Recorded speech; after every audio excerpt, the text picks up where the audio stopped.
Hello everyone and welcome back to a brand new video where today we return with round 1 of season 3 of the F124 Driver Career Mode. Yes, we're back this weekend here for the Bahrain Grand Prix. Of course, if you missed out on pre-season testing that went live yesterday, I would highly recommend going back and checking it out because of course today we are doing our very first ever race with Scuderia Ferrari Formula 1 team. Yes, maybe this is going to be the year we're going to hopefully fight for a title. Obviously, we've got Charles Leclerc alongside us working within the organisation, but a wave of new rules are certainly going to make things very, very difficult over the course of the campaign. We can only apply one upgrade to the car each and every month, and at the moment, it doesn't even look like I can do that, because currently all of the other upgrades are unavailable at the moment as well. There, so plenty of work needs to be done over the course of this season. I am really excited though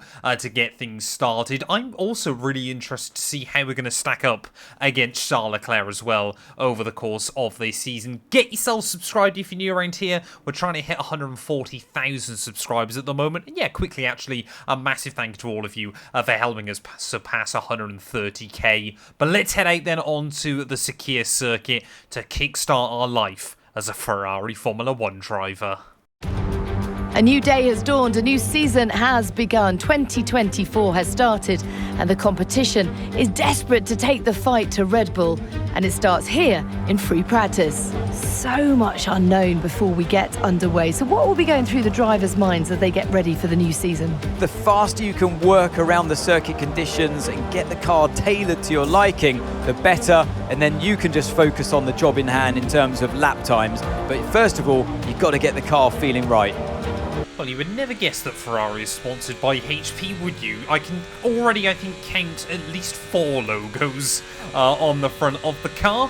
It is slightly different to Haas. I feel like, yeah, this car, probably the real estate on it for sponsors is probably worth slightly more than what we saw on our American car last season as well there. But yeah, this first round is just going to be really trying to get up to speed, learn the differences between this and our old team. Obviously, working together with a new organisation is always a very interesting battle in the world of Formula 1.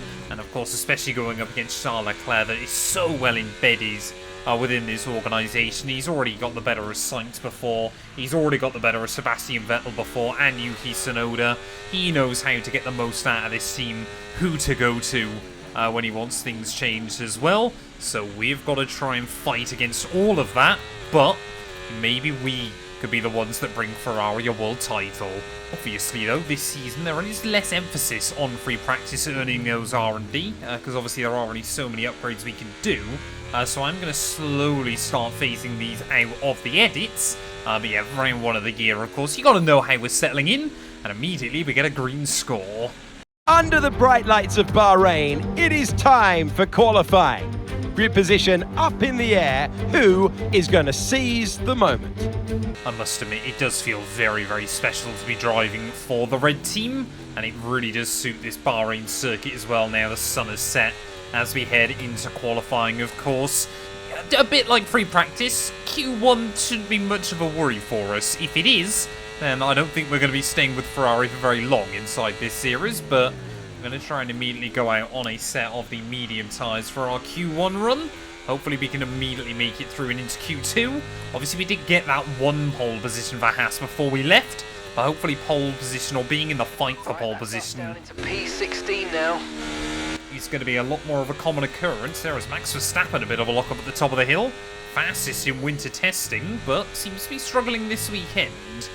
Making our way then down in towards the final corner. Fred Vesti in that kick Sauber, just ahead of Daniel Ricciardo. So everybody else, though, trying to finish off their qualifying laps. They're right up towards the exit curb. And that final turn up towards the line. We're going to do a 28.8. Only good enough for P13. We were on the mediums, though. But we might just have to do a soft compound run. But it's a bit of a shame, then, that there's no kind of risk of, you know, a car crashing at the end of qualifying or anything like that, or yellow flags ruining your run here inside this game, because I think it would add a little bit of extra intrigue right towards the end of a qualifying session. Charles Leclerc currently top of the board, but all eyes on Max Verstappen, who I think now has immediately put himself back into safety. But he was down in the drop zone after the first runs. As you can see, we were about a second off on our medium compound tyre, so this is going to be a much better representative as now Oscar Piastri top of the board. McLaren, Ferrari and Red Bull, all three teams that we expected to be in the fight, immediately look to be right on top of each other. I'm not quite finding all of the lap time I would want out of this car here, but of course it is only Q1, and the top goal of course is just to make sure that we see ourselves into Q2. Down in the drop zone though, so we do need to make sure that we finish this lap. One more corner to go, tip it in. Just struggling a little bit to spot my braking point. Need to be braking slightly earlier than I am at the moment into most corners. Half a second up though. We end up I think about P8, as apparently I sit a bit higher in this car, so I can't see where I end up qualifying. Well, there we go then. We did end up quicker than Max Verstappen, so he wasn't as safe as we'd originally thought. I think it was actually Carlos Sainz that originally gone fastest on the board there, but McLaren looking very racy. Sergio Perez as well looking very racy. Hulkenberg, Esteban Ocon, the two rookies, and Zhou Guanyu out in Q1. Fred Vesti, I think, will be a little bit gutted to be so far away from the rest of the field. Behrman as well, 7/10 slower than Alex Albon. Well, Q1 was a bit more scrappy than I would have liked, so as we make our way out into Q2, I want to just tidy up the lap times and make sure that we're down in the 27s. Yeah, down in P15 at the moment, but that's because we're the only driver that hasn't done a run just yet. Yeah, I think a 27 would immediately see us into Q3. It's still definitely struggling with the balance of the car. It's trying to lock the rears up in a couple of places. And yeah, the front brakes as well. If you try and lean on them too much, then you seem to find yourself understeering out wide. It's going to be a tricky car to kind of work out. Setups are going to be different to what we saw on the Haas. That thing was one of the slowest cars in a straight line. The Ferrari has no such problems. Actually, the fastest on default setups inside F1 24. So we've got to try and remember that and brake accordingly.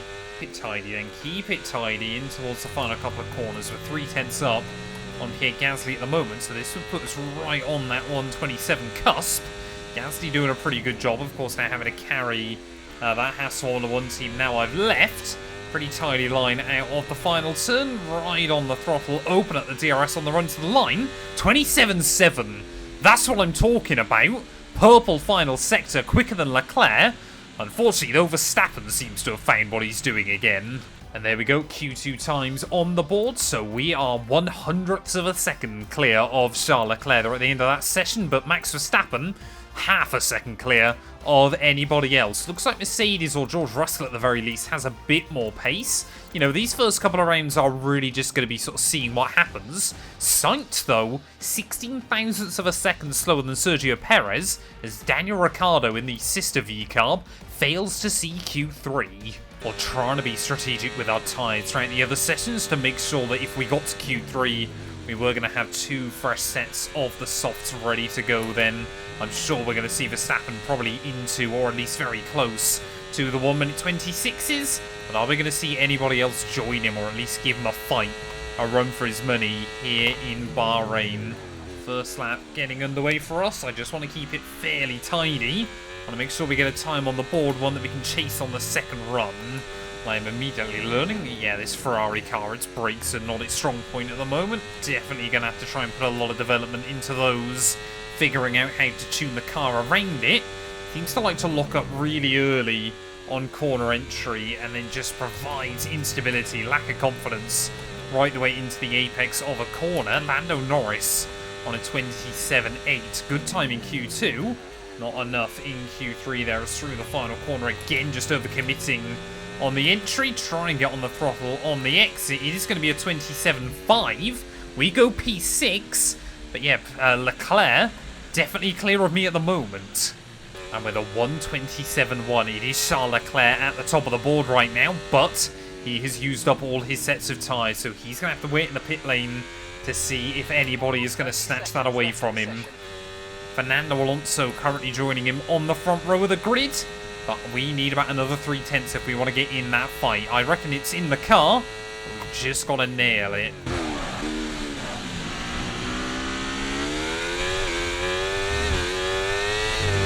almost locked the rears up down at turn 1, but we managed to just like catch it and drive the car through the exit of the corner. Say this final lap is about taking risk. We want to try and get as close to our teammate as we possibly can. Not too worried if we end up messing up this run, as long as I know that I gave it my all.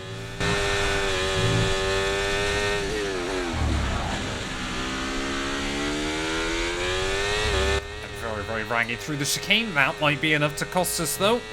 Still pretty close on the money right now. So we really try and carry the car through turn 9 and turn 10. You can use that curbing on this year's game. We're even as we make our way down the back straight. I certainly don't think we're going to get close to Charlie Boy, our teammate. Yep, maybe, just maybe, this is going to be Ferrari's year. But are we going to be able to find a little bit more through the rest of the lap? It doesn't really look like anybody else has improved here right towards the end of the session, so not really sure what's going on with that. Maybe everybody just finding the limit. Maybe track temperature just working against us all. One more corner to go. Hopefully if we keep it tidy, we'll find a little bit more time, which we will. Up towards the line then, we're going to improve by about another 1/10 of a second. Where's that going to leave us on the grid though? I think it's P4. Well, there we go. Charles Leclerc ready to kick off the new year with a fantastic pole lap here in Bahrain. Fernando Alonso though, maybe, just maybe, Aston Martin are back this year. I think had we not made that mistake through the start of Sector 2, we probably could have got the jump on Verstappen, but I don't think we would have been close enough to our teammate or the Spaniard there at the front of the field. 5 thousandths of a second, though, in it between ourselves and Oscar Piastri, so I'm happy that we did finish the lap. Meant that we were ahead of him and Sergio Perez there in P6. But for the first time ever then, it is race night here in Bahrain for us, and we have got a championship rival in a teammate. No more testing, no more practice. This is the real deal. And it's make or break here at round 1 of this year's Formula One World Championship. There's no shortage of passing opportunities around the 3.36 miles of the Bahrain International Circuit, with the best, of course, at turn 1 and then another soon after into turn 4. 15 corners here, 6 to the left and 9 to the right, and we could see 1 or 2 flat spots into the tight left-hander of turn 10. Off the back of a fantastic qualifying session, it's time to see how our starting grid looks like for today's race. Charles Leclerc lines up on pole position, and it's Fernando Alonso alongside.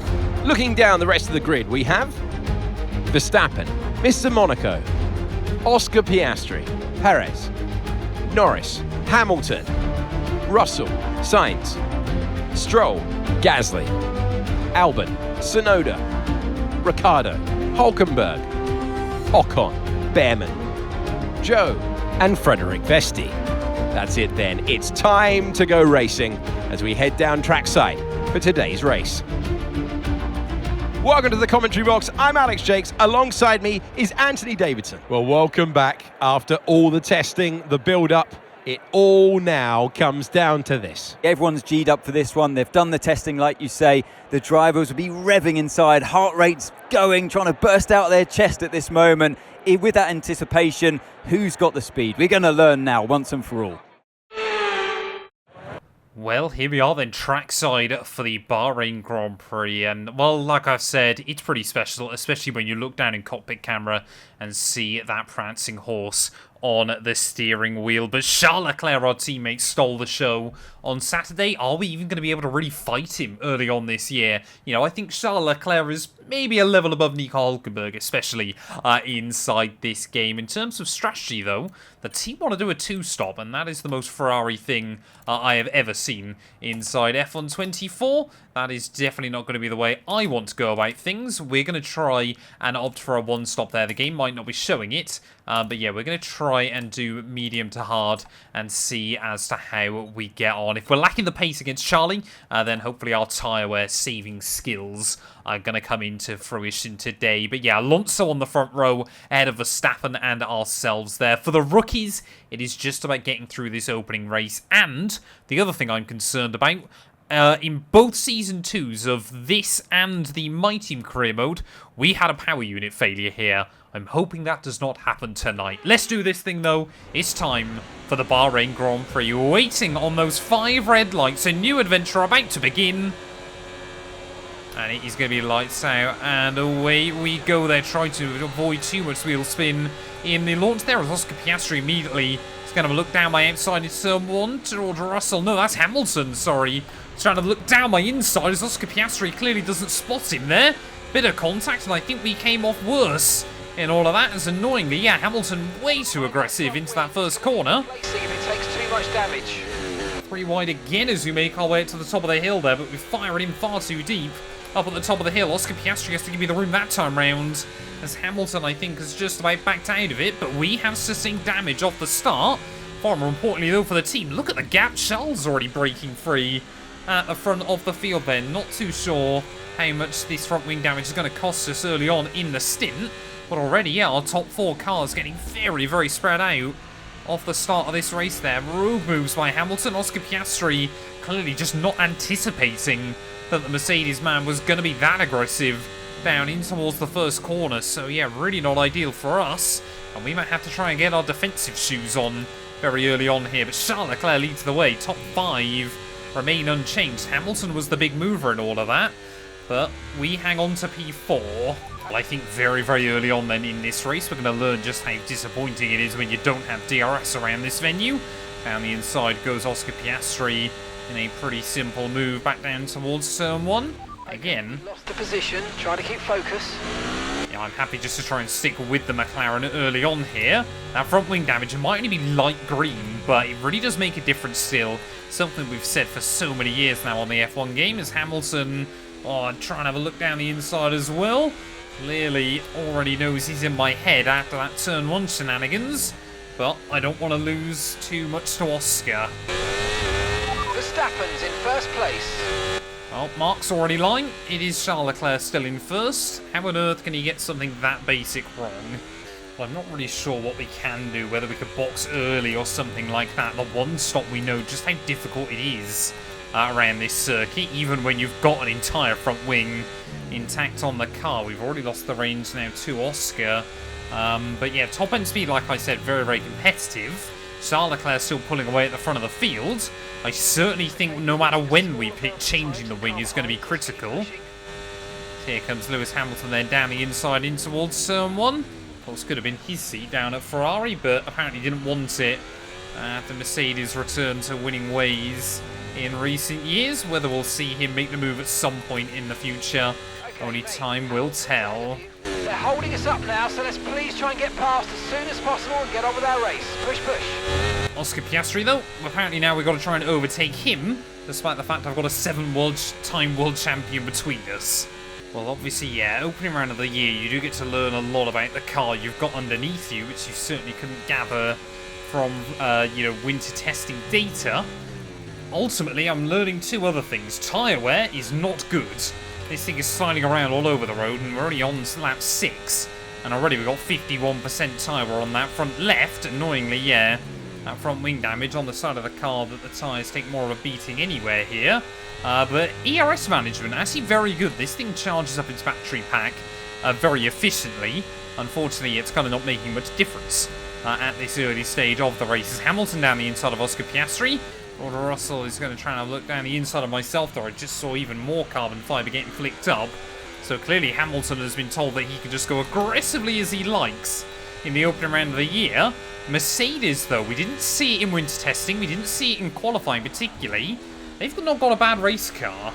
But tyre wear warning light has already flashed up, so I think our dreams of a one-stop strategy here are completely out the window. What I'm going to do then is trying to hedge my bets. So we're going to make the switch to hard tyres now. I'd say I don't think we'll be able to get into the end, but they should give us a better idea of how things are looking towards the end of the afternoon. Targets for now, we've got to focus on the pit stop.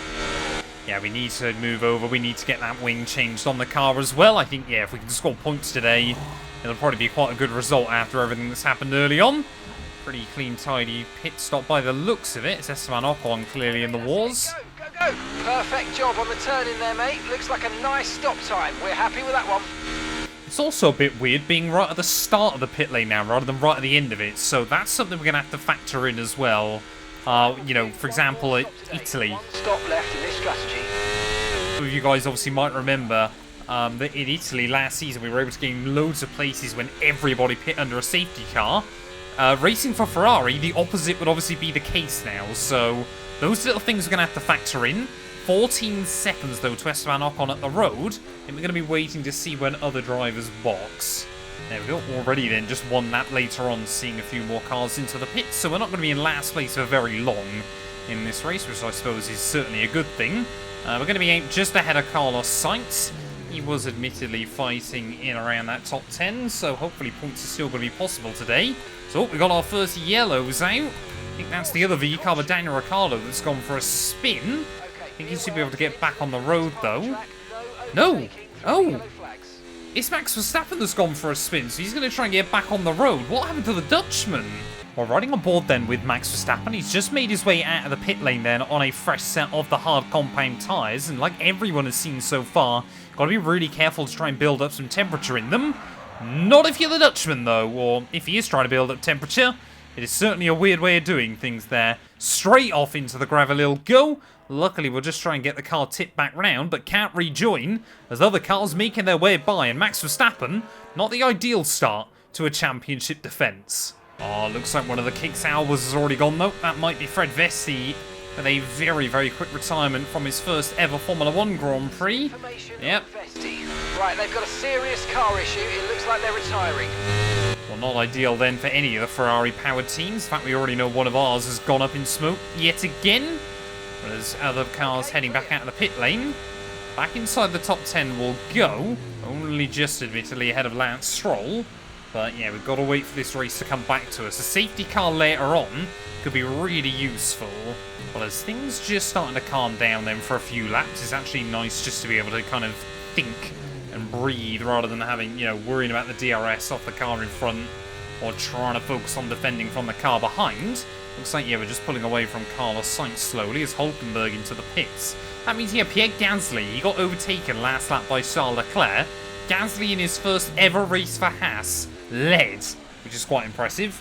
So clearly, flying high and carrying on that team's good performance that we saw last year. I've just seen Alex Albon is on a set of softs, so Williams are clearly trying to throw caution to the wind.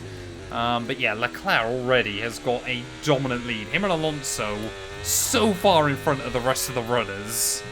Oh, there we go, Gasly, second Haas car into the pits, so we're slowly moving our way back up the order. Don't quite know where Verstappen is now in the grand scheme of things. I don't think he's a million miles away behind us. But if Leclerc could leave here with a 25-point lead over the Dutchman, do exactly what he did in 2022, hopefully this year he can actually, keep that lead for a bit longer. It seems that if you're a current or former Ferrari F1 driver inside the top 10, you seem to actually be enjoying yourself right now. Every other car seems to be battling each other, with the exception of Leclerc, myself, Alonso and Carlos Sainz. So this is working out really nicely. We're taking good time out of Perez and Russell, just strategically each and every lap. Hamilton, Norris and Oscar Piastri as well, still continuing to trip over. That's not the line I needed out of the final corner, but we might still be able to one-stop this race. These tyres only at 31% wear.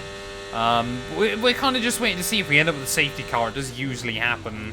Oh, okay. Charles Leclerc back into the pit lane then. So that's earlier than I was ever expecting, unless he's done soft medium and is now going on to the hard tyres for the rest of the Grand Prix. Fernando Alonso, though, back to the front of a Formula 1 field, something we don't think we ever said over the course of last year. But is this a pure Ferrari strategy? You smashed it. Really good job on hitting that target, mate. So I think I was right, Leclerc has done soft medium and now has moved over to the hard tyres for the end of the race. Don't really want to hold up my teammate too much. We'll try and utilise him to the best of our ability. But he's going to have cold tyres off for that restart. No, he's not. Immediately he's going to be trying to go on the offensive. Is he going to get close to me up at the top of the hill? Not quite there. We'll get out of the way. I don't really want to fight him too much. Charles Leclerc, he is certainly the #1 driver for now. Would rather not upset, the big red team on race 1. Well, I was hoping we could use Charles Leclerc for a little bit more DRS than I've been able to. That was one sector, and easily the least important DRS sector of the lap. We have got more cars into the pit lane, though. Lewis Hamilton, Lando Norris, Fernando Alonso. I'm still wondering whether a one-stop is in fact going to be viable here. might boost us a little bit further up the order. I mean, even if we just stay out and hope for a safety car or something, I think it's a gamble I'm prepared to take. And are we going to see the rest of our front runners into the pit lane then just one lap further on? Perez, Russell, and Oscar Piastri all into the pit lane then. So Ferrari, for the first time this year, and hopefully not the last, we have got a 1-2. A bit low. Look into changing your ERS mode in the MFD for a more conservative burn rate, or you might want to try some lifting or gentle braking to recharge. I'd rather Mark didn't talk to me through the corners. It is still very difficult to try and get good throttle pickup. As look at that Haas, up to 4th and 5th. A safety car now. That would be beautiful for them, or even a red flag. We're trying to do some loose maths in my head. I think these tyres are going to be up around the 75% mark come the end of the race. The bigger question is, you know, those McLarens that are closing in behind, are they going to be able to get to me? Alonso, yeah, we're going to lose the spot to him. Much better condition than yours. We'll need to keep an eye on their times. Yeah, Alonso is going to jump me. I already know that's going to be the case before the end of the afternoon. It is those McLarens just under 12 seconds back with 8 laps to go. We could still be in a fight with them before this race is down and out. Well, Norris now has got the jump on Oscar Piastri a little bit further behind, so I think McLaren have finally worked out what we're doing here and have kind of had to try and get their ducks in a row if they want to challenge us towards the end of the afternoon. Alonso, though, he's not my fight, so I'm going to try and use him strategically here, claim the DRS off the Aston Martin, and try to sit in for as long as I can behind. All those little bits of time, really, really useful towards the end. As Carlos Sainz, no! Looks like our second mechanical failure of the day. They're retiring from the race. And it is unfortunately going to be the Spaniard that falls victim to that mechanical issue. Max Verstappen given a freebie later in the day, because that would have been quite embarrassing for him had he lost to a V-carb car to kickstart the year. But yeah, McLaren 8 seconds behind me with 6 laps to go. We're just trying to use the DRS off of Fernando. Well, Mark just came over the radio telling me Lando Norris is going over a second a lap faster than me. Normally, that would really worry me. At the moment, I actually think that's fantastic news. I don't think McLaren are quick enough here to get to me before the end of the race, depending on how badly the tyres fall apart. Admittedly, yeah, that front left is taking more of a pounding than I thought it would. That seems to now be my line through that final corner as well. We just keep locking the rears and try and catch it on the throttle on the exit. But yeah, it just makes you wonder, had we not had that front wing damage, could we have been in the fight with Alonso towards the end of the day? Charles Leclerc, on the other hand, though, no one really looks to have been able to fight him, as again, more rear locking down at turn 1. Box. No. Mark doesn't quite get the idea, so he's really embraced Ferrari strategy logic here, hasn't he? 3 laps to go. The team still want me to pit. I am just starting to worry, though, that this is Kimi Räikkönen Nürburgring 2005 vibes.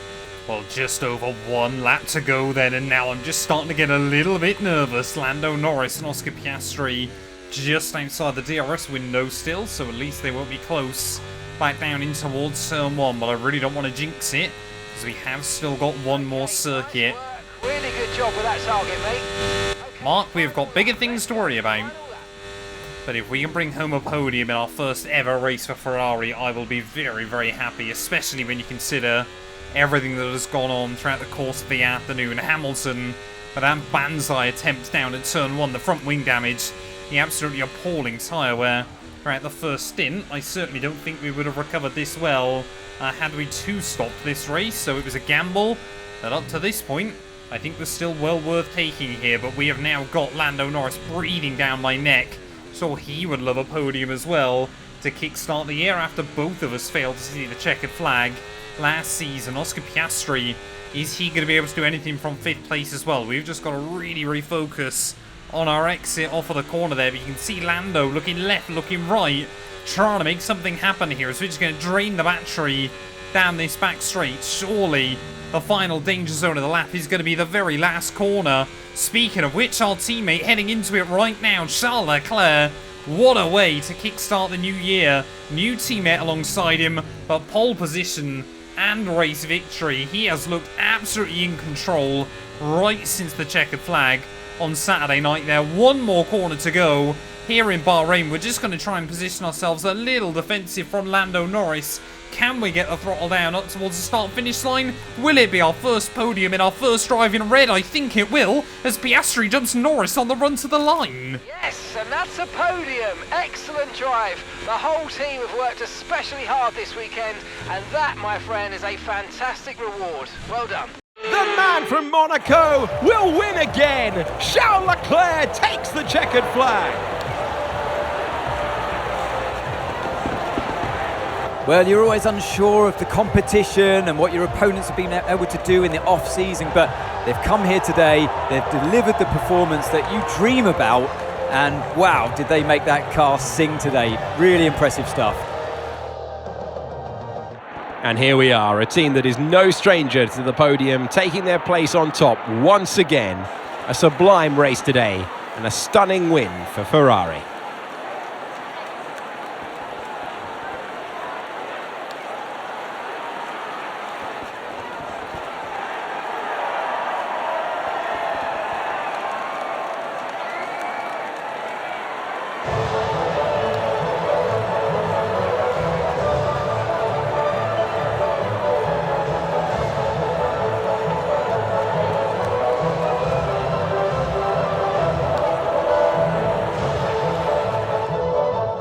Well, I think as season openers go, it can't have got much better for Ferrari this weekend. It wasn't quite a 1-2, but a double podium is not bad going there. And Fernando Alonso, a former driver, of course, took his first win for Ferrari on debut all the way back in 2010 here at this very circuit. Charles Leclerc, 10 seconds clear at the end of the day. Normally, we'd moan about domination inside this game, but when it's not Max Verstappen, you let it slide every once in a while there. Fernando Alonso P2, the one-stop did work for us in the end, as Piastri pipped Lando Norris behind me on the run towards the line, so I don't know whether there was a little bit of coordination by the team there. Maybe Oscar was told to hold station, and if Lando couldn't get the jump on me, then he would be allowed the place back there. Hamilton in P6 ahead of Perez, Russell, Verstappen, and Lance Stroll rounding out the top 10 there. So your big five teams picking up all the points to kickstart the all-new campaign. Further down the order, Haas's alternate strategy didn't quite work in the end, and it was, yes, Sainz and Fred Vesti who both failed to see the checkered flag. That means for the first time ever, I think, in this series, Ferrari on top as well in terms of the Constructors' Championship. McLaren ahead of Aston Martin, Mercedes and Red Bull there, but yet VCARB, Williams, Haas, Alpine and Kick Sauber still yet to get off of the starting blocks. But thank you all so much for watching this video. If you have enjoyed, please do make sure to leave a like, get yourself subscribed, and we'll be back very soon when Formula 1 returns ready at the Jeddah Corniche, the track obviously where we took a win last year.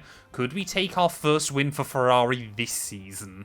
One of the fastest circuits on the calendar, but let's see who will be the fastest of them all. It's time to set the grid for the Saudi Arabian Grand Prix. Yes, it's time for qualifying. Well, jumping straight into Q2 then here from Jeddah. Q1 we were able to make it through very easily on the medium compounded tyres, so yeah, not really much point in showcasing too much of that. This is where things though really start to get interesting, especially if we see some of the other teams outside of the Big Five delivering big qualifying performances. So much fun in this car though. It's got a willingness to tip itself into corners like we've never seen before on this game. I'm not suggesting that the Haas was a bad car, but I am suggesting that is the case, and this Ferrari is in another league. They're purple straight away through Sector 1. We've got a lot of pace this weekend. Maybe, just maybe, our first Ferrari pole could be right around the corner. Well, purple through Sector 1. I think we were purple again through Sector 2 here. The current benchmark is against Carlos Sainz on a 29.5. As we make our way through the final corner, I think we're about to obliterate that. I think we're about to go way down into at least the low 28s, maybe even a high 27. 28.0 puts us fastest on the board. I used no battery, no overtake mode on that lap either. And I think we've gone and put about 6/10 on Lando Norris. Well, there we go then, taking a look at our final Q2 results. Yeah, I mean, they got a bit closer. Lando Norris only quarter of a second away in the end, as Carlos Sainz once more leaves Lance Stroll out in Q2. But yeah, this car is on another level around this circuit. I reckon high 27s are definitely doable. I also don't think the AI use hot lap here. As I've mentioned in other races as well, though, I can't make the AI any quicker on this game. We're up to 110 AI, so whatever pace they've got here is whatever pace they've got here. I'd like to see them maybe sneak into the 27s. We saw the AI able to aggressively improve right towards the end of qualifying in Bahrain. I definitely feel way more confident, though, in the car this weekend. This is really good at the moment. They're trying to get the car down as close to the inside wall as you possibly can, as you then try and run it right up against the wall on the exit of turn 12 as well. There, it is an attacking lap, but this car is one that we've seen come alive on street circuits with the hand of Charles Leclerc in the past. And are we seeing a new Ferrari star as well here tonight? Only time will tell as we make our way into that final sector. 6 tenths up currently on the benchmark set. Well, the time we're chasing is Fernando Alonso, so this would be right on the cusp of a 1:27. Don't know whether it'd be good enough for pole just yet. We haven't quite seen what the other time set by the other drivers is.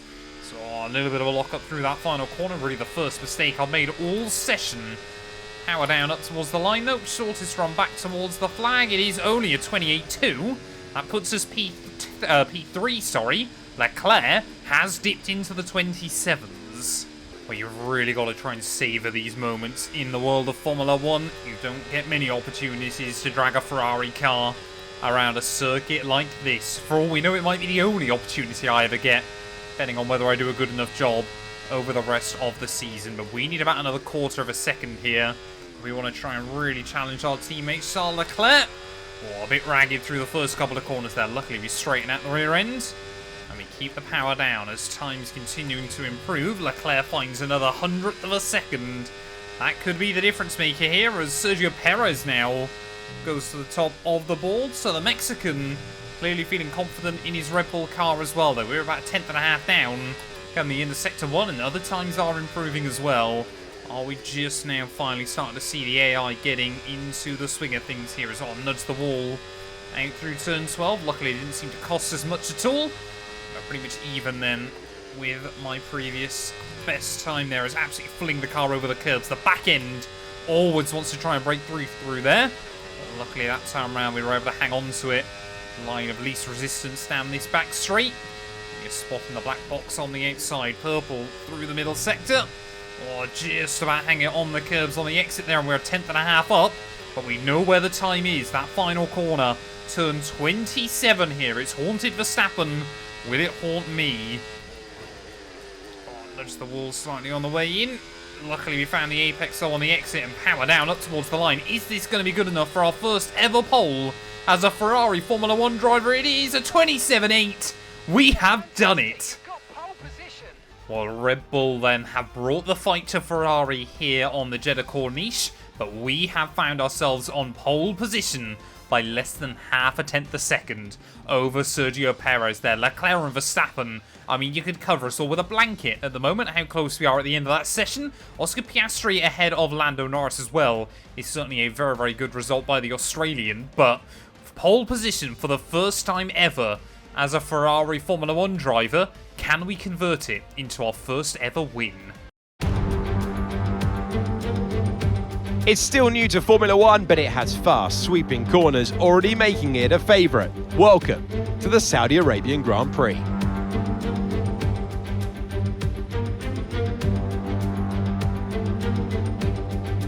So let's take a look at a topographical map of the Jeddah Street circuit. As you can see, a number of challenging corners for the drivers to master here.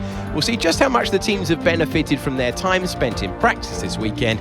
And like many street circuits, this track has the potential to punish drivers that get it wrong. Let's hope we avoid any safety cars today. It's time to take a look at our starting grid for today's race.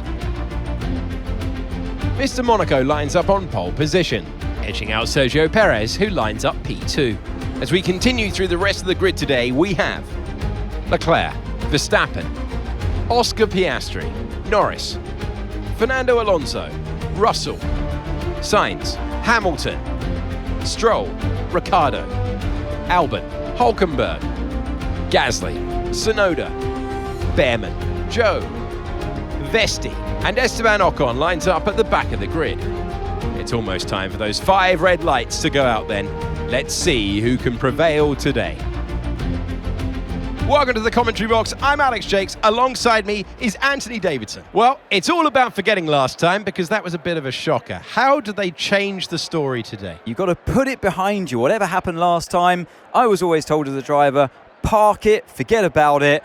Obviously, feel the pain when it happens, but then you can't dwell on it and carry that through to the next race. So put it behind you and just crack on with this race coming your way now. Well, we actually got to listen to something interesting there from Anthony Davidson, not about what the pre-race rituals always used to be. Not sure why we were deemed to have such a bad weekend last time out. Yes, we got damaged. That wasn't my fault. And yes, we still got a podium, which, yeah, I was very happy with at the end of the day. But here, tonight, I think we could go a little bit better. Are we going to be in the fight for the win? Are we going to be able to keep hold of the car throughout the entirety of the session? Jeddah is all about placement. I've said it so many times. It's a chess match around this circuit. You've got to plan your moves. You've got to plan, 3, 4, 5, 6, 7 steps ahead if you need to. But of course, you can't really plan what's going to happen at the start. I've just got to try and get the power down nice and tidily into turn 1. Waiting then on those 5 red lights here on the Jeddah Corniche. Is lights out and away we go. Pretty clean, tidy getaway actually, as I think Sergio Perez going to try to look down the inside at turn 1. Oh, there we go. That's that Ferrari brake oversteer balance rearing its ugly head once again there. And Sergio Perez, he'll say thank you very much. Looks like Leclerc has held on ahead of Verstappen through the first corner behind us though. They're going to be side by side as we tip our way into the S's on lap 1. And immediately then there might be an opportunity for Checo and I to try and run away at the front of the field. Their car now obviously is heavy with fuel. Really, really important that you settle down into a rhythm early on here. Obviously, we've got to get used to it, and we can't afford to make any mistakes either. As Perez, yeah, clearly just a little bit more reluctant down in towards turn 12. Just got on the brakes a bit more than I was hoping it would there, but luckily this time round, you might make it through lap 1 without losing our front wing. The joys of not starting near Lewis Hamilton, it would appear in this series. But yeah, Perez has taken the lead. We drop down to P2. Leclerc, Verstappen where they were. Lando Norris, though, instantly moves past his teammate in Oscar Piastri. Actually want to take a look then at Oscar Piastri's start here, because he did end up losing quite a few places off the line. 5 red lights are on, and those 5 red lights go out then, and he actually initially gets a pretty good getaway down towards turn 1, and then just bogs down in the second phase there. Lando Norris immediately, I'll have a look up his inside down at turn 1. He does get a little bit pinched out over the curbing. I noticed that we ended up out behind the Aston Martins here, so I really want to take a look and see as to just what happened there around the outside of his teammates. Quite a brave attempt to make down in towards the middle sector. I mean, look at this. The McLaren side by side they go. Okay, so it was actually a little bit later on then in the lap. You can see Oscar Piastri down in towards that final corner. Just a little lock up and immediately goes straight on there. Almost rejoins straight into the side of Lance Stroll. But down to P8 then goes the McLaren driver. Not the ideal start for him. Well, I'm not going to try and give Sergio Perez too much of a chance to breathe here tonight. Immediately we're going to try and go on the offensive. Lap. You can use it when you're within 1 second of the car ahead and in the DRS zone. Oh, Perez there I think wanted to lock up ever so slightly, but the AI won't really do so if you're on the outside of him in towards that first corner. Around the outside we'll go. Back up into the lead then of the race. But yeah, now DRS is about to be enabled. I think pretty much everybody at the front of the order is going to be in a train. Let's have a look then. How quick is that Red Bull car in a straight line? We know this Ferrari's got some ponies. Oh no, you can see Leclerc and Sergio Perez trying to close in. What is that by Sergio Perez there? Just threw the car down the inside. We were forced to back out of it. I think he did end up backing out of it. But now Charles Leclerc, out of nowhere, is going to move his way into the front of the field. There goes both Red Bulls as well. So immediately left with nowhere to go. Oh, the concertina up is horrendous. Look at that Verstappen from 4th, trying to make the move for the lead of the Grand Prix. Leclerc hangs on. But yeah, welcome to Jeddah, ladies and gentlemen. The slipstream here is ridiculous. Now Verstappen then trying to have a look around the outside of Charles Leclerc for the lead of the Grand Prix. I mean, yeah, I think our Ferrari car naturally is a little bit quicker. Or in a straight line. That's the other thing we've got to be careful of. Don't nudge the walls, which I have not done a good job of. I just rubbed the wall on the exit of turn 12, and already that rear right is up to over 40% wear. Here goes Verstappen around the outside of Leclerc back down at turn 1. We're going to try and get to the inside of Perez on the exit of the corner. Not going to happen that time round. So try and force him defensive. Late on the brakes around the outside of the Mexican. Oh, things are getting very aggressive for just lap 4. Oh, Leclerc again. To the outside of Verstappen this time round as we make our way into that final corner. And yeah, you can see whereas the Red Bull's only able to get alongside, the Ferrari car is able to pull right the way past there. As again, just skimming the wall out of that final turn. Luckily that time around it didn't seem like we got too affected by it. It's what is Verstappen trying to do?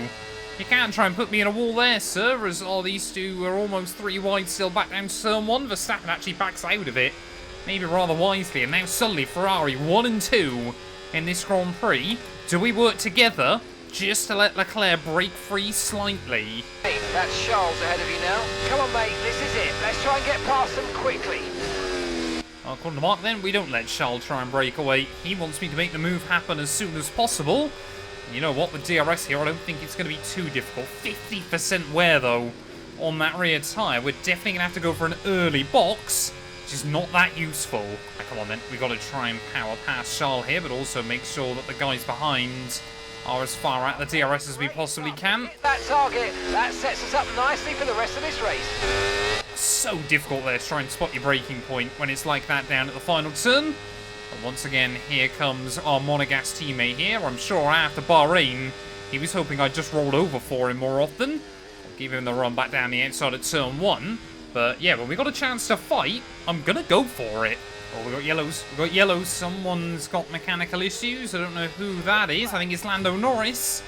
Lando Norris, we saw it last season. We're seeing it again this year for McLaren. Just don't have the reliability early on in the campaign. And a safety car now would have been really good for me, as I had no idea Verstappen had that much of a run down in towards the final couple of corners. But Norris, our first casualty here on the Jeddah Corniche.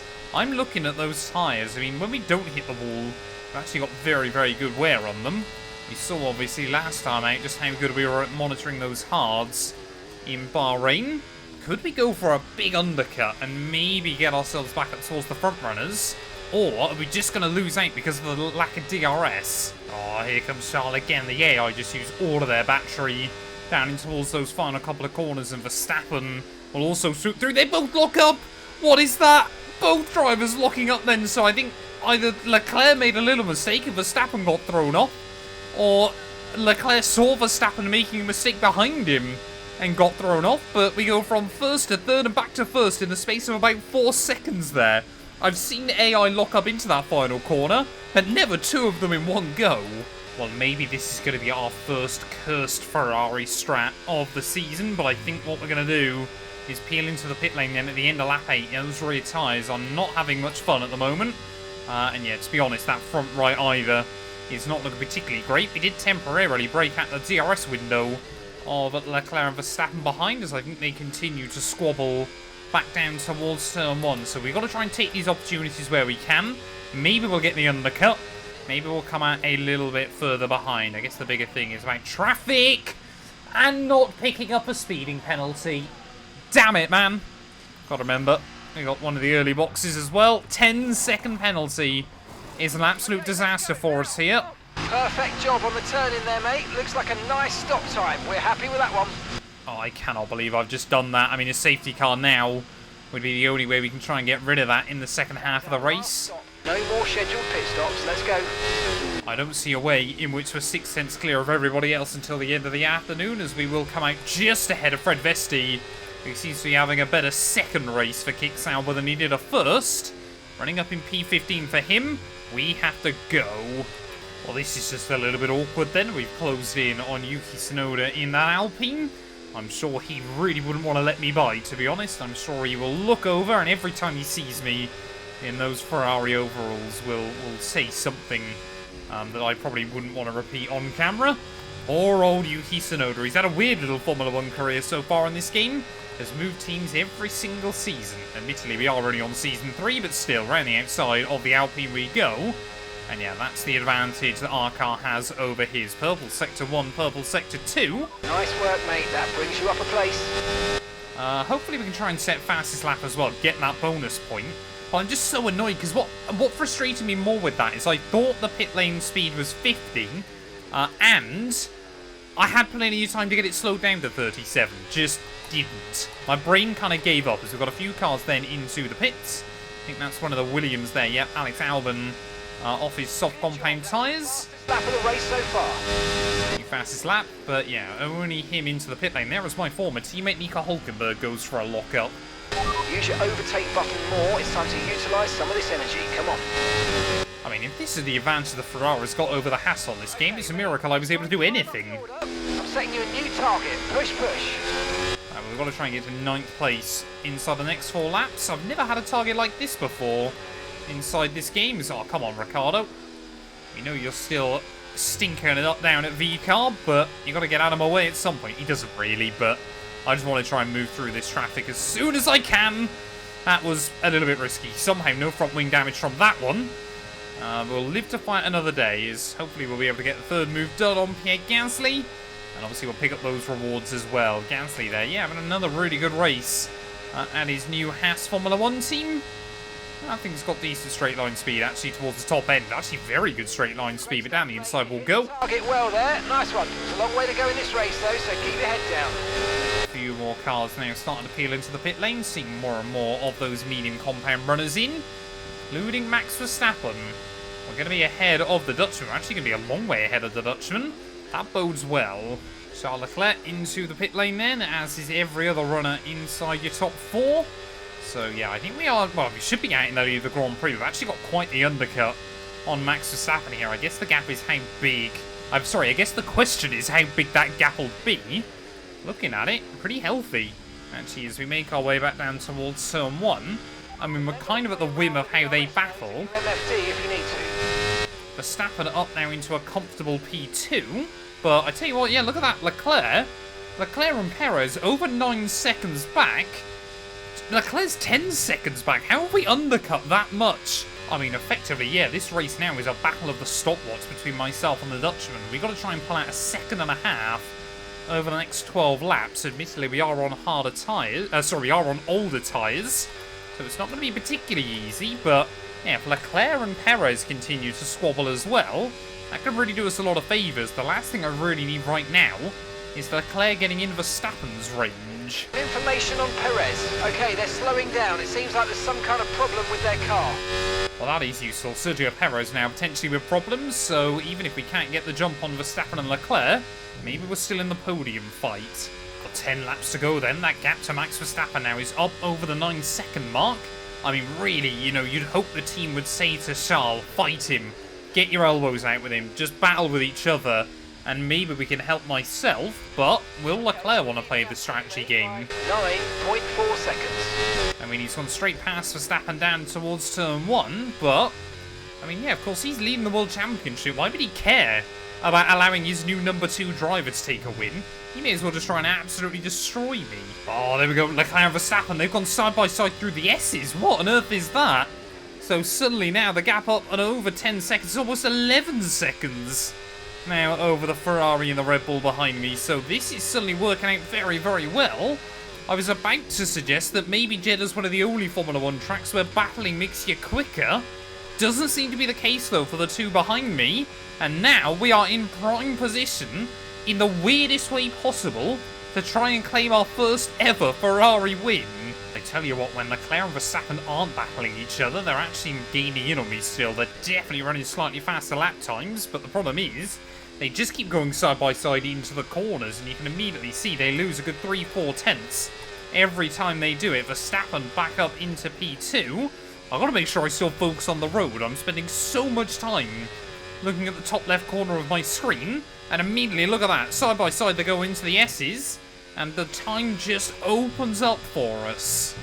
Well, the other thing we have still got to factor in is the tyre wear here, and well, we've definitely been taking liberties with those right-hand side tyres again, because that front right up to 45% wear here, but Verstappen and Leclerc, that lap, they were able to get back under the 10-second range. If they just, like I said, work together, I've not really got much of a say on the matter still. They're definitely quicker when they're not fighting each other as Charles Leclerc back up into the net lead of the Grand Prix.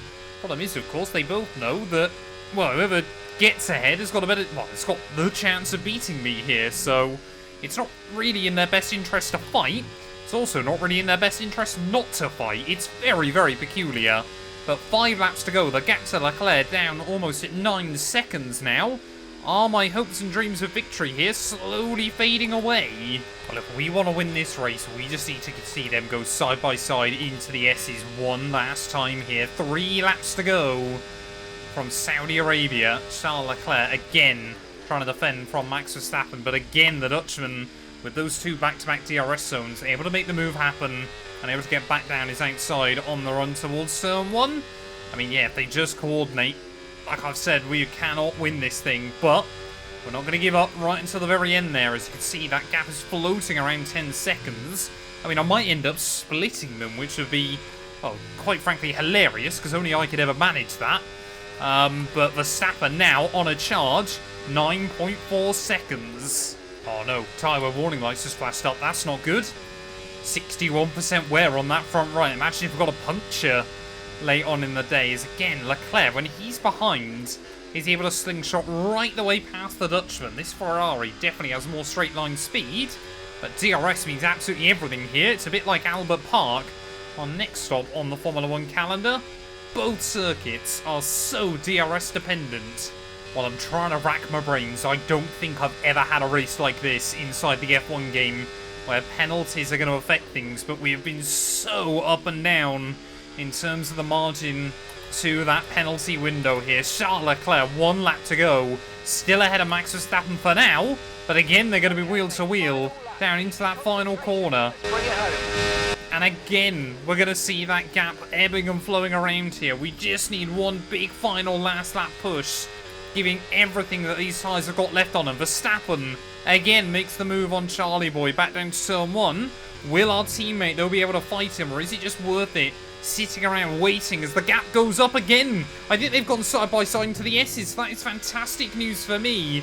The gap was up to 10 seconds temporarily. 10.1 now ahead of Charles Leclerc here. It looks like he kept the place over Max Verstappen, so now it could be a fight into the final corner of the Grand Prix. Our tyres are giving up. They have got very little left on them. It is very, very high risk, because any small mistake could be the difference maker here as we navigate our way through the final lap here from Saudi Arabia. Utterly bizarre. Such a silly mistake by myself has put us in this position. The undercut actually worked magnificently today, so Ferrari strategy clearly actually was a good one. But in towards the final few corners of the Saudi Arabian Grand Prix, Charles Leclerc, that gap is almost exactly 10 seconds at the moment. I've got no battery left though. As we make our way down to the final corner, I'm just going to leave the overtake mode on to try and make sure we get every last drop out of the battery through the final corner. Is it going to be our first ever win for Ferrari, for Maranello, up towards the line? It's so close. Is it going to be enough? It's P3. Yes! Come on, boys! Yes, great drive, great drive. Everyone here is really happy with that performance. Well done, mate. It's always box office when this man's at the front. Max Verstappen takes the checkered flag. And you could see that they're just at one with the car. Maybe really well adapted to the new regulations. They've clearly done their homework back at base, so fantastic stuff. And you get the feeling they're going to be hard to stop this season. The drivers are en route to the podium as we speak. What a fantastic win for the Red Bull team. They've performed exceptionally today, keeping us firmly on the edge of our seats throughout the entirety of the race. Congratulations to everyone at the team.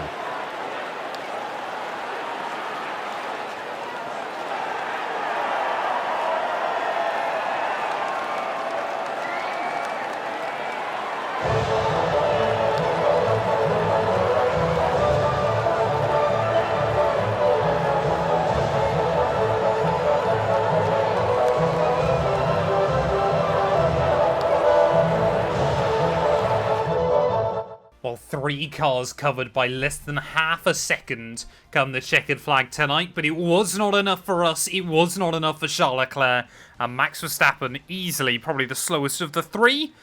He is the one that walks away with a full 25 points there and a fantastic recovery after a terrible season opener last time out in Bahrain there. Max Verstappen back on top here on the Jeddah Corniche.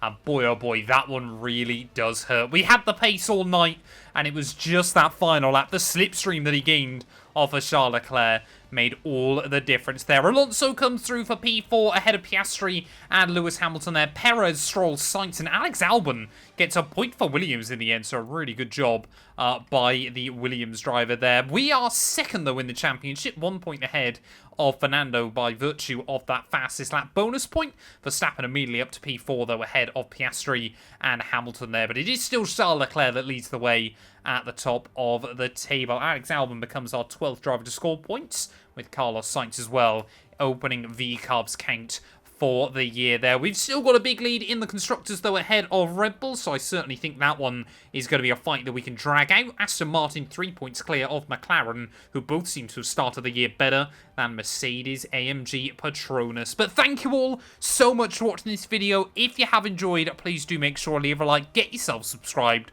and we'll be back very soon when Formula 1 returns ready the land down under for the Australian Grand Prix. Hello everyone, it is time for qualifying at one of our very favourite stops on the calendar. It's Albert Park and we're about to take the cars right up to the edge. Well, Ferrari historically then have often gone pretty well around here at Albert Park. Obviously Sebastian Vettel took a couple of wins for the team back in 2017 and 2018. Obviously Charles Leclerc absolutely dominated the weekend in 2022, and let's not forget, of course, in 2024 Carlos Sainz able to win here as well, helped of course by Max Verstappen's issues very early on in the race, which saw his retirement. Maybe we could get the same kind of luck this weekend inside this series. Pole lap though, I reckon is going to be a high 1 minute 15, so that's what we're aiming for as we head straight out into Q2. It is all about just getting the car hooked up over the curbs. I mean, we know as well, qualifying is not irrelevant, but slightly less important. It is all about just where you find yourself inside the DRS strings as you move into the Grand Prix. That worked really well for us in the My Team career mode. Out of the final corner, though, up towards the start-finish line, it is going to be a 1:16.0. We go immediately to the top of the board.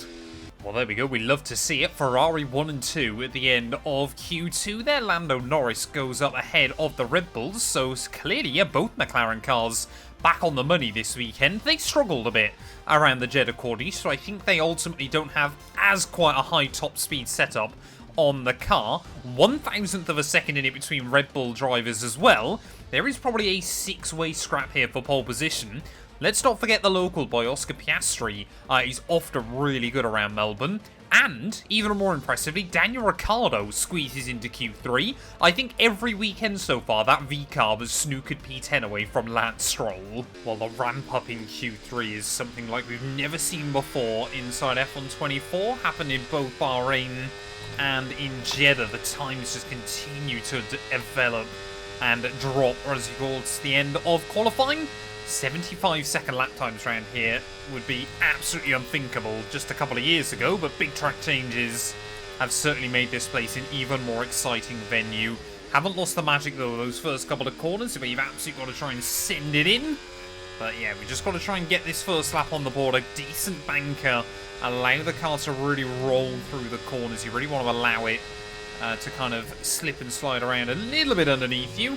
Now we just got to try and get it hooked up through the final couple of corners of the lap, braking just before the 100-meter board there. 4th gear that time round. We got the confidence to know we can carry the speed off the corner.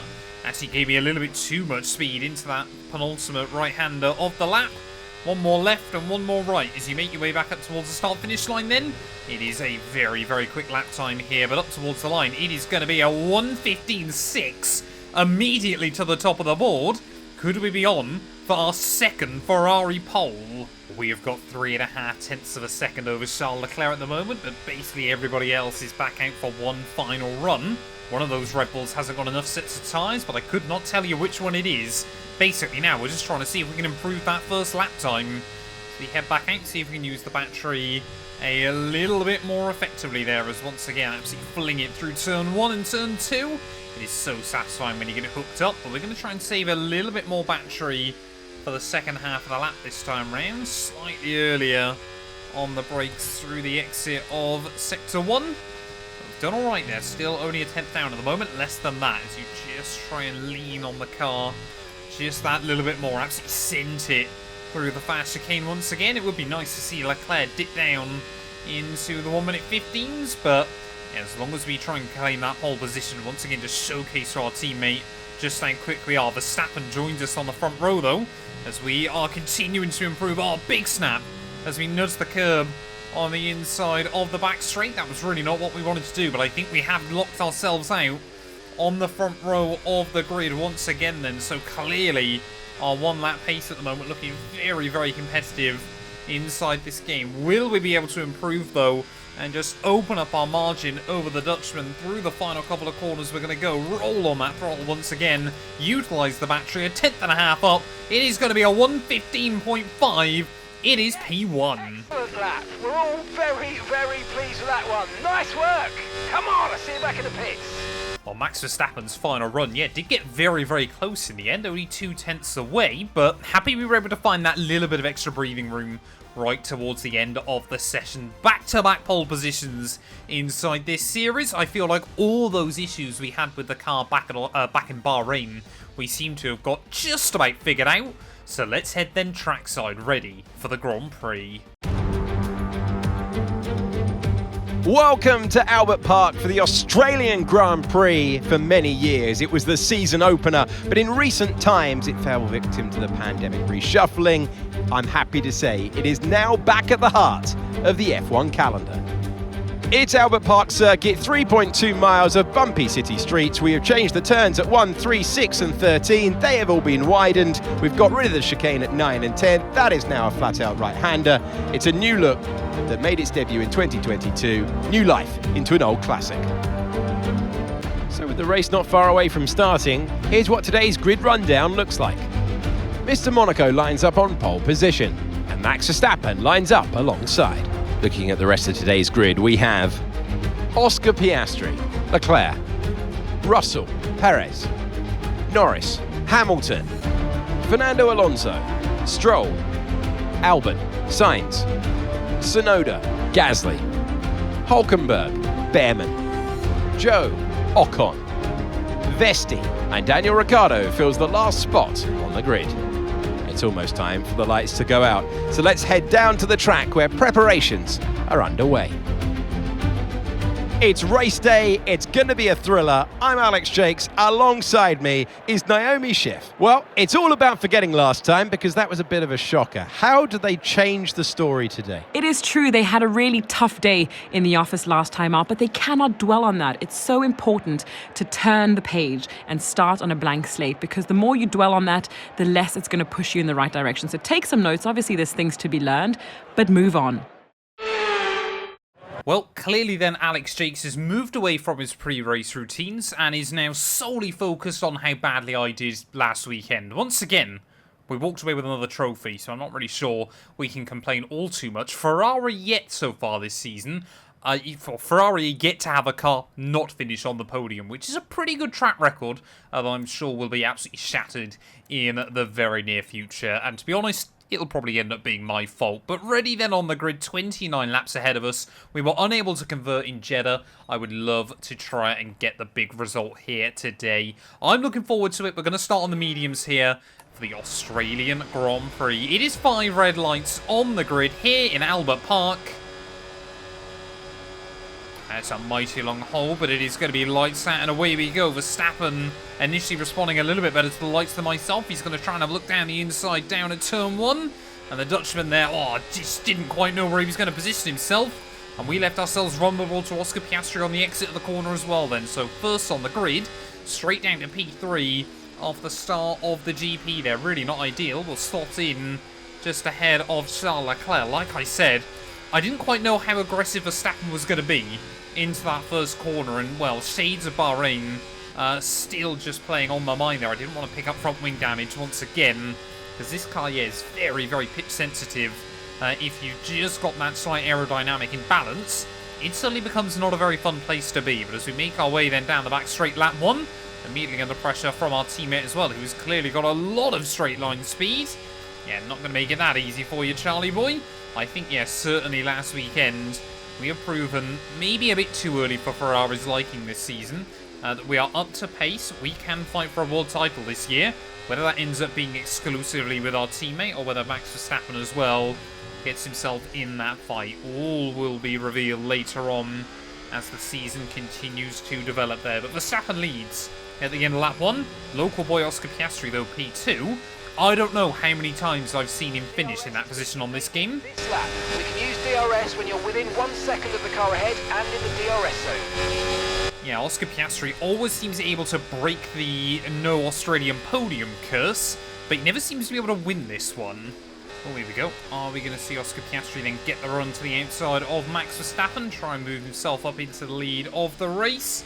Dutchman not wanting to back out of it. We're going to try and get a run on the exit of the corner. And yeah, the Dutchman there caught a little bit napping. Plenty of curb though. Going to leave him with the inside line in towards that penultimate corner.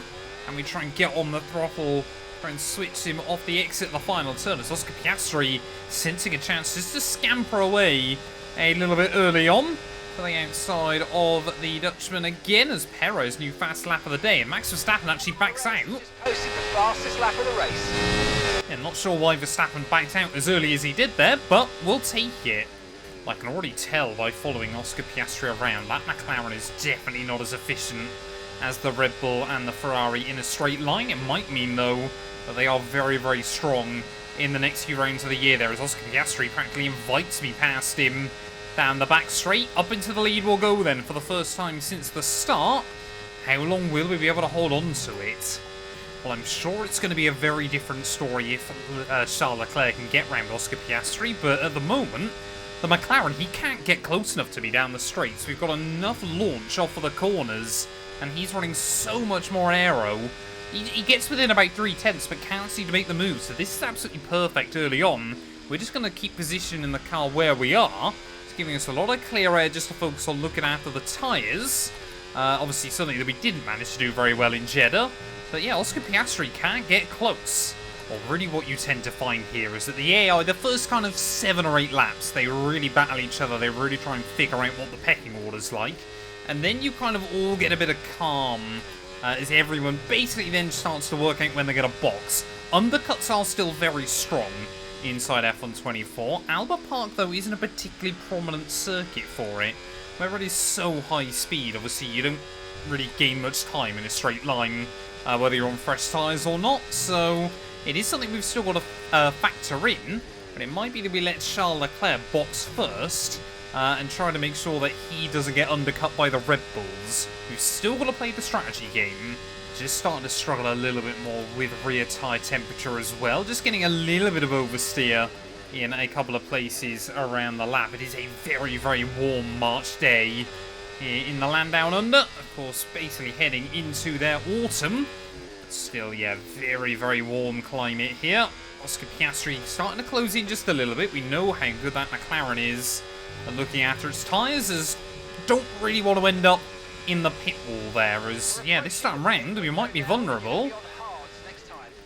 Piastri not able to get close enough down to turn 1, but this is the closest he's been in a long old while. Yeah, I'm not really sure there's going to be anything we can do here. Oscar Piastri far too close behind. I was trying to give him just the easy route through, but here comes Charles Leclerc as well. And that's just how quick things can change here around Australia. Oh, almost pushing our teammate along on the exit of the corner. I'm happy we've still stayed ahead of Max Verstappen. Will this leave Piastri vulnerable next time round, though, to Charles Leclerc? Oh, here we go. Leclerc's not even going to wait for the back straight. He's going to try and look down the inside of turn 1. Plan failed that time round. We again, just, you always worry with the AI when they do something like that. You've got no idea where they're going to end up, but more often than not, it's on your front wing. Come on, Charles. He's got so much speed around the outside of Oscar Piastri. He'll go. Is he able to hook it up the long way around? Yes, he is, and Charles Leclerc up into the lead then of this Grand Prix. We're now going to try and attack the McLaren driver as well. Down around the outside, we're going to try and go as well into the next corner. Oscar Piastri, though, does not give up on that one. He does just about give us the room on the exit of the corner, but all this is doing is providing Charles Leclerc an opportunity to just break free down the inside of the McLaren again, who gets late on the brakes there. And unfortunately, I can't pit I was waiting to see if Charles Leclerc would box this lap. Unfortunately, though, with the McLaren on my inside, unable to do so. So it's either now we have to double stack next time round, as here goes the Dutchman again down our inside at turn 1. Max Verstappen suddenly rejoining the party. And now we are in big trouble. Well, if for whatever reason Charles Leclerc doesn't box this time round, then we are absolutely going to be peeling into the pits. So much speed again over Oscar Piastri, though. This time round, it's not really much of a contest for us. Box this lap. Keep an eye on your distance and speed limit line as you approach and make sure you don't speed. I'm not convinced we're going to be able to box there, as the gap to Charles Leclerc is still up over a second. Let's wait and see. If he comes in, we can. If he doesn't dive in, we absolutely are. Come on, Charles, through the final corner. He doesn't pit. Okay, Charles Leclerc's not into the pit lane then, so Charles really wants to extend this first stint. We've got to make sure we don't get done for speeding. No risk whatsoever. That time round on pit lane entries into our pit box we're going to go. Hopefully we'll come out ahead of all that traffic. Yes, we just about will. Turn in there, mate. Looks like a nice stop time. We're happy with that one. So it looks like Verstappen then has been held up in all of the commotions, so really not ideal for him. Exit will receive a penalty for dangerous driving if you cross onto the track. Ollie Behrman in that Williams. Haven't seen much of him early on this season. Has had a very quiet little start to his life in Formula 1. I'll be honest, I kind of forgot he was racing, to be real with you all, but maybe we'll get to see him in that Williams in a moment. Well, I would assume we're going to see every other car then peeling into the pit lane at the end of this lap. Ollie Behrman's not going to try and get a lap lead under his belt or anything crazy like that. As the Williams driver, yeah, we just couldn't quite claim the DRS off him. Where are we going to be out relative to Charles, though? The undercut has worked pretty nicely. 0.5 seconds. Just going to slot in behind him through turn 1, but round the outside on the exit of the corner will go. And up into the lead once more then. Ferrari now with a 2-second lead over Oscar Piastri, as Verstappen has been the big loser in all of this, finds himself down behind his teammate. And now, suddenly, they've got a lot of work to do. Is it going to be a Ferrari fight for the win? To adjust your ERS mode in your MFD if you need to. I think that's code for Mark saying, get on with it, try and get away from him. We have obviously got our tyres up to temperature. Charles Leclerc doesn't have the same luxury just yet. But I'm not convinced we're going to be able to do anything here, as Yuki Tsunoda now out of the Grand Prix. So disappointment for a former Ferrari man, as Charles Leclerc practically pushing me along down the back straight. He then tries to open up the door again on the exit of the corner. I don't want to come to blows with our teammate, but I mean, if he wants to push me along, then I'm happy to let him. Can't quite get close enough down in towards the final corner. Still gonna send it though. This is big moments for Ferrari. Fred Vasseur, I'm sure, will be struggling to watch on, but we hang on for now. I'm happy to let Leclerc by. I think he's got the pace over Oscar Piastri at the moment. I'm happy just to hang on to his coat titles there. Come in for the hard tyres. Car behind, running hard tyres. There we go. Max Verstappen, new fast lap of the day, so he is still clearly pushing on. We just got to try and keep Oscar Piastri at bay, as there is that stricken Alpine. Well, I think Charles and I... Oh, what? Stay positive. I've never heard that voice before. What on earth is that? Cars out. We need you to reduce your pace. It looks like there's a high amount of debris on the track. Be careful. Well, we've got no one out of the Grand Prix. I can't see anything on the mini-map, so no idea what that's about.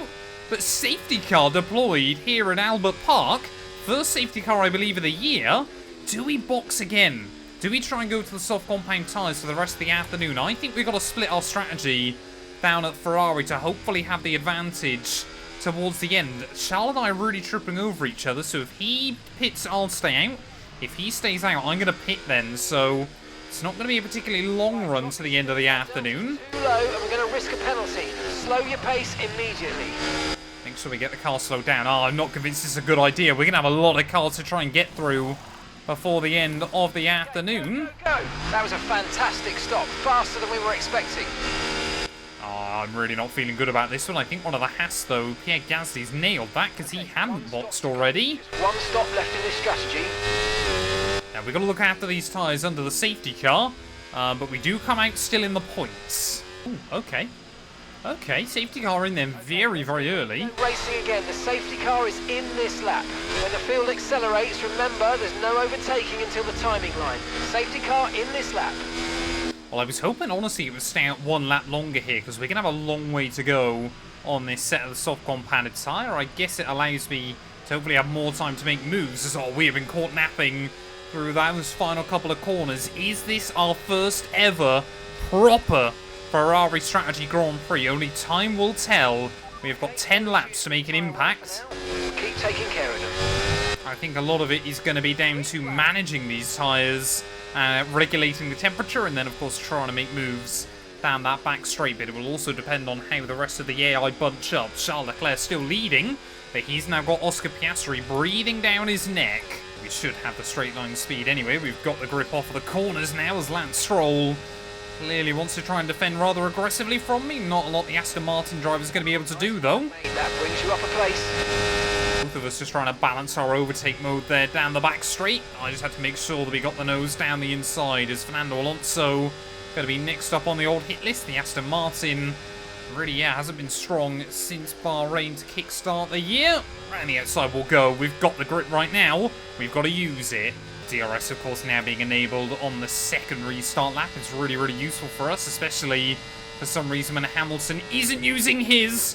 Oh, what was that? Lando Norris kind of tucked in until the very last moment and then decided he wanted to try and get a run on Lewis Hamilton here. We've got no battery to make our way down in towards the final couple of corners. And again, Norris wanted to try and move around there. It's a bit of a robust move down the inside. Luckily as well, we have now claimed fastest lap, so even if we can't walk away with a big result, hopefully... 2.2 seconds. Yeah, you can see those top 5 cars are really battling it out with each other, but yeah, hopefully, at the very least, we'll get the bonus point here. Battery management is the other critical thing in this race, as Oscar Piastri now back up into the lead. You can see, they're right there. My strength seems to actually lie on the exit of this chicane, so it's a bit of a shorter run. But we seem to be able to carry more speed out there to the outside of Lewis Hamilton. Thought we were going to be able to get him on the brakes. Oh, Lewis didn't want to back out of it, but luckily we swooped right the way through. Leclerc back to the front of the field again. He and Oscar Piastri putting on a show, but we are closing in. Right, come on then, we made the move on Hamilton last time. Oh, we're not going to be able to make the move on Russell if I make mistakes like that, though. We still, though, able to find the speed as Leclerc and Piastri, you can see again, fighting just up the road. We've got to start considering the tyres, though, late on here. They are not going to be pretty by the end of this race. We need to manage the temperatures. We've got more yellow flags out. I think someone else down the rear of the field has gone. I think that was just a Sauber locking up. Well, there we go. We are back with the group that we were fighting with early on in this race. And now we're going to try and get a run on Sergio Perez. Got to use so much battery to put alongside the AI down here, but that's exactly what we'll do. And the Mexican really doesn't think it's a battle worth having right now. I think all of them starting to get a little bit worried about the pace we've got. Here goes Verstappen to the outside of Oscar Piastri, watching all these battles going on. Oh, it's good viewing for me as Piastri gets pinched on the inside of the corner. We've got yellows out for somebody. There's a yellow flag ahead.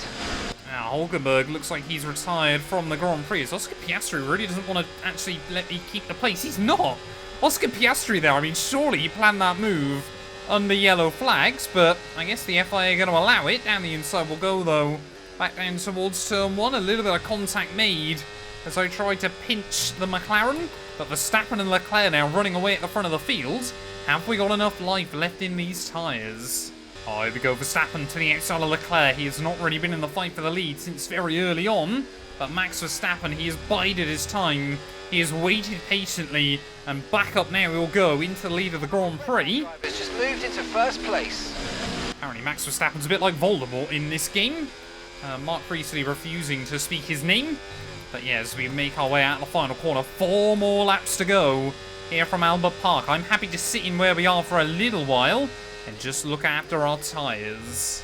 I mean, again, this Ferrari's definitely got more straight line speed. We saw Charles Leclerc try to utilise it in Jeddah. No.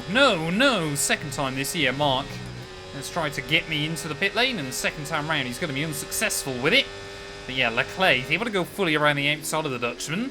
Max Verstappen's only able to get alongside Charles Leclerc, so we've got to use that late on.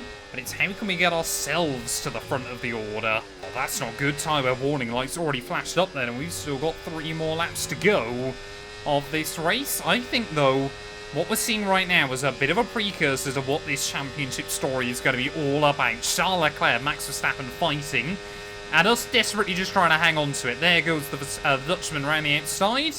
This time around, he's going to swoop back through and up into the lead of the Grand Prix. Are we going to see Leclerc vulnerable on the exit of the corner? Yes, we are. Around the outside of our teammate, we're going to try and pounce. Come on, we got to work together here, Charlie boy, and he doesn't want to. Try to keep the nose down the inside. We get oversteer, and that just allows Verstappen to inch away. Well, the problem I've got now is these tyres are really giving up the ghost, so I got to go for the move on Verstappen this lap. Otherwise, I might not get another opportunity here. Drain the battery. Just want to try and keep a little bit in reserve, though we know we are still strong for this second chicane. Just over a lap to go here from Albert Park. And are we going to see another race victory slip through our fingers? Or this time round, are we going to be able to convert it there around the outside of the Dutchman? We've got the straight line speed to get round him. And for the second weekend in a row, we're going to start the last lap in the lead.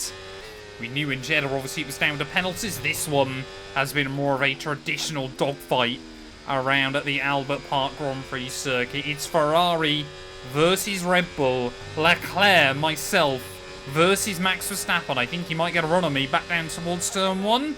But let's try and use a little bit of batteries. Oh, here comes Charles Leclerc as well, having a look down the inside at the first corner. I think Leclerc thought better of it and just decided to tuck back in there. As are we going to see Verstappen again able to get a run around the outside up in towards turn 3. We'll try and keep the nose there. We run him very, very deep into the corner there, and Max Verstappen forced to back out of that one yet again. And now he's going to be under pressure from our teammate. I wonder if there's a little bit of cat and mouse play going on between the Dutchman and Charles Leclerc here. But Ferrari, we took a risky strategy gamble to try and box over onto a set of soft compound tyres. They haven't really lasted as well as I hoped they would. But as we try and drain the battery down this back straight, if we can defend this now, there might not be a lot more that Max Verstappen can do here in towards the final sector of the Australian Grand Prix. Oh, a little bit of a mistake there. We run just ever so slightly wide. But Verstappen, he hasn't got the run. Charles Leclerc down the inside of Max Verstappen here as we start to get more rear locking as well. We could still lose a drag race back to the finish line between ourselves and our teammate here. So we need to just try and keep the car planted. What is the tyre we're up to? 80% on that front left, but through the final couple of corners we're going to go. It is going to be our first ever victory for Ferrari Formula 1 team. Grazie ragazzi. Yes, yes, guys, yes! Come on, boys! Ah, fantastic drive. That's just fantastic. Amazing. You deserved that race win. Well done, mate. A great race then, and a fantastic victory here at Albert Park.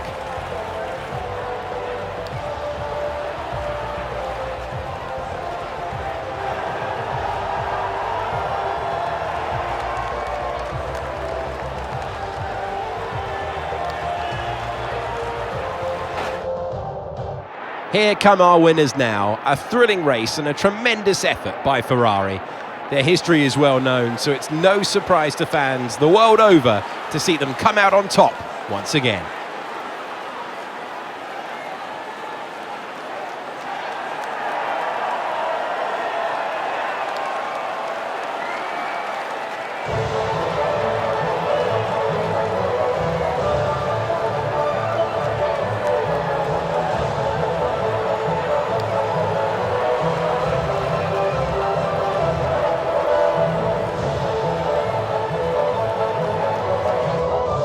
Well, for the second weekend in a row then, we took pole position, we bagged fastest lap, and we crossed the line in first place. But this time round, we get to keep all 25 points for our troubles. 26 points even this weekend. What a race that was. And I thought, well, we were what? All three of us covered by half a second in Jeddah. This time round, all three of us covered by 0.3 of a second. Looking at the final classification there, I think we're going to have a really good title fight. Maybe even a three-way title fight this year between ourselves, Leclerc, and Max Verstappen there. And all three of us have taken a race victory as well, which is pretty impressive to kickstart the campaign. Oscar Piastri P4 beating out a resurgent George Russell late on in the day ahead of Perez, Hamilton, Norris, and both of those Aston Martins. Means once again, it is just the big five teams that are able to walk away with the points there. Fred Vesti able to beat out his fellow rookie in Ollie Behrman, and just Hulkenberg and Tsunoda, of course, the man that used to be my teammate, and the man I replaced at Ferrari as well. They're both failing to see the checkered flag. That means if we take a look at the championship standings, the gap at the top of the table has been cut down to just 4 points between ourselves and Leclerc, but it is still a Ferrari 1-2 in the championship, and our first 1-2 of the year for the team there. Max Verstappen P3 ahead of the ever-consistent Oscar Piastri. Alonso just starting to struggle a little bit ahead of Hamilton and Sergio Perez there. And yeah, those are big points for George Russell. The first big haul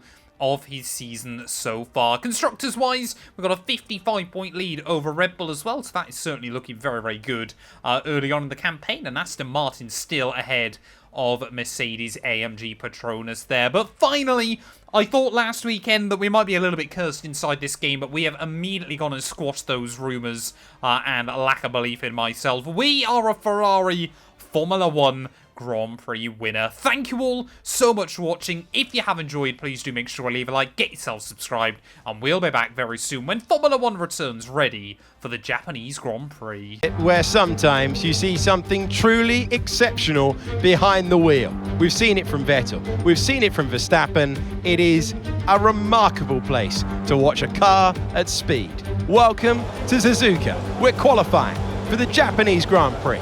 Well, Oscar Piastri's gotten out a bit of a shocker here early on. Out in Q1, only lines up P19 on the grid, so wouldn't be surprised if we see the McLaren man take some penalties ready for the Grand Prix, but heading immediately into Q2. We're going to be looking for either mid or low 27s here. Of course, Ferrari, we have taken all 3 pole positions so far this season.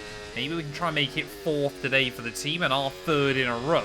We've had the better of Charles Leclerc recently, but will that continue? I know I mentioned it back in Jeddah. This car just has such an eagerness to turn in for a corner. I mean, that first Degner, completely flat, foot to the floor. It's not really a corner anymore. You're just setting yourself up for the second part. Purple through that first sector. This thing's got a lot of working aerodynamic through the S's as well. Battery management is something we're going to have to focus on, though, when we move into the GP. Obviously, there's not that many big braking zones around this lap, and it does mean saving up charge can be quite difficult to do. We're pretty much a second up on Pierre Gasly, who is just outside the top 10 at the moment.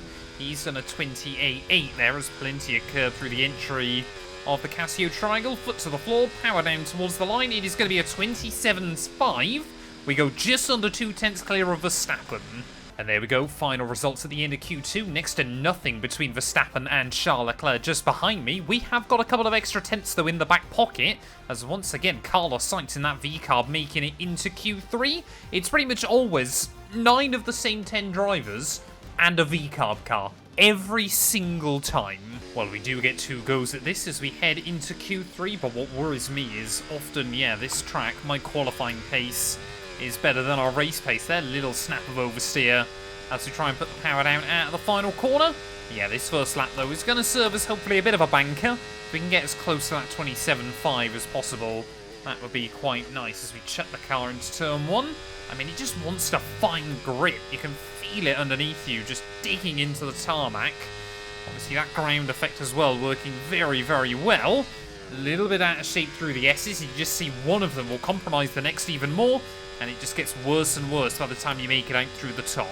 Oh, I don't think I used my battery as effectively this lap. We need to use it down this straight in towards 130R, because the speed is really, really useful. Only 4 tenths up on Lance Stroll, who admittedly is on a 28.2. Again, you're basically aiming for those bollards on the inside. It's pointless. That poor Marshall, who's having to repost them every single time out of the final corner. We still do a 27.5 again, but Leclerc now is into the 27.4s. Well, the team reckon there is pace in the car then for a 1 minute 26 here. I'm not convinced we're quite going to get to that level, but I would certainly like to try and push close to it. It's everybody else on their last ditch run as well. I reckon there's easily another 2 or 3 tenths in the car, but it does depend on what else Charles Leclerc can find as well. Again, just sacrificing a little bit more battery on the run down to turn 1. Just got to try and keep the car in the green, but we know if we get it composed through this first few corners, then the lap is on 6th gear through the first couple of S's, then downshift into 5th just to make sure you get the rotation as each one tightens up a little bit more than the last. Oh, a little bit of a compromise line there at the top, but nothing a little bit of battery can help out with. Down into the first Degner, completely flat through there. Oh, second one, though, just not quite carrying the speed we needed. Charles Leclerc, 27.1. That is a monstrous improvement by our teammate, and that has thrown down the gauntlet then, as Verstappen is going to split the two Ferrari cars as well. We are only 2 tenths up at the moment, so I'm not convinced that we're going to be able to get pole here, but surely it is going to be another Ferrari front row. Will we be able to lock it out, though, as down through Spoon we go? Oh, a little bit wide there and not able to get the nose tipped in through the second part. I'm well aware of that, Mark. We're already talking about it. It's trying to use the battery down in towards the final corner. Definitely did better with the management that time round. Through 130R, not really ever a corner anymore. But can we split that Red Bull and our teammate there? Missed the apex through the first part of the Casio chicane. Get it nice and tidy, though, on the exit. Shortest run back towards the line. 3 tenths up. 27.3. I think we stay third. Well, there we go. We do end up making it a Ferrari front row lockout here for the second weekend of the year. But Max Verstappen less than a tenth behind us as well there. But once again, your top 3 in the championship, we genuinely could be in for an absolute cracker of a year here. 2 tenths between us, and then 4 tenths back to George Russell in P4 ahead of Lando Norris. But yeah, Charles Leclerc set the gauntlet this weekend. Could he be our first repeat winner of the year? As of 2022, 12 champions have been crowned at the Japanese Grand Prix. Who will be tasting glory today at the flag? The lights go out in a few moments' time. It's time to take a look at our starting grid for today's race. Charles Leclerc lines up on pole position, and Mr. Monaco completes the front row. As we continue through the rest of the grid today, we have Verstappen, Russell, Norris, Stroll, Sainz, Perez, Hamilton, Gasly, Tsunoda, Albon, Ocon, Hulkenberg, Fernando Alonso, Behrman, Joe, Oscar Piastri, Vesti, and Daniel Ricciardo fills the last spot on the grid. It's almost time for those 5 red lights to go out then. Let's see who can prevail today. Well, I've got to admit, it is slightly awkward. Maybe I need to change my name. The fact, obviously, we're teammates with the Monegasque driver Charles Leclerc, and I'm still calling myself Mr. Monaco inside this game. I reckon what we should do is if we win Monaco, we can keep the name. If we don't win Monaco, then we'll change it and Charles can stay as Mr. Monaco there. But yes, we prepare ourselves for this Grand Prix, though. I'm tempted to take a big gamble here. I know that the soft tyres actually can go a little bit longer than the team reckon they can. Obviously, we can go to hards to the end of the afternoon if needed, and maybe then undercut the rest of the field. I mean, it worked for us last weekend, that aggressive soft compound strategy towards the end of the afternoon. Admittedly, only just. We were hanging on for dear life on the final lap ahead of Verstappen and our teammate there. But it provided some extra grip down in towards turn 1. Overtaking here is not too easy either, so it'll be really, really important. Let's do this thing, though. It's time for the Japanese Grand Prix. It looks like we have split the strategy. It is 5 red lights. And a mighty long hole, but it is going to be lights out, and away we go. They're annoyingly. Verstappen's done a really good job. We'll try to have a look down the outside, ready for turn 1. Charles Leclerc just covers me off there, clearly a little bit nervous as we make our way in towards the first corner. Only 4 points in it, in the lead of the championship right now. I mean, Ferrari, this early on, you can't try to call status, can you, within the team? But it would be interesting to see whether we hear about it a little bit later on in the campaign there. But pretty clean and tidy through the first couple of corners. I guess that is one of the downsides of obviously now having a front-running car that we can obviously fight for World Championships with. It does mean starts generally seem to be a little less dramatic unless we end up with a bad qualifying, but so far this year we are yet to qualify anything lower than 4th place, and that was only back in Bahrain when I was still struggling with the rear locking there. We have survived the start, though. It is going to be really, really important early on just to manage these tyres. They do have 1 lap of qualifying anger put through them, but that's not necessarily a bad thing, because it means they should be worn in nicely and up to temperature. Well, the thing I absolutely have to drill into my head here is just how important it is to make sure that you balance out the battery usage early on. Yes, we need to stay in the DRS range of Charles Leclerc as well, but if you go down to sort of 30-40% battery too early, you aren't really going to recover it, or it's going to take a long old while.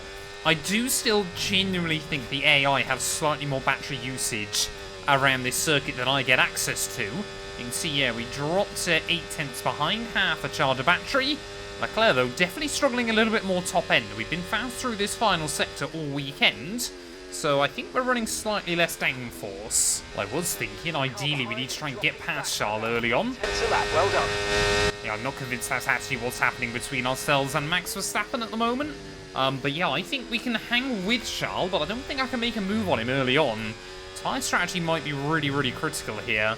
Is it going to be worth undercutting and taking the safe option on the hards? Or is it going to be worth trying to make sure we definitely get track position if we box over to mediums? Well, we saw this as well back in Bahrain, but already just starting to struggle a little bit with tyre temperature here. Max Verstappen trying to look down my outside in towards 130R. Surely he's not going to be able to make that happen. No, he doesn't, and we have to give him a little bit of a squeeze out on the exit. I guess now we got to try and play the number 2 role a little bit and give Charles a bit more breathing room ahead of the Red Bull. But I think Verstappen is probably about to pounce on me as we make our way back down towards turn 1 there. DRS for the Red Bull driver. And okay, losing the 1 spot, but I don't really want to lose more than that. As down the inside goes Verstappen. Kind of sits on the apex there. We have to give him more room than I wanted. Is George Russell hounding me? Place back. Come on, we got to stick with him. Maybe this gamble not working so well early on. Well, that's not good either then. Only on lap 6, tyre warning light has already flashed up. So I think we're definitely going to be switching over to a set of hard tyres for the rest of this race. Really did think these softs would be able to go a little bit longer. We saw it in the My Team career mode. Red Bull were able to take, I think it was 9 and 10 laps. We can't though. I don't want to box this lap, but we might have to come in at the end of lap 7 as already now dropping out the DRS range to Verstappen. I guess the important thing is obviously we might be able to undercut. Well, I guess the good thing is if you have a look on the mini-map, one of those Alpines is causing an almighty train a little bit further back, so even if it ended up being, you know, kind of a realistic worst case scenario, we'd only drop down to about 5th or 6th here once the AI have all pit. I mean, we can't really afford to go much longer. 75% wear on those fronts already. So yeah, we're going to peel into the pits at the end of this lap. Oh, we got yellow flags out. I think George Russell behind me's made a little bit of a mistake as we try to get ourselves into the pit lane. Okay, don't worry about Just about got it stopped. Focus on this pit stop. Yeah, I really don't want to pick up any more 10-second time penalties early on this year. As come on, Ferrari. Now, come on. Perfect job on the turn in there, mate. Looks like a nice stop time. We're happy with that one.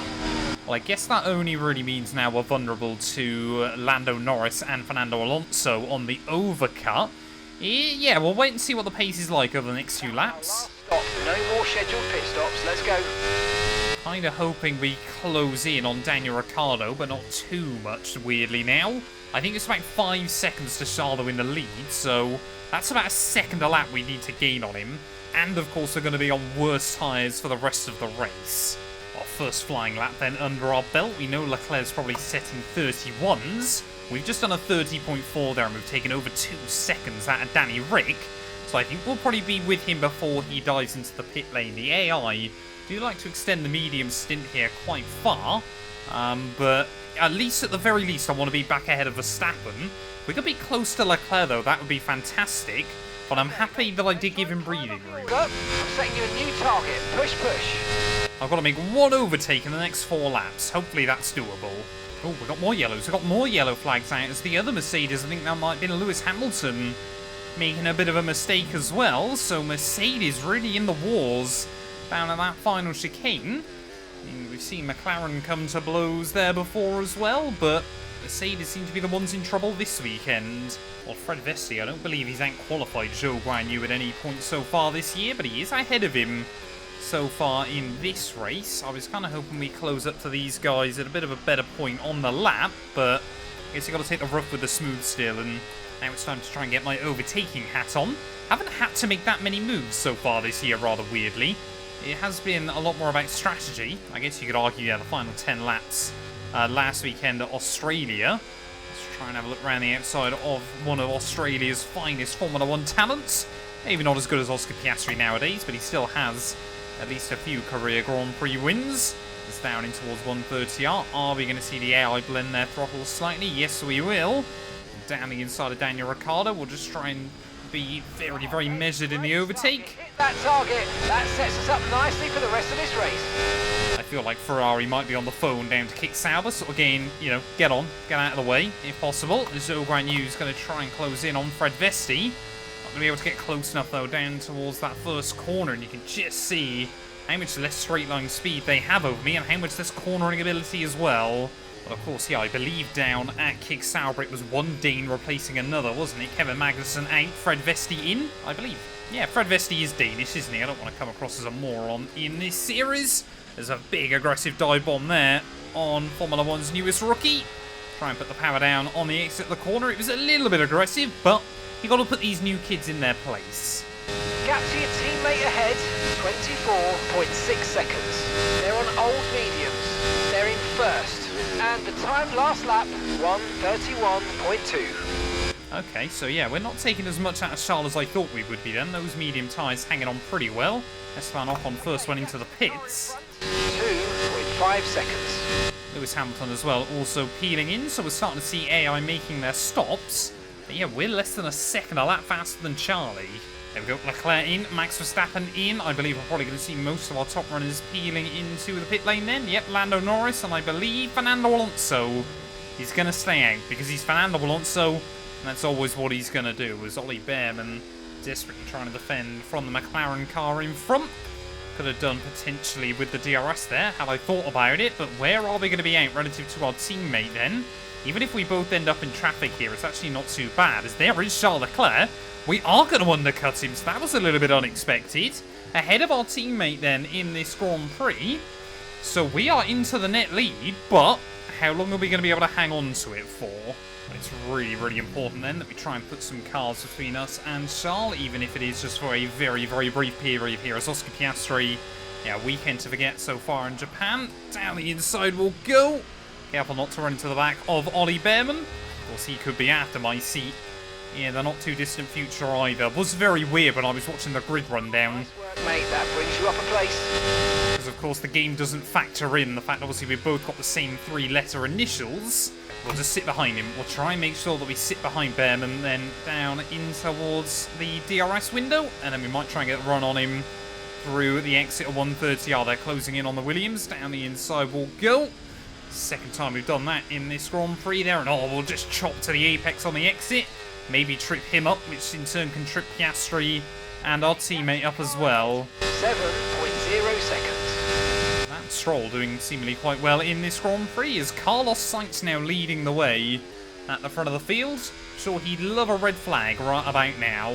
But we are on a very different strategy to Charles Leclerc at the moment. I'm not sure I'm going to have much say on whether we try and keep him at bay. I'm willing to let him by there, because of course it means we can obviously claim the DRS, which we just about will. Side by side into the Casio triangle.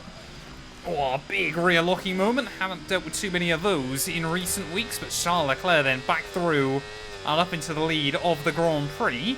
The other one we've got to be careful of course, is that we don't let Verstappen get back in this fight, as new fast lap by the Dutchman here. You can see how much we gain in on our teammate, but 12 laps to go. We might just have to hold station. Well, how many times have we seen it on this game? The Max Verstappen struggles a little bit in the first half of Grand Prix, and then once you get over into the second leg, he just seems to absolutely find more pace in that Red Bull. He's 2.6 seconds back at the moment. I mean, if Ferrari were thinking strategically, they would tell Charles just to make sure I stay in the range, to hopefully prevent the Dutchman from getting too close. The 2/3 distance then, we have unfortunately lost the DRS range to Charles Leclerc. Max Verstappen though another 1.7 seconds further back. Based on recent results, this will actually be quite an undramatic finish. Top 3 cars covered by more than half a second. Have had a couple of real belters at the start of the year, but unfortunately, yeah, we tried a bit of an odd strategy today. Doesn't look like it's going to pay dividends for us. I would still happily take a safety car late on, because we could box over to mediums and try to push. Well, it is time to get my defending shoes on. Max Verstappen now right underneath us. We're going to try and make sure that he gives me the DRS here once again. Red Bull man trying to look around the outside down towards 130R. How often have we seen the Red Bull really have the legs on us this year, as just about make sure that we were behind. Try and tuck back into the chicane there. The Dutchman will really try and position his car. Oh, a bit of oversteer for the pair of us, so at the final corner, but we've utilised that really well. And now we should be able to try and storm back past him. We have got one issue, though. Fuel. We are now under on fuel. So in these final 10 laps as well, not only are we going to have to try and defend from Verstappen, who immediately is going to try and come fighting back, we are going to have to try and manage the fuel as well. So now we've really got to hold on to track position and just save a little bit through the S's. Well, I guess luckily where this circuit is quite old school, it does mean you can save plenty of fuel throughout the first half of the lap, and there's not really anywhere that the AI can go. Unfortunately, we are boxing everybody up though, as Lando Norris now has a look down the inside of Verstappen at 130R. So the McLaren driver up for potentially their first podium of the year. I mean, it's a tall order. We've got to get the elbows out, but we've got to make sure we do it fairly. As Verstappen into the pits. Why is Verstappen pit? What's gone on there? Red Bull, I can only assume he made contact with Lando Norris. As here goes the McLaren man down our inside. Oh, I've got to be really, really careful of that. But yeah, McLaren, we haven't really seen race-winning pace from them like we predicted back in pre-season. But Lando Norris up until the podium today. Well, riding on board then with Max Verstappen here as we make our way down the back straight. Let's wait and see if there is any contact between him and Lando Norris. You can see the McLaren driver lines up the move up the inside. There was no contact there. I have got no idea why Max Verstappen has needed to pit in this Grand Prix. Can definitely see he's missing an end plate there, but I've had a look back through. There's no other contact that's made. But Verstappen, for whatever reason, I don't know whether it's the replay not showing it up or what, but Verstappen in, and his race is basically over. Oh, McLaren, yeah, definitely still lacking some of the out-and-out speed that Red Bull and Ferrari have got. But we do stay in the range of Lando Norris. We need to get to the end of the race on these tyres. I'm not sure we're going to be able to get close enough to him, though, down at turn 1. We'll have a look round the outside. No, Lando gets the elbows out. And I think, unfortunately, that might be that fight done and dusted. We've still got to try and save fuel towards the end of the race, and now we haven't got enough battery. Well, every lap we can still stay in the DRS range of Lando Norris is certainly very useful. Tempted just to try and hang on as long as we can. As all, we've got yellows out for someone. Not too sure who that is at the moment. I think it's Lewis Hamilton. Lewis Hamilton out of the Grand Prix for Mercedes, so heartbreak for our fellow Brit late on in the campaign. I guess it's pretty good for us, because of course now it means we've got even more of a gap back to Lance Stroll, who's suddenly up to P4. Why is he suddenly cooking whenever I come to Japan? Well, Ferrari with 8 podiums on the bounce then to kickstart the year, if we can claw this home inside the final few laps. But yeah, Lando Norris, I think he was hoping that we just wouldn't be able to apply pressure to him. That has not been the case here late on. 7.8 seconds. We've actually been able to hang on to him quite nicely here with just a few more laps to go. It's just about trying to learn where we can save enough battery to really go for it. And then obviously deal with the fuel. We're not losing much more each lap, so it might be a kind of last lap we can try and save it all back. I think this might have to be our opportunity this time round. We're a couple of tenths closer to Lando Norris as we make our way down the back straight. Obviously, we've just got to make sure we're inside that DRS detection and that we save up enough battery for 2-1. See there, yep, 2 laps worth of fuel left in the car as we chuck it over the curb through the Casio Triangle. Within half a second now, Lando, as we make our way out of the final turn. We've just got to drain the battery back down towards turn 1 and try to get a run on him here, which I think we just about will. Lando Norris desperate to try and defend it. Give me a big squeeze on the outside. We will return the favour through turn 1, but we get out on the curbs. Oh, Lando Norris immediately invited straight back through. And we're going to have to try and wait to go for it again. How is the fuel situation looking? We're still 0.1 lap under. And with one more lap to go, then Lando Norris is definitely struggling in that McLaren. I don't know whether his tyres are a bit cooked or what's going on. But we're able to hang even closer to him. We know that gap needs to be less than half a second on the exit of the Casio Triangle. And then we can really just try and fuel save around the rest of the lap there, closing in. You can see the Darktrace logos on the back of that car. Could not tell you what a Darktrace is, but I guess it's some weird shady company that sponsors Formula 1 teams there. Well there, nice one. Come on, we got to get the run. We got to get the run to the outside again. Lando Norris, it didn't work last time. And let's bring it home. But this time around it will though. We get the car slowed down into turn 1. We don't go on those curbs on the outside. And now it is Operation Save Fuel. Ready for the final few corners of the lap. I'm expecting us to run out before we get back round to the start-finish line. But we know that Lando can't make any moves happen through here. Lifting and coasting as best as we can. It's going the wrong way.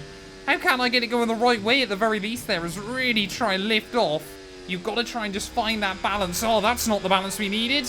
Just running ever so slightly wide there. We'll give him the outside line though into the hairpin. Just make sure we keep the nose up the inside once again and try to put the power down. on the exit of the corner, but Lando Norris finds the traction. We've got to try and get back down the inside, though, before Spoon. Oh, on the grass we go. What on earth is this late on in the day? I was not expecting this to be as a dramatic finish as it's going to be. We'll try and force him out there, give him the room. Lando Norris not wanting to back out of it. 1 lap of fuel left now, the tank's pretty much empty. And on the exit of Spoon, we are basically just waiting for when the engine is going to go into low fuel mode. There it goes. But we'll just tuck back in front of him again. Now we're going to start hearing the throttle clipping out as Lando Norris goes back around the outside. We try and keep it there. I don't think we're going to be able to keep it like that, though, unless we can switch him. Nope, it is all over. Drain the battery on the run towards the line. Will we even stay ahead of Lance Stroll? Surely. No, we can't. Stroll gets a podium. It is P4. Yes, great drive, great drive. Everyone here is really happy with that performance. Well done, mate. What a performance! He's left the field behind. Charles Leclerc wins it.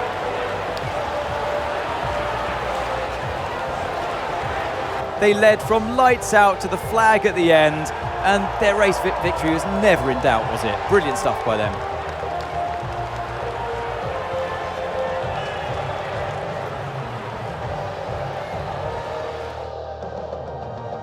Here come our winners now. A thrilling race and a tremendous effort by Ferrari.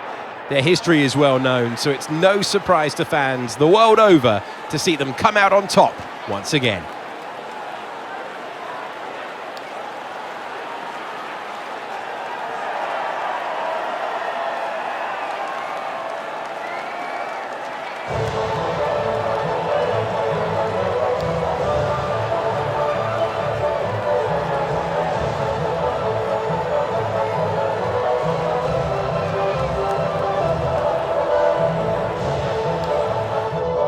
Well, there we go. Charles Leclerc takes his second win of the year to become our first repeat winner of the season. And luckily for us, Lance Stroll isn't classified. I don't know why he isn't classified. He was a lap down. Eh? What happened to Stroll? Come the end of that one. That is utterly bizarre for the Canadian there. So, well, I guess it's good for us because he doesn't get that first Formula 1 podium. Where did he lose a lap? I can't see it anywhere, so, yeah, well, that's just a bizarre glitch, isn't it, that it's cost Lance Stroll. But for me, though, it does mean we keep our podium streak alive so far this season, which I guess we could be pretty happy with as well there. Stroll is robbed. I never thought I'd say that on the Formula 1 game. Lando Norris, though, becomes our third separate team to score a podium. Sorry, our fourth separate team, even, to score a podium this year with a beautifully driven P2 in the end, despite how nip and tuck things got between us come the checkered flag there. Perez in fourth ahead of Russell, Sainz, Tsunoda, Gasly, Albon, and Fernando Alonso there. So Verstappen on that weird two-stop strategy really did get screwed over in the end. Only P16 for the Dutchman. That means in terms of the championship, Charles Leclerc now with a 14-point lead over myself. The gap to Max, though, opens up to 43 points as Oscar Piastri, another driver who failed to score this weekend. And Stroll, well, that could have been useful for him. He would have been all the way up with Lewis Hamilton and George Russell in those Mercedes. Ferrari still continue to dominate the Constructors' Championship. Charles Leclerc will be leading it by himself. I'd be 3 points away from leading it myself, so we have got more than double the points of Red Bull after the opening 4 races of the campaign there. Kick Sauber now the only team yet to score so far this season. But thank you all so much for watching. If you have enjoyed, please do make sure to leave a like, get yourself subscribed, and we'll be back very soon when Formula 1 returns for its first sprint weekend of the campaign. We'll be back ready in Shanghai. Here we go again. Welcome back to Shanghai. Welcome back to qualifying in China. And this is a technical, tricky track. Whoever takes pole is going to deserve it.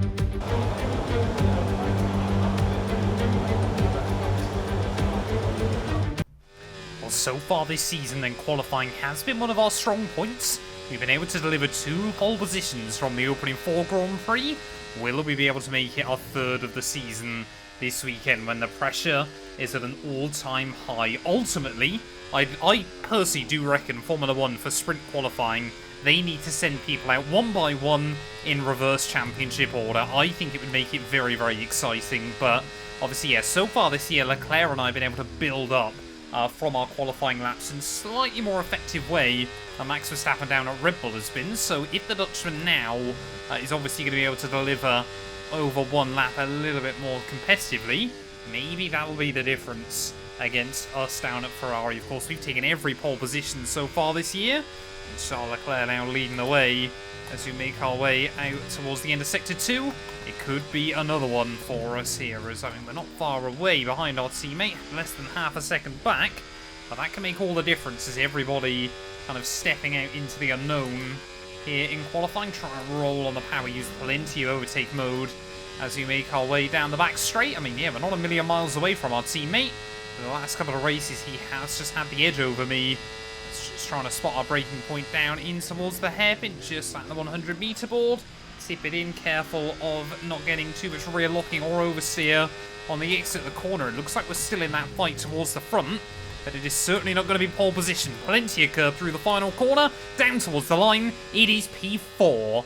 Not bad, but not fantastic. Well, there we go. Nobody can touch Ferrari on one lap still, no matter what we do with the format, which I guess is good for the team there. We're only just ahead of Perez and Lewis Hamilton, though, so the pressure really did get to me towards the end of that session.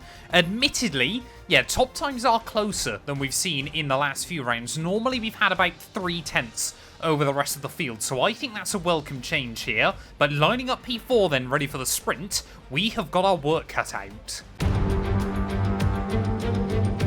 So it is all about speed in today's sprint. Not very many laps and no chance to get ahead on strategy. Who here today has the raw skill to take them to the top?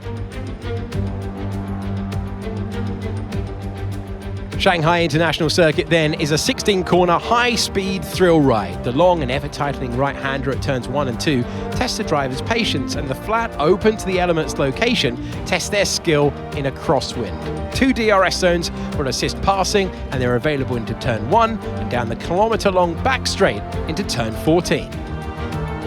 Off the back of a fantastic qualifying session, it's time to see how our starting grid looks for today's sprint. Fantastic effort from Charles Leclerc yesterday, and it's put him on pole, and Max Verstappen lines up alongside.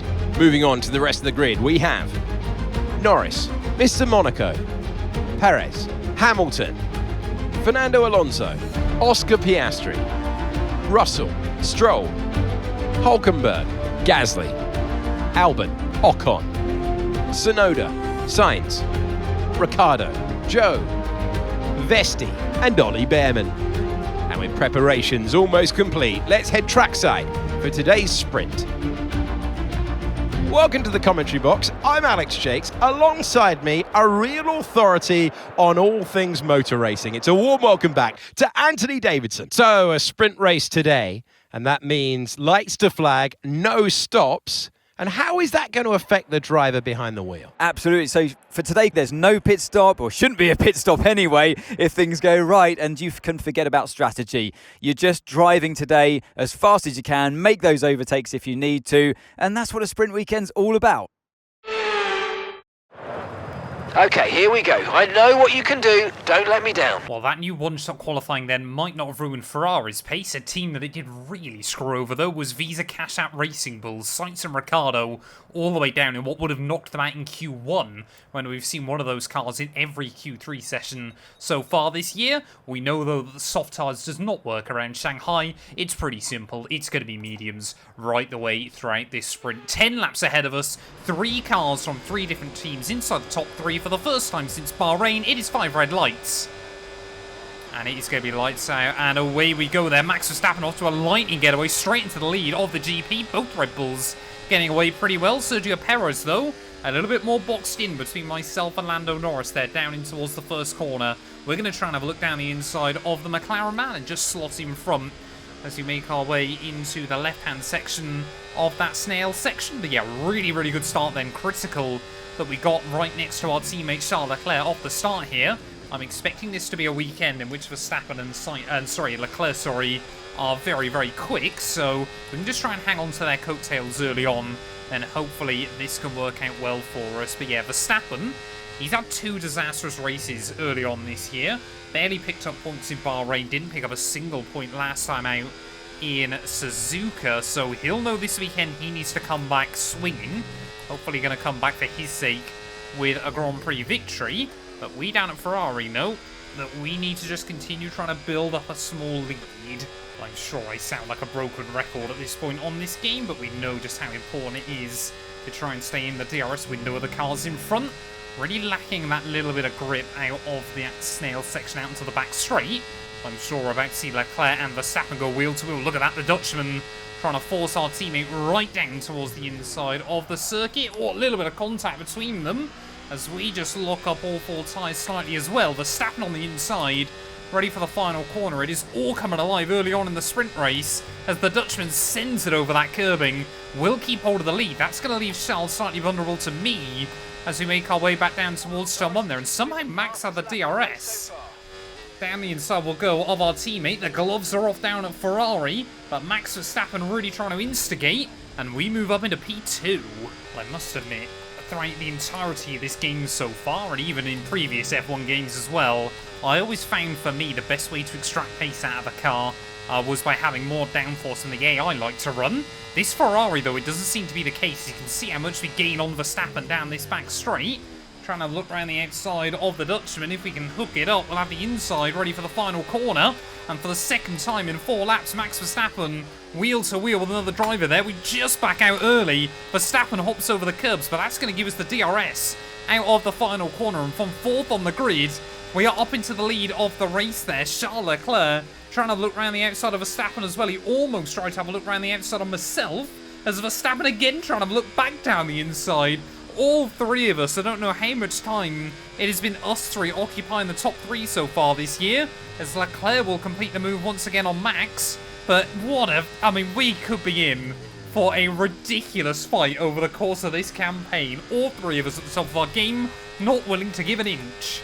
I think they're both still fighting behind me here, so we've got an opportunity to try and break free, which doesn't happen often in Shanghai. They're still side by side as we head out onto the back straight there, and Lando, Norris, Sergio Perez are going to be sensing an opportunity, but out of nowhere, we've got a 1.5 second lead over our teammate. We've just got to run. Well, maybe Lando Norris's return to the podium last weekend was McLaren just remembering that they've actually got quite a decent car in this series. They have lost out both to us and Red Bull slightly in the development race early on this season, but Verstappen desperately trying to defend from Lando Norris. We're trying to keep that Red Bull out of our DRS window here. Oh, that's not going to help us though. Bit of a rear locking. We gather it up quite nicely, but the Dutchman is immediately right back on me. Away soon. Already worrying about the tyres as well. Does not bode well. Well, I guess then as we barrel out onto the back straight once more, just 3 laps to go after this one. The goal now is to lose as few places as we possibly can down this back straight. We know that Red Bull isn't particularly fast. In fact, he's not gaining anything on me. Max Verstappen, I wonder if he's just trying to play the ERS game at the moment. Maybe try and charge up his battery pack a little bit more. But I thought he was going to fly past me there, but apparently not. I guess this will decide then whether last time round we were a bit lucky or whether Max Verstappen simply does not have the straight line speed to keep up with us at the moment. You can see we try and drain a bit of the battery, but we're keeping a little bit in reserve. Max Verstappen with DRS cannot make an impact right now. But again, we know the AI like to use more of it right towards the end of the race. It's Charles Leclerc trying to have a look around the outside of Lando Norris. Norris might be back in this fight, but no, he's not. Leclerc makes it through. Well, last season here, in our Haas car, we battled the Red Bulls for the win. I believe that time around it was Sergio Perez that was the one applying all the pressure to me. But yeah, unfortunately we bottled it down at this final hairpin on the very last lap of the sprint as Verstappen locks up. Oh, Verstappen spin! No! What is that? Verstappen goes for a spin, blocks the road. I don't know who's made it through. We've been hit up the rear by Fernando Alonso, I think that is. Leclerc now to the lead of the Grand Prix. What on earth is that? Wing damage, but not enough to justify a stop in the remaining laps. What on earth is that by Max Verstappen, who picks up a 10-second time penalty in the process? I think we've got more cars that are stopped there. I think we've got a roadblock, but of course it's too late for a red flag to come out. They're retiring from the race. Fred Vesti seems to be the only one that's properly been destroyed in all of this, but Charles Leclerc, out of nowhere, back to the front of the field as Max Verstappen, drama in the sprint race. Carlos Sainz also out of this race as well there. Loads of cars having to peel in for front wing damage as well, but Leclerc, he got a bit of a lucky break last weekend with Verstappen and I battling. It looks like the same's going to happen again. Start to feel the effects. Yeah, we've got to be really, really careful through these S's. I mean, we've still got Perez closing in on me, but I can't believe Verstappen. Another mistake in this championship campaign, of course. We watched him spin out in Bahrain, but here, he just blocked the entire road. I thought loads of cars were going to sneak by. Wasn't ended up quite being the case, but I think, yeah, Leclerc's got away without any damage in all of that. We just could not find a way around the Red Bull, who created a roadblock in the middle of the road. Sergio Perez, we might be vulnerable to an attack by the second Red Bull driver here on the final lap of the race. I mean, Verstappen, I think he's still going to score points in all of this. Despite the 10-second penalty, I think Verstappen might just be able to hang on for a couple of points here from Sprint Race Saturday. But drama in Shanghai. We've still got yellow flags out. I believe that is the stricken V-carb of Carlos Sainz there. Charles Leclerc through the final corner. He's going to get the next victory of his career. And for us, a sprint win will have to wait yet another weekend. We come through for P2. Well, there we go. Nico Hülkenberg, fun fact, maintains his record of only being able to score points in sprint races inside this game. And he was only able to do that because George Russell picked up a 10-second time penalty as well there. Charles Leclerc, 8 points on the board for him, will further extend his World Championship lead. Sergio Perez, I believe that technically counts as his first podium of the year. They're ahead of Norris and Fernando Alonso. But yeah, that was just drama at the end of the sprint race. I've never seen anything like that inside F1 24. The gap to Charles now up to 15 points at the top of the table. I was hoping we could do like the main Grand Prix qualifying as normal, but because I made sprint qualifying one shot, so is real qualifying. A little bit of a shame, but I guess we've got one chance to make it count yet again. Well, no time to rest then from the drama on Saturday. We are back in qualifying once again then here for the Grand Prix proper. Are we going to be able to get closer to Charles Leclerc? Are we potentially now going to be able to challenge for the GP pole lap? We built up a lot of confidence from that sprint. We know we've got a race car that can fight as well. So let's just try and deliver over one lap here for what might be our third pole position of the year. Lewis Hamilton up at the top of the board momentarily.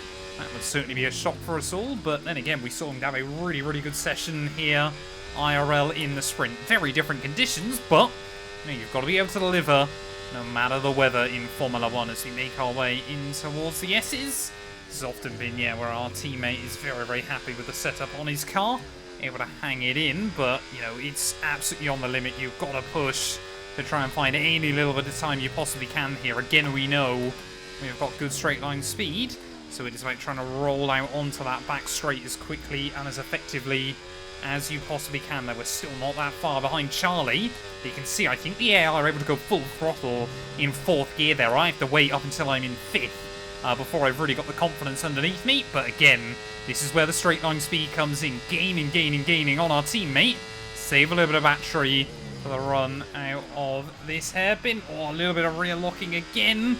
That's plagued us all weekend there. It looks like it's going to be a dogfight though between ourselves and Charles Leclerc. One more corner to go. Tip it in right on the exit curve up towards the line. P2. So close. I mean, that is the closest qualifying session we've had so far this year, and that is exactly the drama you want to see from sprint qualifying there. Most of the other drivers, though, weirdly, struggling more than they did in the sprint. Rather bizarrely, Lando, Norris, Max Verstappen, both slower than they were able to do in that other session.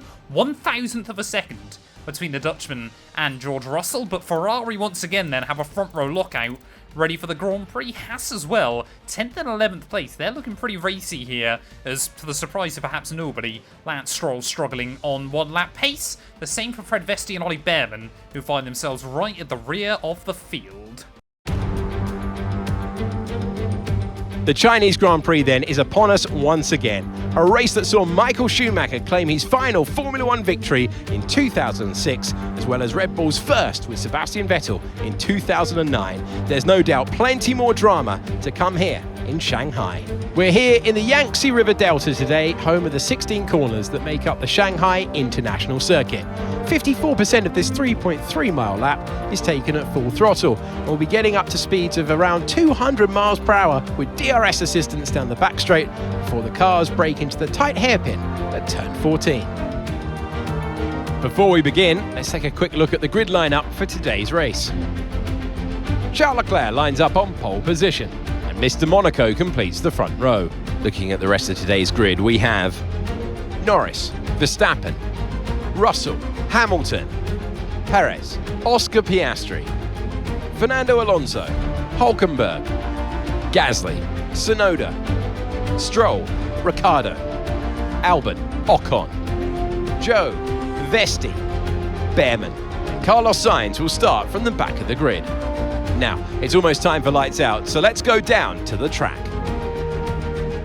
Well, here we are then, back on the grid, ready for the Grand Prix proper, and the team throwing us a very, very odd strategy. Hard tyres for the start, and then we'll move over to mediums later on in the afternoon. I'm happy to go with that, as long as Charles Leclerc is doing the same. We don't quite know just how far the mediums will go. We struggled a little bit with them in the sprint race yesterday, so if we can get these tyres, you know, maybe lap 16, maybe lap 17, then hopefully we will be in a good position ready for the second half of the afternoon. Of course, on the other hand, we are driving for Ferrari, so maybe Leclerc's been given a 4-stop strategy in which one set he goes on to intermediates for some reason.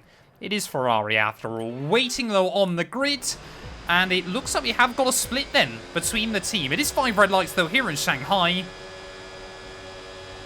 And it's going to be lights out, and away we go there, and I almost jumped the start, because I don't know why, because I lack talent inside this game. Immediately, Red Bull once again able to get off the line pretty well. Verstappen down the inside of Lando. Norris maybe trying to look down the inside of myself there, thinks better of it through the second part of the apex as we just tried to pinch him a little bit. Lewis Hamilton making gains as well off of turn 1, but again, we've got to keep up with Charles Leclerc here. We can't afford to let our teammate break free.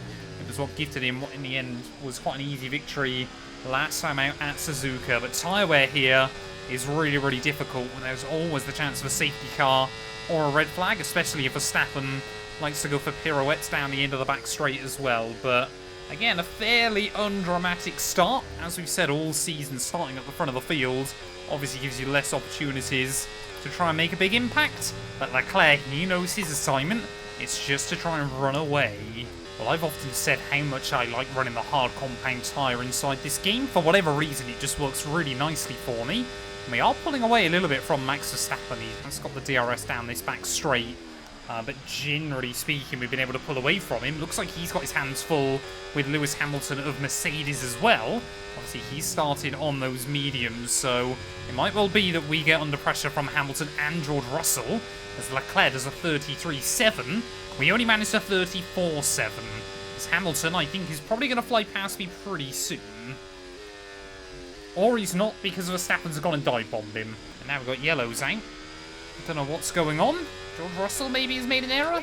No, we've got a car breaking down towards the rear of the field. A safety car would certainly throw a spanner in the works. I think that might be Ollie Behrman, who's out of the Grand Prix. Yes, it is. So, more disasters down at Williams for their new recruit. He is our first casualty of the afternoon. It's definitely taken us a bit more time to get these hard tyres up to scrub, but that being said, Leclerc, that gap is opening up by less and less each and every lap. And luckily, obviously, we know as well, Verstappen hasn't got the legs on me down the straight, even when he's got DRS, unless he wants to dive it on me and then spin himself out. And the inside goes the Dutchman. This is not really what we want at the moment. We could still regain the position. Oh, I really tried to squeeze him there through the final corner. There was a little bit of contact, so I had to try and turn in for an earlier apex than I wanted. I'm sure the Dutchman again is going to try and attack down towards turn 1. Luckily, though, we'll hang on, though. But this does not bode well in terms of Leclerc getting away. It worked for him at Suzuka because Verstappen and I battled, and it's working again. Oh, this time around, I'm not convinced we're going to be able to keep Max at bay, just using a little bit too much battery at the moment. You can see that Red Bull again. When I have to come off the battery, I mean, he's very, very confident on the brakes as well, which is not very useful. Max Verstappen down the inside this time round. We've got to work together a little bit here. It's either we don't work together and I let Charles Leclerc win, or we work together and potentially we let the Dutchman win. I think I know which one Ferrari would rather we do right now, so that's exactly why we're going to try and get back to the inside, ready for turn 1. Oh, a bit of a send on the way in, tip the car just over the grass, but we find the grip. Back down the inside we'll go. Oh, again, Max Verstappen, he just does not get the assignment right now, does he? Down the inside again goes the Dutchman. This time around Hamilton as well, thinking about trying to get involved. Lost the position, that's us down a place. I mean, surely, yeah, this is just playing into Charles Leclerc's hand right now, but also, got to remember, we should have quite a big advantage later on. 0.9 seconds. Our tyres do last pretty well here. I mean, we're just halfway through the stint and they're only at 30% wear. So we should be able to get into sort of 16, 17 if we needed. Or do we gamble and wait for like a safety car or something like that? Okay then, this has been the first lap this race where I think we've actually taken a little bit of time at Charles Leclerc. So I think those medium tyres starting just to give up the ghost slightly. I would have thought he'll have to get them at least another couple of laps. So if we can start bringing down this gap just a little bit, we might be in the fight later on. Staggered that we've seen none of our medium compound runners into the pit lane then at the end of lap 12. They all seem to be able to keep them going just a little bit longer here. And annoyingly for me, Charles Leclerc not only able to keep them going, but keeping them going and still pulling away from me in this Grand Prix. There comes a point where you have to no longer blame the tyres and say that the reason Charles is quicker than me at the moment is simply because he's faster this weekend. It's a bitter pill to swallow, but I'm not convinced even once we do switch that we're really going to gain much on him. He is just so fast in that car right now, and especially with Verstappen and I tripping over each other, it might just gift him another 25 points. It might not also help that I'm trying to record this race in the middle of a heatwave here in the UK. I'm genuinely sweating so much. It is unbelievable. It's actually making it difficult to concentrate. Here goes Verstappen. Surely we're going to see Leclerc in the pits. Oh, the Dutchman again locks up and tries to cut across my nose. There goes Charles into the pit lane. So Verstappen is going to become the new race leader. Hopefully not for very long though, as well. We're definitely starting to push these tyres. I want to try and get him sort of lap 15, lap 16 at the very earliest. But, if we have a look back down the inside of Max, Charles has been able to take those mediums longer than I thought he would. Well, I guess the only thing then that might help us here is the fact that Leclerc has come out in a little bit of traffic. I think that's behind Hulkenberg and probably Lance Stroll. He's still got a big train of cars behind us. It's been a bit odd where we've been able to manage the gap to Verstappen right most of this stint. It's actually meant that no one else can really make an impact behind as George Russell healing into the pit lane then. This lap, gap to your teammate behind, 0.9 seconds. I can't help but feel, yeah, this is still one lap too early to be making the pit stop. But I'm also very conscious of being undercut as well. Well, I think we're going to see lots of cars into the pit lane at the end of this lap, and I think one of them is going to be Max Verstappen. Tyres around now, so just be careful. He seemed desperate to get past me there this time round before the hairpin, and much more straight line speed than we've often seen by the Red Bull driver. Are we going to see him peel in? We want to go one lap longer. I can't afford to risk it. So there we go. Verstappen in. I think Oscar Piastri in. No, Lando Norris, sorry, is into the pits as well. So hopefully we're not going to be under too much pressure this lap. But this has got to be an absolute worldie. Well, Verstappen, I can see on the mini-map, I think has just come out behind one of the Mercs. But that not be the end of the world for him. Because, of course, he'll get the DRS down the back straight. And obviously he's got to still try and build up temperature in his tyres. Speaking about temperature in our tyres, that big wheel spin moment for myself. As we might be vulnerable now to Oscar Piastri, I'm not convinced this strategy was the right way to go. Especially once we found out what everybody else was doing. Down the inside goes the Australian. And yeah, I haven't really seen much of him so far this year, apart from that late race battle back in Bahrain. Perez almost gets himself involved as well. As we make our way then down into the pit lane. All of your top runners into the pits. Oh, a little bit of contact there with Oscar. Just got to try and make sure we get the car slowed down. Just about. Overtakes or we'll get a penalty. Okay, forget the targets for now. We've got to focus on the pit stop. Annoyingly, yeah, I failed that objective, despite the fact we're probably still going to do it even with pitting. Come on, go! Go! What was that? We've come out behind Perez now. Leclerc's gone. We're going to be behind Verstappen as well, I'm sure. But what on earth is that? The team don't even warn me that we're having an issue in the pit lane here. As there goes Verstappen, there goes Norris, there goes Hamilton. I know it's not ideal, but let's try and put that behind us now and get back into this race. Okay, stay clear of the white line on the exit. We'll receive a penalty for dangerous driving if you cross onto the track. It's not very useful information when we're already making our way through turn 2, Mark, but we have been well and truly Ferrari, perhaps for the first time this season. And now we've got a lot of work to do. Watching then as Lando Norris and George Russell go side by side. Hamilton has actually really put himself in quite a good spot here to try and hang on towards the end of the afternoon. As much as I don't want it to happen, I'm slightly concerned that our podium streak might come to an end here, admittedly. Make use of the overtake button and see what you can do. If you include the sprints, I think there was 8 podiums in a row. Look at that, Russell again down the inside of Lando. Norris back at the first corner. Perez and Piastri having just a watch on, but we won't do the same there. Around the outside of 1. Yeah, that was not great. We kind of launched it on the throttle down the inside of Oscar. I think we'll give him back up the place there. Luckily, no damage for either of us. Perez again tries to have a look for it, but yeah, we kind of launched it in. I thought Oscar maybe would spot us there, but apparently not. Right, come on then. Are we going to see Piastri try and fight George Russell? We're certainly going to try and go for it. We've got the straight line speed. There's the look there. I just saw temporarily didn't have his DRS flap open, so not too sure what that was all about. Down the inside of Oscar Piastri. A little bit more of a fair move that time. A little bit of wheel banging, actually, at the last moment. Good job. I mean, Oscar's sent it to the inside there, like over the curb. And now we picked up damage. Wonderful. Well, hopefully that's not the end of the world. This down the inside of George Russell will go as well. One rogue dive bomb isn't going to stop me from trying to pull off another. As around the outside, we're going to be up in towards the S's. Let's try and climb up the order. I'm setting you a new target. Push, push. Lando Norris then is our new target here. Of course, he was going to be our next target anyway, but we could be still in for a good battle for the podium between us, Norris and Hamilton. Okay, we can see Verstappen and Hamilton then having a bit of a battle further up the road. Hamilton, it has been a worthwhile fight and an interesting strategy by Mercedes that has almost paid off for them.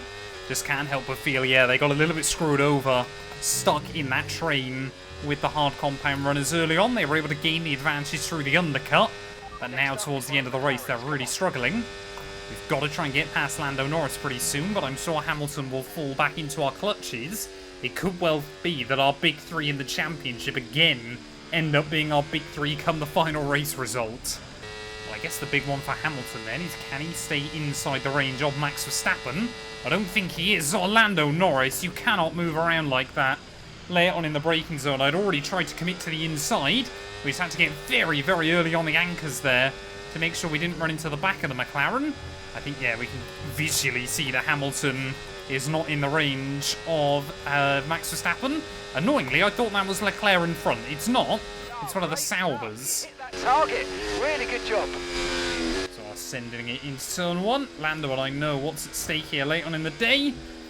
And we just about make it through. Next up, Lewis Hamilton. In many ways, I'm quite happy that's Fred Vesti in the Sauber car just in front, because if Zhou Guanyu on his return to Shanghai was going to be near enough a lap down on practically every other car. Verstappen is not out in front. Mark again. That is still our teammate Charles Leclerc that's leading the race. Come on, Vesti. I know you're a Mercedes Junior in real life. He's actually got some car damage there, so that would explain his lack of pace. Does get out of the way in the end, but just wondered there whether Mercedes would have told him just sit in the way for a little while longer. And again, Lewis Hamilton is another driver we haven't seen too much of so far this season. That overtake button a bit more. Mercedes haven't been slow by any stretch, but they certainly haven't had the pace to really fight at the front. I guess it's also, you know, you really think we haven't actually spent much time kind of in the pack. Don't think we really saw Lewis since lap 1 in Bahrain, looking back at it now, to be honest. But hopefully we're about to get a run on him down the back straight, and annoyingly, that pit stop blunder by the team, I think, is going to be the difference maker between us and Max Verstappen as well. But 4 laps to go of the Chinese Grand Prix. Honestly, I'm just willing the laps down at this point. Perez has got a 10-second time penalty. Not sure what he's done to warrant that. But surely now we're going to get a run on Lewis Hamilton and a return back to the podium places once again. You can go defensive on me, Lewis. It's pretty pointless at the moment. You could have had this car, but decided against it. And the outside will go. And finally back up into P3. Great pass. Leclerc 13 seconds up the road. Max Verstappen 3 seconds up the road. Are we going to be able to challenge the Dutchman? Well, I tell you what's worrying me at the moment. With just over 2 laps to go, we are not pulling away from Hamilton. In fact, look at this. Our fellow Brit there trying to look back down the inside, down at the final couple of corners, and, well, suddenly our podium doesn't look so safe. Focus. I really want to go side by side into that final corner once again. May learn from that mistake, battling with Oscar Piastri here, but Verstappen, he's gone. Nothing we can do about him, but I want to do everything within my power to make sure we keep on to our podium streak. I hate to think what state these tyres would have been in had I boxed 1 lap earlier, because they are absolutely wrecked right now. Hamilton able to pull away from me. Only helped, of course, by how ridiculously fast this car is in a straight line. To the outside of the Merc again, but not getting the speed scrubbed off down at the hairpin. Are we going to be able to switch him off there? Just really trying to upset his line. In towards the final corner. Yes, we will. And Lewis Hamilton there again will get alongside him side by side as we start the last lap of the Grand Prix. We had drama back at Japan, battling with Lando Norris towards the checkered flag. Pretty much every race so far this year has had a dramatic conclusion. In fact, I think every single one has. The only one where we weren't battling a car wheel to wheel was obviously back in Jeddah, but every other race we have battled it out with different rivals each and every weekend. Of course, we haven't got to worry about Sergio Perez a bit further back. He's got a 10-second penalty as Hamilton again having a look down the inside there. I'm happy to let him by as long as we make sure we've got the DRS around the other part of the lap. As down the inside into the S as we go. Hamilton thinks better of it. Maybe just heard what I said, and we'll try and keep that DRS for himself there. Charles Leclerc, though. I mean, questions I'm going to be asking down at Ferrari after this. I felt like they put on a much better strategy than they were willing to do for me today, which is a little bit of a shame, I'll be honest, but 5.5 seconds. Oh, that was not ideal. That was really not ideal. Terrible position in the car, but yeah, like I was saying, I think the team, they need to answer why on earth they put Leclerc on so much of a better strategy than me today. But we saw a dominant Leclerc back in 2022. He had a tendency to bottle races, though. This season, he is absolutely in control as Hamilton. He hasn't got enough on the final lap of the Grand Prix as Charles Leclerc will get win number 3 of the year on the board, all conquering this weekend here in Shanghai. Max Verstappen P2, and through the final corner, we're going to hang on only just, for yet another podium. Yes, nice work, mate. You did a really good job today. Pretty sure the boss is going to be happy with that one. What a drive! What a driver! Charles Leclerc takes the victory.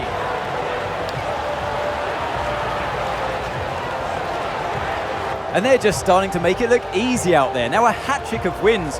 They're out there ahead. They've got the momentum on their side. And it's for the others now to try and up their game to stop that energy that they have. And here we are, a team that is no stranger to the podium, taking their place on top once again. A sublime race today and a stunning win for Ferrari.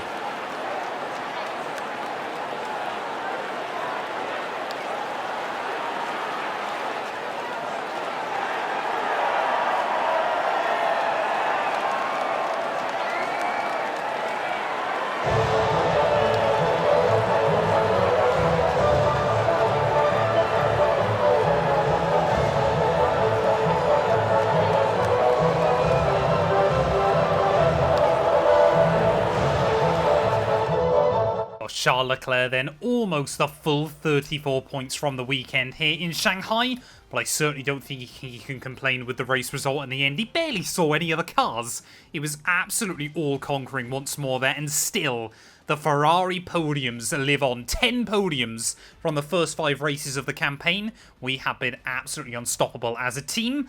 But yeah, just starting to feel that Ferrari may be favouring the Monegasque driver over myself there. And I guess LECLERC B is the new Hambot Ver in the world of Formula 1 as well. Because once again, it is us 3 rounding out the podium there. Hamilton beats out Russell and Lando Norris, with Perez, Piastri, Ricciardo and Gasly getting his first points for Haas on the board as well there. Aston Martin, I'm sure a little bit gutted there. No points to talk about at the end of the race. Championship-wise, Leclerc now with a 25-point lead over myself, so he's got that little bit of a margin in the pocket. We have got 30 over Verstappen and 50 over Lando Norris there, as he, Perez, Piastri, Alonso, Hamilton, Russell all seem to be trying to claim the scraps off each other. Carlos Sainz, though, another very consistent runner so far, all the way up in P10. And just now, Ocon, Behrman and the Kick Saubers are the only ones yet to score points so far this year. Constructors-wise, we have almost got twice the points of Red Bull still, 108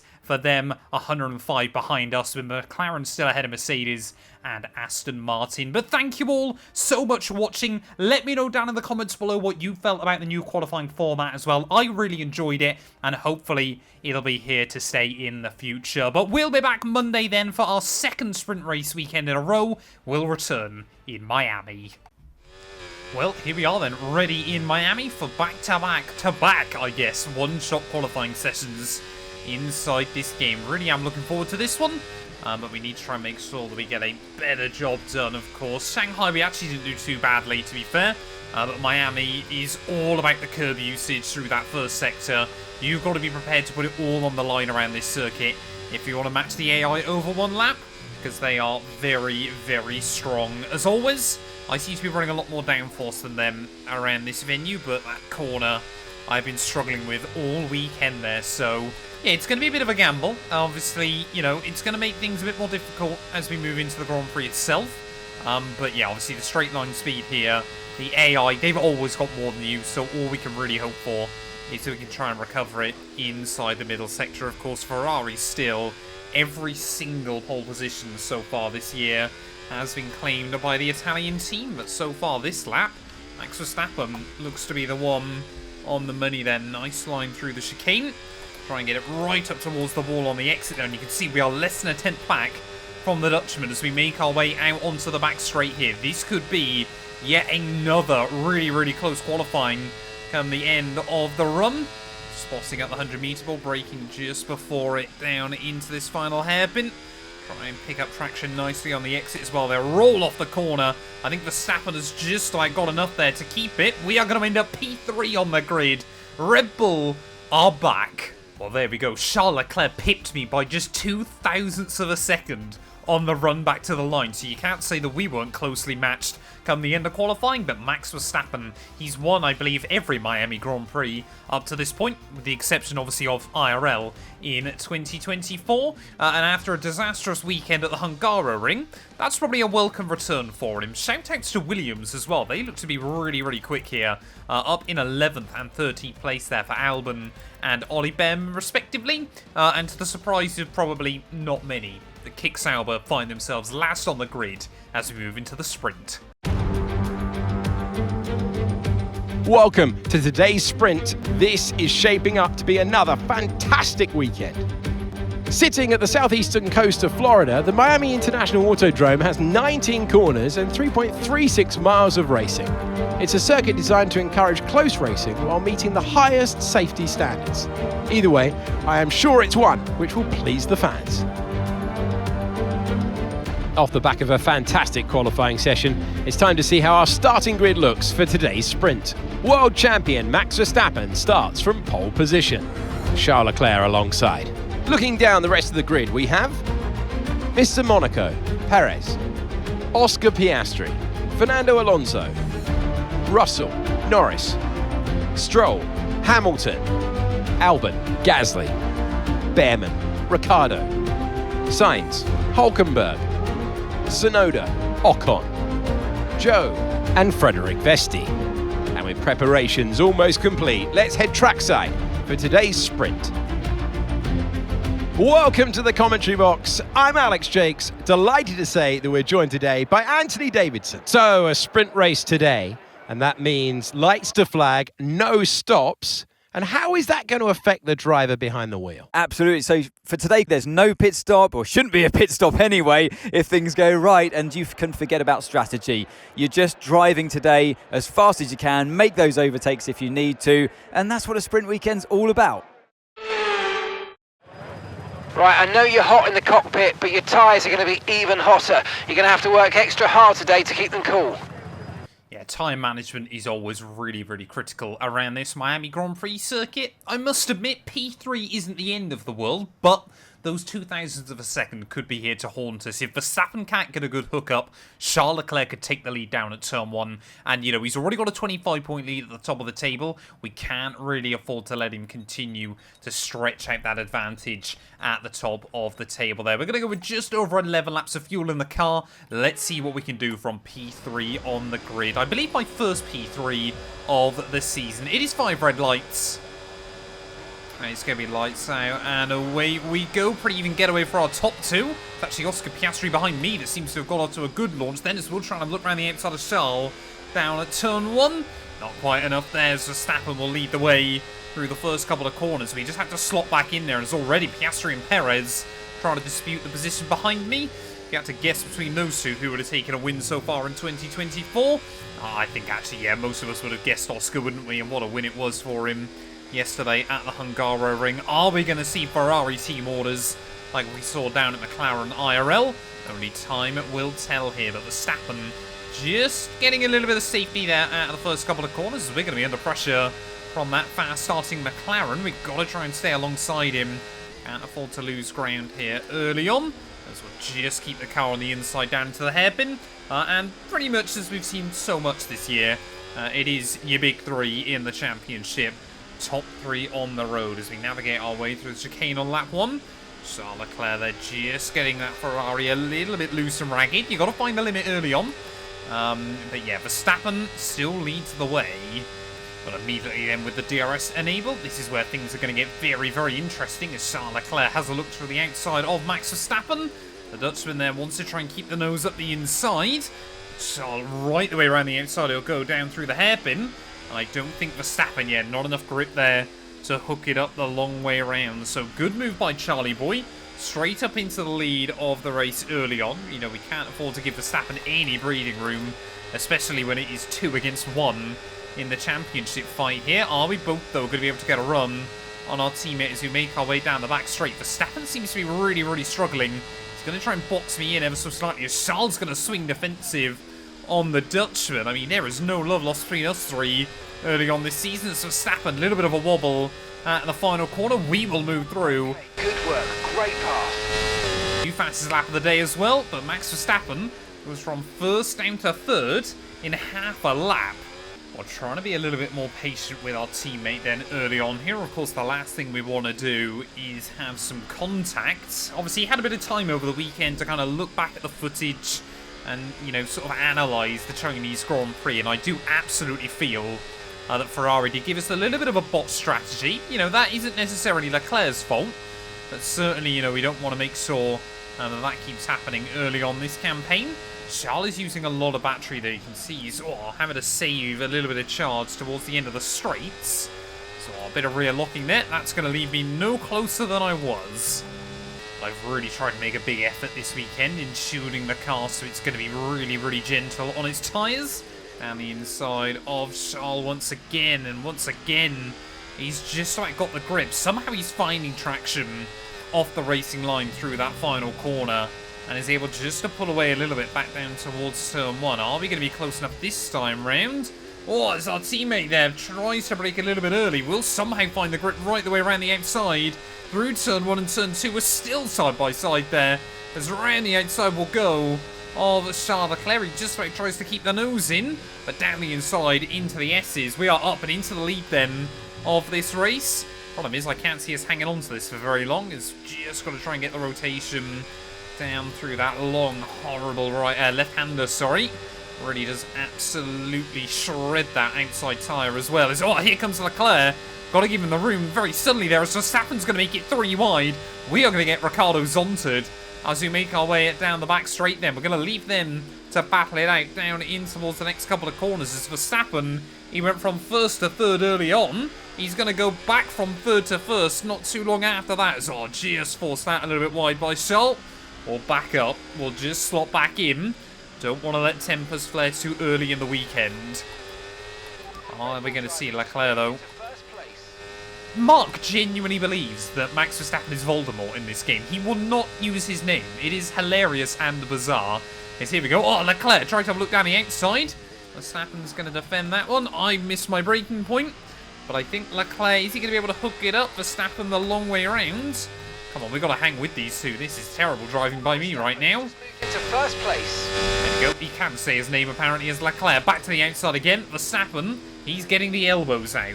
We've got yellow flags as well. It is all kicking off here in Miami. I don't know who that is. I believe it's an Aston Martin. I believe that could be Alonso, who is at the Grand Prix. Nope, it is Stroll. Well, quite impressive then, despite all this battling here, that we've still been able to pull away from the rest of the runners, as Leclerc again to the inside of Max Verstappen. Again, the Dutchman is just going to try and hook it up around the outside there, make Charles Leclerc's life a bit more difficult for him. And again, we're just going to watch on through the final couple of corners here. They're both really compromising each other's lines. Surely we might be able to get a run. Again, we're going to be 3 wide back down towards turn 1. And again, we're just going to back out of it ever so slightly. We'll give Max actually a little bit of a push that time round. Sweep round the outside of Charlie. Moves to the inside for the second part of the corner. 4 laps to go. This is still anybody's race. Well, 2 Ferraris against 1 Max Verstappen. How much have we said it so far this year? And if any of us have been cracking under pressure, it usually has been the Dutchman. To the outside again of Max. And again, he... Oh, no! Oh, I don't know whether Leclerc tagged me there, or I think we just had a little bit of oversteer. No! Oh, man! That was the problem. Engine's gone. Disappointment in the sprint. Nothing we could do. And Ferrari, for the first time this year, have let us down. And we are out of the Miami Grand Prix sprint.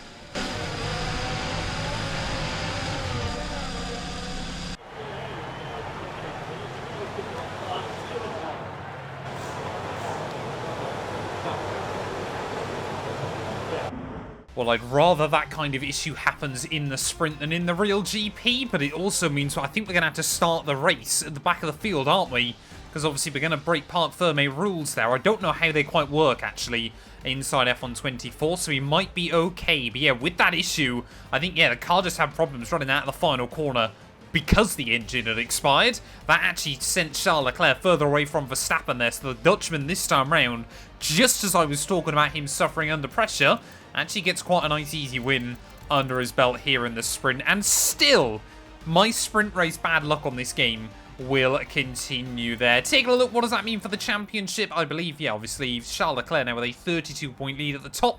The gap to Max again is closer than the gap behind me as it is Ferrari, Red Bull, McLaren, and McLaren there. Admittedly, then Aston Martin, and then Mercedes. Constructors-wise, though, the gap back under 100 points at the top of the table. Don't think we need to worry about that just yet, but new power unit components having to go in the back of the car. I don't know whether we've got to start the race from the back, so hopefully I'll see you guys in qualifying. Well, we are going to be taking some grid penalties then, ready for the Grand Prix, so irrespective of what happens here in qualifying, we are starting from the back of the field. That's saying a 5-place grid drop, but yeah, it is a lot more than that. We've got all new components going in the back of the car, simply just because I thought we may as well open up later on in the season. There's no point starting mid-pack.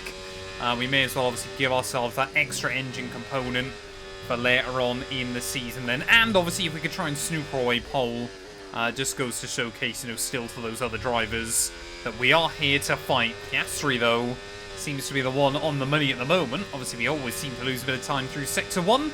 Sector 2 is really where we come alive around this circuit there. But again, obviously this Ferrari, especially when you're using the overtake mode, has so much straight line speed. It is nice to have a car that can really fight us. Or sent it a bit too far into the hairpin. We'll just like get the rotation though through the second of those corners as over the chicane. Oh, hop, skip and a jump. And not a particularly good one that time around. A little bit wayward on the exit of the corner. Try and put that power down, and you can see Verstappen just inching away from me, where I think just ever so slightly further out than we were last time round, so we need to be really composed down in towards that final corner. You can see draining the battery just a little bit too much. Oh, we've tipped it in way too aggressively. Into the wall we go. I mean, we're starting at the back anyway, but that's a really disappointing end to our lap. Verstappen, back-to-back poles. There we go. Max Verstappen, 1,000th of a second in it between him and Charles Leclerc, so incredibly close come the end of qualifying. Apparently I've got a 65-place grid drop, so that does confirm, yeah, that we are going to be starting at the rear of the field, but one of the closest qualifyings you will ever see. Lando, Norris and Oscar Piastri, though, right in the fight, as well as even Fernando Alonso, so plenty of cars are going to be in the scrap as we head into the Grand Prix. Not us, though, at least very early on. We're going to be starting at the back. We've got our first, and hopefully only, last question mark challenge of the year.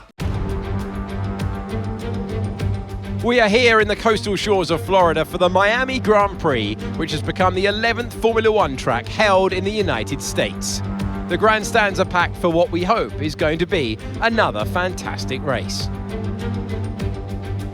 A lap of the Miami Grand Prix features 3.36 miles of track around Hard Rock Stadium, and 19 corners make up the Miami International Autodrome, which will challenge the drivers in a tight wheel-to-wheel race.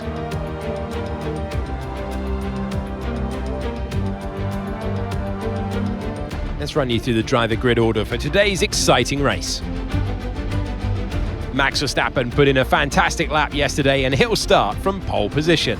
And it's Charles Leclerc in P2. Moving on to the rest of the grid, we have Norris, Oscar Piastri, Fernando Alonso, Perez, Hamilton, Albon, Stroll, Gasly, Sainz, Ricciardo, Behrman, Hulkenberg, Tsunoda, Russell, Ocon, Joe, Vesti, and Mr. Monaco. And with lights out just moments away, it's time to go down to the track. Now I know this isn't where we wanted to start this race, but given we're back here at the back of the grid, it means there's an opportunity to move forward. I've seen you karting back in the day. Let's go and do it again. Yep, Mark, he knows his stuff. Apparently he used to watch me go-karting as a child. I don't remember doing that go-karting, but then how on earth else would I have ended up with a Ferrari Formula 1 drive? But here we are then lining up on the grid, and we're... I don't know. I really don't know. I think we're going to have to go hard today. I think we need to try and avoid traffic, pray for a late safety car later on in the afternoon, and then hope that we can get some good luck here, because honestly today is going to be a tough old day. We've got to try and carve our way through, but on a weekend where now McLaren and Aston Martin as well as Red Bull look strong, it's going to be really, really difficult for us to really get in that fight towards the front. I hate to say it, but I think our podium streak might come to an end unless we get something crazy here. But lining up then on the back row of the grid, we've got Fred Vesti alongside us, waiting on those 5 red lights here in Miami. He's going to be 5 red lights, and it's lights out and away we go then. We'll just try and get off to a fairly clean and composed start. There is Tsunoda and Ocon. Immediately want to try and crash into each other down at turn 1. Fred Vesti there on the inside. There's all plenty of contact up the road there. Ollie Behrman getting a little bit pinched out. And say we just need to stay out of trouble on this opening lap then. We need to make sure we get through with all of our front wing intact, as we've already navigated both of those kick Sauber cars. Just really taking it easy. Feels like a Sunday drive at the start of a Grand Prix. There is down the inside of Tsunoda and Esteban Ocon. Thank you very much. That is both kick Saubers and both Alpines dealt with straight away then. Really what we need to be doing early on in this race is, looks like Leclerc already has got the jump on Max Verstappen then, so that 1,000th of a second qualifying deficit clearly hasn't hurt him too much off the race start. Oh, what's going on here? I was too busy looking at Ocon, and we'll send it down the inside of Ollie Behrman then. Maybe around the outside of Hulkenberg if everybody wants to have a tea party. I'm happy to capitalise. No, I'm not. And after I said we can't pick up front wing damage on lap 1, it's my former teammate that I think we were probably trying to get in there a little bit more than we should have, but... That front wing is going to need replacing if it takes too much damage. Oh, that is really disappointing early on. I don't know how bad that damage will be, how much it'll affect us over the course of the stint. Could be tempted to try and move over to a 2-stop strategy, but I don't think it's worth it too early on. We'll see what the damage is like then, as Leclerc leads at the end of lap 1. That's not good for my championship hopes either.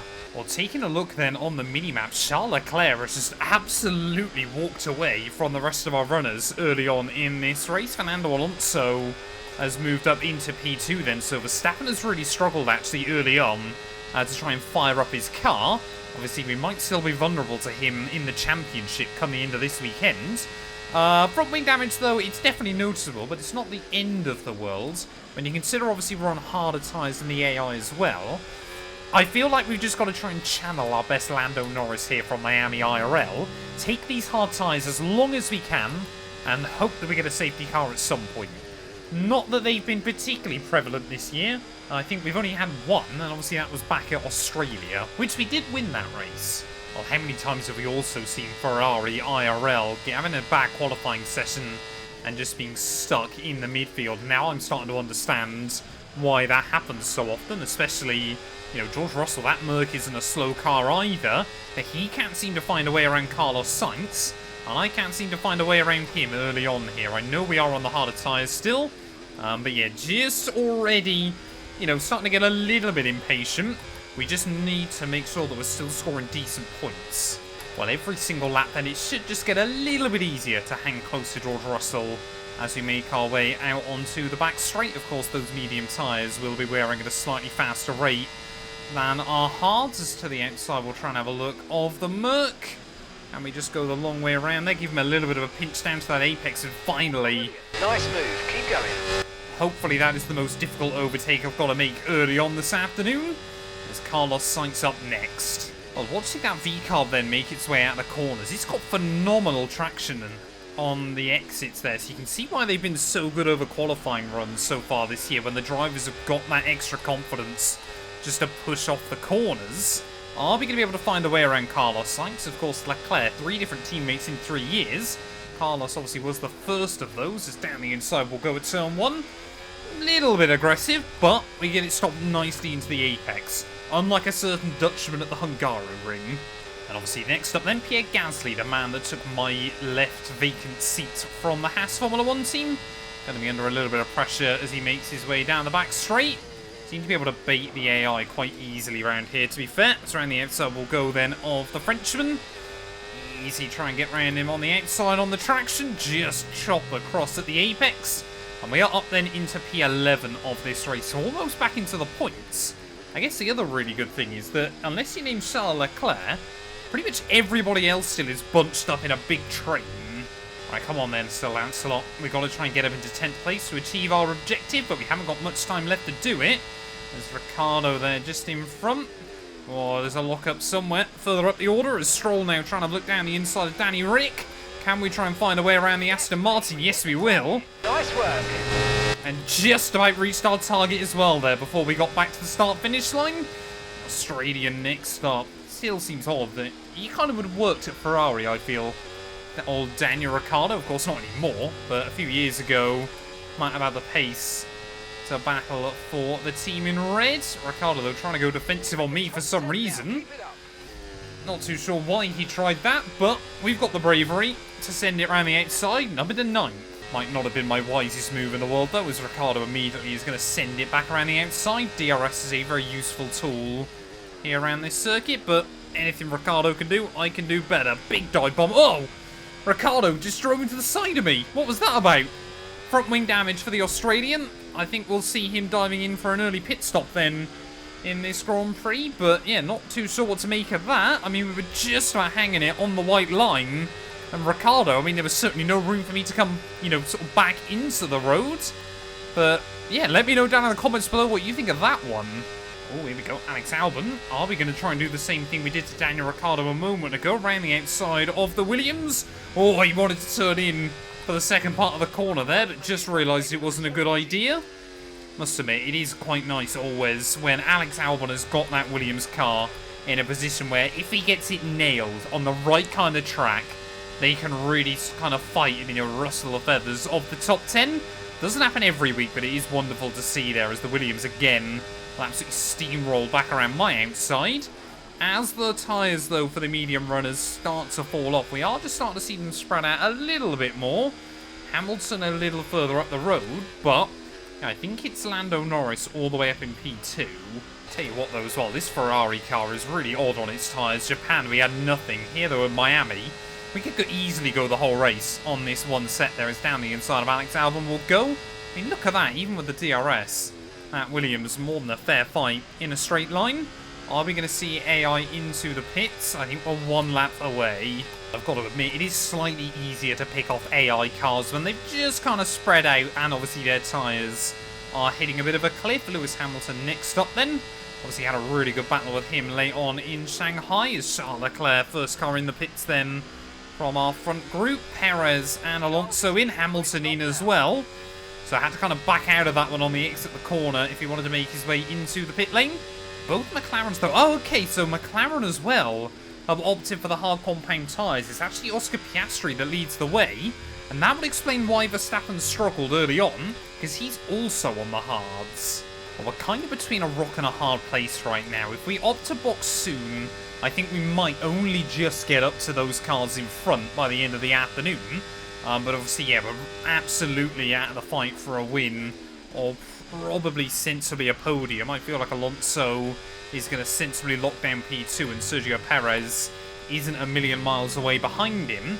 And the thing is as well, obviously, Norris, Piastri and Verstappen all kind of dragging each other along.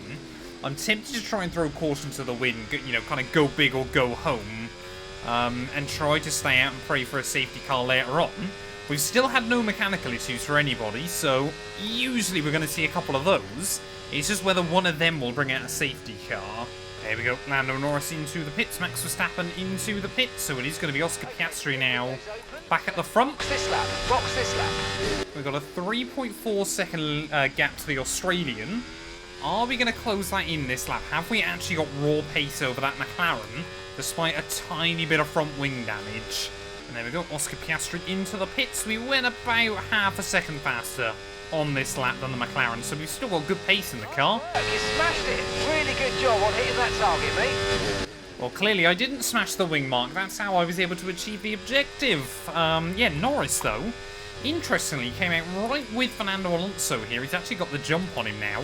Verstappen, though, was a few seconds further back, so not quite sure how that one's worked out in the pit lane. But we're just going to stay here for a few more laps.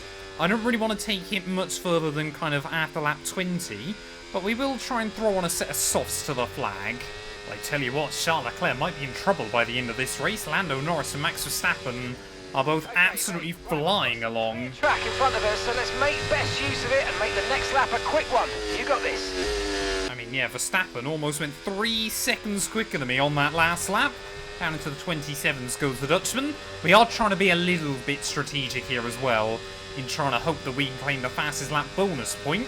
I don't really want to hold up Charles at all, of course, because like I said, you know, that gap is coming down to Lando Norris behind him. He's going to be tight towards the end of this race, but Verstappen as well looks like he's going to move past Alonso, so maybe it would have been worth pitting slightly earlier than we are going to, but ultimately, you know, we've got to try and play our own race. You know what, yeah, we are going to dive into the pit lane at the end of this lap. We'll take a set of softs 9 laps to the end of the afternoon, so this will be interesting then, because it might well have been that we could have done this strat in the sprint. Of course, it would have been completely irrelevant, because obviously we had that mechanical failure. Focus on this pit stop. Let's try and get a nice, clean, tidy stop. There we go, purple on the entry. And yeah, new front wing as well going on the car. We want all of the pace we possibly can have towards the end of this one.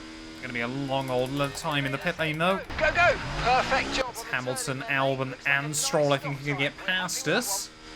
Annoyingly, my camera now is positioned right in the way of the mini-map, so I can't quite see what's going on with it anymore. So there goes Stroll and Russell. We'll receive a penalty for dangerous driving if you cross onto the track. They're going to be right out there with George Russell. Spent a lot of time early on looking at the back of that Mercedes. Hopefully it's not going to be the same story towards the end of the race. I tell you what, immediately being on this new set of tyres, of course with the whole front wing intact as well, the advantage, the grip I'm feeling is absolutely phenomenal there to the outside of George Russell. Late on the brakes, get it slowed down, easy. Easy manoeuvres, we are still in the fight. We can get back to that train, I reckon, by the end of the afternoon. Just going to have to manage the temperature on this set as Lance Stroll next up. I mean, look at that, we're having a brake on the exit because we can carry that much more speed than the Canadian here. Purple through that middle sector. Hopefully we're going to be able to get an easy run as well on the Aston Martin. To the inside we'll go. Yeah, Stroll, I think, appreciates not really much point in fighting that. Hey, good work. Great pass. Clearly the game as well. I believe Stroll can't score podiums, as we saw back at Japan. 4 seconds up to Lewis and Alex. There we go, new fast lap of the day. Fastest lap of the race. We did take 2 seconds out of Lewis and Alex on that lap. I'm staggered that Williams is giving Lewis as much pain as it is. I don't think they've got much straight line speed around here, Mercedes, and it is really, really costing them. Or Hamilton and Albon as well, duking it out through this middle sector. That is a fantastic way to throw away a load of time to a rampant Ferrari closing in behind. I mean, Alex Albon, though, is going to have good straight line speed here, no matter what I do. We'll try and box him in behind Lewis as we make our way out onto the straight. 1 position gained. Hopefully we're going to make it 2 as we are 3 wide again. Really good job with that target, mate. Oh, we were able to brake so late on the brakes there. And beautifully done. You can see now Sergio Perez 4 seconds up the road. Alonso 8 seconds up the road. There's another new fastest lap coming in. Come on. Well, I'm watching Oscar Piastri and Max Verstappen battle it out every single lap on the mini-map. And just hoping they're going to hold each other up enough that we could have a look in towards the end of the afternoon. Our top 2 looking pretty settled at this stage of the day. As well, we nick the inside wall down through the chicane, just desperate to try and claim the DRS off of Sergio Perez, which I think we just about will still. We are really driving this car up and beyond its limit at the moment. It felt like through the first couple of rounds, we under-delivered for Ferrari. It's really felt like in the last couple of races with the bad strategy last weekend and the mechanical issues on Saturday that Ferrari this time have let us down. And that's painful, that's frustrating. We want to trust this team, but maybe this is why we've already seen Carlos Sainz leave in the past. Right, come on then, closing in on Sergio Perez. It's not often we get the speed down this straight, but this Ferrari carries speed absolutely everywhere. Around the outside we'll go. Oh, way too optimistic that time round as Checo will try and get the elbows out. Not sure what that was about by Sergio Perez. How on earth did the FIA view that as my fault? We'd fired it in deep into the corner. We just about stayed, I think, on the road. And Perez just takes a swipe at me. Not sure what that's about late on. But yeah, I certainly don't think we're going to be able to get to Oscar or Max Verstappen here before the end of the race. But I think we can complete this move now. And Fernando Alonso is certainly still in our clutches by the end of the afternoon. Really big speed there down the end of the back straight. It's around the outside of the Mexican. Got much fresher, much softer tyres. And we're through and into P6. Oh, we've got yellows. We've got yellows. Who's got issues late on in the day? Don't tell me that's Max Verstappen. I think it might be the Dutchman. No, it's Lando Norris from P2 in this Grand Prix. Lando Norris, with just over a lap to go, is out of it here. As where is that stricken McLaren? There it is on the inside of the circuit. Perez is definitely overtaken under yellow flags there. Not happy with that by the Mexican. Yeah, we had no idea where Lando Norris was even going to be on the road there. How Sergio still feels it's okay to send it. This race.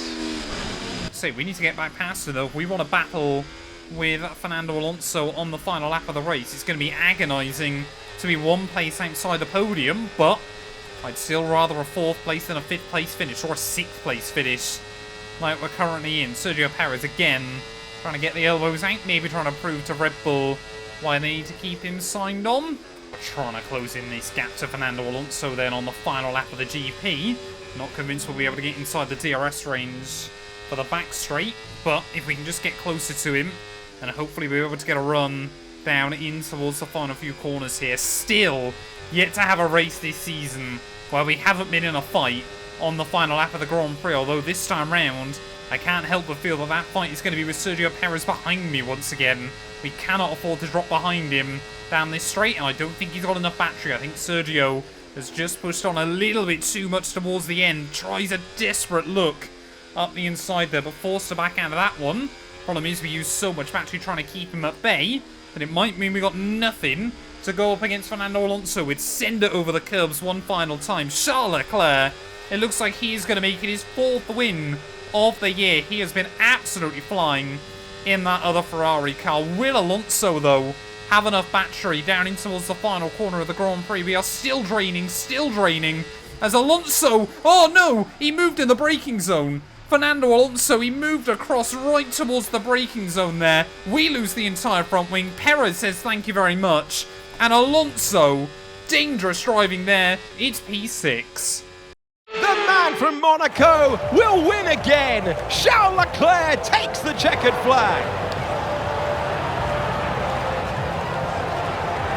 Well, are we looking at a champion in waiting today with that kind of performance? They were driving with the kind of lack of pressure that you quite often see when a driver knows, they just know within themselves that that championship is within their reach.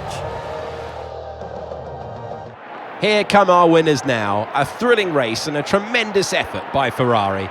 Their history is well known, so it's no surprise to fans the world over to see them come out on top once again.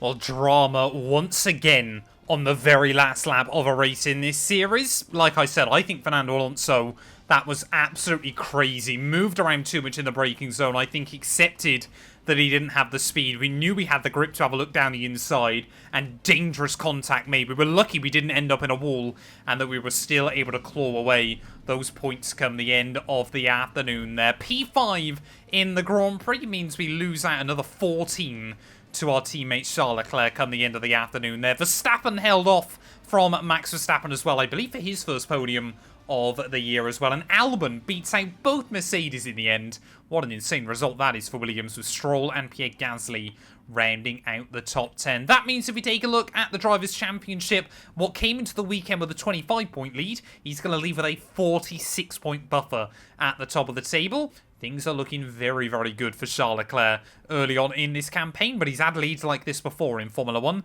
He knows just how quickly they can be eroded there. Verstappen still ahead of Piastri and Alonso, with Perez ahead of all three of our fellow Brits, with Albon now ahead of Carlos Sainz further down the order as well. They're still just Ocon, Behrman and those Kick Saubers who are yet to score. Constructors-wise as well, Williams now back within 1 point of VCarb. Haas now 1 point ahead of Alpine with that big haul of points as well. And we do once again extend the gap over Red Bull there. Thank you all so much for watching this video. If you have enjoyed, please do make sure to leave a like, get yourself subscribed, and we'll be back very soon when Formula 1 returns ready for the Emilia-Romagna Grand Prix. To the circuit named for Ferrari. It is qualifying at a special arena for motorsport. Welcome to Imola. Well, we are back to a normal qualifying session then here around the Emilia-Romagna circuit. Obviously, I have no idea when I would do those sprint qualifyings as to how they would go in those last couple of weekends, but I'm really happy to see that you guys were a fan of that style. So one-shot quali is definitely here to stay in those sprint weekends. But yeah, normally, of course, we want to try and ramp up to that big final lap in Q3 around the other Grand Prix venues as well. They're in this place, certainly one of the more special ones. Normally now, we're able to make it through Q1 on just one set of the mediums quite comfortably. But yeah, obviously, we're trying to carry as many sets of softs further into the qualifying session as we possibly can. Top times, I would have thought, will be kind of around the mid to high 13s. Again, it has been something we spoke about so much this year. The ramp up we seem to get as qualifying unfolds and grip continues to improve. There is Oscar Piastri. Not a bad lap in that McLaren. This certainly doesn't look like their best circuit in the world. Obviously, this track is a lot about how the car balances itself out over the curbs. Of course, before next time out, we head to the bumpiest track probably of them all at the Monaco Grand Prix circuit. Just a couple more corners to go. Shut the car into the first one and try and keep it planted through the second one as well. Up on the run towards start-finish line then. What is the time going to be on the board? 14.4. We go quicker than Russell and Piastri, but not by a huge amount. Well, there we go at the end of Q1. It is just your big 5 teams here that make it through into the final session. Less than a tenth in it between myself and Charles Leclerc, as McLaren and Red Bull, as well as George Russell, 13 thousandths of a second there, covering 4 cars. Just a little bit further behind is rather impressive. Another good showing by Williams there, 11th and 12th on the grid, 1,000th of a second between Behrman and Alex Albon. The margins are fine here, but can we deliver when the pressure is at an all-time high? Right, here we go then. First run in Q3, about to get started as we try and plant the power out of the final corner. I mean, it's even just the little things, like the fact that curbs around here are Italian flags as well, and I'm sure this car has got a few littered around it as well. Maybe not as many as it's got HP logos, but that is by the by there as we plant the car through the first couple of corners. A little bit understeery on the way into the first part there. Kind of compromised our run through the second. See a few of the turns as well around this place named after famous Ferrari drivers. That chicane, obviously the Gilles Villeneuve chicane. The one driver, Enzo Ferrari, truly did admire and would have classified as one of his friends. Enzo, rather famously, he did say you should never be friends with racing drivers because they'll usually end up dying on you, and, well, it's quite a morbid take, but, that was the nature of motorsport in general back in the day there, as we're 13 thousandths up then on Alonso right now. This is usually this final sector, though, where we'll really come alive. This car really does sit through that chicane very, very nicely there. And would allow us to try and roll on the power down in towards the final couple of turns. No idea what the benchmark we're chasing is, to be honest, but I would assume it is Charles Leclerc. That in the final corner we go. Verstappen took pole last weekend. Maybe hasn't quite got as much of a look in this time round. 14-0. We go P1, but Leclerc is only in P4. Ever since Lando Norris got that podium back at Suzuka, he's suddenly seemingly remembered that he's actually got a pretty decent Formula 1 car underneath him, and he is our closest threat as we make our way then to start our last lap here at Anger. I would love, at the very first time of asking, to claim pole position for Ferrari on home soil, but we have really got to try and get the lap nailed. For all we know, the last lap we did might well be enough here, as the AI all seem very, very bunched up through the first couple of corners. We've got to focus on our lines, but we just want to double check that no one else seems to be going quicker than us. We chuck the car down through the second chicane. I think we've done enough anyway, but we are still purple in Sector 1. Another 10th up is really, really good. In fact, another quarter of a second up as we make our way up the hill then. So could we be on for one of the laps of the season here? Normally qualifying has been separated by, you know, a 10th or two, but at the moment we've already got a 10th in the back pocket, and we are finding time as the lap unfolds. They're half a second up as we make our way out of Aqua Minerale. As long as we can keep the car planted through the chicane, which we just about will. A little bit aggressive on the entry, but we gather up the time on the exit there. We are going to be comfortably clear at the front of the field. Just 2 more corners to go, tipping in through the first. Allow the car to drift out, get it tucked in for the second. Little dip of the gravel on the way out. It's going to be the only small error on that lap. It's a 1:13.6. It is P1. Good job, mate. Really, really well done. That was a fantastic drive. Bring it home. Well, I believe that's the first time this year Charles Leclerc hasn't started on the front row inside this series, but we aren't going to knock it. P1 by half a second ahead of Lando Norris there come the end of qualifying. Charles Leclerc, I'm sure, gutted to be 8/10 back, but in our first time ever for Ferrari at home, we've taken the pole position. Can we convert this one into victory? Welcome once again to the Autodromo Internazionale Enzo and Dino Ferrari. The clue is in the name. This is very much Ferrari home turf, and the locals will be out in force today to support their team in what we hope will be a magnificent spectacle of motorsport. On then to the Emilia-Romagna Grand Prix. A lap of Imola, anti-clockwise of course, unlike most Formula 1 circuits, will take our drivers round 3.1 miles of track. 19 turns, 9 right-handers and 10 left. Drivers will need to be precise at the hairpin turn 7, given the subsequent uphill section. Without a good exit from that corner, they'll lose a lot of time on that stretch. Let's run you through the driver grid order for today's exciting race. Mr. Monaco lines up on pole position, edging out Lando Norris, who'll start from P2. Looking down the rest of the grid, we have Verstappen, Leclerc, Perez, Hamilton, Fernando Alonso, Russell, Oscar Piastri, Stroll, Albon, Behrman, Hulkenberg, Tsunoda, Ricciardo, Gasly, Ocon, Zhou, Sainz and Frederic Vesti. It's almost time for those 5 red lights to go out then. Let's see who can prevail today.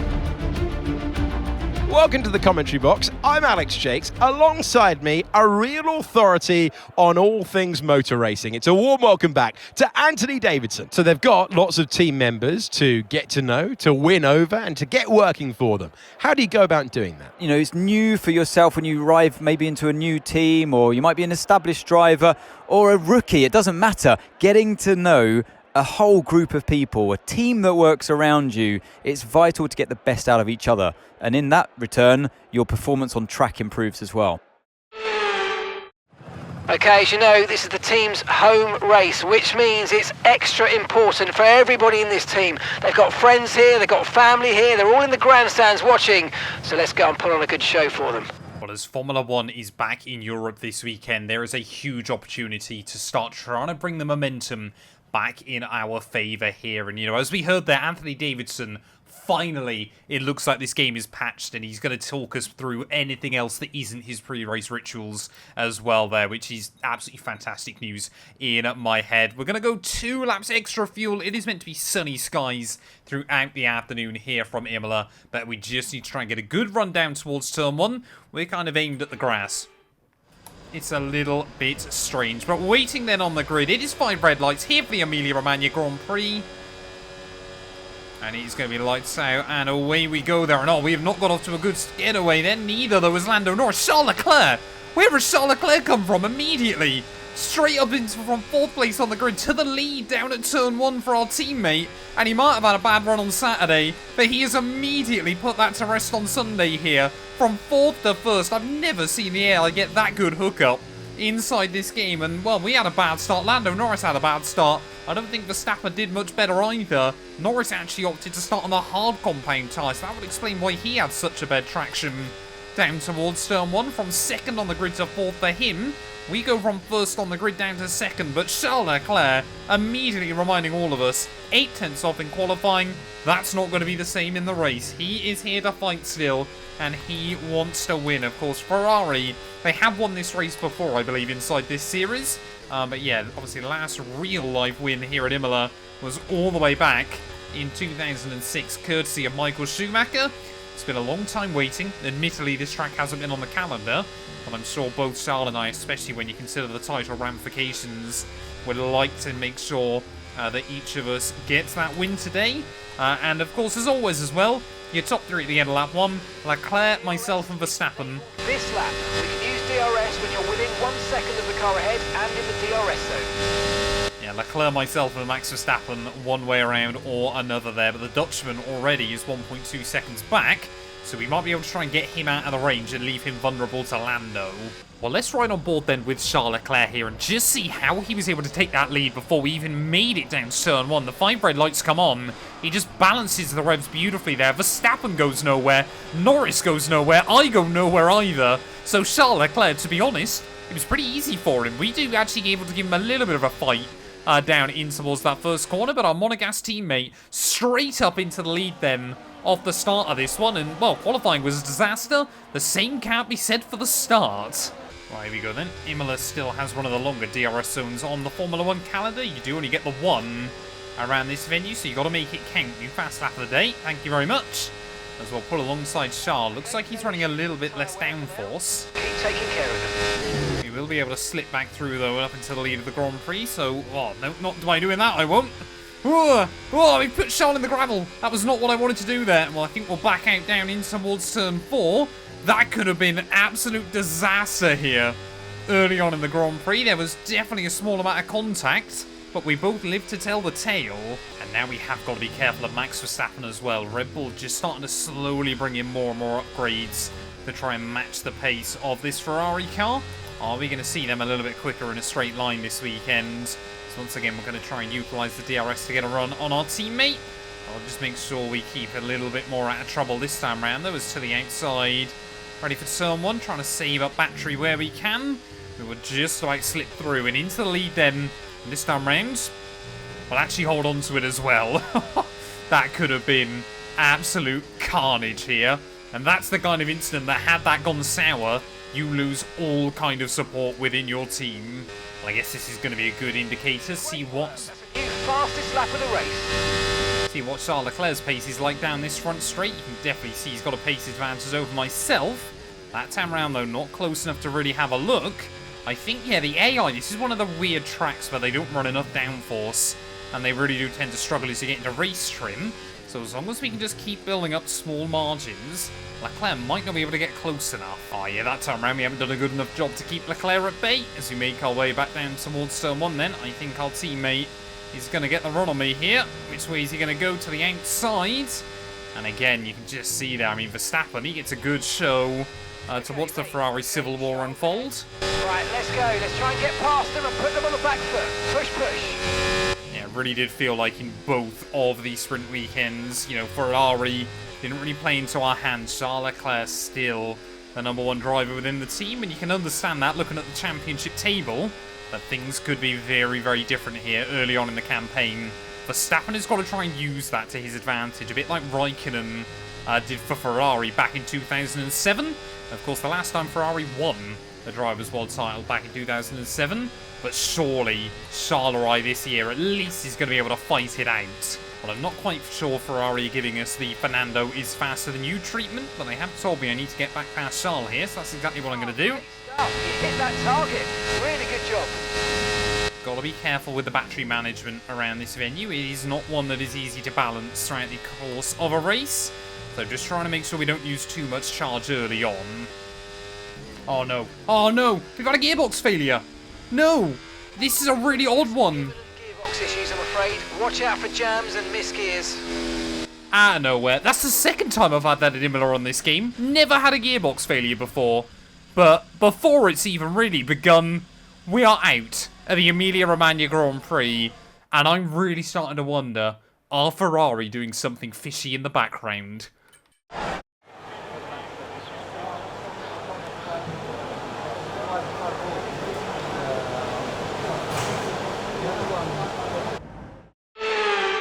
Out of the final corner for the final time, Max Verstappen takes the win.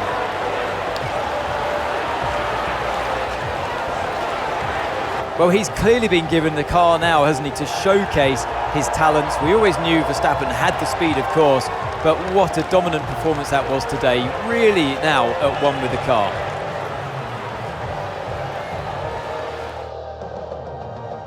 Red Bull are our winners today after showcasing some incredible driving. It's been a huge push from them lately to stay competitive with the other teams, and they're certainly proving themselves.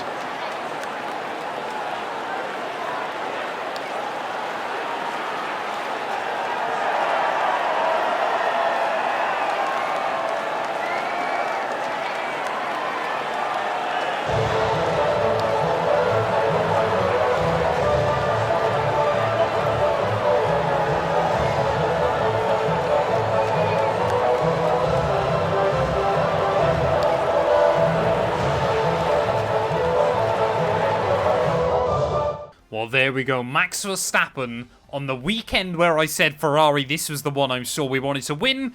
The Dutchman goes and takes it and becomes our second repeat winner of the year there. Charles Leclerc just didn't quite have the pace ultimately to keep the Dutchman at bay. Maybe had to manage in his car as well after those gearbox issues. But I cannot believe the second weekend in a row that we've had a mechanical failure there.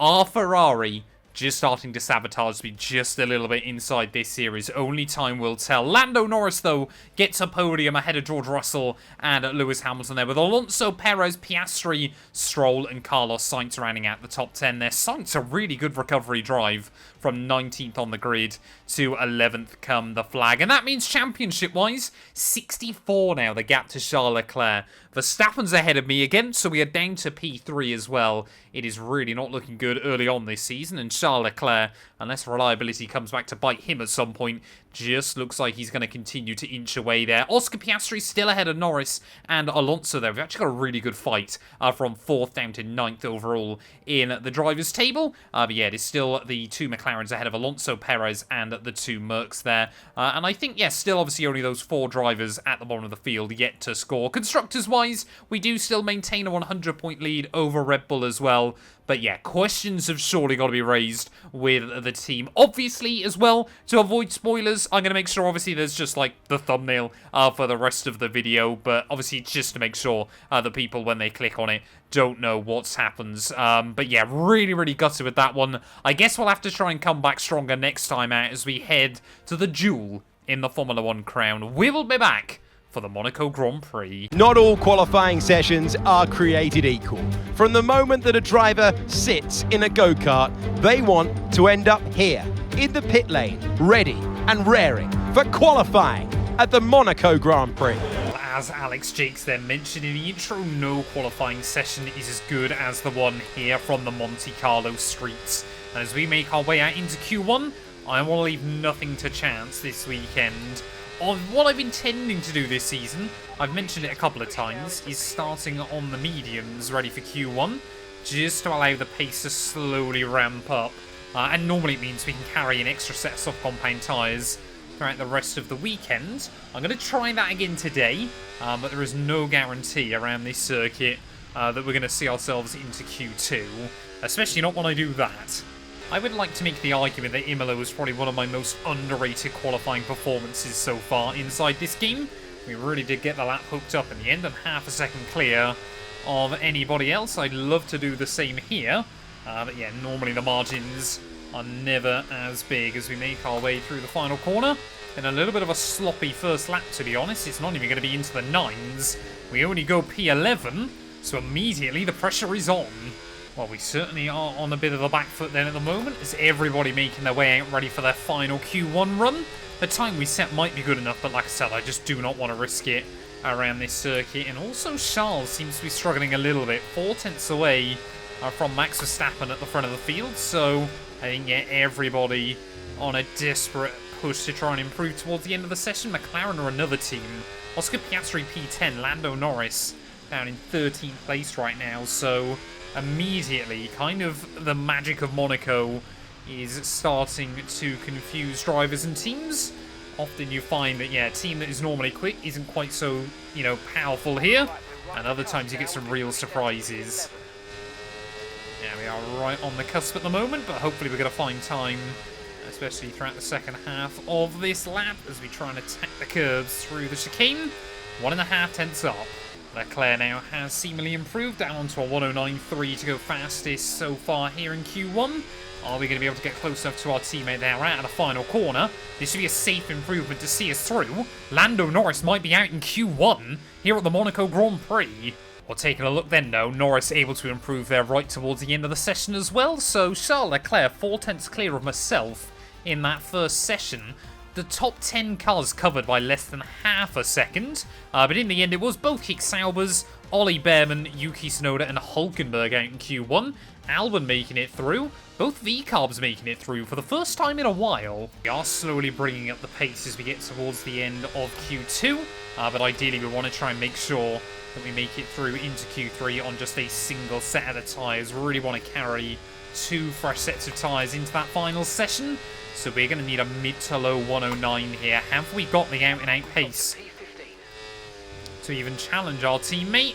We've got to just continue to build up confidence in the car. At the moment, it's definitely quick, but it feels twitchy, it feels nervous as we try and open up these streets.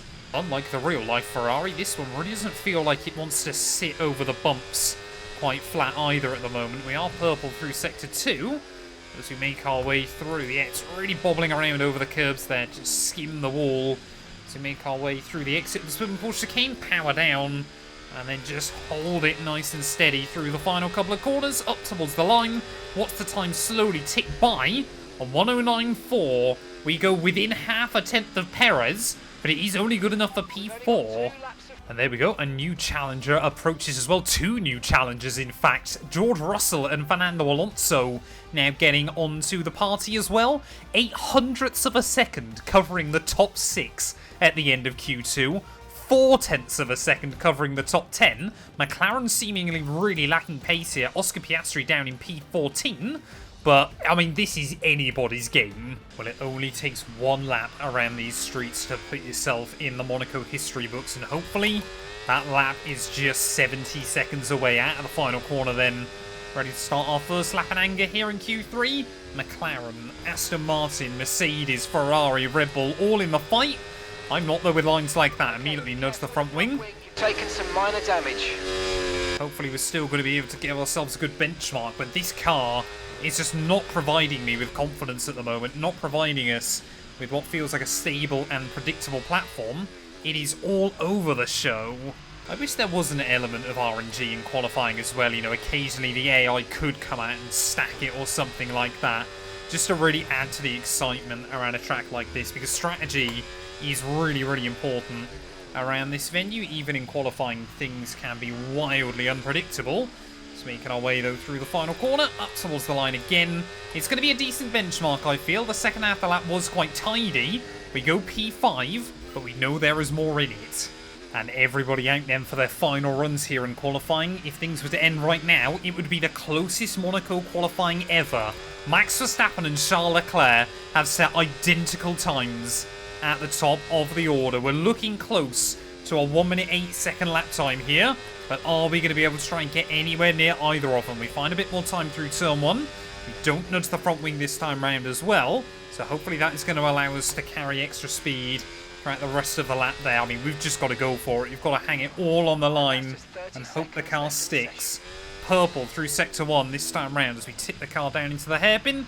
Try to just clip that rear wheel on the apex curb but allow the front to bite as well. They're right up to the wall as you make your way through Portier. Every corner around this circuit has a story to its name. Every corner around here as Verstappen improves again onto a 109 flat. We really chucked the car into the chicane there. I thought we might just nick the inside wall. One more sector to go though after we navigate to back. And I can't afford to look at the time right now. They take way too much curb through the entry of the swimming pool chicane. That really affects my rhythm through the exit as well there. Oh, and so close to the inside wall again through LECLERC as well. But out of the final corner, up towards the line, we're going to be up by 4.5 tenths. Is it good enough for pole? Is it good enough for pole?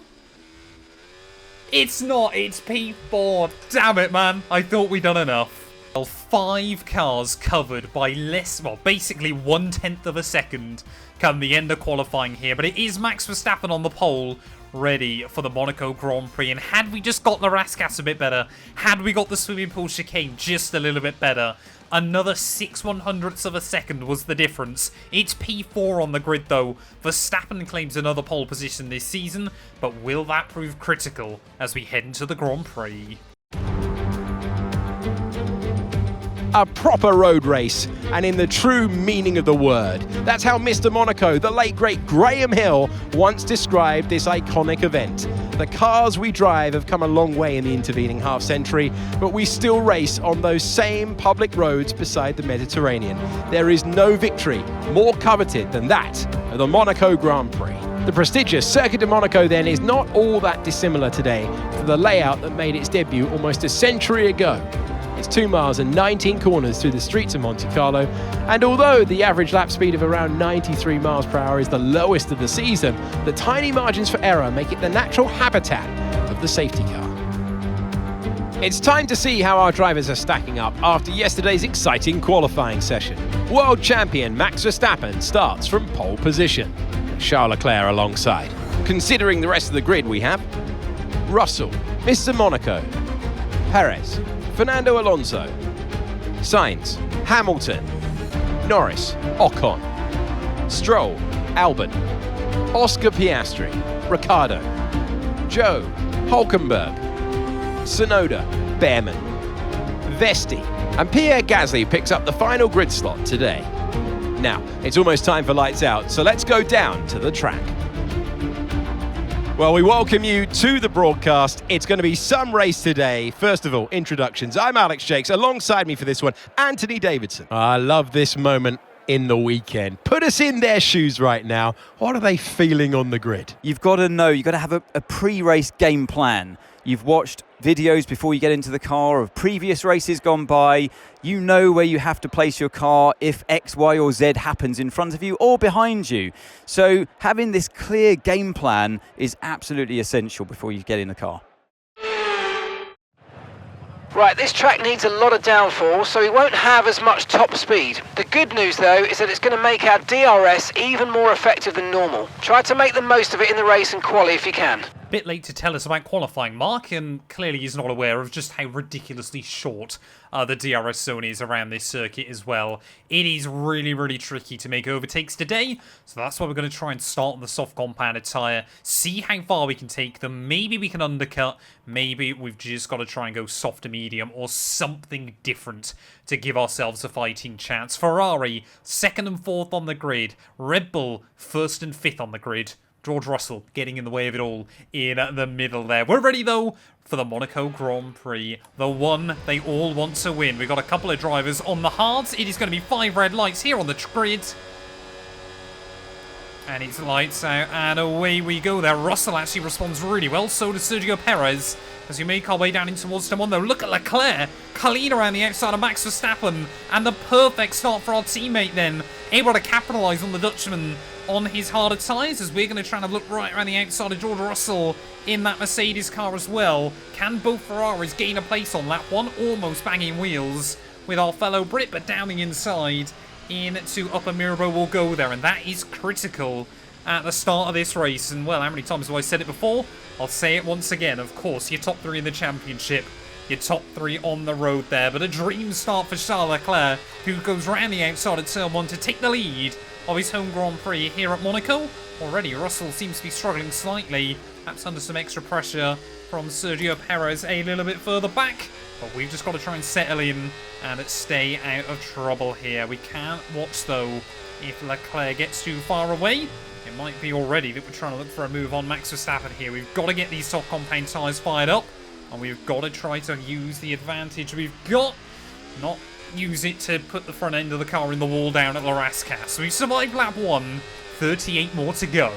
We know the tyre well delta can play such a big impact around here. Now that you're in the wake of the car ahead, try to get past as soon as possible. Yeah, that's easier said than done around this circuit, Mark.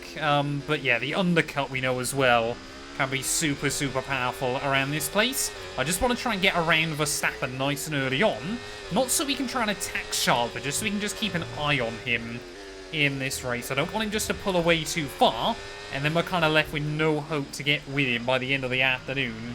Are we going to be able to get a run out of that final corner? Verstappen's doing a very good job getting those hard tyres working early on. Nowhere near close enough that time as Leclerc, 8 tenths faster. But already then, we're just having to try and settle in behind Max Verstappen early on.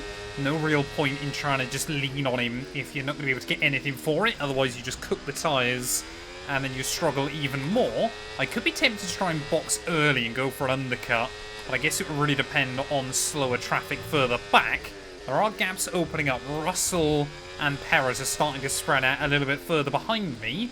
But yeah, the undercut can put you at even more risk if you end up out in traffic. So the other thing that's really worrying me early on is just how much of a gap Charles pulling away. That gap's still opening up by a good 6 or 7 tenths a lap. They're holding us up now, so let's please try and get past as soon as possible and get on with our race. Push, push. Yeah, that seems about right. Team now telling me I've got to try and get the jump on the Dutchman. If I could, I would have already done it, I promise you. Well, the other thing that's making me a little bit nervous as we start lap 9. The grip levels are going to start falling away soon. There's exactly that. We have absolutely cooked this first set of tyres. I'm not saying a 2-stop's going to be the viable way to go, but I think we're definitely going to have to box pretty soon and try to undercut ahead of Max Verstappen. I mean, sensibly, early on this season. Yes, I still absolutely want to believe we've got a title fight on our hands, but we just want to take a risk that could throw us up to the lead of the Grand Prix here. And at the moment, by staying out on these softs, that is not going to happen. Yep, end of lap 9, we are making the call. We are boxing in very, very early, but onto a set of the medium compounded tyres. We've got to focus on the pit stop.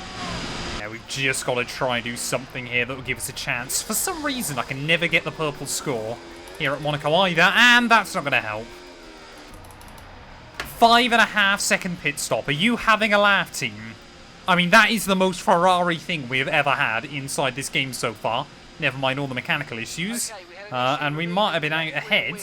I know it's not ideal, but let's try and put it behind us and finish the race strong. Alright, we'll be doing one more stop today. One stop left in this strategy. Well, we might have been ahead of at least a couple of cars here, but we have come out right at the rear of the field.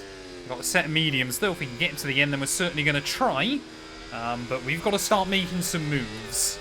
Problem as well sometimes you find here at Monaco is that if you actually box too early, you haven't got a big enough margin. They haven't pitted yet, so don't waste time fighting them. They're going to be coming in soon. Yeah, we've got to not waste time, but we've got to try and make moves happen to stop us fighting them. Down the inside of Ollie Behrman will go. It was a little bit ragged, but it's done. Well, it is a shame to see both of the rookies here really, really struggling this season. Fred Vesti, he's got Pierre Gasly right up his gearbox down through the hairpin. We're going to try and throw off the Frenchman's lines ever so slightly. See if we can make something happen, just like we did with Ollie Behrman last lap. Make use of the overtake button and see what you can do. Yeah, that Haas car on a set of the hard compound tyres should be quite easy pickings here early on. Don't have to go anywhere near as aggressively. Well, Gasly, though, I mean, we were through. We were comfortably through. He just desperately tried to hold the car around the outside there. As we make our way then out of the final corner, you would hope Ferrari would be on the radio trying to tell some of these other drivers to get out of the way. I'm not saying that Ferrari can install team orders elsewhere, but I'm sure there are deals in place at one point or another. Behind, really good stuff. we are carving our way back through quite nicely. Pace seems decent in the car. We have got to look after this set of tyres better.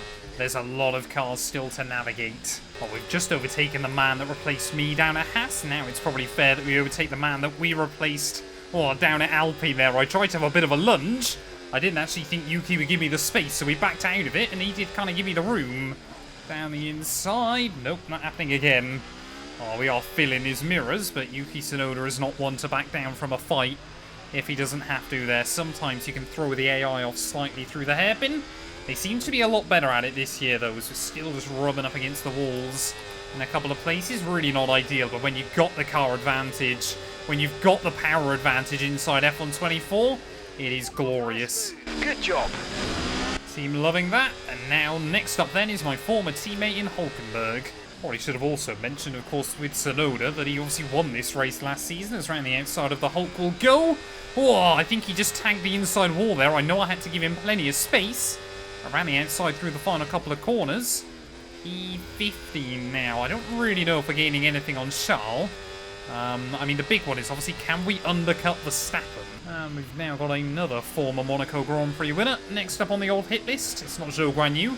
That would certainly be an interesting sight. It is Daniel Ricciardo, of course, won this race back in 2018 after the heartbreak of 2 years before that. But are we going to be able to have a look down the inside of the Australian? Yes, we do. And again, the AI, they really do want to try and hook it up around the outside there. But none of them so far able to make it work. Zhou Guanyu then, our second Sauber car of the day. Oh, they are really, really struggling with the balance here. They've not got a good car down the inside. Oh, I don't often like to make moves down the inside of the Rascas, but we'll do it. Look at that, first lap in clear air, new fastest lap of the day. That is glorious here. Something that isn't glorious is the weekend Oscar Piastri's had so far. Really having a disappointing time in that McLaren right now. Lando Norris seems to be able to extract everything out of it. Oscar, though, hasn't down the inside at the top of the hill. I mean, every Monaco Grand Prix I seem to do ends up involving me having to make loads of overtakes around here. I would like one year just to have a fairly simple strategy race, but it doesn't seem to be the case. At least we're getting ourselves back up towards the points right now. There's Lance Stroll, I think, just beginning to struggle in that Aston. Just focus on the driving. Again, you can see how much traction we've got in this car there down the inside through the tunnel. Hopefully Lance backs out. Yes, he does. I'm sure Alex Albon would love to pick up some points for Williams here. It's been a slow start to the year. Sensors, so I don't think you need to be worried, just some bad data, so keep doing what you're doing. I'll let you know if we notice any genuine problems. I hate it when they give you that message. I don't care. Just let me know if something actually wrong is going on with the car. But 3 places made up that lap. We are absolutely cooking at the moment. I reckon we could undercut the Verstappen still. Come on then, we'll try and get another one. Esteban Ocon, a little bit slow, down the inside into Upper Mirabel. Make sure we're giving the room on the exit. Up into 9th place then. Oh, there we go. Charles Leclerc into the pit lane. So where are we going to come out relative to our teammate? I think he's still going to be out ahead of me here, to be completely honest. But I will be interested to see how big the gap is. Of course, if he gets held up behind some slower cars as well, and there could still be an advantage to be had. The AI, of course, they don't tend to like overtaking each other around this venue. As where is Leclerc then? Trying to make his way back out of the pit lane.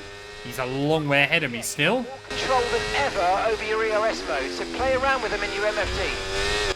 How on earth could I forget that, Mark, when you tell me about it every other race? Leclerc, though, down to P5. He has come out in a hard tyre sandwich. And this can sometimes be the odd thing with the Monaco Grand Prix, because now it actually might be Verstappen with the upper hand. Oh, Leclerc, though, I think has gone into the back of Sainz, or almost went into the back of Sainz. One of them locked up.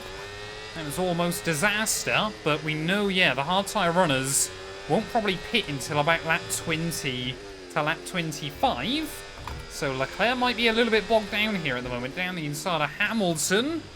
I think I mentioned it last season. I don't think he's ever actually been overtaken on track here at Monaco. It's happened again today. I mean, I'm sure this can't be comfortable viewing for Ferrari. Both their drivers now right on the road together, with one of their former drivers holding them up. Come on, we've got to try and find a way around Charles at the moment. Not doing lines like that, though, we won't. I want to try and out-traction him somewhere. At least get alongside him. He's trying to do the same thing to Sainz. And the Spaniard there is just having to make that V-carb car as wide as possible for a season so far that has seen quite a few good one-lap performances.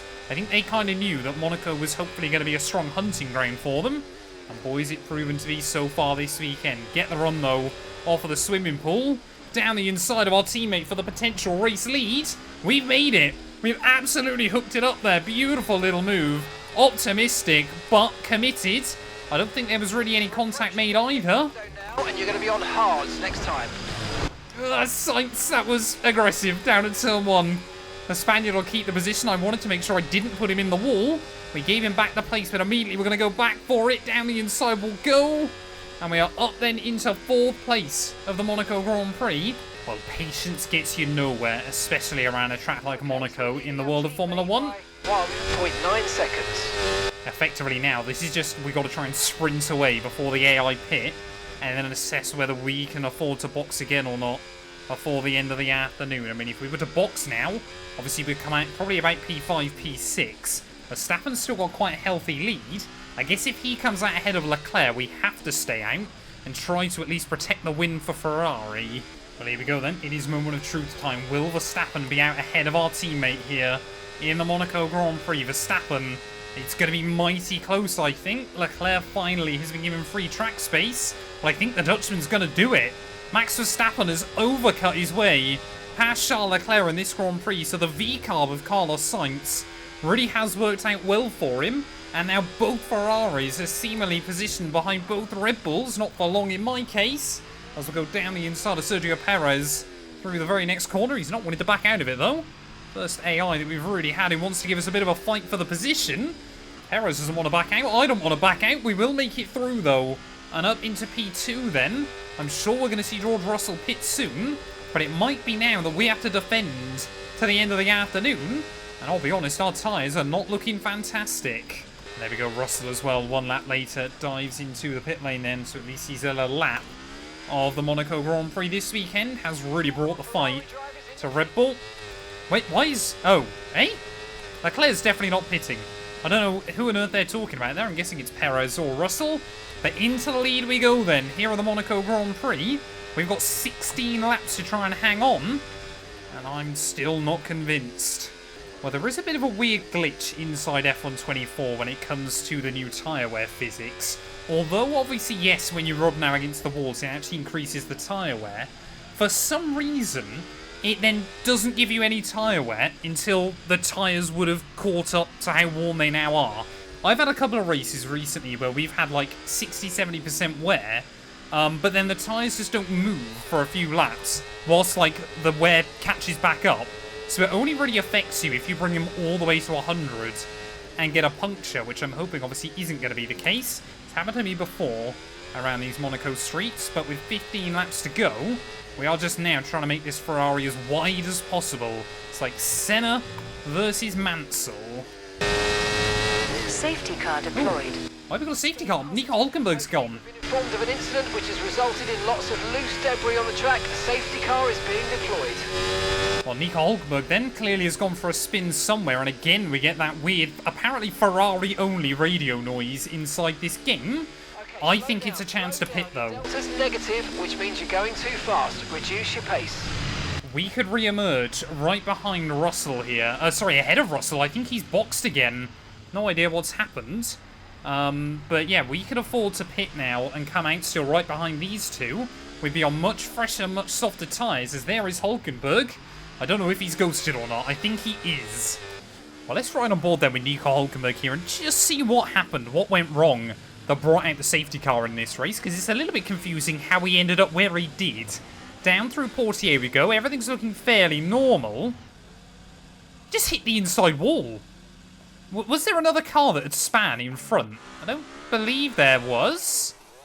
Hülkenberg just slaps the inside wall for seemingly no reason. I can only assume he got confused because of something going on. And you can see there the Williams and his teammate both have to queue up. But Hülkenberg out of the Monaco Grand Prix in quite possibly the weirdest way I've ever seen on this game. I think what happened was Russell obviously got held up behind the safety car as it made its way out the pit lane and tried to position itself somewhere near the road. And as we make our way through the final couple of corners, hopefully that's going to play into our hands.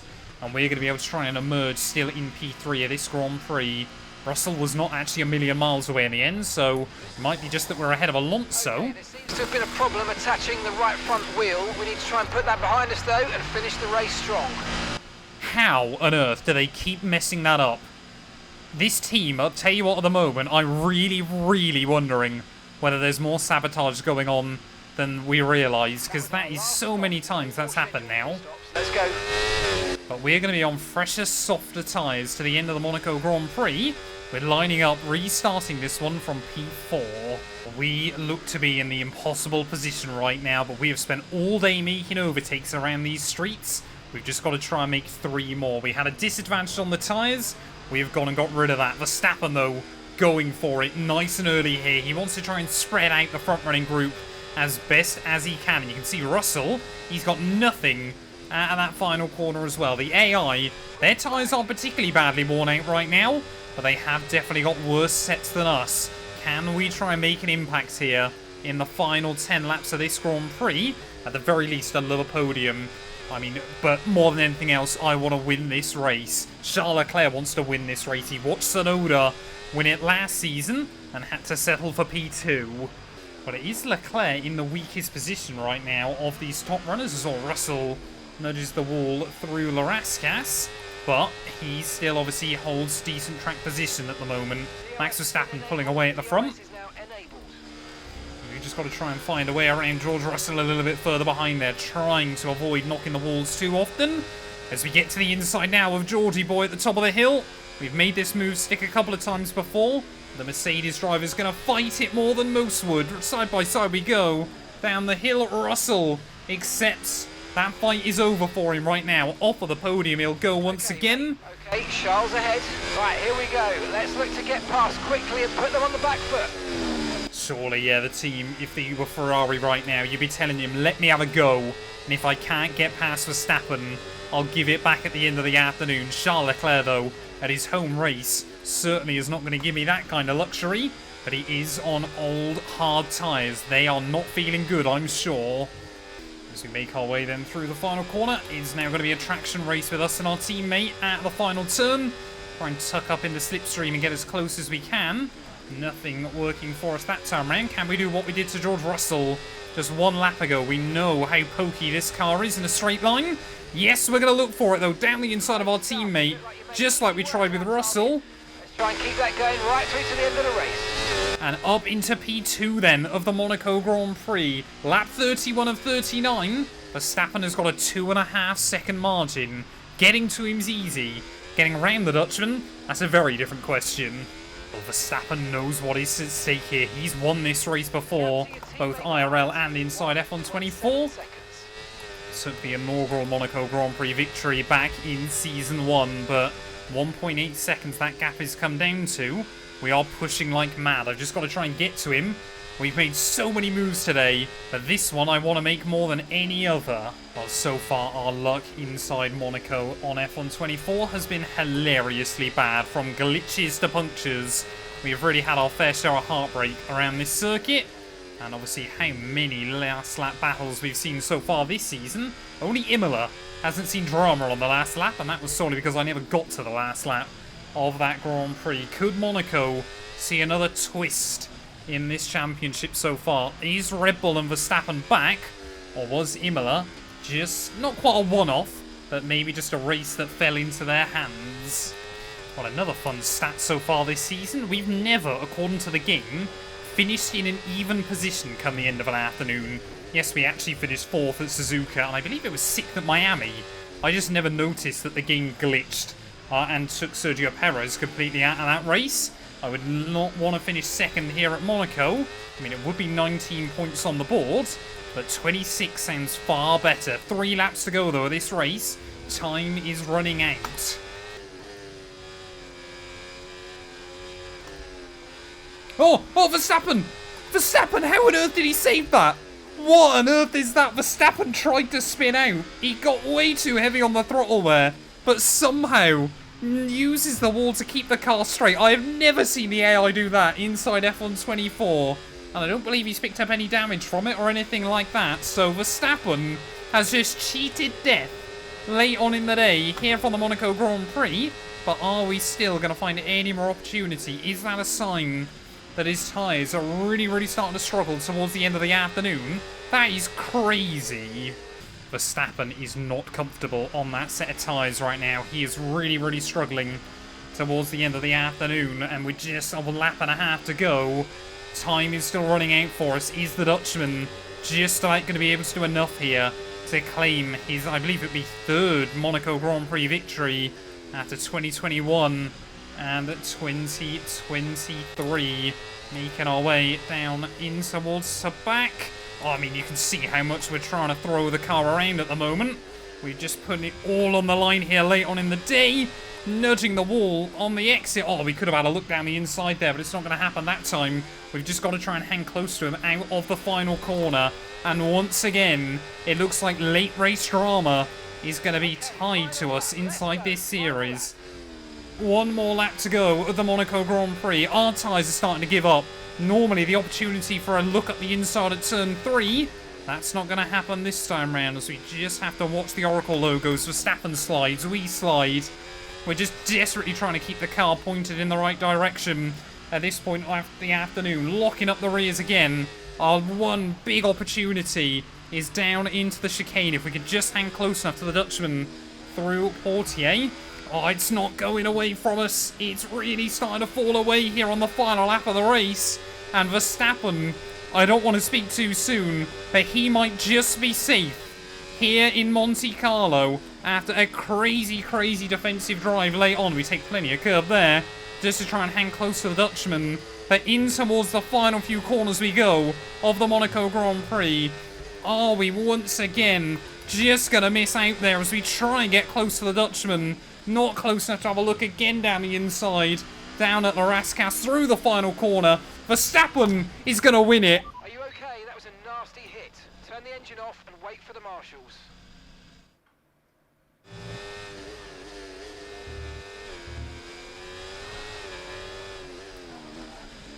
And on the final corner of the Monaco Grand Prix, only just, do we nudge the wall on the inside of Anthony Noakes, and we are out of it. We're going to walk away with absolutely nothing. I am such a bottle job.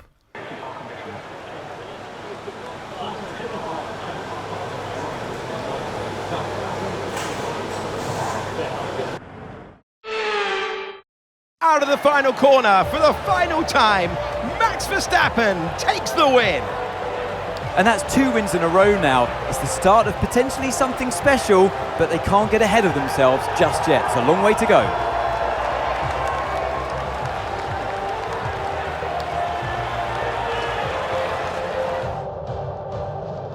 The drivers are en route to the podium as we speak. What a fantastic win for the Red Bull team. They've performed exceptionally today, keeping us firmly on the edge of our seats throughout the entirety of the race. Congratulations to everyone at the team.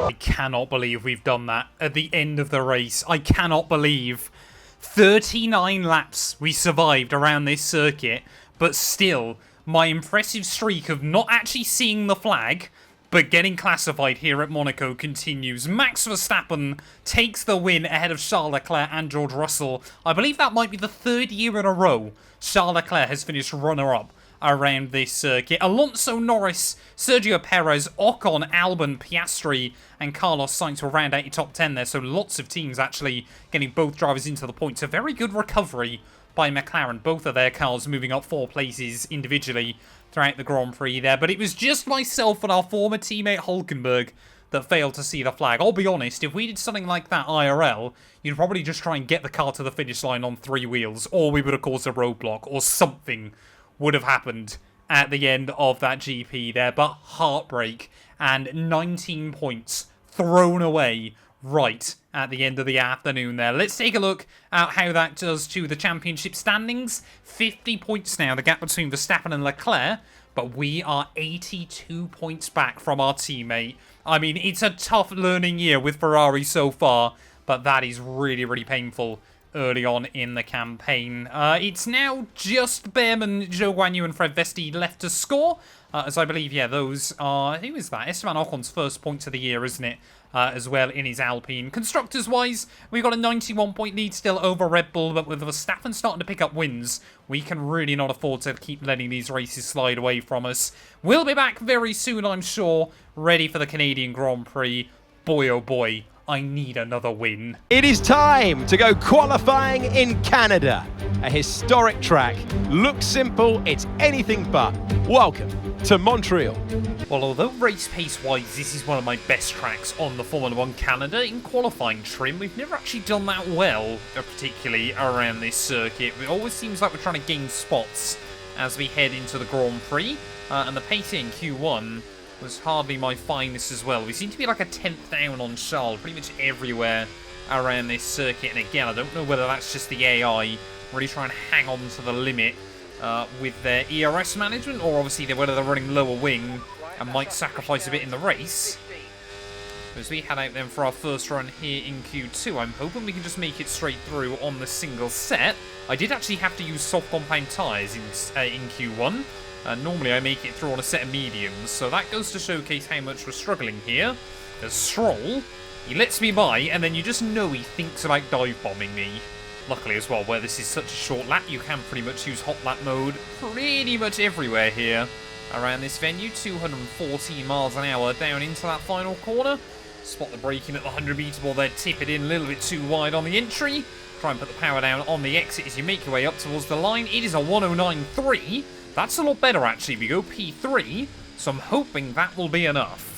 And there we go then, Max Verstappen, the first driver this weekend to dip into the 108 there. He's got a 10th of a second margin over Charles Leclerc. We really are now starting to see the Dutchman build momentum in that Red Bull and start to become more of a pain on a Saturday afternoon. No real surprises out in Q1 and Q2. I guess Lance Stroll will be a bit gutted to be starting so far down here at his home Grand Prix. But Carlos Sainz, it looks like V-Carb are well and truly back. We've basically got a wide open racetrack ready for our first run in Q3. I think it's going to be Verstappen versus Leclerc for pole here, and I'm probably going to end up battling with Sergio Perez for positions on the second row. But if anyone can spring a surprise, I'd hope it would be here for us. Oh, a little bit wide through turn one.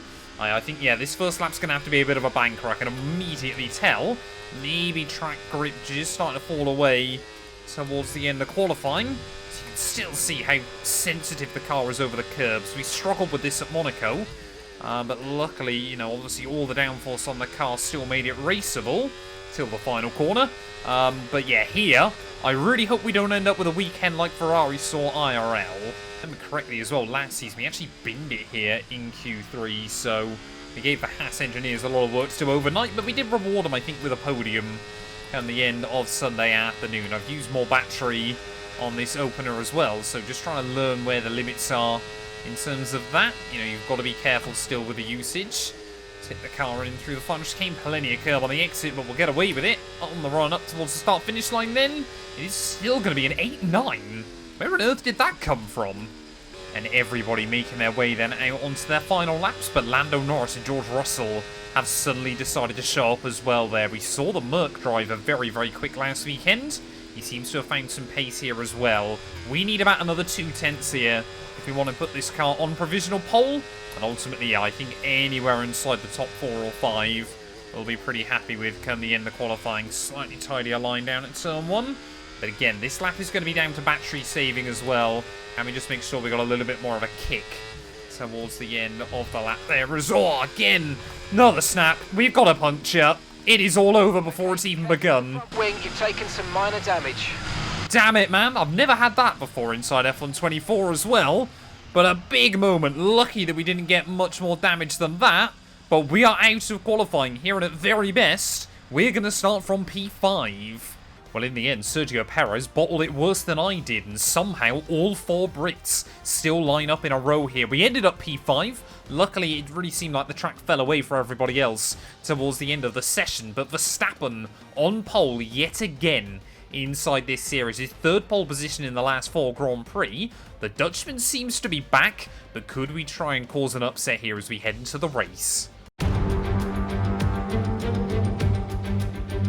Lights Out in Canada is approaching at a venue where the island was built for the 1967 World's Fair. The world has gathered once again. Welcome to the Canadian Grand Prix. A 2.7-mile circuit peaking at around 190 miles per hour. 2 DRS zones, 14 turns, tight corners everywhere you look, and a very narrow track.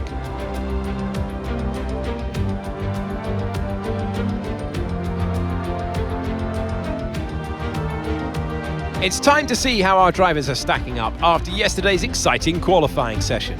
World champion Max Verstappen starts from pole position. Charles Leclerc alongside. Looking at the rest of today's grid, we have Russell, Norris, Firestarter, Hamilton, Fernando Alonso, Perez, Sainz, Oscar Piastri, Ocon, Gasly, Ricciardo, Hulkenberg, Stroll, Albon, Behrman, Joe, Vesti, and Yuki Tsunoda. It's almost time for those 5 red lights to go out then. Let's see who can prevail today.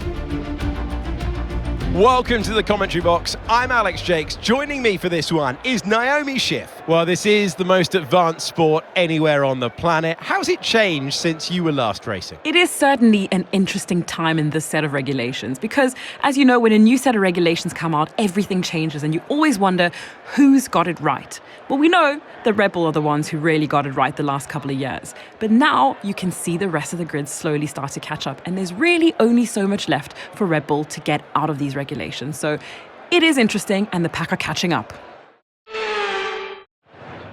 Well, hang on a minute. We've got a 100-point lead over Red Bull in the Constructors' Championship, so I would argue, Naomi, that Ferrari have well and truly caught up and even surpassed Red Bull so far this season. Ready, though, on the grid. P5, I think, is my worst qualifying session of the year so far, and to be honest, yeah, that incident at the end of qualifying has actually made me a little bit more nervous as we head into the race as well. You've got to be really, really careful around this circuit. The car is moving around a lot underneath us, and that's the kind of thing where Charles Leclerc absolutely thrives.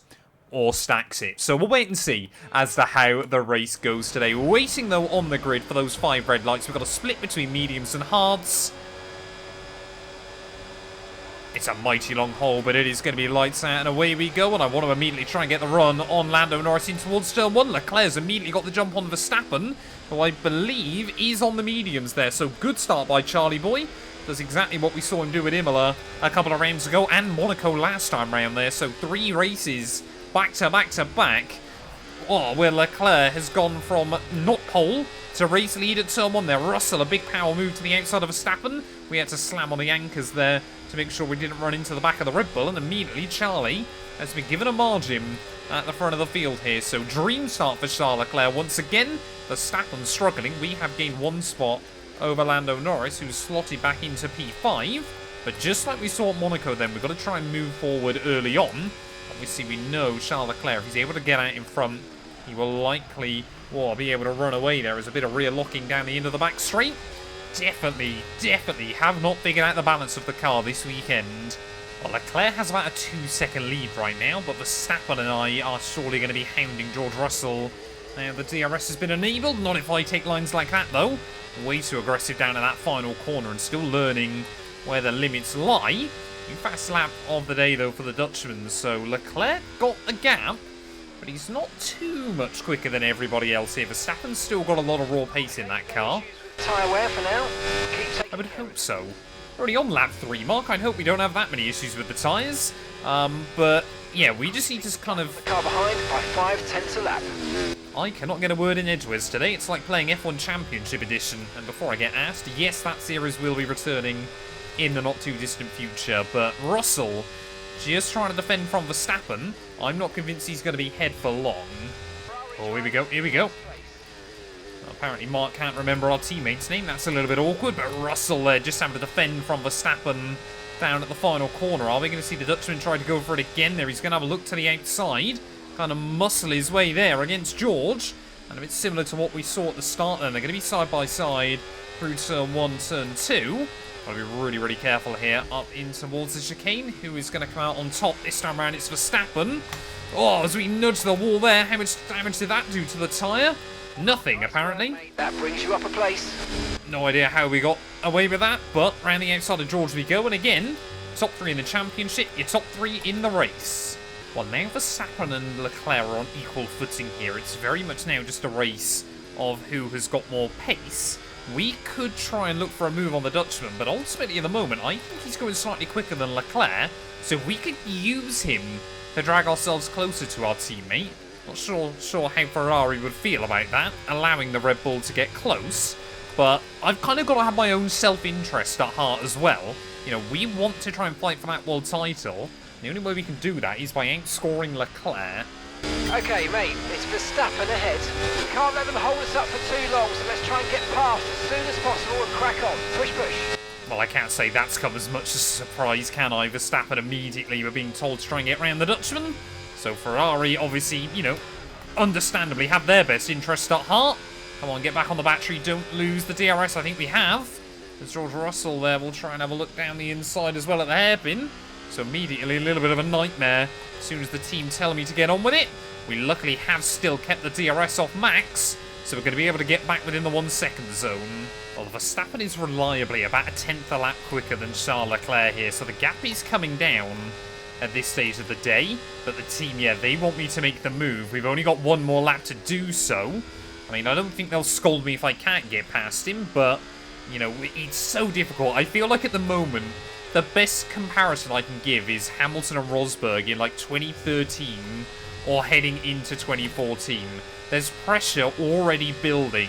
We haven't had too many kind of scary moments with each other. I guess Imola still probably has been the only one, but that pressure is just mounting between us. And, well, I'm expecting like a barring 2014 at some point. We're a bit closer this time round to Verstappen as we make our way into the final chicane, so I guess we'll try and make the move on the Dutchman. Really good job on hitting that target, mate. Nice work. Still a long way to go, though. Oh, immediately throw the car over the curbs through the final corner, but the gap to Charles under 3 seconds now. I just have no idea whether I've got the pace to keep up with him. Well, looks like Verstappen hasn't got the legs on me to get back through down the straights. Times are definitely falling off slowly as we head towards the pit window, but I think Leclerc went too aggressive on his tyres early on. We know how bad these Pirellis can be if you overheat them early in the stint, so I want to try and get back towards him by the pit window. Well, I think Verstappen's happy that he didn't put up too much of a fight when we went round him. The gap now to Charles under 2 seconds. Hards next time.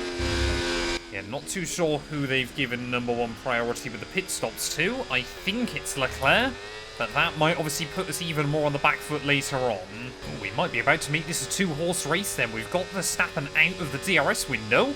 Unfortunately, we're not quite in the range of Charles just yet, but as we get to the end of this first stint, we are all over the back of our teammate now. The pace is finally getting there. I finally feel confident with the car around this circuit. Or maybe Leclerc's just struggling. Oh, we've got yellows. We've got yellows out as well further back. To racing speed, come on. Not sure who that is, or whether we could end up with a safety car or something here. I think that's Carlos Sainz in the V car. No, it's Perez. I think that is in the second Red Bull. Let's box this lap. Box this lap. Sergio Perez at the Grand Prix. They're retiring from the race. Heartbreak for him very early on in the afternoon. But we've got to wait and see what Leclerc does. While making our way then past the stricken Red Bull of Sergio Perez, closing in on Charles Leclerc here. Are we going to see our teammate into the pit lane? No, we don't. So we could have taken an opportunity to undercut him then, but I'm going to stay out. Tyres feel pretty good right now. The lap times aren't too bad. Yeah, nice one. It's a long way to go in this race, though, so keep your head down. I think, yeah, we're better off actually just claiming a little bit more DRS off our teammate. I think he will box this lap, but if he doesn't, we are definitely pitting. Okay, pit in this lap, and remember the speed limit. We'll be penalised if we exceed it. Keep that in mind as you approach. Well, team definitely want us into the pit lane then at the end of this one, so not too sure. I mean, it's Ferrari. They might well try and double stack us here for whatever reason. Not that it would make much sense. Are we going to see Leclerc in? I'm going to give him a little bit of room this time round. Yes, we do. So Charles Leclerc takes the opportunity then. Oh, we'll keep the DRS. And now this lap is going to be critical here. Verstappen in as well. We don't really want to get undercut in this Grand Prix. They will have cold tyres that they'll have to fire up. But annoyingly as well, everybody else is pit in this Grand Prix, so Leclerc has come out in clear air. The gap floating at about 19 seconds, although I'm sure we're going to start seeing it come down a little bit. 6/10 there he's taken out of me through one chicane, and Verstappen's closer to the back of Charles, so I reckon Leclerc might have got held up in the pit lane then. So Verstappen here might be back in the fight for the lead, but are they both going to undercut us, or has Leclerc been held up enough that it makes the difference? 44 on pit entry. I was very worried at the last moment that we jumped that one. As we make our way then in through our pit box here, hard tyres to the end of the afternoon. We've done pretty well. Right wheel. I know it's not ideal, but let's try and put that behind us and get back into this race. Of course we did. Of course we did. How many pit stop fails is this team going to have this year? As here comes Charles and Max. So we are going to be close to them on pit exit. See these tyres through to the end now.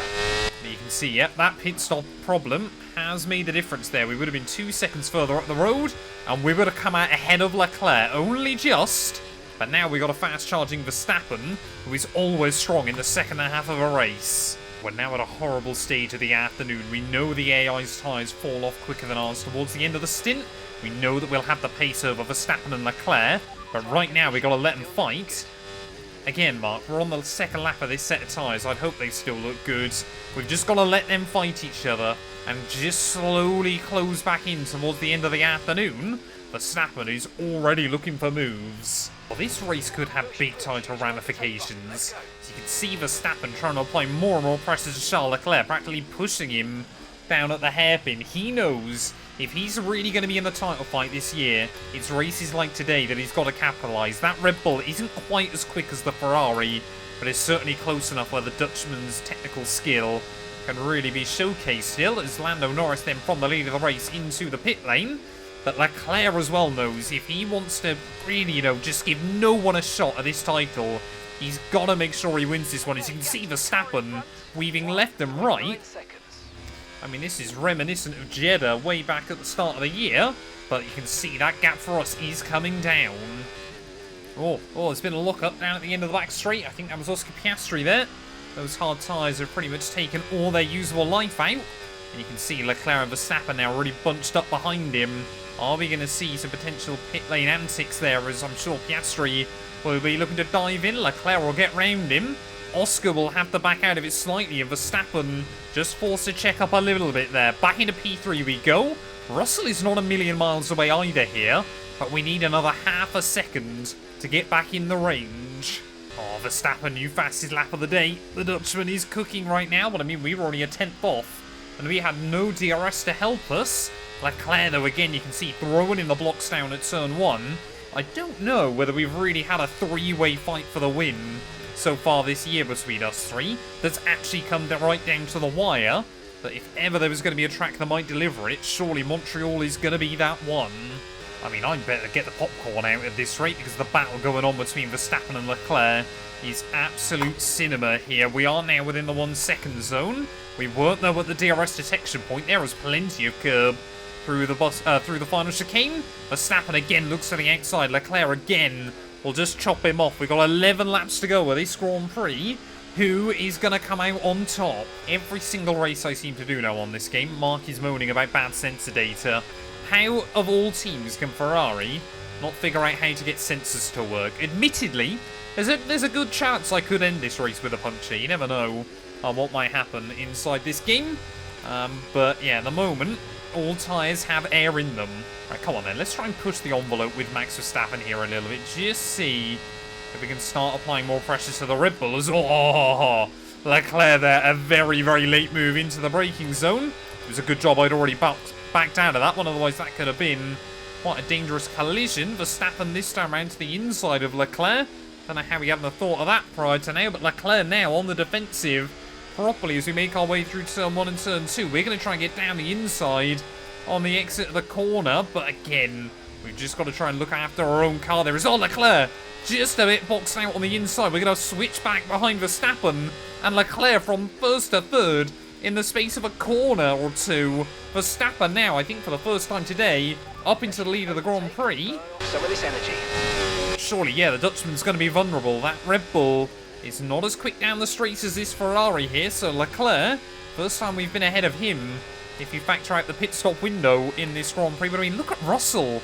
He's only 3 seconds back as well. If we all continue to squabble, very easily the Mercedes man could get into this fight. I wonder whether Leclerc's just really struggling for pace at the moment, or is happy to sit back and let the fight unfold in front of him. But we're going to try and get the run on the Dutchman down in towards that final corner. Are we going to be able to have a look clean around the outside? Yes, we will. A power move through. We just like keep the car between the white lines. Verstappen gets compromised. And we are up into the lead then of the Canadian Grand Prix. I really don't want to jinx myself here, but qualifying, we have lacked pace always around this Montreal circuit. It is always in the race that we come out strong. And today, as of right now, seems to be the same kind of story there. We're really now starting to drag Verstappen and Leclerc along. I think, again, they've both just overworked their tyres early on, fighting with each other and failed to see the bigger picture. Leclerc now almost has dropped out of the range of the Dutchman as well. So, I mean, Leclerc, I don't think he's finished lower than second so far this year. I've had one race where I finished better than third place, so it really has been a tough start to the campaign. But here in Montreal, if we can convert this win, take 10 points out of our teammate, I won't believe the fight is over until it is mathematically over. I think now Leclerc might just have lost the range to Max, so a 3-horse race might be down to just 2. Charles Leclerc, you can see that gap floating between about 9 tenths and a second there. Are we going to see Verstappen close in on me? You can see Leclerc dropping back further and further away. I think he did actually keep the DRS that time round, but it's looking more like a case of when rather than if. Well, if he hadn't lost it last time, he certainly has now. Charles Leclerc dropping back late on in the day. It's really been the first time all year that he has been, you know, properly outclassed by Verstappen and myself. And maybe just cracks beginning to show for our Ferrari teammate. How many times have we seen it? Leclerc gets a few strong races under his belt. I mean, we even saw it at Canada this year, and then just has a nightmare few rounds. You know, he's not quite as ruthless as Verstappen, it must be said. I do genuinely believe he is quicker than Max Verstappen. Not by a lot, but I think he is out and out a slightly faster racing driver, but way more prone to errors, way more prone to not being able to see the bigger picture. And today, he has not looked after his tyres. And I think, yeah, unless Verstappen and I do something crazy, I think is out of the fight for this win. I tell you what, the pace is really coming alive in this Ferrari towards the end of the afternoon. We must have been so close to a new fastest lap there, but the gap now to Verstappen up over a second. Have we just been more gentle with the car all race long?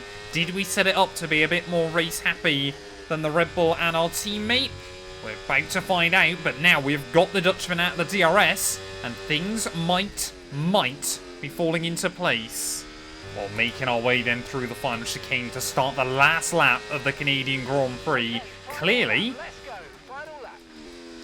I just need to mention how historically good this track has been for Ferrari each week, because so far, the 2 races I brought that up have been the 2 races it looks like we're going to win here. Verstappen just has given up, I think, trying to really fight for it towards the end of this one. Knows taking the 3 points out of Leclerc is far more critical. Also, shout out to Haas. They've had a really good race here by the looks of it. I think they're running 9th and 11th right at the end. So one of their better races so far in this campaign. But 3 races of disappointment. The mechanical failure in the Miami sprint put us on the back foot. The mechanical failure in Imola gave us no chance to fight for the win. And admittedly, it was my own doing at the Monaco Grand Prix last time out. But in towards the final couple of corners here in Montreal, it is a famous track. It has seen Ferrari first-time wins before for Jean Alesi. But down in towards the final couple of turns of this Grand Prix, we are back on top today. We love to see it as well there. Like I said, I'm not going to give up on the title fight until we are mathematically out of it. Thank you to the team. Grazie, ragazzi. We are back on top. Yes, yes, yes, guys, yes! Come on, boys! Ah, fantastic drive. That's just fantastic. Amazing. You deserved that race win. Well done, mate.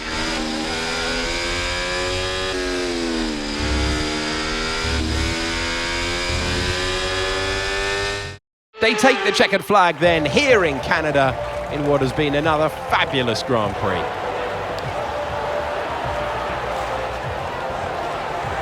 It's one thing to put fast laps together, but to make these moves stick without losing too much time, that's real racecraft.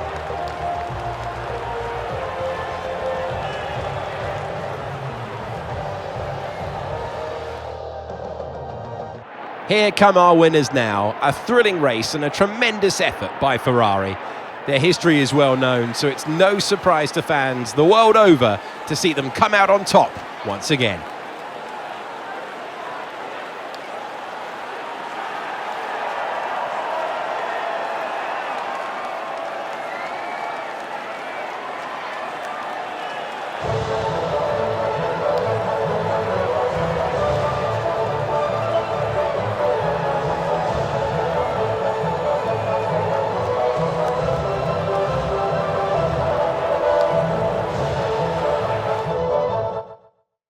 Well, there we go then. We are a Grand Prix winner once again with Ferrari. And obviously I mentioned early in the weekend about how we'd done as well as Tsunoda in the opening 8 races. At the 9 races, we certainly now have put ourselves one step better than him. Maybe this season is just about proven to Ferrari as to why they need to keep us in the future. But ultimately, we cannot complain with the result there. 1 second ahead of Verstappen, 4 ahead of Charles Leclerc. Come the checkered flag there. Mercedes as well, a quietly brilliant weekend for them.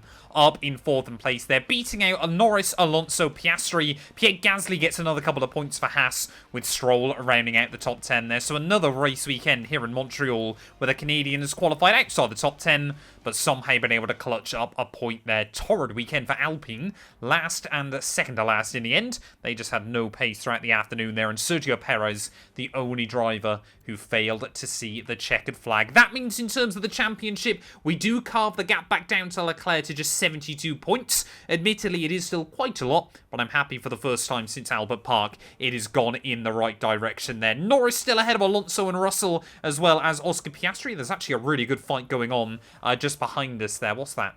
18 points from 4th place down to 9th overall, with Albon still best of the rest, ahead of the likes of Sainz and Lance Stroll. They're still just Behrman and those 2 kick Saubers yet to score. The gap at the top as well opens up. Ferrari extending the lead over Red Bull this weekend. Exactly what we need to be doing there. And Mercedes as well closing back in on McLaren for that fight for P3. But thank you all so much for watching. If you have enjoyed, please do make sure to leave a like, get yourself subscribed, and we'll be back next time out when Formula 1 returns ready for the Spanish Grand Prix. Hello everyone, it is a track the drivers know oh so well. It is qualifying in Barcelona for the Spanish Grand Prix. Well, although, yeah, the Barcelona circuit has been very altered over the last couple of years, qualifying is still very important around this circuit. You can overtake now around this venue, but grid position, yeah, still is absolutely king here. And of course, getting a run down in towards turn 1 off the grid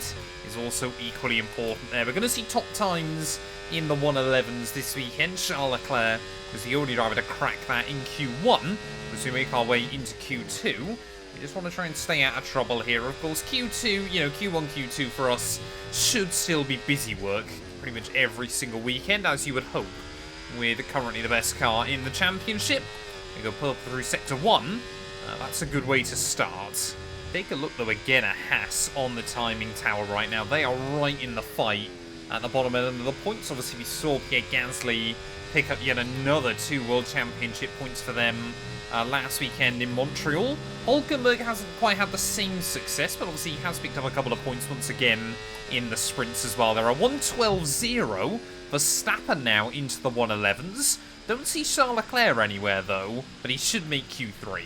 Well, there we go then, taking a look at our final Q2 times, and once again, 4 cars, 4 separate teams covered by less than 1/10 of a second here. McLaren and Mercedes, once again, well and truly seem to be in that fight. Homeboy Fernando Alonso as well, always trying to drag everything he can out of that Aston Martin. There's no real shockers, it is the big 5 teams into Q3. Charles Leclerc, though, only good enough for P9, a little bit off the pace come the end of that second session. I read a comment on TikTok a couple of days ago from one of these videos saying that, you know, racing for a top team on the F1 game is really, really boring. Clearly they haven't watched a single race so far this season, because ultimately I would say we've had 9 of the most action-packed races we've ever had on an F1 game so far. To kickstart the campaign, it has been well and truly blockbuster throughout the first third of the campaign. It's just the same, a bit like IRL F1 this year, that kind of the overriding picture has been Charles Leclerc just extending his lead at the top of the championship. He's only P6 though after his first run. We want to be trying to get right up towards the top of the table, of course. You know, if there's an opportunity to take points out of him, we're always going to try and take it. But other teams are slowly catching up in terms of performance as well. Up through Campsa will go. I like to leave him in 6th gear and then really get him to 7th once you open up the DRS.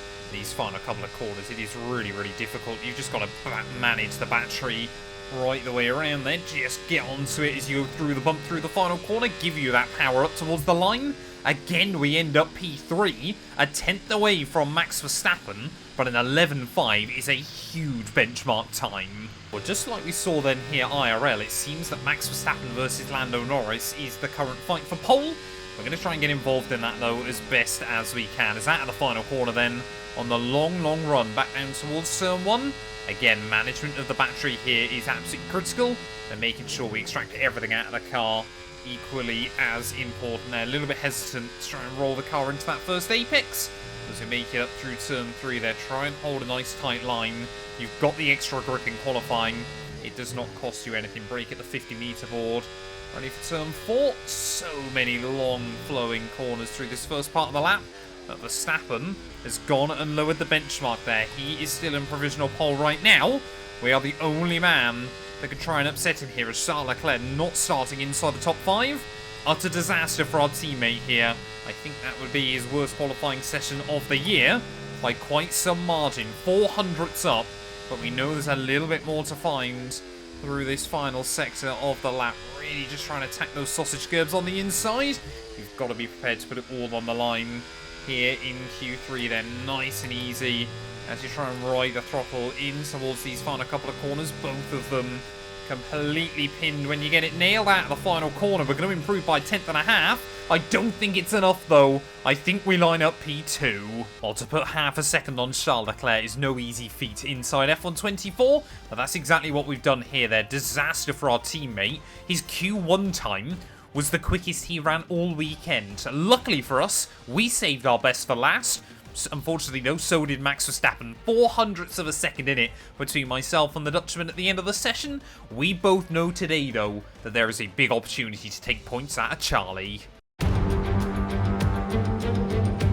Max Verstappen's first win for Red Bull on debut here. One of the great dramatic days in Formula One after the clash on the first lap of Hamilton and Rosberg. The entire crowd at Turn 7 on their feet, cheering.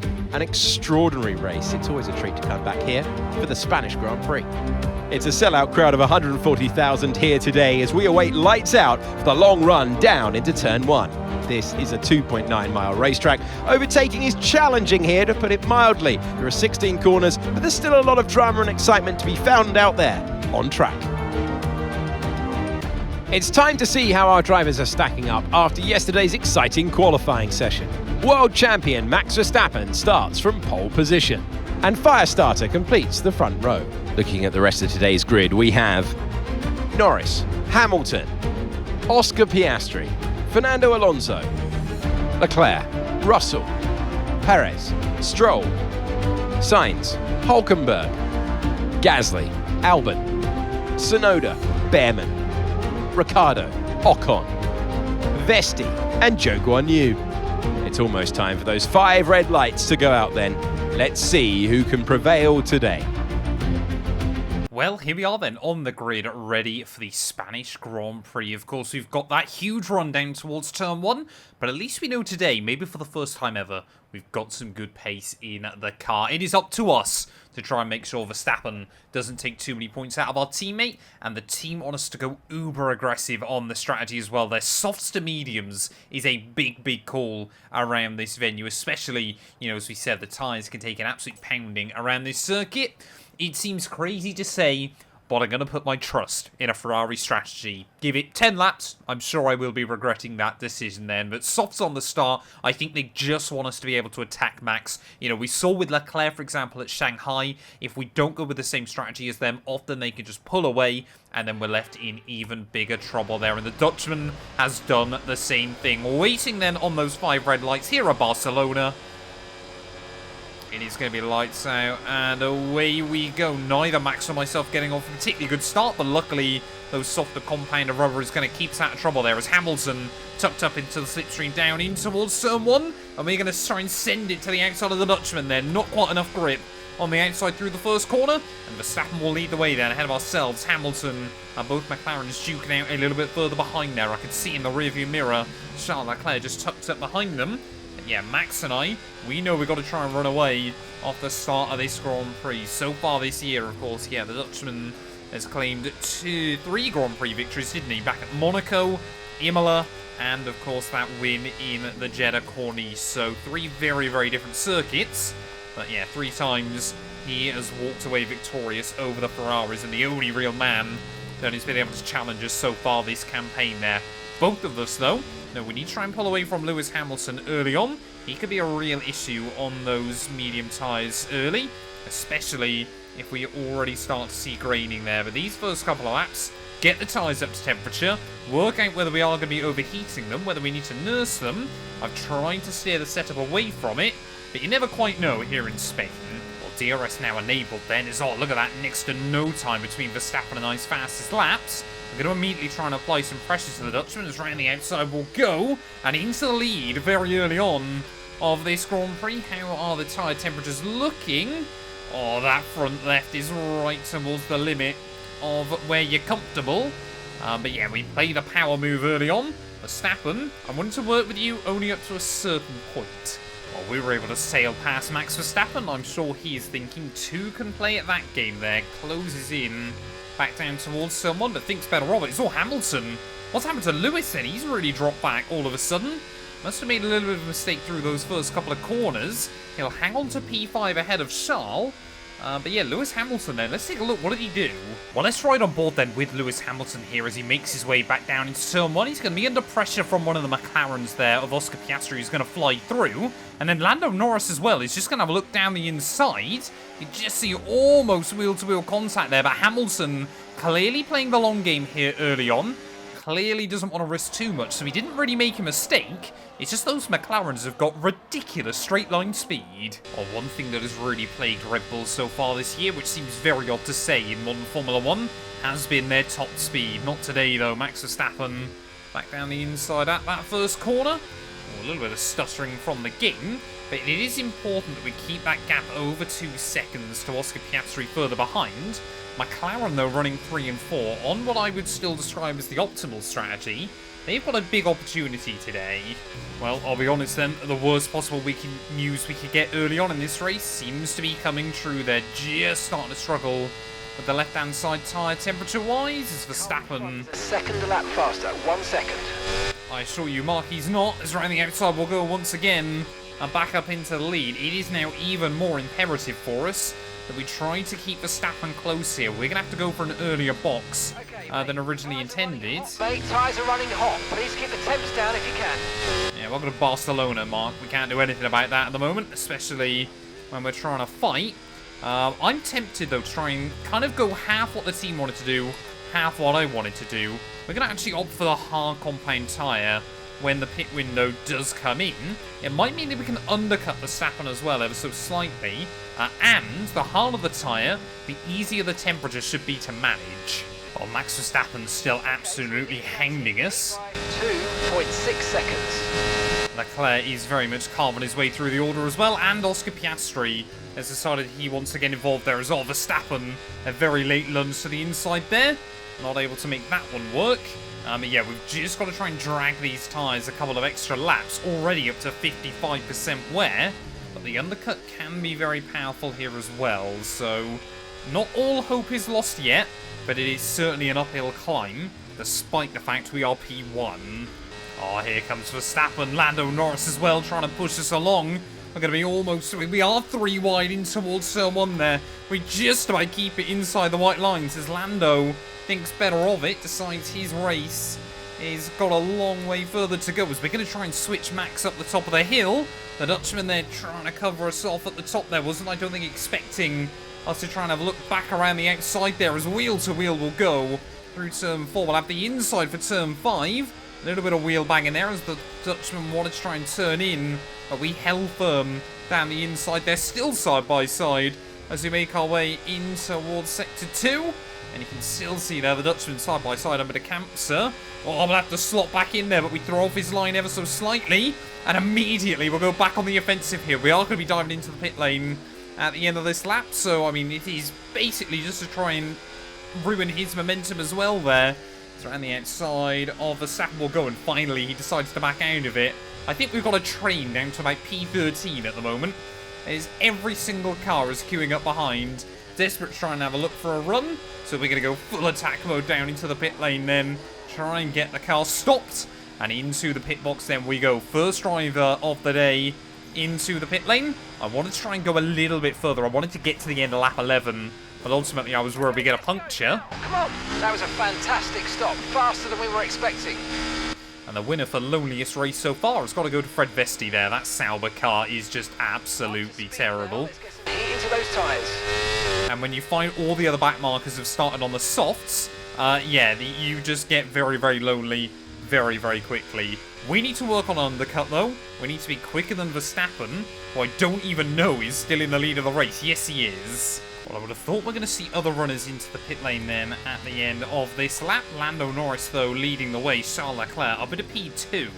So Verstappen, I think, has just accepted it's better off just kind of blending into that group right now and claiming the DRS.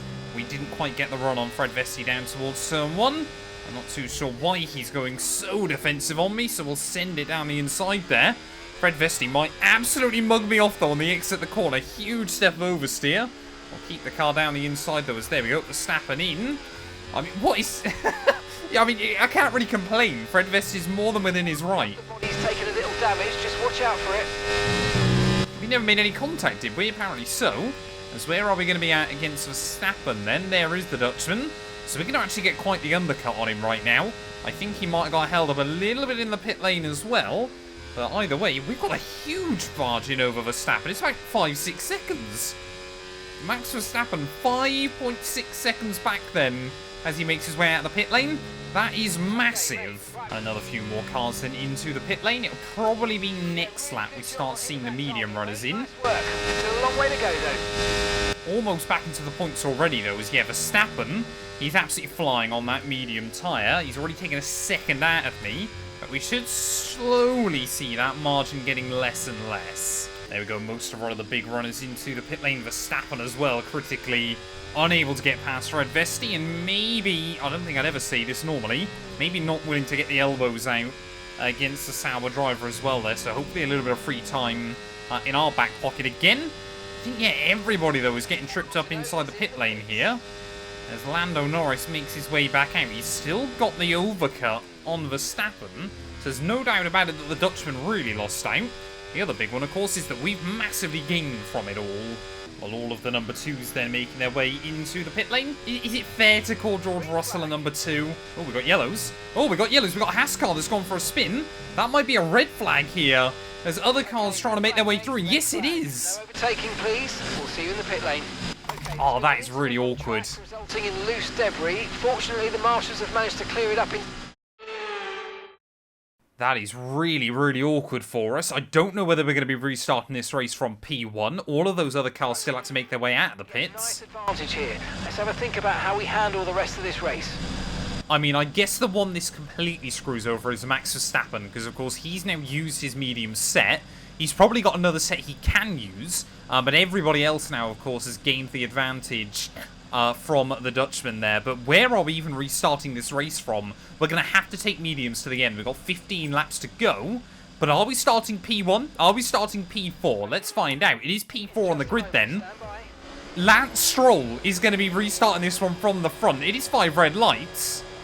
And he's going to be lights out, and away we go then. And luckily for us, everybody else has had to go for the hard compounded tyres. So we're going to make a big gain then, straight past Oscar Piastri down in towards turn 1. And we're going to try and find a gap there around the outside of Russell. Sergio Perez trying to get involved. I could see Verstappen as well, a little bit further back there trying to get in the mix. But Lance Stroll, maybe for the first time ever inside F1 24, is leading a Formula 1 Grand Prix. Obviously, he should have got a podium back at Suzuka, but was completely robbed of that one. It has been certainly his strongest campaign so far inside the F1 world. And of course, this is what Daddy's catch can do for you.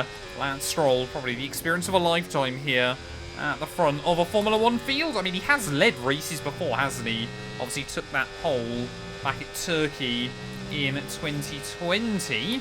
But ultimately, yeah, I don't fancy spending too much time behind him here as making our way down in towards that final sector. I mean, I was going to actually look for a move down towards turn 1. And if he's going to be really, really struggling on those harder compounded tyres, I'm certainly prepared to look for it sooner than that. Rounding our way through the final couple of turns, though, Lance Stroll, he's going to get a lap led this season under his belt. Okay to use your overtake button. Hopefully, we're going to leave it as only one. DRS is now online. Down the inside of the Canadian will go. He's not going to give up on it, though. He's going to try and fight us, but a little bit more grip. We are through, and up back into the lead, then, of the Grand Prix. Not a bad restart lap, if you ask me. 4th to 1st. So, all of our tyre pressure data is currently reading 0. Assuming they still look inflated to you, we're going to guess that it's just a bad sensor. Shouldn't be anything to worry about. Yeah, EA, they desperately need to fix that. That is coming up way too often now. I've heard that message more inside the last week than I probably have in the last 4 years combined. So, once again, they kind of don't really add something into the game, and then when they do, they turn it immediately up to 11. Annoyingly as well, they're not quite going to get Stroll out of the DRS window. Those hard tyres have got just about enough to hang on. It's tyre temperature-wise, though hopefully these are going to hang in. 0.4 seconds. Leclerc as well, having a really disappointing day so far. There's an opportunity here to take points out of both him and Verstappen in the title, and quite a few. Looks like the ERS isn't functioning. The guys are working on a fix. What? Hang on a minute. So they set me a target. We're in lean mix 1 now for some reason. They set me the target of using the battery, and then immediately tell me it's not working. Hopefully this isn't going to compromise our pace. But I've never seen it force us down into lean mix 1 there. Oh, yellow flags out. Carlos Sainz out of the Grand Prix. Completely missed that one. The Spaniard, our first casualty of the afternoon. No, we've already had 2, haven't we? I've got no idea who else is out. It's not a Haas car, though, and they were the ones that caused the roadblock. Well, we know Lance Stroll and Aston Martin, alongside George Russell and Mercedes, aren't really our biggest threats right now. Obviously, they still remain as Red Bull, and I think McLaren on their day are a very, very racy package as well. So with those two still fighting behind, and kind of not letting anybody else have a chance here, we've got 11 laps to go of the Grand Prix. We are just starting to inch away. I think the goal will just be hold up about a 2-second gap. And, well, in the ideal world for us, I hope we have the most boring end to a Grand Prix you have ever seen. Well, one of the only times last year when Fernando Alonso was having his glory run with Aston Martin was he outclassed by Lance Stroll. It was here at Barcelona for his home Grand Prix. It's kind of where we've seen the momentum shift slightly as well in 2024. So I'm sure even inside this game, Fernando Alonso is loving watching his teammate doing so well at his home race there. Lance Stroll, he's actually fighting George Russell pretty well for it right now. And he's back up into P2 of the Grand Prix. For us, though, tyre temperature seems to be just about hanging in the right window. We've got 8 laps to go of this Grand Prix. Hopefully, maybe for the first time all season, we are getting the Charles Leclerc experience here and just absolutely walking away with this one. But Leclerc, after a disappointing P3 last time around in Montreal, which ended up being his worst result of the year so far, today, things are looking a lot worse. Podium or even better a P2 finish here would be an absolutely massive result for both Mercedes and Aston Martin. Especially, you know, George Russell has ran really well recently and deserves it for his record. And Lance Stroll, I guess, he just likes to get huge results out of nowhere, doesn't he? Does Lance Stroll. He's trying to defend from Russell as best as he can. That gap now is almost up to 5 seconds here There's less than 5 laps to go of the Grand Prix. Tyres just about hanging on in there. But ultimately, yeah, I don't think we need to really risk anything anymore. Oh, we got yellows. We got yellows. I think Perez is gone. Sergio Perez, he's either gone for a spin or he's out of the Grand Prix with just 2 laps to go. That's going to promote Charles Leclerc and Lando Norris up a place each. Perez does get going again. But a real shocker of a moment there for Checo. Late on in the day, 2 laps to go. And he might have been in the fight for a podium finish here. But he suddenly meant that Russell and Stroll should be safely through. And even better, Leclerc makes the move on Max Verstappen. Well, tyre warning light has just flashed up then, but 1 more lap to go here of the Spanish Grand Prix. And the battle is really going on behind me. Are we going to see Lance Stroll move up into P2 yet again? Yes, we are, around the outside of the Mercedes of George Russell. Has got yellow flags out. I think Perez is stopping. Perez has had an absolute stinker to finish off the afternoon here. And Sergio, he span it last lap. I think he's going to be having a mechanical failure at the end of this one. So 2 back-to-back mechanical issues for Sergio Perez this season. And, well, Ricciardo and Carlos Sainz, I'm sure, will be knocking on the door of Red Bull. Kind of going, yeah, you know what? I'll have that seat, thank you very much. The same, though, can't be said down at Ferrari. Charles Leclerc still dominating the World Championship. But today, this has been a huge turnaround result that we needed there. And I think, alarmingly, 5.6 seconds might be one of the biggest winning margins we've seen so far this campaign.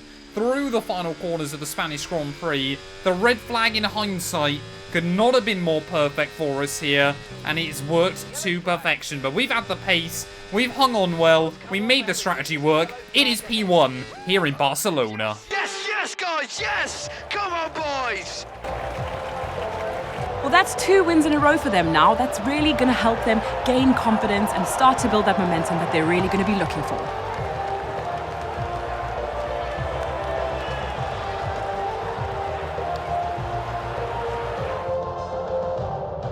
Here come our winners now. A thrilling race and a tremendous effort by Ferrari. Their history is well known, so it's no surprise to fans the world over to see them come out on top once again.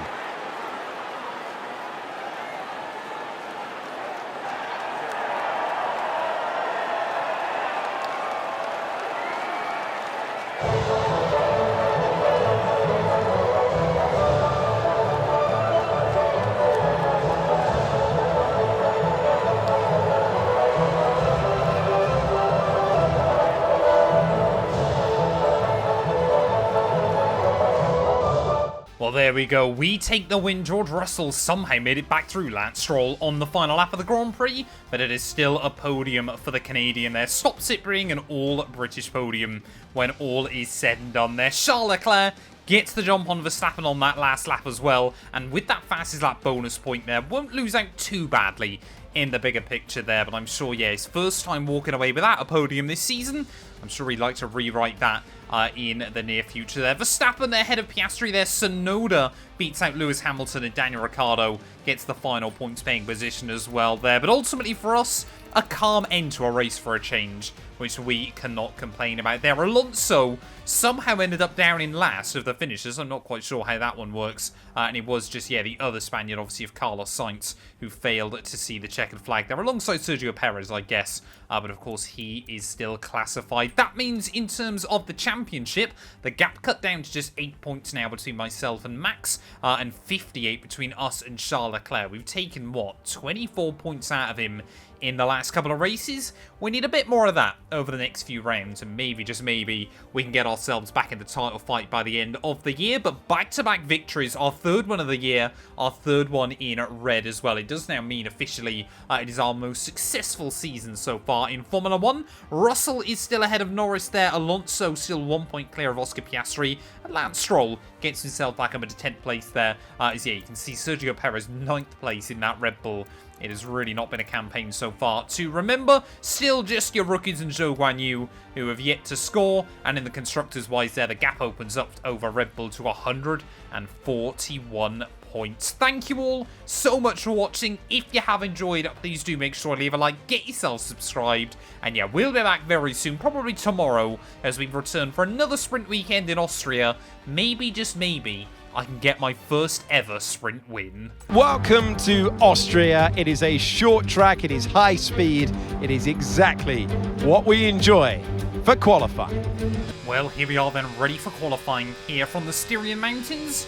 Of course, first up then, we've got one-shot quali ready for the sprint race. And maybe, just maybe, this weekend we can finally get our first sprint win inside F1 24. I have had so much bad luck in the sprint races so far in this game, but I would really love for today to be a little bit of a different story there, as once again, I mean, you would have to guess it's going to be Verstappen, Leclerc and I fighting it out for pole position. I don't believe anybody else has claimed a pole so far yet in this campaign. As you can just see the Dutchman there.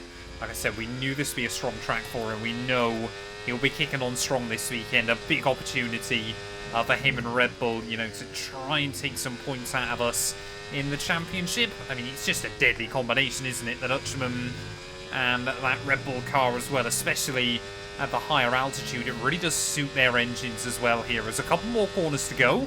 This lap hasn't felt too bad, but certainly hasn't felt quite on the limit as I would want it to be. The final corner, nice line there. I think we're going to join him on the front row, but Verstappen, he's got the jump on everybody. There we go, nice and simple by the Dutchman there. Pole position by 0.2 of a second. Doesn't sound like a lot, but when you consider how short this circuit is, that is a very, very comfortable pole. I mean, yeah, both Ferraris, both McLarens, then Fernando Alonso gets ahead of Hamilton and Sergio Perez there. No major shocks up and down the order. I guess a pretty good effort by Alex Albon as well in the Williams. But we've got 12 laps ahead of us first of all then in the sprint. Let's get it. Welcome to today's sprint. This is shaping up to be another fantastic weekend.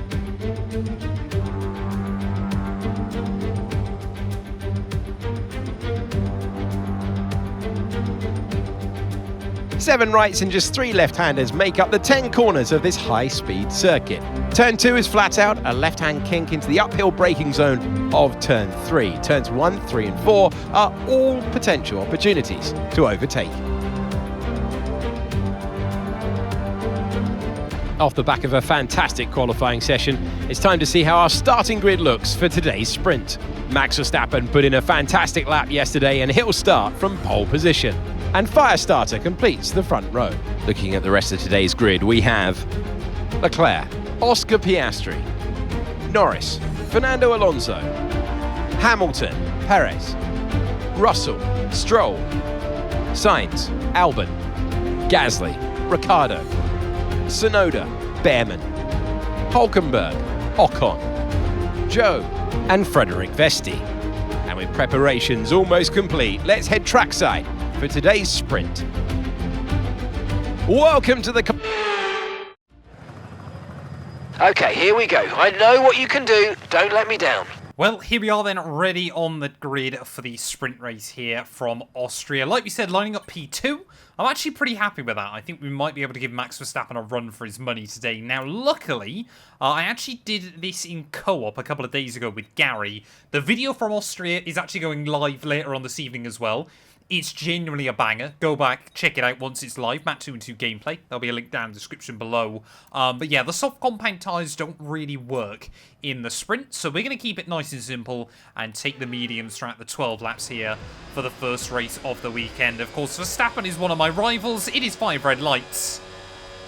And it is going to be lights out, and away we go then. Nice clean getaway. Charles Leclerc struggling a little bit further behind us already. Lando, Norris, and Oscar Piastri, I believe that is, trying to have a look down at turn 1. Piastri there really tried to make a bold manoeuvre happen, but unable to make it stick on the exit of the corner, as Leclerc now under pressure from Fernando Alonso as well. See, last weekend, the first time all year, Charles Leclerc hasn't had a podium yet, so I think he's hoping to try and put that behind him and continue on with the solid run of form he's had. Already you can see him, Alonso there, really battling it out for that P4 position, and that's allowing us in the top 3 just to start breaking away early on in the stint there. So Verstappen will still lead. I think the important bit for us is that we don't let him get out of the DRS range too early on. Otherwise, yeah, the Dutchman might just walk off. It's also quite important as well that we don't give him too much confidence before the race either.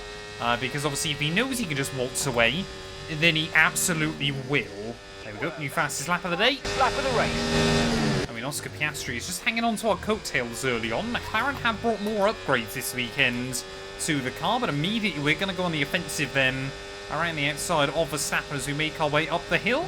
Haven't got as much extra straight line speed as we normally do there as the Dutchman tries to lunge it. That'll actually give me the DRS up at the top of turn 2 as well. So as we try and put the power down right out of the way around the outside there, we're going to move up then into the lead of the GP nice and early on. Sorry, not the GP, the sprint race even. But we got a 3-car scrap at the front. And for once, it's not Verstappen, Leclerc and I. It's Verstappen, Piastri and I. It feels like the advantage that Red Bull and Ferrari carried early on in the year has been slowly evaporating as there goes Verstappen back up into the lead of the Grand Prix. I mean, Austria's always a bit of a weird one anyway, but McLaren, Aston Martin, even Mercedes here seem to be back up to pace this weekend and seem to be a threat to us, so this might make things really interesting in the second half of the year. So again, that Red Bull, tell you what, Verstappen's got a lot of straight line speed this weekend. It is very odd to see. But yellows, we've got yellows a bit further back. Actually, I think that's a back marker. I think that might be Alpine, who's going slowly. Yeah, Esteban Ocon out of the race. Don't think we'll see a safety car or anything like that. We had a red flag here last year, because I think it was Gasly binned it, didn't he, in the sprint. The only time I've still ever had a red flag in a sprint race so far on this game. As we try and have a look around the outside of Verstappen at the top of the hill, they get the traction on the outside. The AI really struggled to put the power down there, as he might be under pressure from Oscar Piastri as well then. So Verstappen may be caught napping. And there we go, yeah, the Australian is through. Got another one. We got another one going. I think that might be, yeah, Carlos Sainz in the V-carb.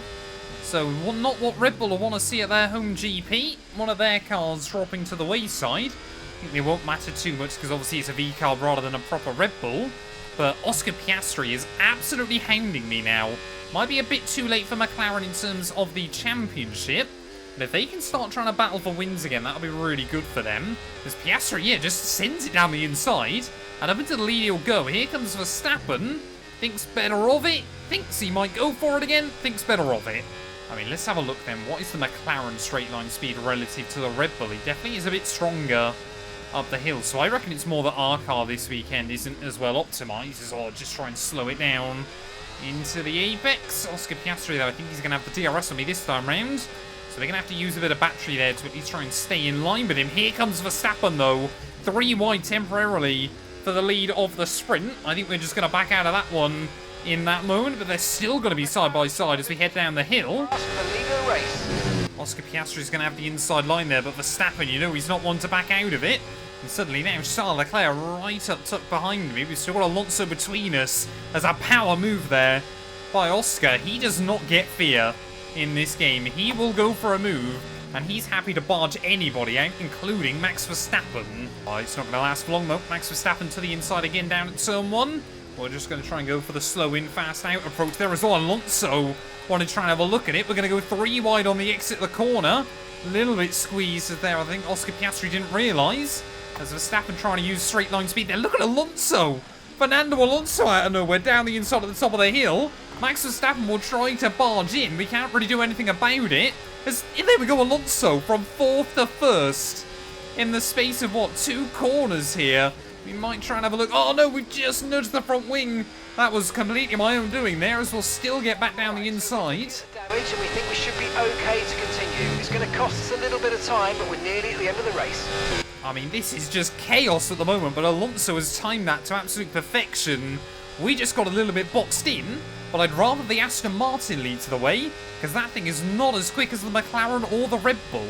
I mean, welcome to the Austrian Grand Prix. This is what we always seem to find around this circuit on the F1 games. It just deliver drama, race in and race out there. As again, I don't know whether we just got the DRS that time round. I think we were even with the Spaniard there up at the top of the hill. Yet neither of us with the DRS that time round, but we will get back around the outside of Fernando, and that is really critical because it means we can control the pace through the twistier section. Only if I keep it on the road though, as Alonso almost followed me. 1 lap to go then here from Austria, and are we going to see Alonso try and go for it? Oh, I mean, look at that speed by Verstappen as well. Down the inside goes the Dutchman as Charles Leclerc. Haven't seen any of him so far in this sprint, but Leclerc's going to try and make the move. Verstappen timed it to absolute perfection there as he will claim the race lead once again. We have done 14 sprint races prior to now, and not a single one of them have we walked away with P1. Is today finally going to be our day there? Is draining the battery up over the top of the hill. We have got the DRS as well. We might just be able to have a look back down the inside of Max, who tries to move over. We have to lock up the fronts to stay there. Verstappen, though, will get a switch on the exit. We've completely binned it. Completely binned it right at the end there. We tag our teammate Leclerc. Lucky that we don't take him out as well. And my bad luck in the sprints is set to continue as we try and get back on the road there. Just we were too aggressive trying to get to Verstappen again on the exit of the corner. We got a snap of oversteer. We were lucky not to rip a wheel off as we went into the inside wall. But through the final couple of corners, Verstappen will take the win in the sprint. Charles Leclerc P2. Chaos for us once again. And once more, the win will elude us. There we go then, P11. It was not exactly what I thought we'd do as we headed into the final lap of that sprint. But yeah, just got a bit too aggressive there. We know we've got to take risk at this stage of the campaign, but unfortunately, yeah, a risk that certainly did not pay off for us today. And Max Verstappen, by just 1/10 of a second, will claim the victory here in the sprint there. Shout outs to Gasly as well, getting a point for Haas as well there, so really good effort by the Frenchman as well there. Championship-wise, though, it is going to carve the gap down to under 50 points between your top two. 1 point in it between Lando Norris and George Russell, with Alonso and Oscar Piastri there both waiting in the wings as well. But yeah, we need some redemption as we head into the Grand Prix proper. But first of all, we've got to nail our qualifying lap. Well, the best way to put then that mishap from the sprint race behind us is to try and get a good qualifying result as we head into real qualifying. We know we've got good pace in the car, but we know Verstappen as well is probably going to be a threat this weekend. As we can see, they're making our way through the first corner, absolutely sending it. Again, we've got to take risk at this stage of the campaign. We've got to be willing to push to try and find any last little bit we can there, especially if we want to try and get back to Leclerc and Verstappen in the World Championship. Leclerc's had it far too easy in the opening legs of this season. Second half of the campaign, we want to absolutely bring it to him there, as Verstappen once again looking pretty comfortable here so far over the one shot. We know we've got good grip through the second half of the lap. Like you say, yeah, the Dutchman, he's just so good around this circuit. He just has something else around here that nobody else can quite figure out. It's just 2 more corners to go then. See, he's already got a few car lengths over me. We just dipped a wheel in the gravel, which is certainly not helpful and not able to capitalise and maximise that penultimate corner. Good run out in the final turn, though. We're going to recover to P4. It's just not good enough. And there we go then, Lando Norris getting the jump on both Ferraris this time round, as we see our top 3 there under the 1:04 marker. Yeah, we were lucky to get back ahead of Perez and Oscar Piastri come the end of the lap, but a lot of work to do as we head into the sprint race. Alex Albon going even better than he did in sprint qualifying there, up inside the top 10.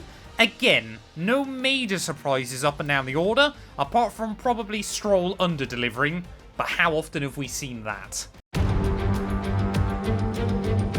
It's race day in Spielberg for this year's Austrian Grand Prix. We are just a few moments away from lights out, and our drivers thinking about navigating the Niki Lauda curve, as it was renamed in 2019, in memory of one of Formula One's most beloved figures. 700 metres above sea level, 10 corners, and one of the shortest laps of the season. 2.6 miles, with some good overtaking opportunities, but you've got to get the braking right into turn 1 and turn 3.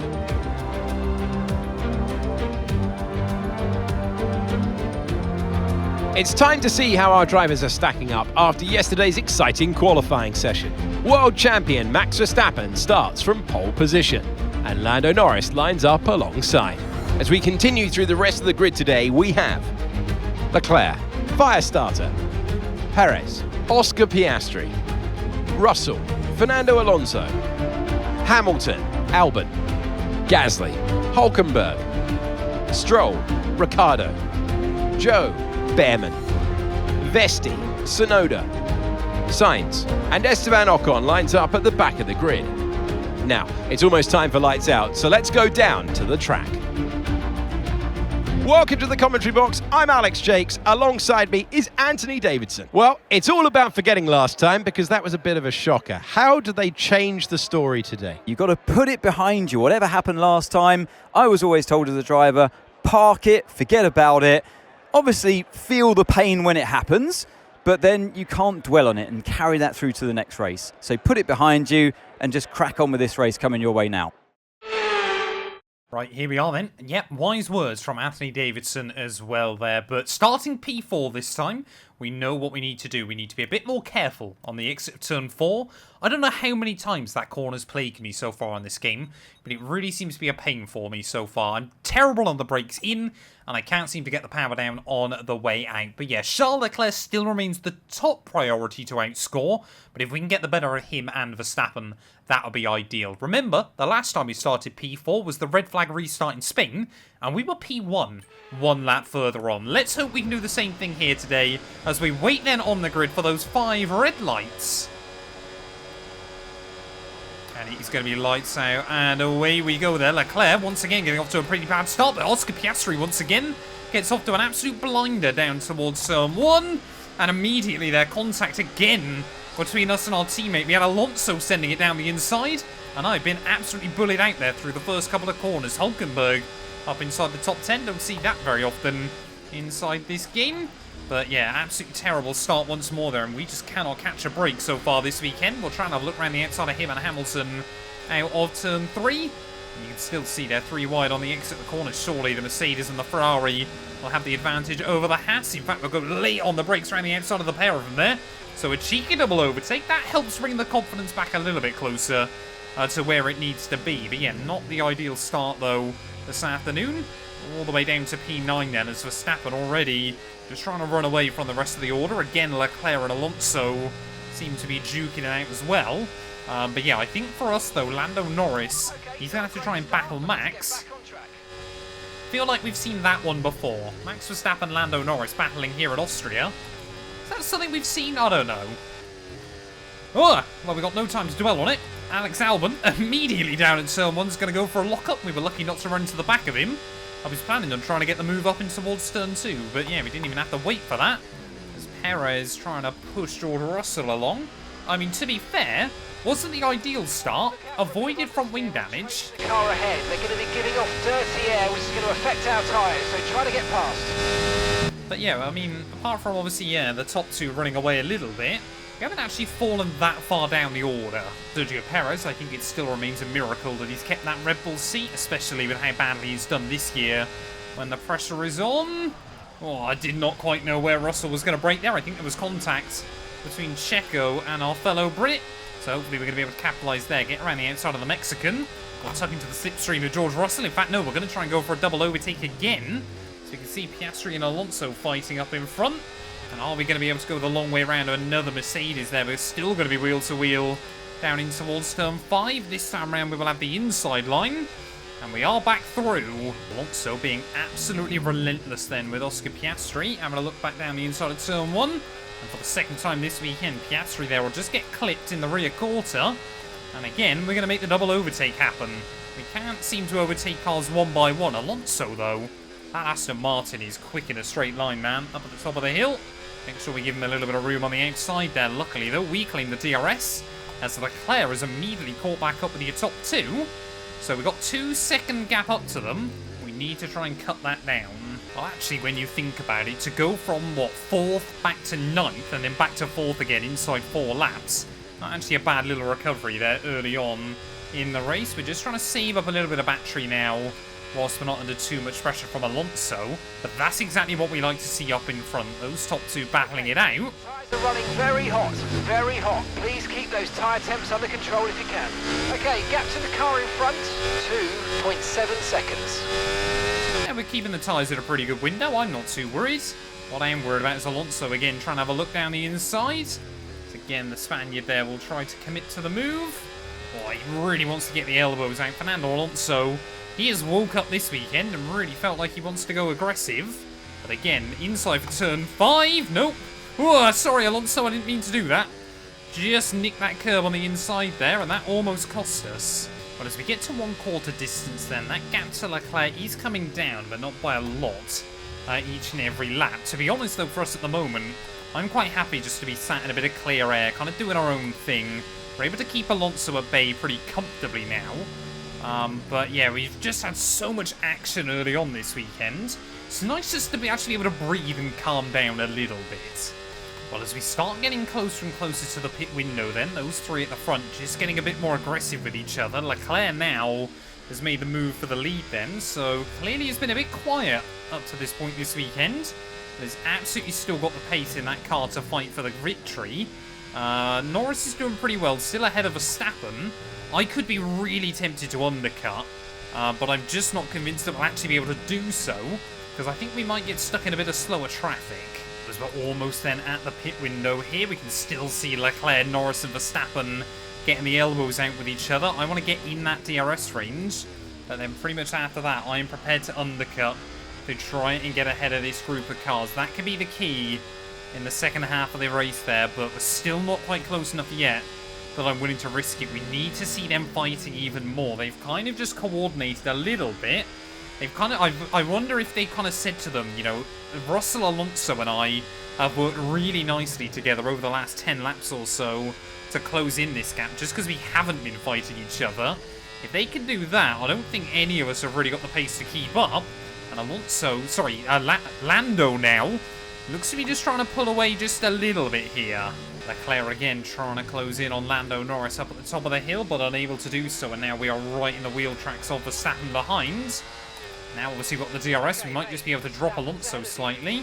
Let's go, let's try and get past them and put them on the back foot. Push, push. So team wants to make the move on the Dutchman, who just seems to be calming it down a little bit.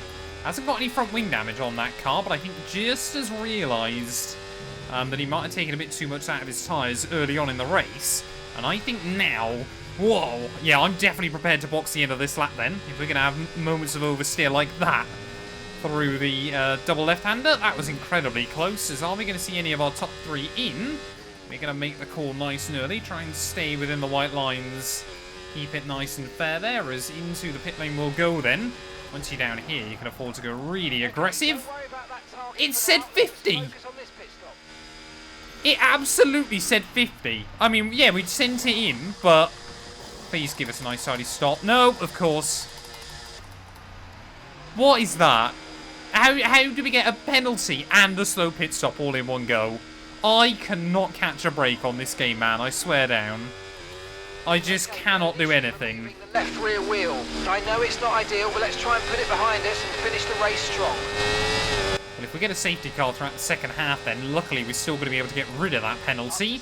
But we should have been probably ahead of that group of three cars in front, as all Vesti and Sonoda almost come together at the top of the hill. There's more contact being made up the road, but I don't want to be sat behind slower cars throughout the middle sector of this lap. So we're immediately going to try and get the run on at least one of them. Whoa, Yuki there just moves over a little bit, tries to cover me off. This is the second weekend in a row I've gone wheel to wheel with Fred Vesti. Luckily it's the second weekend in a row where we've got the advantage as well. It's down the inside of Yuki at the very next corner. Behrman trying to pull off a similar move on Zhou Guanyu, but doesn't have as much grip as I do there, as these two really tripping each other over. Is that going to allow us to get a run on Zhou? I think he's trying to dive into the pit lane anyway, so we'll go clean around his outside there. Sights as well in. From a couple of the sensors, so I don't think you need to be worried, just some bad data, so keep doing what you're doing. I'll let you know if we notice any genuine problems. This has just gone from great to disaster in the space of like 2 laps here, as we've even got the jump on Alonso out of the pit lane, but just a little bit of front wing damage as well. Now we could really do with a safety car. Well, Leclerc then, one of the last ones to box in this Grand Prix, as immediately we have dropped out of the range of Norris in front. Still got quite a few cars in the pit lane then, so where is Leclerc going to come out? He's done very well, actually, on that overcut there to get back through. And he will remain battling Lando Norris and Max Verstappen for the lead. I think Verstappen might just have broken him out of the DRS range.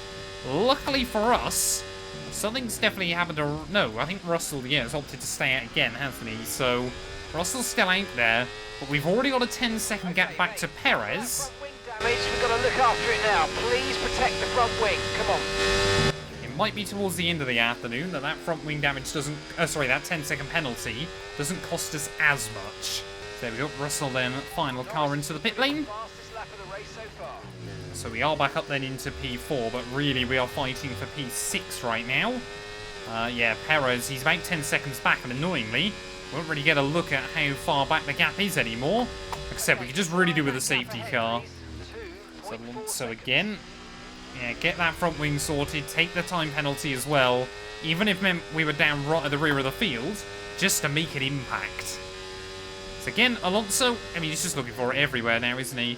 Alonso, it might be in our best interest just to let him by, try to hang on inside the range. Oh, Ollie Behrman's out of the Grand Prix. So Behrman, yeah, mechanical failure for Williams is not what they would have wanted this afternoon. Again, it's a shame we can't get a safety car or anything like that for it. I think I've even got the medium set up ready to go if we were to see something like that. But luckily, yes, sticking behind Alonso is working really nicely for us. Just opening up that gap over Perez as he still battles Piastri behind. Alonso might genuinely get back into the fight for the win before this race is down and out. Well, as we cross over to the distance then, I'm trying to make sure that we keep Russell out of the range. These tyres need to get us to the end of this race. Simply because obviously if he starts battling Alonso again, then we might be in trouble. We've got the gap over Checo still. Leclerc now seems to have dropped away from Verstappen and Lando Norris. So not too sure what's happened to our teammate, but yeah, this is not really the racing I want to be doing on this game. You know, having to just play the time game, play the strategy with the AI. But unfortunately, sometimes it's what you gotta do. Just moved into first place. There we go, Lando Norris back into the lead of the Grand Prix. I have to admit, if I had to pick any one of these top four, it would be Alonso or Norris I'd like to see win. Less than 10 laps to go, then Russell has officially caught up to us. But worryingly, yeah, Alonso and I still closing in on Charles Leclerc here, so it looks like our teammate's pace just isn't quite enough to match those top two here later in the afternoon. We're going to try and go for the run on Alonso up the hill. Basically, I just want to see, Alonso get the run back on me out over the top then. I mean, it's really, really difficult to judge what to do right now. We just want to get to the end of the race in the quickest time possible. Here goes Alonso again. Back down the inside, not going to fight it. Or try not to fight it. And the Spaniard back through. Approaching lap 30 then, and now we're kind of having to try like the middleman between Alonso and Russell here. I'm trying to make sure that Alonso's got enough room to maneuver up at turn 1 so that Russell can't get to me, but I also can't get to the back of the Spaniard either. It really does seem like, yeah, even Lando's now dropped off the back of Verstappen as well here late on in the day, as Perez now making the move on Lewis Hamilton. I mean, they're 15 seconds back now, so it's starting to matter a little bit less. I'm absolutely going to try and go for it on Fernando towards the end of the race. We could even get back to Leclerc. And again then, I think George Russell just a little bit too close this time around, so we'll try and fly around the outside of Alonso up the hill. I mean, if we could get in the range of Charles, then that would be glorious there, as again, just locking up the rears at that top of the hill. I think that might give Alonso quite an easy run back past me here, and maybe even Russell as well. But like I said, I want to try and stay between them if we can, as Russell tries to have a look around the outside. We haven't got a lot of grip, we haven't got a lot of tyre. He has got much fresher rubber than us, let's not forget as well. There's Alonso there just about able to hang on again. And we somehow stay between them. Oh, Alonso! Alonso, just like we saw with Albon early on, makes a mistake there down at turn 1. And immediately he is going to throw away P4 in this race. And let's make the best of it. So please make this next one a very fast lap. Suddenly as well, I've got the gap over George Russell, so really not sure what's going on here late on in the day. Alonso nearly 3 seconds back immediately. I mean, unless he's properly destroyed those tyres, probably not going to make much of a difference. But imagine if we got a 10-second gap over him. I tell you what, watching Leclerc through the middle sector, I think he's got front wing damage as well.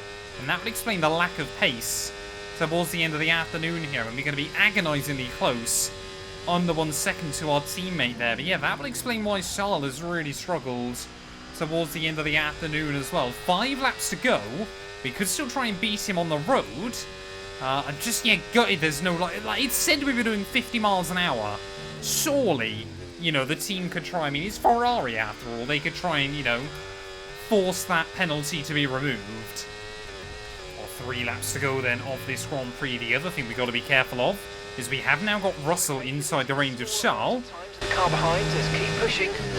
I know that he is still a title rival at this stage of the championship, but yeah, we just need to make sure that at least one of the cars gets a podium. The last thing I want to see is, you know, say Leclerc has a couple of mechanical issues and Verstappen is suddenly all over him in the championship. Those 3 extra points can be really critical there, as Russell now, effectively, we are working as defence for our teammates. People within the team realise what I'm doing right now, and hopefully, maybe down the line Leclerc will pay it back to us. Had a little bit of tension in recent races, but a couple of wins on the board for ourselves there have really put a spring back in our step. I think Austria this weekend, has really just been one to forget for us ultimately. Just absolute disaster right the way through. But next time out, of course, back at home at Silverstone. Really would love to try and deliver a home race win for the team as well. But it has been an interesting weekend. Lando, Norris and McLaren do seem to be there or thereabouts in the pace once more. Looks like the upgrades they brought have been super useful as well. Late on in, the first half of the season, haven't they? But Leclerc as well, though, just hanging on at the moment. A real disaster weekend for Ferrari.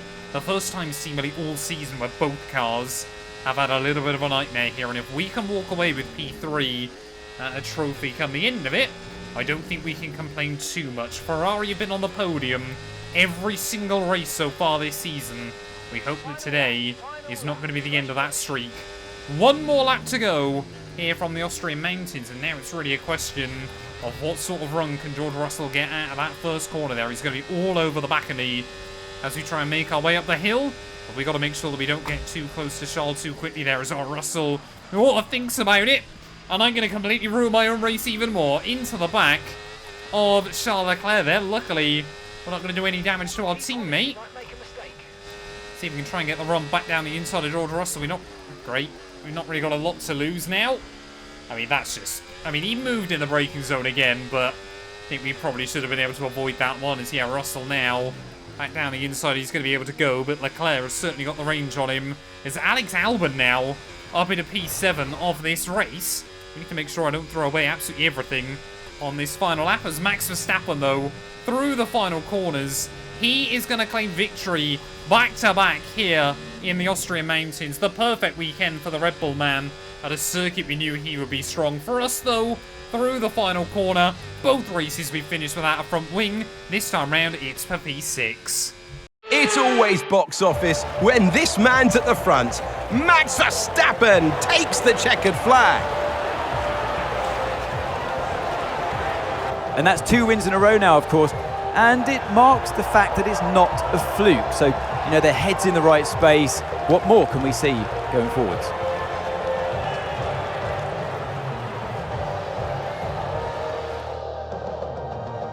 Here come today's winners. The team at Red Bull have done a phenomenal job recently.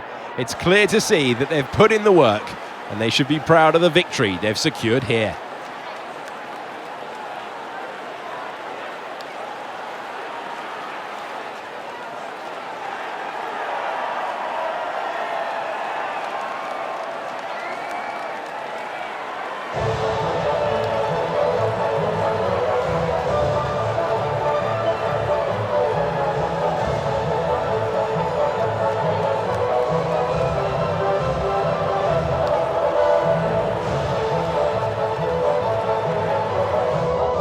Well, there we go then. Max Verstappen, I don't think he could have really asked for a whole lot more this weekend. 33 points on the board for the Dutchman, and just after we started to get a good run of form going, unfortunately, we have absolutely lost out to him in the championship there. He gains 11 points on Charles Leclerc as well, though, so I don't think he can complain this weekend. Lando Norris, though, P2 in the GP with the fastest lap as well there. Goes to show McLaren on their day are absolutely still within the fight there. Luckily for us in the end, the 10-second penalty absolutely made no difference at all. I think, had things gone right, we could have fought for P3. But ultimately, P6. We just did not have the pace or the consistency this weekend. Alex Albon, though, absolutely did. He got the better of Perez, Piastri, and Lewis Hamilton when all is said and done. This was a sensational drive by the Williams man. They're a little bit further down. Ollie Behrman, the one driver who failed to see the checkered flag. That means championship-wise, well, the gap now between Verstappen and Leclerc down to 39 points there, as we are 33 behind the Red Bull as well. So it's all looking pretty good for Max Verstappen after this weekend, and I'm sure before we get to the summer break, he'll be looking to try and deliver on a couple of other strong circuits for himself there. No real other changes further down the order. Lando still in P4 ahead of Russell and Alonso there, with Piastri, Perez, Lewis Hamilton ahead of Lance Stroll. Albon, though, very, very close now to the Canadian, so that could be a battle into the second half of the campaign. Constructors-wise, we've still got a 130-point lead. Red Bull had made some gains this weekend, but certainly not enough for us to be worried about. Thank you all so much for watching this video. If you have enjoyed it, please do make sure to leave a like, get yourself subscribed, and we'll be back very soon when Formula 1 returns ready for the British Grand Prix. Airfield fully owned by cars in this era. One of the finest ribbons of racetrack anywhere on Earth. It's high speed, it's dramatic, it's Silverstone. Well, last weekend we really struggled to match the pace of the likes of McLaren and Red Bull. This time round, though, we returned to Silverstone. This Ferrari is absolutely playing into its strengths. Charles Leclerc fastest in Q1, but we were only a tenth away, and I think we could see times down towards the 1:25 as well here. There is so much grip in these cars, but it's the straight line speed that's the really impressive with this new ground effect era. Are so fast in a straight line. It is absolutely incredible to drive there, but it does actually make the braking points quite difficult to spot as well. Sometimes I find myself just braking a little bit early into a corner because I'm acutely aware of just how much top end speed we've got. As we make our way though through Sector 1, all clean and tidy so far. Sector 2, personally as well, we seem to come alive. And as we make our way then down in towards the final couple of corners, I mean, yeah, we're just obviously trying to make sure that we're safely through Q2. Oh, a little bit of oversteer there through the final corner as the tyres just start to give up a little bit. 26.199 puts us fastest for now. But I believe Charles Leclerc is out there behind, and he might be able to close in that benchmark. Because there we go, immediately our teammate goes P2. Well, that should give you a rough idea then of what the pace is looking like in this car. Leclerc and I, less than a tenth between us, but half a second over Lando, Norris and Max Verstappen right now. There might well be a pretty good fight for P3 as well behind Hamilton and Oscar Piastri, as well as Alonso there, not a million miles away. But it is looking like it's going to be myself versus Charles Leclerc here in qualifying. Not very often this year have we had a proper duel for pole. I think Leclerc's out there then for his first run here in Q2, so it is going to be interesting to see what benchmark our teammate sets. Will either of us be able to get down into the 1:25s? How big is the gap going to be between us, of course? Like we said, we want to deliver at our home Grand Prix. We were going to beat Charles at his. I'd rather we didn't talk about that last lap back at Monaco. But yeah, I would really like to try and get back to winning ways here. We've already had 3 wins so far this year, 2 in a row. But yeah, the best way, obviously, like I said, to put Austria behind us is just to try and absolutely come back this weekend. Absolutely kicking. There's purple through Sector 1. Just a little bit wide, though, as we went into Luffield. That will compromise the exit of the corner slightly. Get the power down, though, as we head down the old start-finish straight. Every corner here at Silverstone is iconic for one reason or another, and I think we all know, recent Formula 1 fans know why the old Turn 1 is such a corner that takes your breath away. In towards Maggotts and Beckett's we go, though, flat through the first, flat through the second, down 1 gear through the third, but you still got your foot to the floor, down another gear through the final part there as you open up the DRS on the exit, and 3/4 of a second up on Oscar Piastri right now. Purple Sector 1, purple Sector 2. Are we going to be able to make it purple in all 3 sectors? We are right on the delta time for a 1:25 here. A straight line braking through the final chicane. Just get it neatly tucked over the curbs. Oh, a little bit of oversteer on the exit there.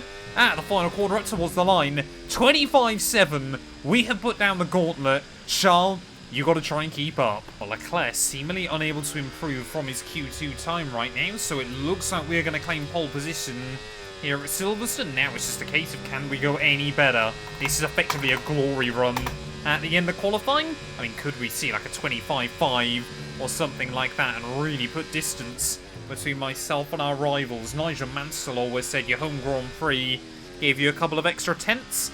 And really, yeah, we haven't seen qualifying domination like this since Imola earlier on in the campaign, which of course was the team's home race as well there. Tiny bit down in Sector 1.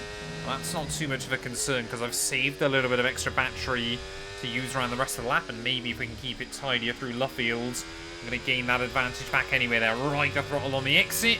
Try to use up a little bit of that battery as well there to our disposal, as we were pretty much even at the moment. Hopefully Oscar Piastri is going to try and move out of the way. Come on, Oscar. Oh, somehow we go around the outside of him then. Not sure how we managed that, but we're going to navigate one of them. As into Maggots and Beckett's we go once again. Going to leave it in 8th gear that time round through the second part. And really try to power down on the exit right up to the limit on the exit curb, as well as we'll try and use some of the battery down in towards the final couple of corners. Another 2/10 up right now. There's Alex Albon just in front of me. He's going to be diving back into the pit lane though, so shouldn't be too much of a concern. Braking just at the start of the curb. Tip it in for an apex. Try and clip the second one as well. No drama that time round off the final corner. We're going to be another quarter of a second up. A 25.4. We have smashed it. That was a fantastic drive. Bring it home. Well, let's not forget, we are on 110 AI inside this series. I can't make the AI go any quicker inside this game, but this weekend we have put 0.7 of a second on our teammate, 9.5 tenths over Max Verstappen in that Red Bull car as well there. I've only just realised that Perez never even saw Q3. Surely today, with that kind of margin, we are absolutely in the fight for the win. Britain is one of only 2 countries to have held a Grand Prix in every year of the Formula One World Championship. Long may it continue. It is a circuit of speed, history and drama. It's Silverstone, it's the British Grand Prix. Straddling the border of Northamptonshire and Buckinghamshire, the 18 corners of Silverstone Circuit form the 3.6-mile beating heart of Formula One. It's been reinvented over the years, with Turn 1 now the fast right-hander of Abbey, but the magic of racing is as strong here as it's ever been. It's time to see how our drivers are stacking up after yesterday's exciting qualifying session. Firestarter lines up on pole position, Charles Leclerc alongside. Looking at the rest of today's grid, we have Norris, Verstappen, Russell, Oscar Piastri, Hamilton, Albon, Fernando Alonso, Gasly, Perez, Stroll, Hulkenberg, Joe, Behrman, Tsunoda, Ocon, Ricciardo, Vesti, and Carlos Sainz will start from the back of the grid. Now, it's almost time for lights out, so let's go down to the track. Welcome to the commentary box. I'm Alex Jakes, delighted to say that we're joined today by Anthony Davidson. Well, they're having a better time than their teammates so far this year. How do you keep that momentum going? Yeah, they have, and it's, rule number 1, beat your teammate. They're the one that share the same equipment as you, and yes, the cars can vary in setup from race to race and depending on who has which style, but essentially they're your barometer, the yardstick. If you can beat them, that's the first job you have to do. And it looks like it's going their way, doesn't it? And they need to carry on this momentum, this energy through the rest of the season. Right, mate, I know it's your home Grand Prix, but I want you to treat it like any other race. Let's not make any unnecessary risks, please. I mean, I'll be honest with you, Mark. We desperately want to try and get back in that title fight. We've got to take all the risk every weekend, home race or not. And today, we absolutely want to try and deliver here at Silverstone. 26 very fast laps ahead of us. And it looks like it's going to be the soft to the medium is going to be the strategy of choice. The team aren't interested at all in starting on the medium compounded tyre, which is very, very interesting. So lots of faith that these soft compound tyres are going to work throughout the early stint. Obviously, if we can break away from the rest of the field, that could be really, really useful as well. We know how powerful the DRS is around this circuit. Everybody, it looks like, is on the soft compound tyre. It is 5 red lights. And it is going to be lights out, and away we go. They're trying to manage the wheel spin off the launch as Verstappen has got off to a really good one there. So has Charles Leclerc down the inside at turn 1. Obviously, we don't want to risk contact with our teammate off the start of the Grand Prix, and immediately, yeah, so Leclerc will make it through there as Verstappen and Russell got the jump on Lando Norris. I saw a stat a couple of days ago that Norris has not gained a place on lap 1 so far in 2024. That absolutely blew my mind. He's lost, I think, the most places of anybody so far this year, which is just absolutely incredible, so that's something he needs to work on in the second half of the campaign. But less said about that at the moment. You can see Russell and Verstappen still side by side behind us here, out as we make our way onto the old start-finish straight. And Verstappen there will just try and make the power move. A Red Bull and the Mercedes side by side into cups. I don't think, you know, have we ever seen that before? Has anything bad ever happened? I don't quite know. There is already then Leclerc and I out of the DRS range of those cars behind. So, yeah, I mean, this weekend, looking at the qualifying margins, it should be a dogfight between myself and Charlie Boy. How are things going to pan out early on? We built up a little bit of a buffer. That is absolutely perfect. But how do the team want to play the battle between us? Already then with the DRS on lap 2, we're just going to try and push the waters, work out how much we've got fight in him. Wake of the car ahead. Try to get past as soon as possible. Okay, yep, it's pretty clear that Charles wants to fight this one. Just let's not forget, obviously we did help him out. We did play rear gunner in Austria. This is my home race. I would like to try and get a good result. I mean, Russell has done a sensational job working as a rear gunner effectively for us early on. Verstappen already out of the picture here. 1.4 seconds behind, but of course he loses so much down the DRS straights. And obviously, yeah, against two of us that, you know, if we need to, we could work together to try and build up a little bit more of a margin.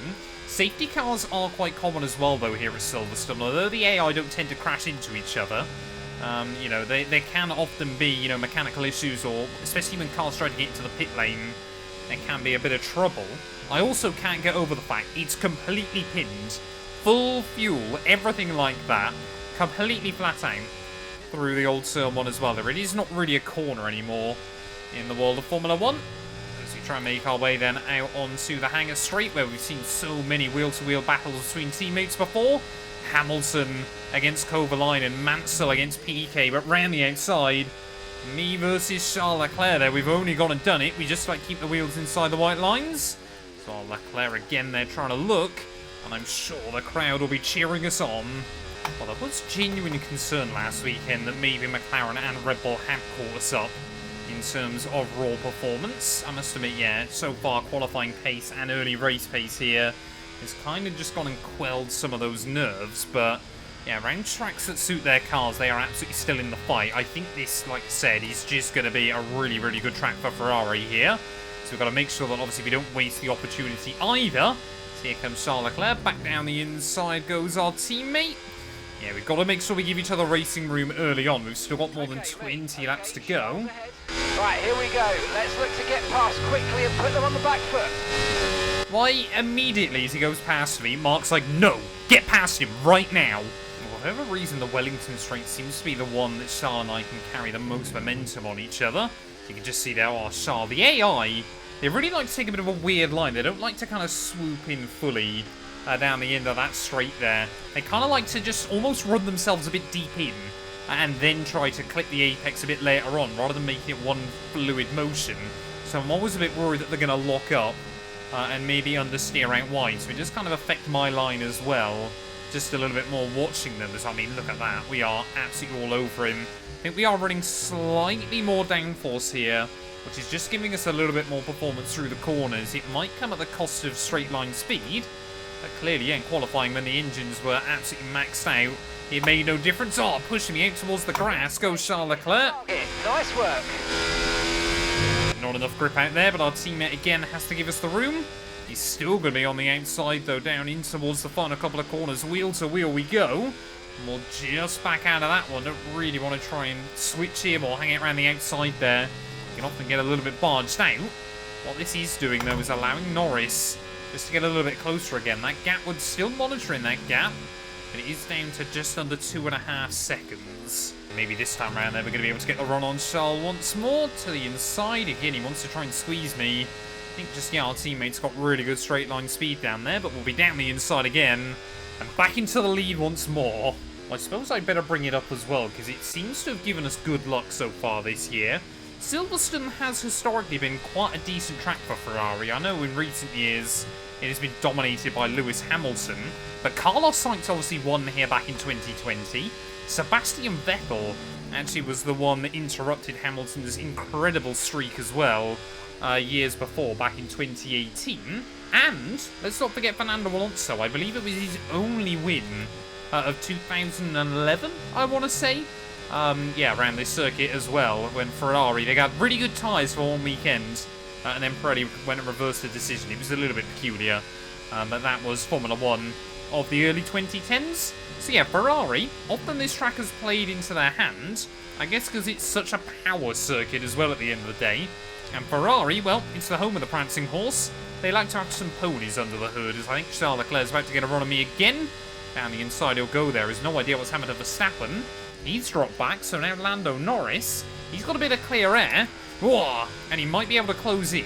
But I tell you what, this Leclerc is certainly better than the one I'm having to manage inside our Ferrari F1 manager career. I mean, yeah, this one is only finished once off the podium. So far, I mean, I'm only 2 races into that series.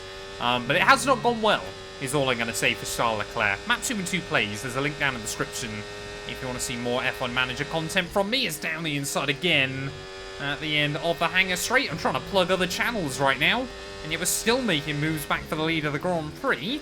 I want to make sure we're in front ready for the pit stop window. That way we can have the first call. That's Charles behind. They are faster than you. They are faster than you. Let them through, please. I've just been given the Fernando is faster than you treatment. I mean, we keep swapping places with each other, so I'm not sure what this is about.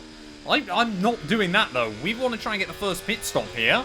I refuse to let Charles by and let him try and get the undercut on me, so... Well, as long as we can stay ahead to the end of this lap, then hopefully we'll be able to box in next lap like originally planned. But I can't believe the team are putting these kind of tricks when... I mean, yes, he's got a big championship lead over me, but we're in our own fight. Verstappen clearly getting a bit bored, stuck a bit further back, so he's gone and tried to go for the undercut here. So has Oscar Piastri, I believe. As Charles still hounding me along through the first couple of corners. So yeah, we might have to be a little bit careful of that Red Bull. Might be able to get back ahead of Lando Norris in this race, but seems like a bit of a desperate ploy by Verstappen there. Really has not been the race he would have wanted so far.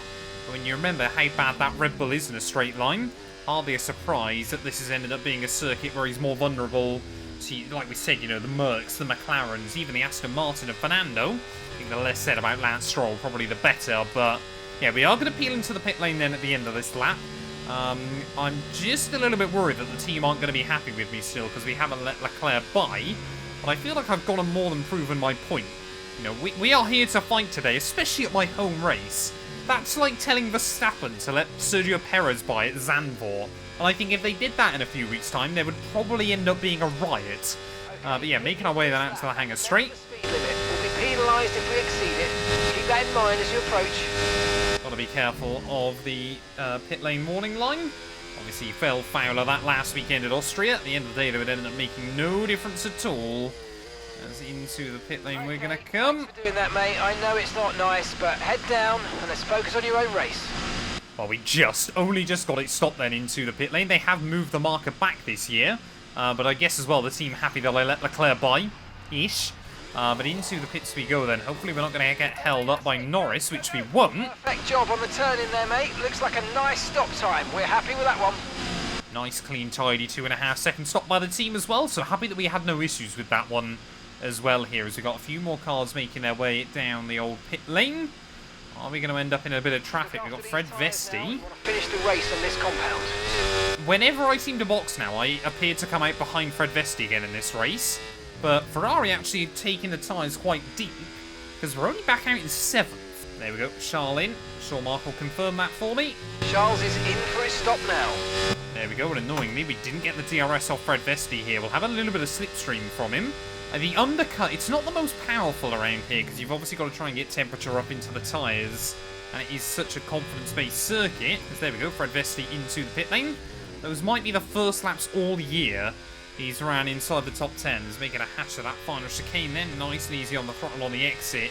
We know we've got to slowly work these Pirellis in. But where are we going to be out there relative to Charles there as we make our way out to turn 1? Over your EOS mode, so play around with them in your MFD. Could not care less about that right now, Mark. We've got a 3-second lead. In fact, Norris has got the undercut on Charles, so yeah, real disaster then for Charles Leclerc here. Under pressure now in a McLaren sandwich, but we've got a bit of breathing room. Right, come on then, lap 15. We're going to try and go for fast lap of the day. 3.3 seconds. I believe it is currently held by Oscar Piastri, but I'm prepared to use a load of battery on this lap. We've got no slipstream. But even that last lap, we were only a couple of tenths away, so hopefully we can go for it now.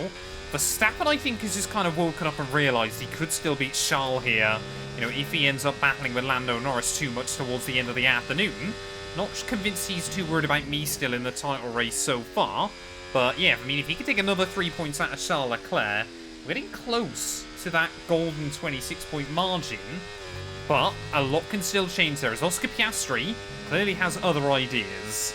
Green in Sector 1, green in Sector 2. I've had no purple time so far. You can just see that gap opening up to those cars behind there, or a little bit late on the brakes into that final corner. Ride the throttle down on the exit. Is it going to be a 127? It's a 28.1. There we go, purple, new fastest lap. Charles immediately snatches it away. No! No! Out of nowhere! I cannot believe it. Home race from the lead. And we're out. I wish it gave you a warning. I wish it gave you a warning. What is that by Ferrari? I cannot believe they have let us down at home. And Leclerc is probably going to pick up another 25 points on me. How am I supposed to do that, Mark, when the engine's gone bang? What on earth is that?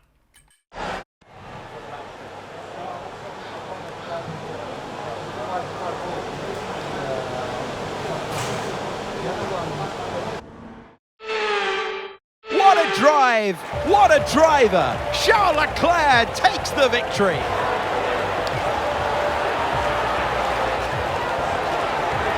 Well, are we looking at a champion in waiting today with that kind of performance? They were driving with the kind of lack of pressure that you quite often see when a driver knows, they just know within themselves that that championship is within their reach.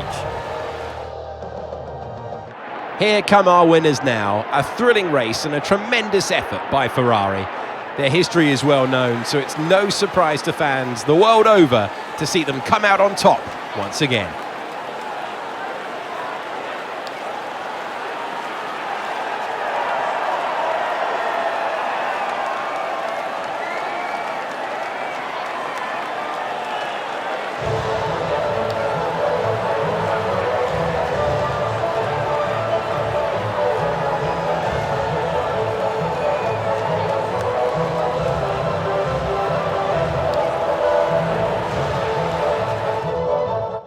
Well, there we go. Charles Leclerc takes victory here at Silverstone in the end. I mean, fastest lap as well. He takes away all 26 points, and we get absolutely nothing for our troubles there. We didn't even have a chance to try and fight for the win in the end, because he was taking time out of me, but I think we would have been able to cover him off towards the checkered flag there. Lando Norris P2, so at least one Brit gets a podium at home. They're ahead of Verstappen and Oscar Piastri there, with both Mercs in 5th and the P6. Perez, Alonso, Hulkenberg, I think for the first time ever, has picked up points in a Grand Prix inside this series, as he will beat out Carlos Sainz in the end to P9 there. Further down the order, you can see it was just myself that failed to see the checkered flag this weekend. And boy, oh boy, I mean, every single time I try and believe that we could get our championship fight back on track, it just completely evaporates. They're 98 points now, the gap, as we head into the second half of the year. I mean, it's not impossible, but it is very, very quickly heading that way. We're closer to Lando Norris and Russell behind than we are to Verstappen or Charles Leclerc in front. We have got a lot of work to do in the second half of the year, but, you know, mechanical failure at Ferrari's home Grand Prix from the lead. Mechanical failure from the lead of our home Grand Prix as well. You know, I don't want to get my tinfoil hat out, but it really does feel like someone at Ferrari has got an off switch on those power units as well there. Constructors-wise, though, again, we do open up that lead at the top over Red Bull, so I guess positives to be taken for the team, but I'm getting so frustrated with this. It is really, really difficult to justify at the moment. When do we feel like we're going to get a fair chance within the team? Like I said, though, a bit like if you remember back in Imola, I will put like the thumbnail at the end of this video, just so obviously it doesn't act as a spoiler as well. But thank you all so much for watching. We'll be back hopefully Saturday as we return for the Hungarian Grand Prix. But boy, oh boy, do we need a stroke of luck. It is time for the drivers to dance on the edge. You are never resting, you are never still in qualifying for the Hungarian Grand Prix right here at the Hungaroring. Well, I was looking back through the videos we've done so far this series. Clearly, I don't want to absolutely, destroy everybody in qualifying. We've done it twice so far, back in Imola, and then, of course, last time at Silverstone. And both those Grand Prix, we ended up with a mechanical failure. I don't think we're going to have the opportunity to dominate qualifying this weekend, though. McLaren are looking racy there. Oscar Piastri fastest in Q1. Went quicker than Lando, Norris, and Charles Leclerc, who can only line up P3. One shocker as well in Q1. Fernando Alonso couldn't get a clean lap in and ended up nearly 2.5 seconds off the pace. So, yeah, we might have a few surprises this weekend. We got to make sure we're not the shock out in Q2. Well, so far, this lap's felt pretty good. We're aiming for a mid to high 1 minute 14 here. So we can round our way out of the final corner again. A little bit of understeer. 14.8. Puts us P6. That should see us through, but not particularly as safe as I'd like. And there we go. As soon as I talk about it, Charles Leclerc decides he's going to start running fastest times yet again there. McLaren actually going slower than they did in Q1, but Oscar Piastri still getting the better of his teammate Lando Norris. Carlos Sainz again makes it through into Q3 in that V-carb. But yeah, we need to find a good half a second here. Whatever we do, I'm just never quick at the Hungaroring. Right, come on then, let's go for it. First run in Q3. We're just really going to have to try and find our zen here. Try to find that little bit extra like we were able to last time out at Silverstone. This time it's not to give ourselves breathing room over the rest of the field. It's simply to keep up with them. I'd love to try and get a couple more wins on the board before the summer break. You can now see Verstappen finding more and more pace as well in that Red Bull. He's down to a low 14. This track should suit their car. Obviously a lot more downforce on it than the Ferrari. Lando Norris, though, that's what we were expecting from McLaren. A 14 flat. And there we go, Charles Leclerc, first driver into the 13s all weekend. I mean, these are some ridiculous lap times as we try and hang it near enough flat out through the exit of Sector 2. Never quite know how aggressive you can be through this final sector of the lap. We've just got to try and get the car rotated in there, get on that throttle nice and early, try and find the apex through the final corner. Don't allow the nose to run too wide too early. And the final corner up towards the line. It is going to be a 1:14.0. We are back in the fight. We are currently on the front row. Well, as we head back out then, the team's computer simulations reckon that there is another 0.0276 in the car. That's a very specific number. The gap to Charles Leclerc, 0.0277. So the team think we can't beat Charles Leclerc here. I want to try and prove them wrong. Maybe if I do, they're going to switch my engine off yet again. We'll have to wait and see what happens as we start our final lap in anger here in Hungarian Grand Prix qualifying. Braking at that pit exit line and nice and early as you try and open up the DRS out of turn 1 there. Half a tenth up. So you look for about 75 metres out for turn 2. Roll on that throttle nice and early to get the car back over to the left-hand side so you can feed it through the right. Now turn 4, best corner of the lap. Just got to flick it in 6th gear there. Oh, not as aggressive. Your flying lap. This is your last chance to set a time. Come on. Well, never had that radio message from Mark, but we know we've got to get on with it. Oh, as we dip a wheel on the grass, have to tip it into the chicane nice and early. Try to counteract the understeer. Whoa! No, it's gone. It's gone. Just pushing too hard. Don't hit the wall. Ah! We just about dodged it there, but we're going to line up at very best. I think we are Q2. I think everybody else has finished their runs. I'm happy we didn't bring any damage back to the team, though. Very, very fine margins then at the end of qualifying, but it is Charles Leclerc that claims pole position ahead of all 4 Brits lining up behind him. Perez qualifies for Verstappen. Haven't said that very often this game. And Oscar Piastri there, his quickest time still ended up being in Q1. So a bit of a bottle job there by Oscar ahead of Stroll and Carlos Sainz. But once again, it is a Ferrari front row lockout. Surely we can try and control this race from the front. Button, Hill, Alonso and Kovalainen, the names of the drivers who had their breakthrough in Budapest, winning their first Grand Prix right here.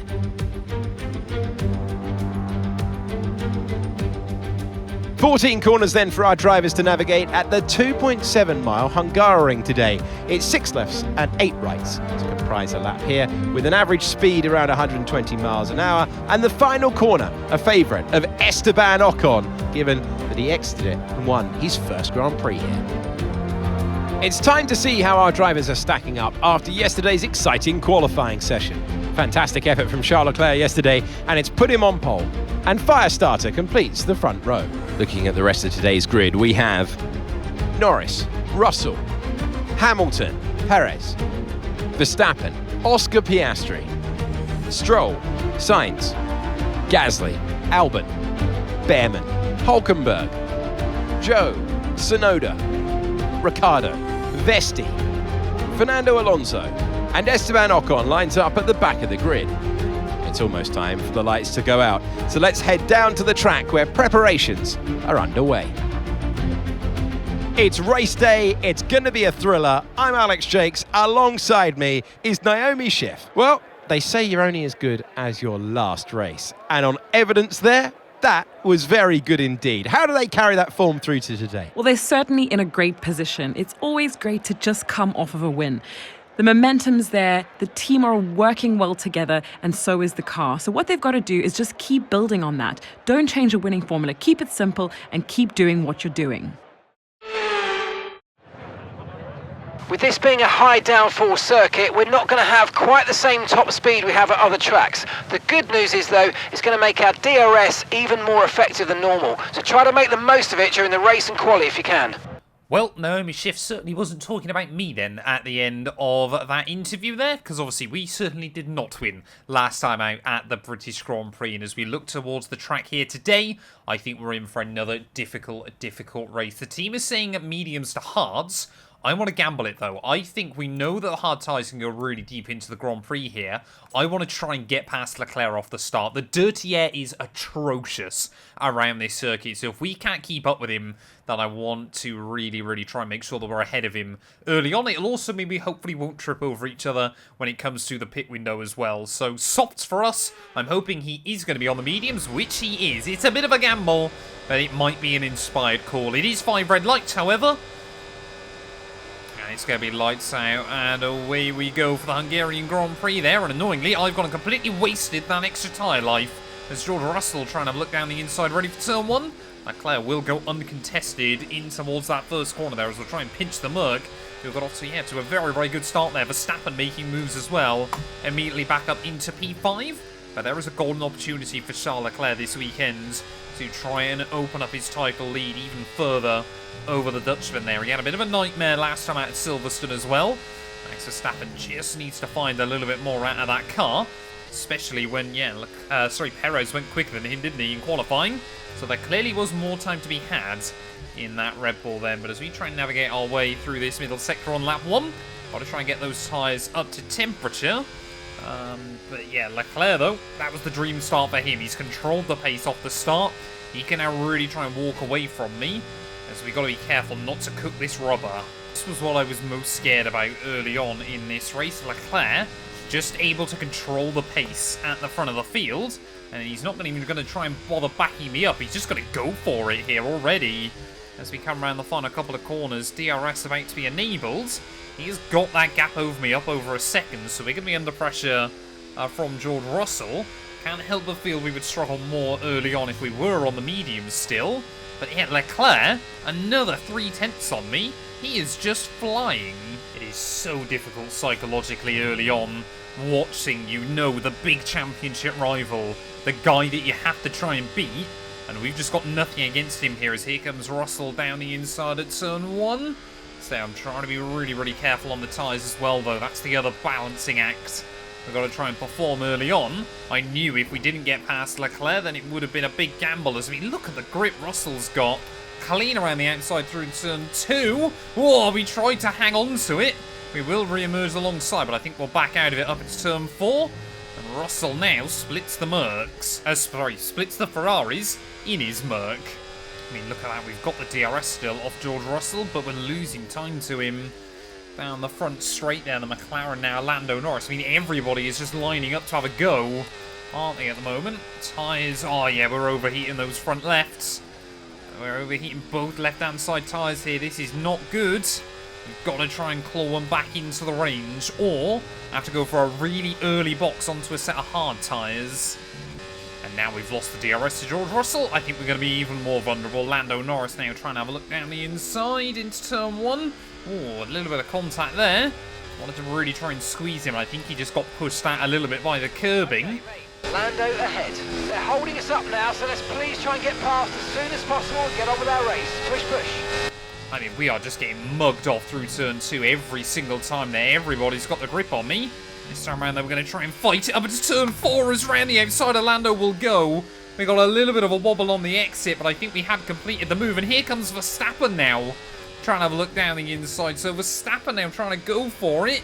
Of course, he's the other one we have got to work with our teammate for, and this is just working out beautifully for Russell and Leclerc. We are causing a trolley train right now, and not a particularly pretty one. I mean, we are basically just saving up the battery each and every lap. 8 seconds. But it is not good enough. Max Verstappen now down the inside at turn 1. Don't really want to leave him on the outside for turn 2, but what am I going to do? Give him the inside line? No, we're not even going to be there. Verstappen probably going to end up with the track position as down the inside we'll try and have a look. Oh, a little bit of contact there. As Verstappen just kind of told me, yeah, not happening, buddy. I want to try and get to about lap 10 before we box.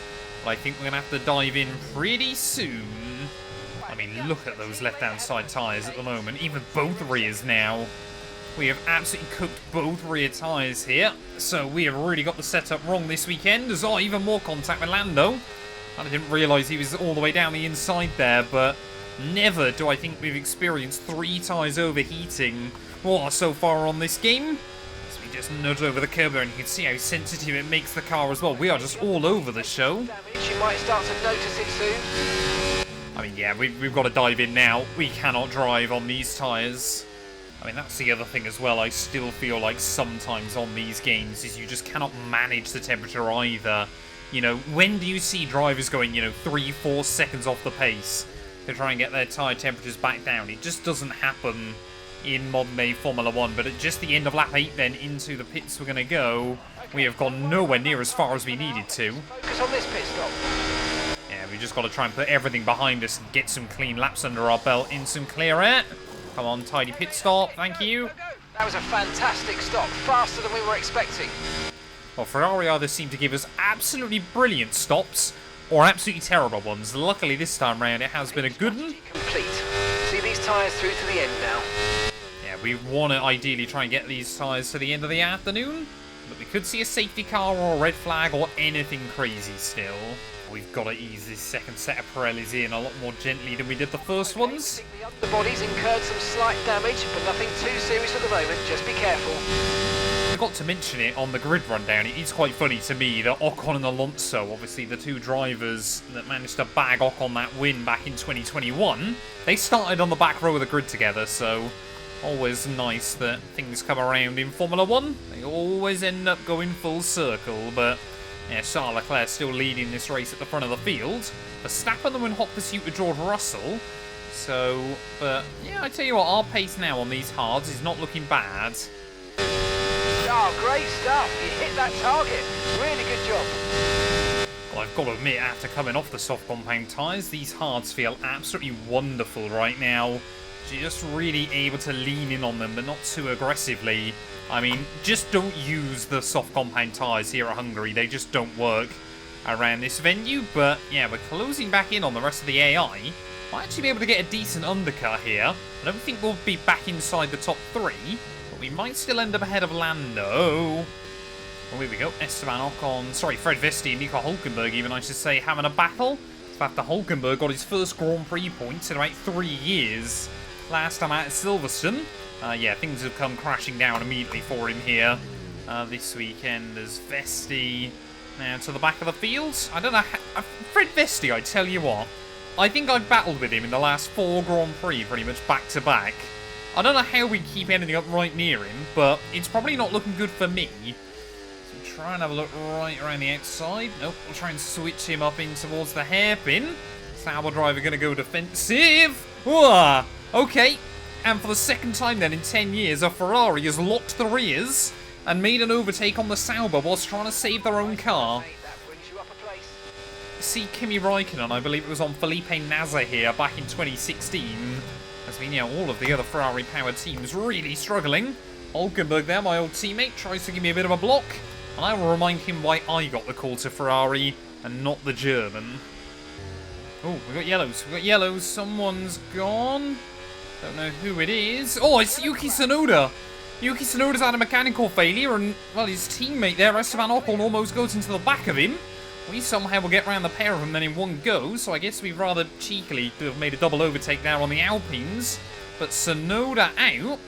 Thought we might see a few drivers scramble into the pit lane then, potentially to try and bag a cheap stop. Don't think anybody's dived in though yet, still apart from myself. So can we try and switch Guan Yu out of the final corner? Ugh. Well, I should have been able to switch him. Instead, we tried to give him a little bit of a push back down in towards turn 1. There we go, Leclerc now in the pits. So I think Sean, yeah, will still have the jump on me. But you tell you what, the pace we've had recently, maybe, just maybe, we can get a bit closer to Verstappen and Russell again. Oh, Daniel Ricciardo's gone. We've had 2 mechanical failures in a lap then. And clearly, some technical gremlins starting to creep in for other drivers. Had that happened just a few seconds earlier, we could have had a safety car in this race. If there's 2 cars stopped on track, the FIA will always call it. So hopefully now we're going to be back up inside the top 10.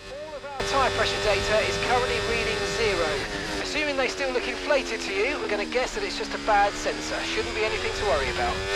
See, what I reckon it should do when it says that is all of your tyres should say like 0 or either that or 100%.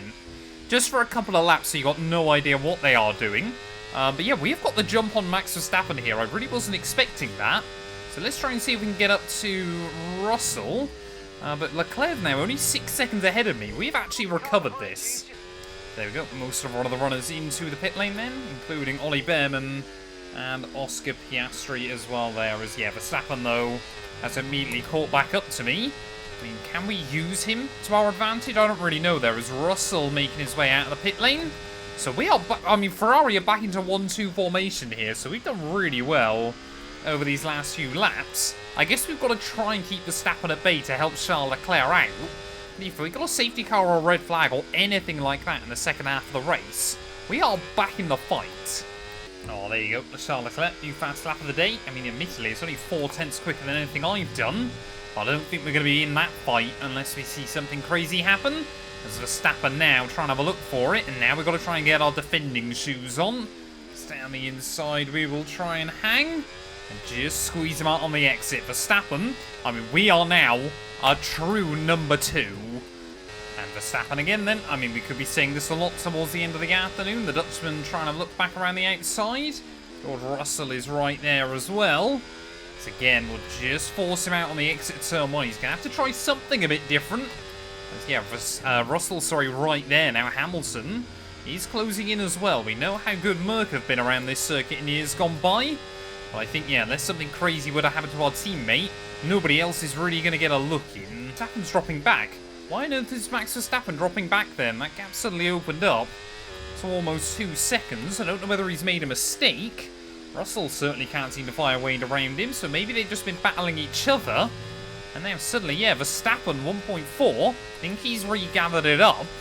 But could we see Russell try and get a run on him back down towards turn 1? No, the Merc. Yeah, there we go. Look at that Russell down the inside of turn 1.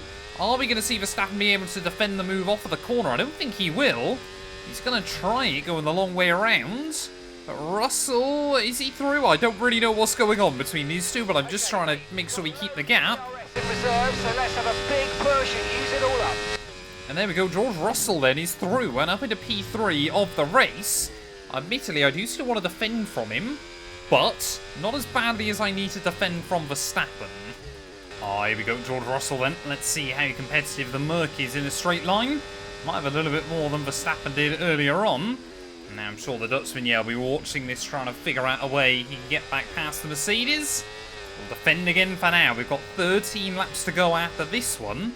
I mean, if we could somehow walk away with P2, that would be a miraculous recovery drive. Not with lines like that, we won't.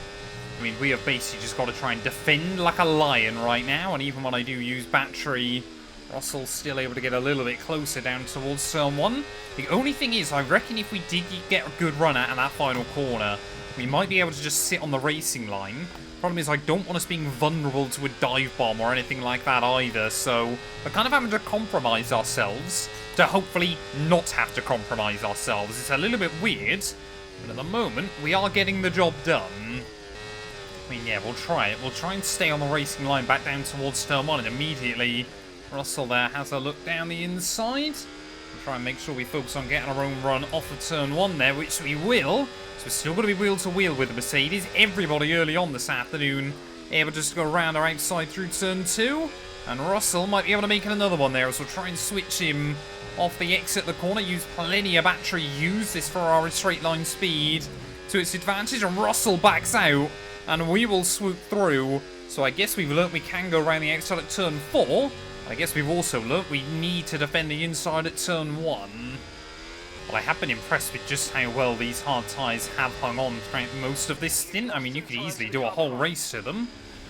Yeah, I'm not too worried about the car behind. Well, no, I'm completely worried about the car behind, aren't I?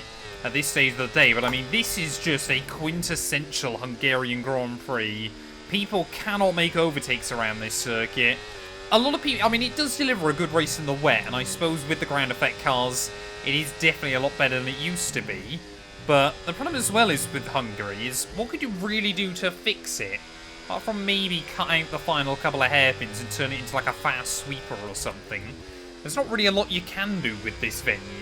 And, as well, it's pretty historic now. Oh, no, I forgot to defend from Russell. I forgot to defend from Russell again, back down towards turn 1. Luckily, the more laps we do, the less advantage the AI have. And you can see that turn around there. Verstappen now trying to look back around the outside of the Merc. He's going to dive it in, almost clatter into the back of myself. Who's going to come out on top, though? I mean, again, we've just got to use this as an opportunity to break away. Verstappen and Russell side by side up the hill, but I think the Dutchman's going to do it. And Verstappen then back up into the final podium place, but still stuck looking at my rear wing. And I'm sure now Verstappen's going to be going for it even more aggressively with me. I don't really know whether he's got more straight line speed or less than the Merc, but to the outside again he'll go. And again, I think Verstappen, he's a bit more, you know, kind of sensible with it. He'll appreciate that if he can't make the move, he's got to back out early, not to leave himself vulnerable to Russell behind again.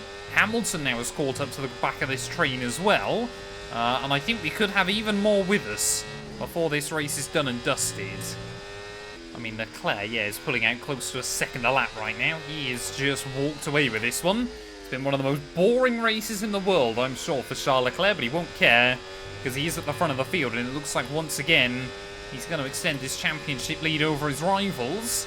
I mean, things are looking pretty comfortable there, as again I forget to defend the inside as much as I should be. Oh, a little bit of rear lock in there. Verstappen will kind of pick up on that vulnerability, but again, we'll get the power down on the exit the corner, and again, we will hang on. Verstappen there. I wasn't expecting him to muscle and move down the inside there. I mean, this time around it'll give me the DRS, and we'll try and make sure we give him the room on the exit the corner as well, but surely now with the extra straight line speed, yeah, Verstappen not going to be able to do anything there, and he might again be vulnerable to George Russell, who's going to try and dive it down the inside of him at turn 1. Hamilton, he better get the popcorn out for this, because he has had what a view towards the end of the afternoon. Again, they're going to be wheel to wheel out of the first couple of corners, and again, Russell tries to hang it around the outside through the second corner. Is he going to be able to make it work? I think he has, and suddenly now Verstappen again on the back foot, as we've been given a new Delta target.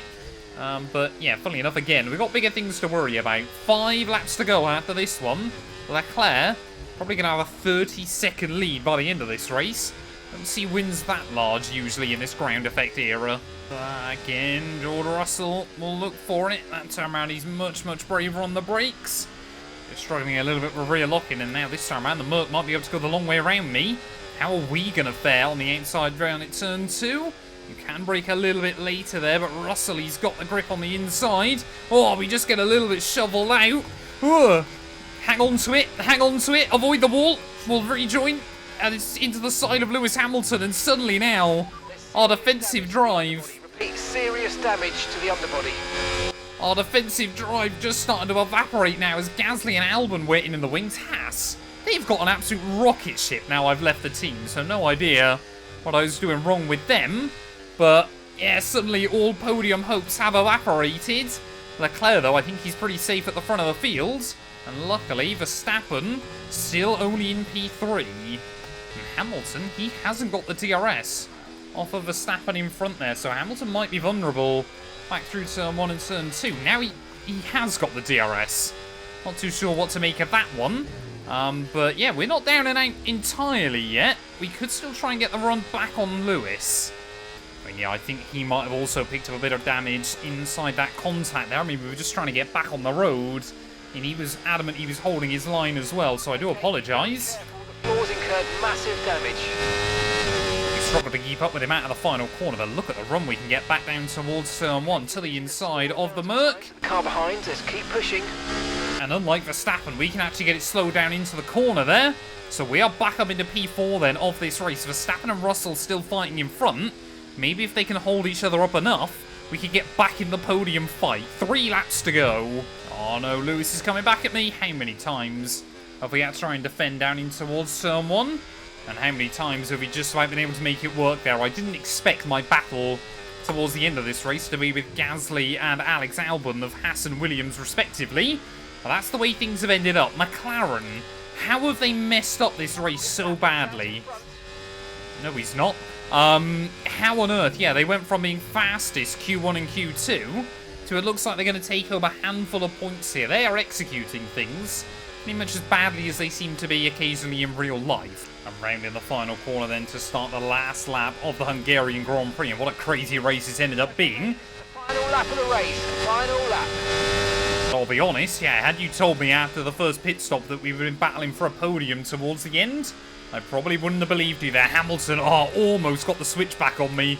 Almost completely mugged me off through turn 1, but not quite able to put the power down there. Just saw the Merc have a little bit of a wobble there. Verstappen, annoyingly, looks like he's going to get the better of George Russell in the end, but ultimately, we stopped Leclerc from ever being vulnerable. He could have boxed and claimed fastest lap, except for he already had fastest lap in this Grand Prix. Complete domination this weekend by Charles Leclerc. Pole position, fastest lap, race victory, and I'm pretty certain he led just about every lap as well in the process. Really cannot complain for him with one more round before the summer break, and that gap over his teammate now up over 100 points there. Verstappen through the final couple of corners. He is going to come through for P2 when all is said and done. 0.7 seconds. George Russell and Mercedes once again, ever since Monaco, they've been a lot closer to the fight at the front of the field as well, and it is a sight to behold inside this series. But for us, we made a bad strategy call early on. We recovered it beautifully. One little mistake towards the end of the afternoon made the difference, and almost a second out of that final corner. The man from Monaco will win again. Charles Leclerc takes the checkered flag. Well, that's 2 wins in a row for them now. That's really going to help them gain confidence and start to build that momentum that they're really going to be looking for.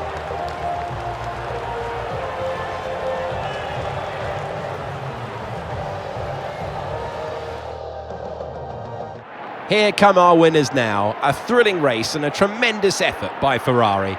Their history is well known, so it's no surprise to fans the world over to see them come out on top once again.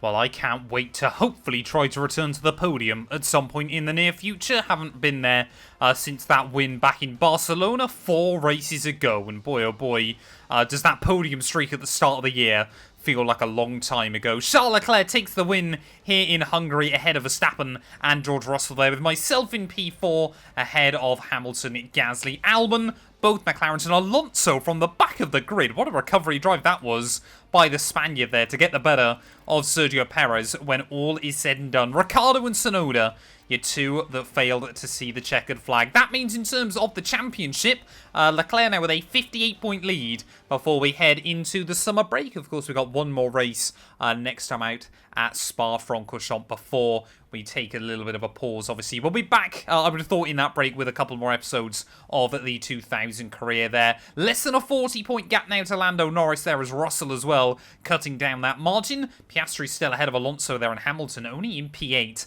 ahead of Sergio Perez there. And Albon now is ahead of Lance Stroll. You love to see it. Pierre Gasly having a brilliant campaign as well with Haas. It's good to see our old team still scoring decent points there. The gap to Red Bull, it does open up once again. They could be vulnerable to McLaren and Mercedes by the end of the year. There is Williams still ahead of Haas and VCARB. Alpine all the way down in 9th place now as Kick Sauber still yet to score a point. But thank you all so much for watching. If you have enjoyed it, please do make sure to leave a like, get yourself subscribed, and we'll be back very soon with more F1 24 content. Welcome to the behemoth that they value so highly. This is Spa. It's high speed. It is really challenging. We have elevation, we have dramatic corners, and we have one driver in a few moments' time who will take pole position. Well, Alex Jakes obviously said that one of us is going to claim pole position here, and then the camera team panned to a shot of virtual me. I also noticed I'm desperately dyeing my hair inside this game, because there's no way my hair is that black anymore. I am only 24, and I am starting to go grey. The stress of playing the F1 game each day, that's the kind of toll it has on a man, ladies and gentlemen. But yeah, as we move then into Q2, hopefully we're going to immediately see ourselves into the third and final session. I wasn't expecting us to fight for pole at Hungary last weekend. I thought it would be a track that really favoured Red Bull. They ended up still being a Ferrari 1-2. This place, though, this place should really fall into our wheelhouse, so I'm excited to see how Charles and I get on here. And let's not forget, after the summer break, we've got Zandvoort, and then it's the big one for Ferrari. We're back at home, the Italian GP as well, so obviously we took pole at Imola. That's the other one I really want to take pole at before this year is over. Well, I haven't used my battery particularly effectively around this lap, just trying to learn where is the best places to use it. Is really attack that curb through the final chicane, drop the hammer out of the final corner. So much grip on the rear end of 41.8. Okay, we have put it straight into P1.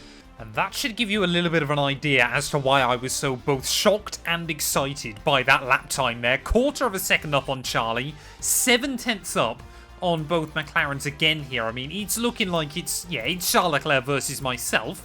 Perez out in Q2, but both Haas cars making it by. They are just absolutely, I mean, take me out of the equation. This is easily the best Haas car they've ever delivered. Hulkenberg is even able to get stuff out of it. That might be their first ever double Q3 appearance in this series. Well, I certainly don't just want to go back to Haas immediately if we win a world title with Ferrari, but I could be tempted to go back there later on inside this game for a bit of a swan song. I ultimately don't know how many seasons I'm going to do in F1 24 career mode. I'm just really enjoying the game still at the moment and enjoying kind of doing this series. So, I mean, the maximum we can do is 10.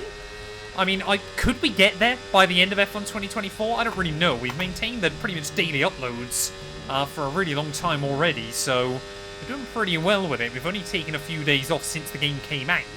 We're over halfway through Season 3. The game's been out for about 2 months, so yeah, plenty more to come, though, in the future. So if you aren't already, that surely is going to be another reason to get yourself subscribed. Another reason to get yourself subscribed is hopefully going to be this lap. I want to try and go quicker than we did in Q2, because I think Leclerc is just slowly bumping up his pace. Charles as well has rather an odd record here. He's taken 3 pole positions in the Ardennes, but he's only actually ever gone fastest in one of them. Max Verstappen, of course, both in 2022 and 2024, obviously started, or set the fastest time on Saturday, but obviously took grid penalties, and Leclerc, has claimed pole position in 2 of those occasions. So are we going to see him get his second actual pole position here this weekend? Or are we going to have the pace over him then as we spot the 100-meter board there, braking nice and tidy on the way in. Through the final corner we'll go, up towards the line. It is going to be a 1:41.7.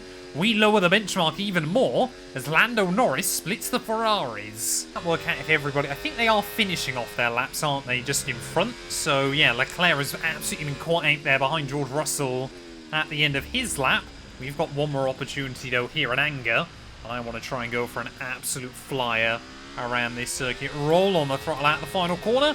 A little bit of battery to get us up through the lower gears. And let's take you for a lap then here of the Spa circuit. Braking at the 100-meter ball, ready for turn 1.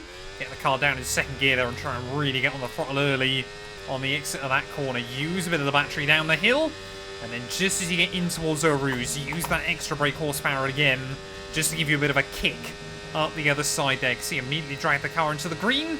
As you open up the DRS there, just bring it back down again and you'll find the time all the way up this back straight there. It might mean you're a little bit down around the rest of the lap, but I think it's really, really worth it there. Let's try and chuck the car in through the LECLERC chicane.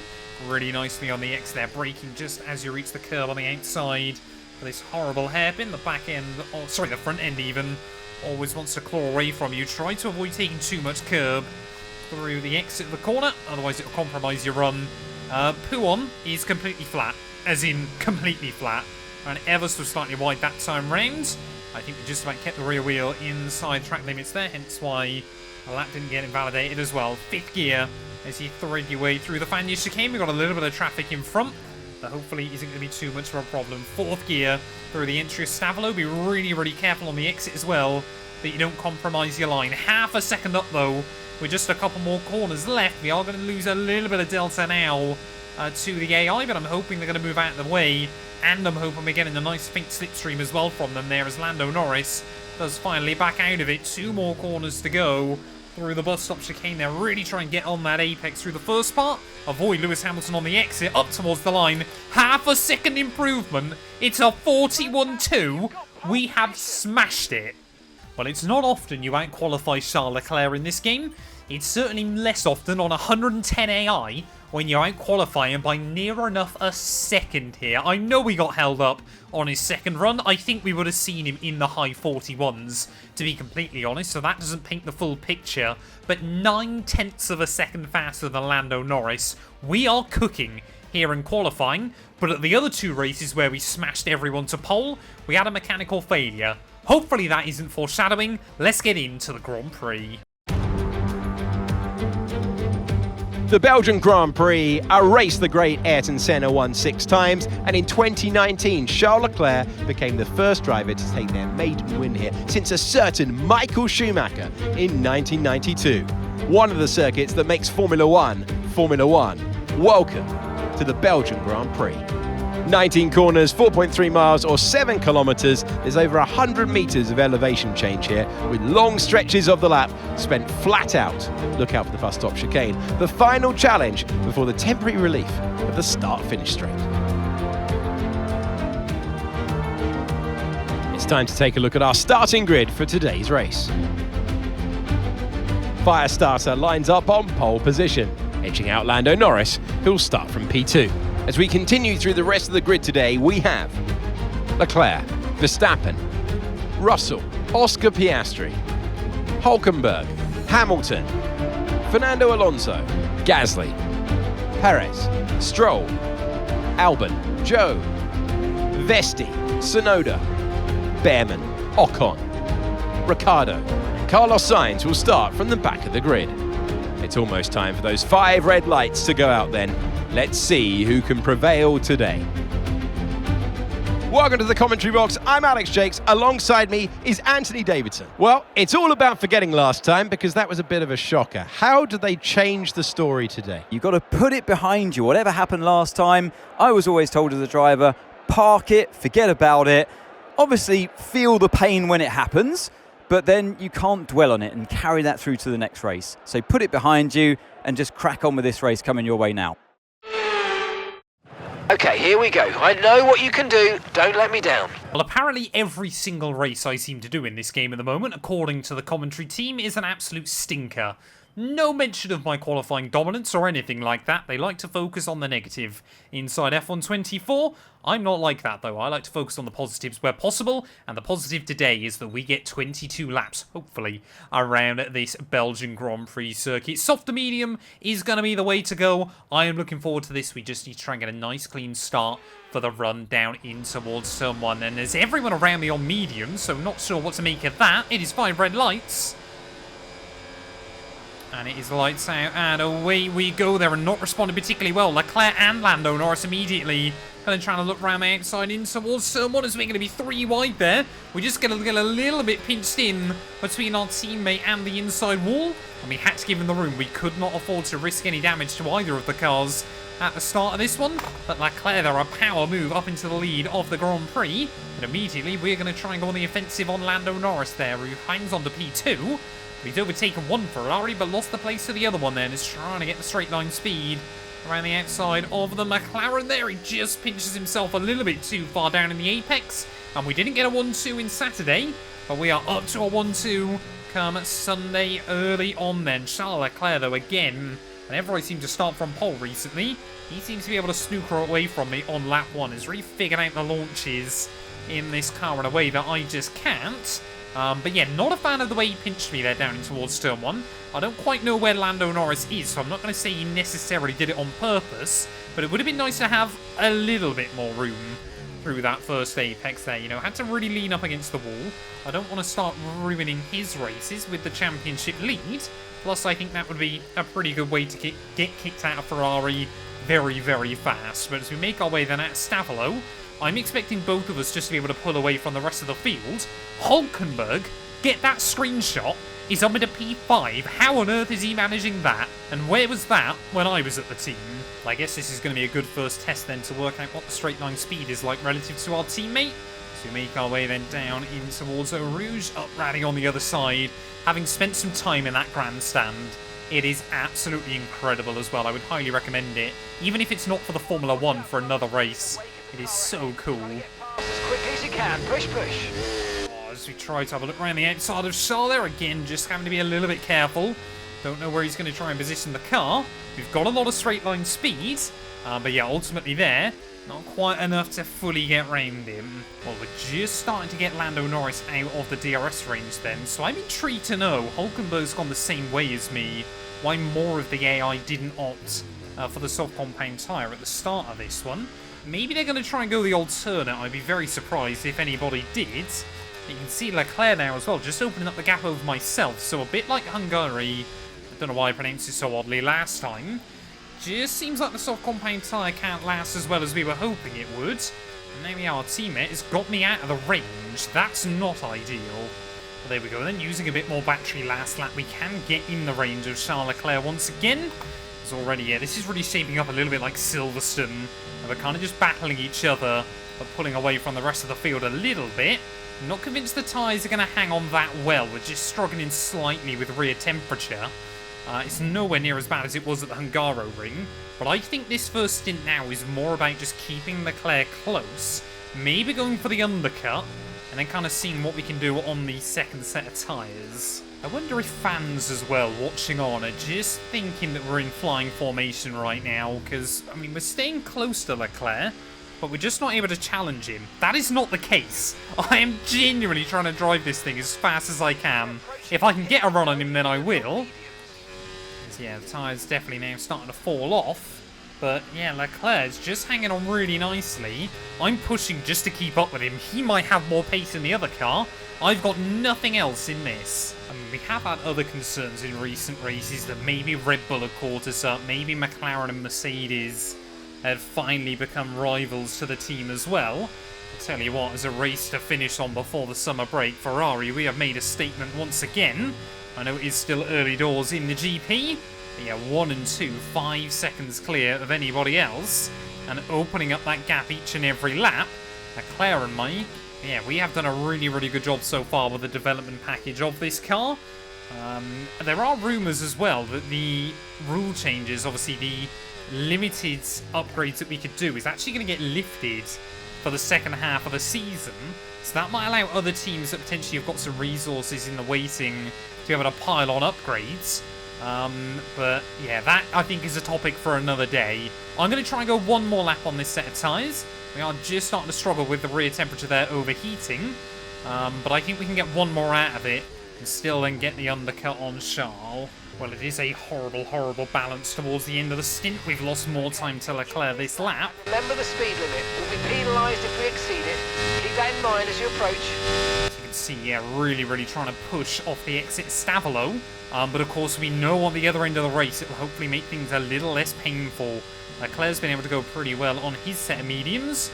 So now it's about trying to get the undercut on our teammate here. As into the pit lane we're going to come. Oh, a little bit easy. It's a horribly narrow pit lane entry still here. It really is quite a unique one in a bit of an odd way. Targets for now. We've got to focus on the pit stop. But I guess for us, yeah, the hope is that we come out in some clear air, to be honest. I mean, Leclerc might be able to overcut me here and look pretty good. Now, come on. Perfect job on the turn in there, mate. Looks like a nice stop time. We're happy with that one. Nice, clean, tidy pit stop as well, which is always ideal. And I think we're actually going to come out in some pretty clear space right now. Haven't dropped anywhere near down the order as I was expecting. Penalty for dangerous driving if you cross onto the track. There we go, take a look at that then. Back out in P6 then of the GP. No Fred Vestes to battle with this weekend. It's all got yellows, Leclerc! What's Leclerc done? Is he out? Has he just binned it? What on earth has our teammate done? He's getting going again. But Leclerc's gone and binned it.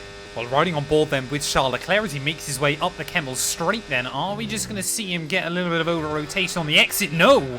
He's actually on the way in. So clearly pushing to make sure he doesn't get undercut in this Grand Prix. Leclerc, for the first time all year, has proven that he's not perfect, that he can make errors, and George Russell now is up into the lead of the GP. There we go then, the first real mistake we've seen all season by our teammate. I wonder whether it was impossible for him to make errors inside this game, but apparently not the case there, and that could have huge ramifications as we get in towards the end of this GP. I mean, surely now we're going to have the undercut on him, because of course he's dropped in behind George Russell in this GP, as we'll try and put the power down to get around Pierre Gasly, of course the man that took my seat over at Haas. Ollie Behrman running up inside the top 10 as well, so he's having a really good day out of it so far as well. Really has built up confidence in that Williams car so far this year. But Leclerc into the pit lane then.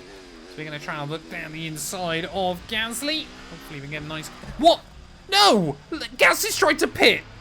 Oh, damn it, man! I can't believe that. Both Ferraris go around in the space of a lap. Admittedly, there was a bit less we could do in mind than our teammate could. And suddenly now then, is everybody else making their way back out of the pit lane? Are we even going to be in the lead of this GP there? I can't believe Pierre Gasly there just drove through me.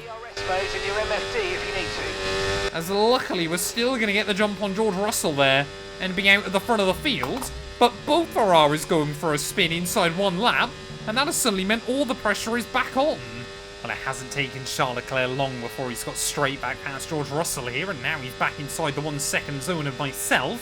So I think Leclerc's suddenly pulled his finger out. I mean, that spin for us has just given him a lifeline back into this race. Otherwise, it could have been a very, very quiet second half of the afternoon, just trying to control the pace at the front of the field. I guess for me, what's good is obviously ours. There was nothing we could do. Gasly just drove through me off of the exit of that penultimate corner. Leclerc, as we saw, yeah, was a mistake obviously all by himself. So with 12 laps now to go with this race, let's take a look, see how good Leclerc's car is in a straight line. Alex Albon, new fastest lap of the day as well in that Williams. So they're having a good weekend now, as you would expect, around such a high-speed circuit. But are we going to see Leclerc get the run on me then, as we make our way up the Kemmel Straight? He's gaining, but it's not going to be enough that time. Okay, mate, that's Charles behind. They are faster than you. Do you understand? They are faster than you. Let them through, please, mate. For the second time in 3 races, we have been told that Charles Leclerc is faster than me. I am not happy with that. I am not happy about the team trying to play these games right now. I'll let him by, but I'm certainly not going to give it up for the rest of the race. We'll move out of the way down here for him. Team clearly want us to make this call. I know it's not nice, but head down and let's focus on your own race. Yeah, we're not going to be focusing on our own race. We're going to focus on beating him still. I don't care. Oh, we got yellows out. One of the McLarens has gone. I think that's Oscar Piastri then. We might be grinding to a halt. Here is Leclerc, new fastest lap of the day. This has got to be the lap where I try and go for fastest, especially if we're going to have a slipstream up the Kemmel Straight then. But Oscar Piastri, McLaren's reliability this year has been pretty good for the most part, but clearly not flawless. So are we going to be able to get a run on our teammate then? You can see we're running slightly higher ride height And I think that allows us just to be a bit more confident up through Eau Rouge and rally on. So out onto the Kemmel Straight we go. Oh, Leclerc, I thought he was going to defend it more. But it's going to be a pass on the grass. But round the outside and back into the lead again. Well, purple in Sector 1, purple in Sector 2 as well. Let's hope this is going to be a new fast lap of the day. It's out of the final corner, up towards the line. 43.8 there. There we go. Immediately we will try and reclaim that bonus point. But Leclerc, though, still tucked up in the DRS. It's not going to be tucked up for long. Charles Leclerc, I think, is about to try and get the run on me again. As we make our way up the Kemmel Straight, here goes our teammate, wheel to wheel again. And Charles Leclerc, yeah, I mean, this car is very, very effective with its DRS open as well. I mean, it's got so much straight line speed. But Leclerc back through on lap 15. Oh, as we almost take ourselves out of the race entirely. If you think you can get past, make use of the overtake button and see what you can do. There we go. That is clearly permission by Mark that we are still allowed to overtake our teammate here late on in the day. George Russell now is still in P3 there, but he's actually got a bit of a gap over a battling Verstappen and Lando Norris. But now the mind game's just starting to come in between myself and Charles once more. Hopefully we can try and get a run on him up this Kemmel Straight again. This time around he's going to sit a little bit more defensive, and you can see how well that car is able to work at the top speed. Make sure we give him some room, but not back out of it ourselves there. I mean, this is really, really important. Leclerc once again will hang on down the inside. Try and get a run on him, but he's going to cut us off there as into the hairpin we'll go. Leclerc for another lap. We're going to have to stare at his gearbox. Just so you know, we're getting some strange readings from a couple of the sensors. I don't think you need to be worried, just some bad data. So keep doing what you're doing. I'll let you know if we notice any genuine problems. If that ends up being a mechanical failure, I might take a sabbatical throughout the second half of this season. I've just been trying to think, how many races have we really gone wheel to wheel like this with our teammate? I don't think any of them have we come out on top come the end of the afternoon. So this is massive for us if we can beat Charlie today. I really want to try and get the win here. I love this circuit, but Leclerc at the moment is still doing everything he needs to. I just can't find a way around. Again then, we'll try and get the run as we make our way out onto the Kemmel Straight. And again, Charles just about works out what I'm doing early enough there. But I mean, again, how much battery must he be using to try and hang on to this? And look how late he's able to go on the brakes as well. And like I said, we cannot afford contact. I can't help but feel that if a collision was made between us, the book would absolutely get thrown at me here. We're allowed to race him as long as we don't cost the team points still. Ferrari, as much as anything else, they would like the Constructors' title back, as we cannot make mistakes like that. Come on. And this is where the pressure and the politics of a big team scenario really can affect us here. Leclerc is obviously well embedded within this team. They know him, he knows them. He knows exactly the right person to go to when needed as well. And for us, it still feels like we are the outsiders still, as Leclerc again just will park the car at the right point. I've absolutely got the pace to match him. I absolutely feel like I've got the skill and the determination. But if you don't have the team fully supporting you as well, it can be very, very difficult to make that impact here. Still following him. 4 laps to go after this one. It surely is going to be a Ferrari that takes the win. But which one is it going to be? This time around, we're actually going to get a nice run up in towards the final few corners of the lap. Haven't seen too many overtakes here. I guess if we get the opportunity, we've got to try and go for it. He's trying to close in on Saldo. We'll have a look around the outside. No, we won't. Again, our teammate, they're not afraid to slam the door on our face through those final couple of corners. I mean, this is really coming down to the wire at the moment. Reminiscent of the early part of the season, where every single race seemed to be a last lap battle. But are we going to get another one here today, or are we going to see Leclerc just start to stretch his advantage on those hard compounded tyres? Could we make it through and just pull away a little bit on our mediums? Only time will tell. But again, just trying to hang between the white lines up through Eau Rouge. And again, we'll try and use that DRS to get a run on our teammate here to really try and suck up behind him. So you can just see there the light flashes up. Going late on the brakes that time round there. We actually run a little bit too deep. But Leclerc will let me have it.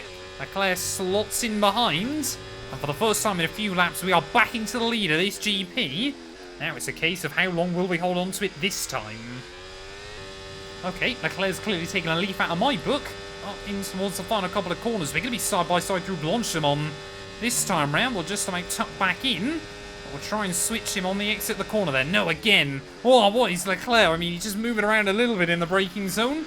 Kind of took me by surprise, and just starting to feel now that the pressure cooker is reaching boiling point here. Not close enough again to have a look for anything down in towards turn 1. But we are practically going to be pushing our teammate along there. He's really good, though, at getting the run off the corner. It's one of the Saubers seemingly dropping to the wayside then, so at least we know which is our two kind of normal cars to get a mechanical failure today. I always breathe a sigh of relief when you have a second mechanical issue for an AI, because hopefully that means obviously we won't have one by the end of the GP there. But as Leclerc again, just about going to be able to get the nose still in front. Oh, parking it on the apex here. He is bringing out every trick in the book. Staggeringly though, this is a bit like Bahrain 2014 for Merc. We're pulling away from Russell behind still, despite the fact that both Ferraris have gone for a spin at one point or another during this afternoon's GP. It looks like we are still going to walk away with a 1-2, but the real question is, which way round will it be? We haven't seen Ferrari battles like this, you know, for wins regularly since probably, what, 2002? Barrichello and Michael Schumacher, they're trying to get photo finishes at various locations over the course of the season. But with one more to go here, the pressure is still high between myself and Leclerc. We both want to go into the summer break with that final win on the board. Leclerc will be his third win in a row again. So Ferrari, looks like we're going to make it 5 wins back to back. Concentration and let's bring it home. As we head into the summer. But which way around is it going to be there? Running a little bit wide through turn 1. I've been really strategic last lap just to save up a bit of the battery so we can try and go for a full run here on Leclerc this time round. But I know he will likely do the same thing as well, leaving it wide open in the overtake mode there as we make our way up the straight. You can see now just starting to struggle a bit more there as we've got the top end speed though. Leclerc, he's got nothing left. Why has he not got anything down the back straight? And we're going to move through and up into the lead then of the Belgian Grand Prix on the very last lap here. Has he just baited me though? Is he going to try and use the run up in towards the final couple of corners, as we have not got very much charge at all? Obviously the battery pack might say we got a fair amount, but of course it's the deployment that is the big limiting factor in these Formula 1 cars at the moment. It's Leclerc again, you can see hungry as we make his way down through Pouhon here. Just a few more corners to go with the Belgian Grand Prix, and this is absolutely critical as we make our way through Fanyas, really just kind of parking on the apex like we saw our teammate doing so many times before this afternoon. But this could decide the momentum for the second half of the year there. Little bit of a mistake as we dip the wheel in the gravel. Are we going to see our teammate get the run on me? Yes, we are. Charles Leclerc trying to have a look for it, but he again has not got enough. He hasn't got enough. Charles Leclerc fading away as we have just left the battery wide open in towards the final couple of corners. The win margin is going to be less than the qualifying margin here, but through the final corner, we are going to win the Belgian Grand Prix back on top. And what a way to end the first half of the year. A difficult race then on one of the all-time classic circuits, but they've persevered to take the win here today. They led from lights out to the flag at the end, and their race victory was never in doubt, was it? Brilliant stuff by them.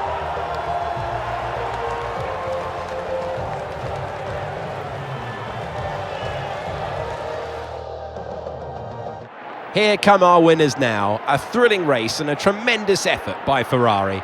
Their history is well known, so it's no surprise to fans the world over to see them come out on top once again.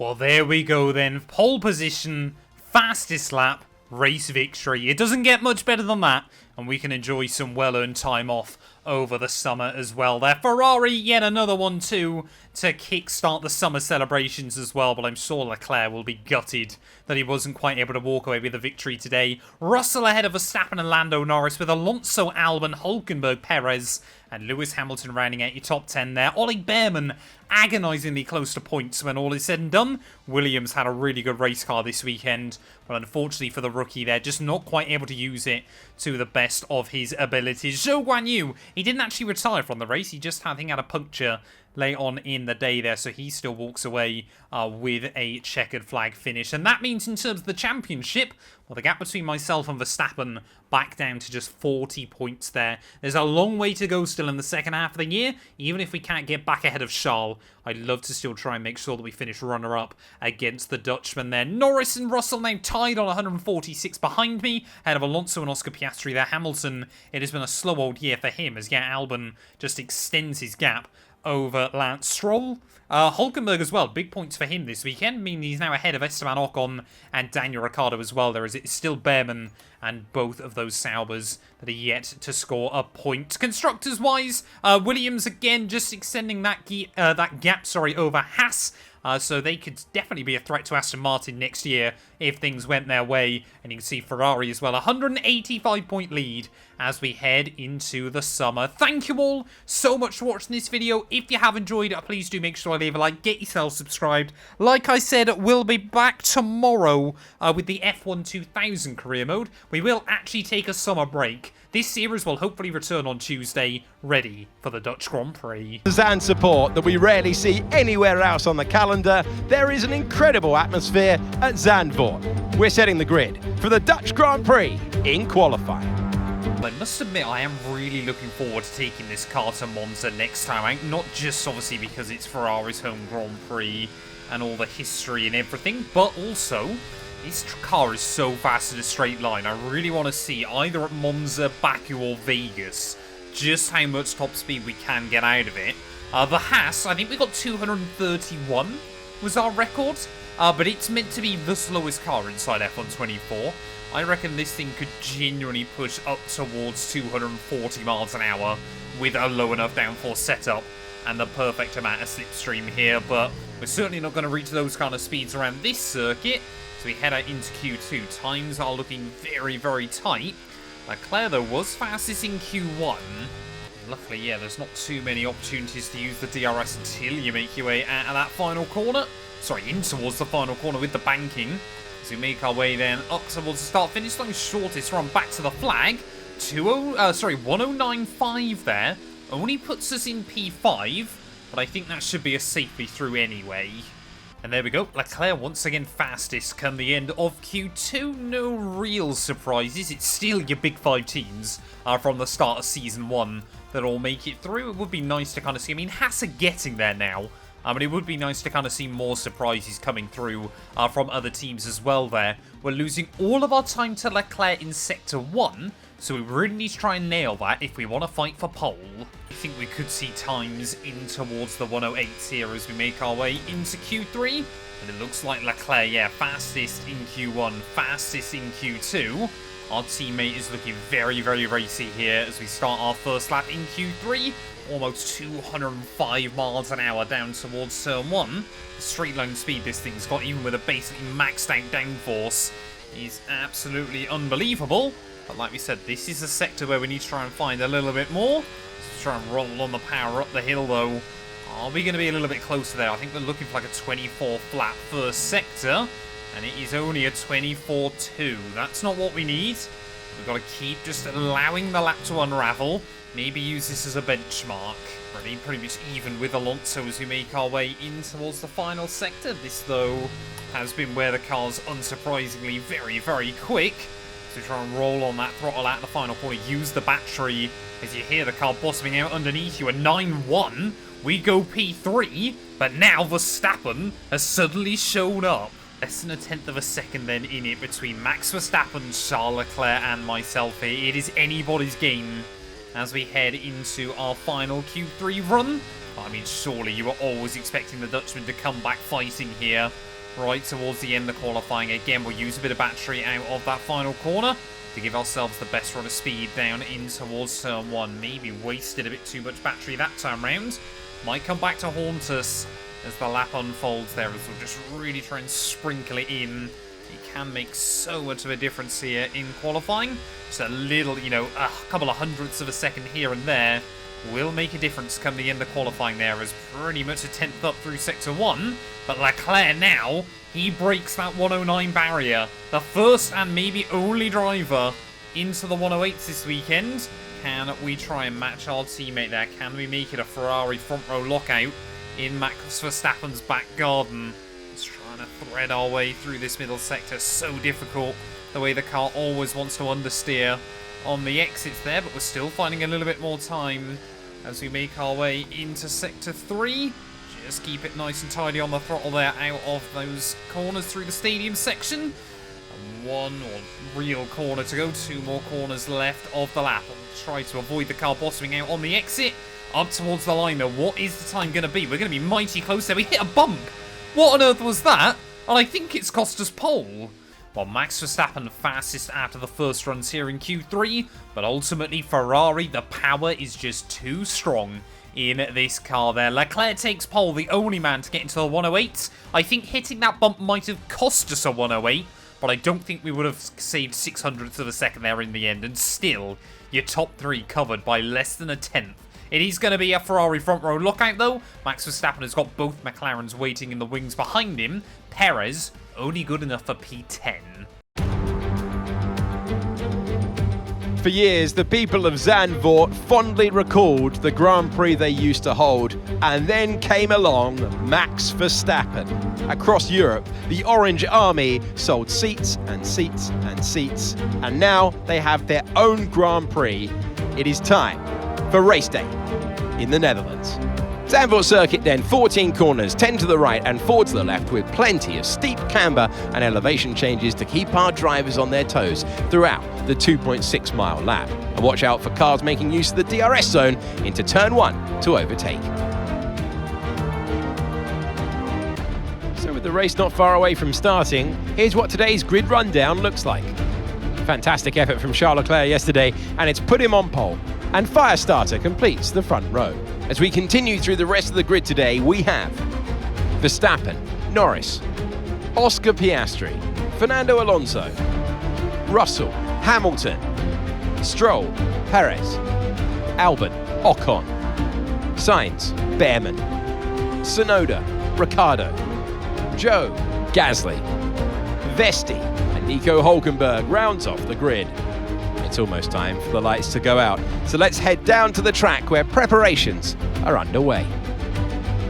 Well, here we are then, lining up on the grid, ready for the Dutch Grand Prix. This is a big one for us. We've never had much luck around this circuit, so hopefully today can go our way. The team want to go very aggressive with the tyres, but because of the temperature, I don't think that's going to be the way to go. I'm going to start on the mediums, maybe sacrifice myself a little bit early on, but I think, yeah, medium to hard is a better race strategy here that will hopefully open us up later on in the stint. No idea what Leclerc's going with. We've struggled a couple of times when he started on softer tyres to keep up with him, but if he is on those softs, it's going to be a difficult day today for us. 5 red lights on the grid for the Dutch Grand Prix. And it's going to be lights out, and away we go there. Leclerc doesn't get off to a particularly good getaway. Look at that, Max Verstappen straight down the middle in towards turn 1 as both Ferraris struggle to put the power down. The Dutchman didn't quite claim pole in qualifying, but is immediately going to move up into the lead of the Grand Prix though. Leclerc fighting back against him, and Leclerc will swoop round the outside though through turn 2, hold the lead down in towards turn 3 there, so almost the perfect getaway for Max Verstappen, but ultimately foiled by Charles Leclerc, whose confidence runs higher than what we have ever seen in the world of Formula 1 there. That could have been chaos. All 3 of us, I think, did make contact, but luckily it wasn't too aggressive there. Otherwise, shades of Singapore 2017 could have occurred. But as we try and put the power down then through this middle sector, Leclerc still leads the Grand Prix. Verstappen still in hot pursuit. We've hung on to P3 though, ahead of both McLarens, who, yeah, seem to be getting quicker and quicker with every passing weekend, but could have been a whole lot worse of a start for us, to be honest. I'll be quite happy with that. But yeah, the big goal early on is just stay inside the DRS range of the top two. As immediately, I mean, you can just tell Verstappen is hungry. He wants the win here today. He needs to kickstart the second half of the year strong. Enabled this lap, so you can use DRS when you're within 1 second of the car ahead and in the DRS zone. And I think, yeah, the Dutchman knows if he can't win here, I think his title dreams might be over. Well, let's see then what Max Verstappen's straight line speed is like in that car. It's often been an area where Ferrari have been so much better than Red Bull this year. But look at that, Verstappen now has got some straight line speed. Fastest laps coming in by absolutely everybody there as Leclerc will try to hook it up around the outside down at turn 1. And you can see once again though, Leclerc's got the confidence around the outside. Verstappen again will back out of it through turn 2 as all. We get dived by Oscar Piastri in the McLaren. I was trying to go for a bit of a late apex there, switch back the Red Bull, but not going to happen that time. Well, if there's one thing we know about Max Verstappen, he will try again here once more. Going to get that run out of the final corner. Once again, Leclerc's going to let him go to the inside there and then really pinch him down towards the apex. I mean, look at that, Charles has got so much confidence on the throttle on the exit there. Verstappen again is just going to back out of it through turn 2. Oh, Leclerc, tiny bit of a lock-up there. It's going to run him slightly wide, but we get the run around the outside of Verstappen as they both concertina up with each other. There we go, up into P2 then of the Grand Prix early on. These mediums are working quite nicely, and so far, we're not overheating them. The DRS being open through that final corner really does allow you a much better opportunity to try and get a run on the car in front. As this time around, Leclerc wants me on the outside down at that first corner. So clearly going for a different defensive strategy against myself versus Max Verstappen. You can just see there use a tiny little squirt of throttle to try and hook it up. Verstappen again though looking down my inside off of turn 3. But I tell you what, this race, I mean we're only on lap 5. Now that you're in the wake of the car ahead, try to get past as soon as possible. Yeah, we might only be on lap 5, but again, it's always box office when us three are at the front. Again then, we'll get another run on Charles Leclerc. In every single lap he's been under pressure back down towards turn 1. This time around though, we'll get to the inside of our teammate, who yeah, is doing a very good job at pinching cars down at that first corner. You can see again, he's able to get the run around the outside. They're wheel banging with our teammate Leclerc here. This is not what we need to be doing as a team, but say we still want to believe. Whoa. Come on mate, this is it. Let's try and get past them quickly. There we go, we'll try and get a run on him up the hill. We're going to be side by side as we make our way up in towards turn 6 and the start of sector 2, but not the grip. Maybe there's grip around the outside. Nice work. That's why I love working with you. Smashed it. Well, Mark loving that one as well there, but high stakes, high drama early on in this race. But yeah, just reminding both Leclerc and the team, yes, he might be the main man for the championship, but if there's any hope that we can fight for the crown, we're going to go for it. I think we got yellows. I think Oscar Piastri might be breaking down in this Grand Prix. He's lost the place to Lando Norris and Fernando Alonso. Seems to be getting going again though, so not too sure what that was about. Maybe just a temporary glitch on his car as here goes Leclerc again back down the inside. Verstappen again will try and have a sniff as well. The big one is making sure we keep the Dutchman at bay. I mean, look at the gap already that your top 3 are building up over everybody else. Again to the outside of our teammate. Sure, Max Verstappen wishes he just had a few more ponies in that Red Bull, and this time around being a little bit more careful with Charles off the exit of turn 1. You know, that little bit of wheel banging is not what we need as a team. So we'll try and have a look up the inside on the exit. Leclerc, though, just pinches us beautifully. I mean, this is just relentless early on. I think this is what the FIA wanted from the ground effect cars. Just down the inside, we'll try and surprise him at the top of the hill there. Leclerc, oh, really close again to making contact between us and our teammate. But both of us are trying to give it our all early on. Verstappen, I mean, yeah, may as well get the popcorn out, but we know the Dutchman wants to try and get back in this scrap. So you do not want to hit that curb. Can we try and get a run, though, down this little DRS straight? Not often one associated with a move, but we're going to go for it. Down the inside of Leclerc, just so I keep the car inside track limits. A little bit of gravel on the outside tyre. But we're back through, as now we got yellows out. Who is that dropping to the wayside? I think that might be Williams, perhaps? I think that might be Alex Albon, who's out of the Grand Prix very early on. So disappointment for him. As Leclerc immediately is going to go straight back past it on myself. Here comes Verstappen as well. Retiring from the race. We're going to lose 2 places then in the space of 1 corner. For Alex Albon, our first retirement of the day. Well, now are we going to see Verstappen go for it again on Charles Leclerc? This time around, he forces himself to the outside of the Ferrari. Back down towards turn 1. He's not tried to go the long way around just yet. But you find the extra grip off of that camber at the first corner.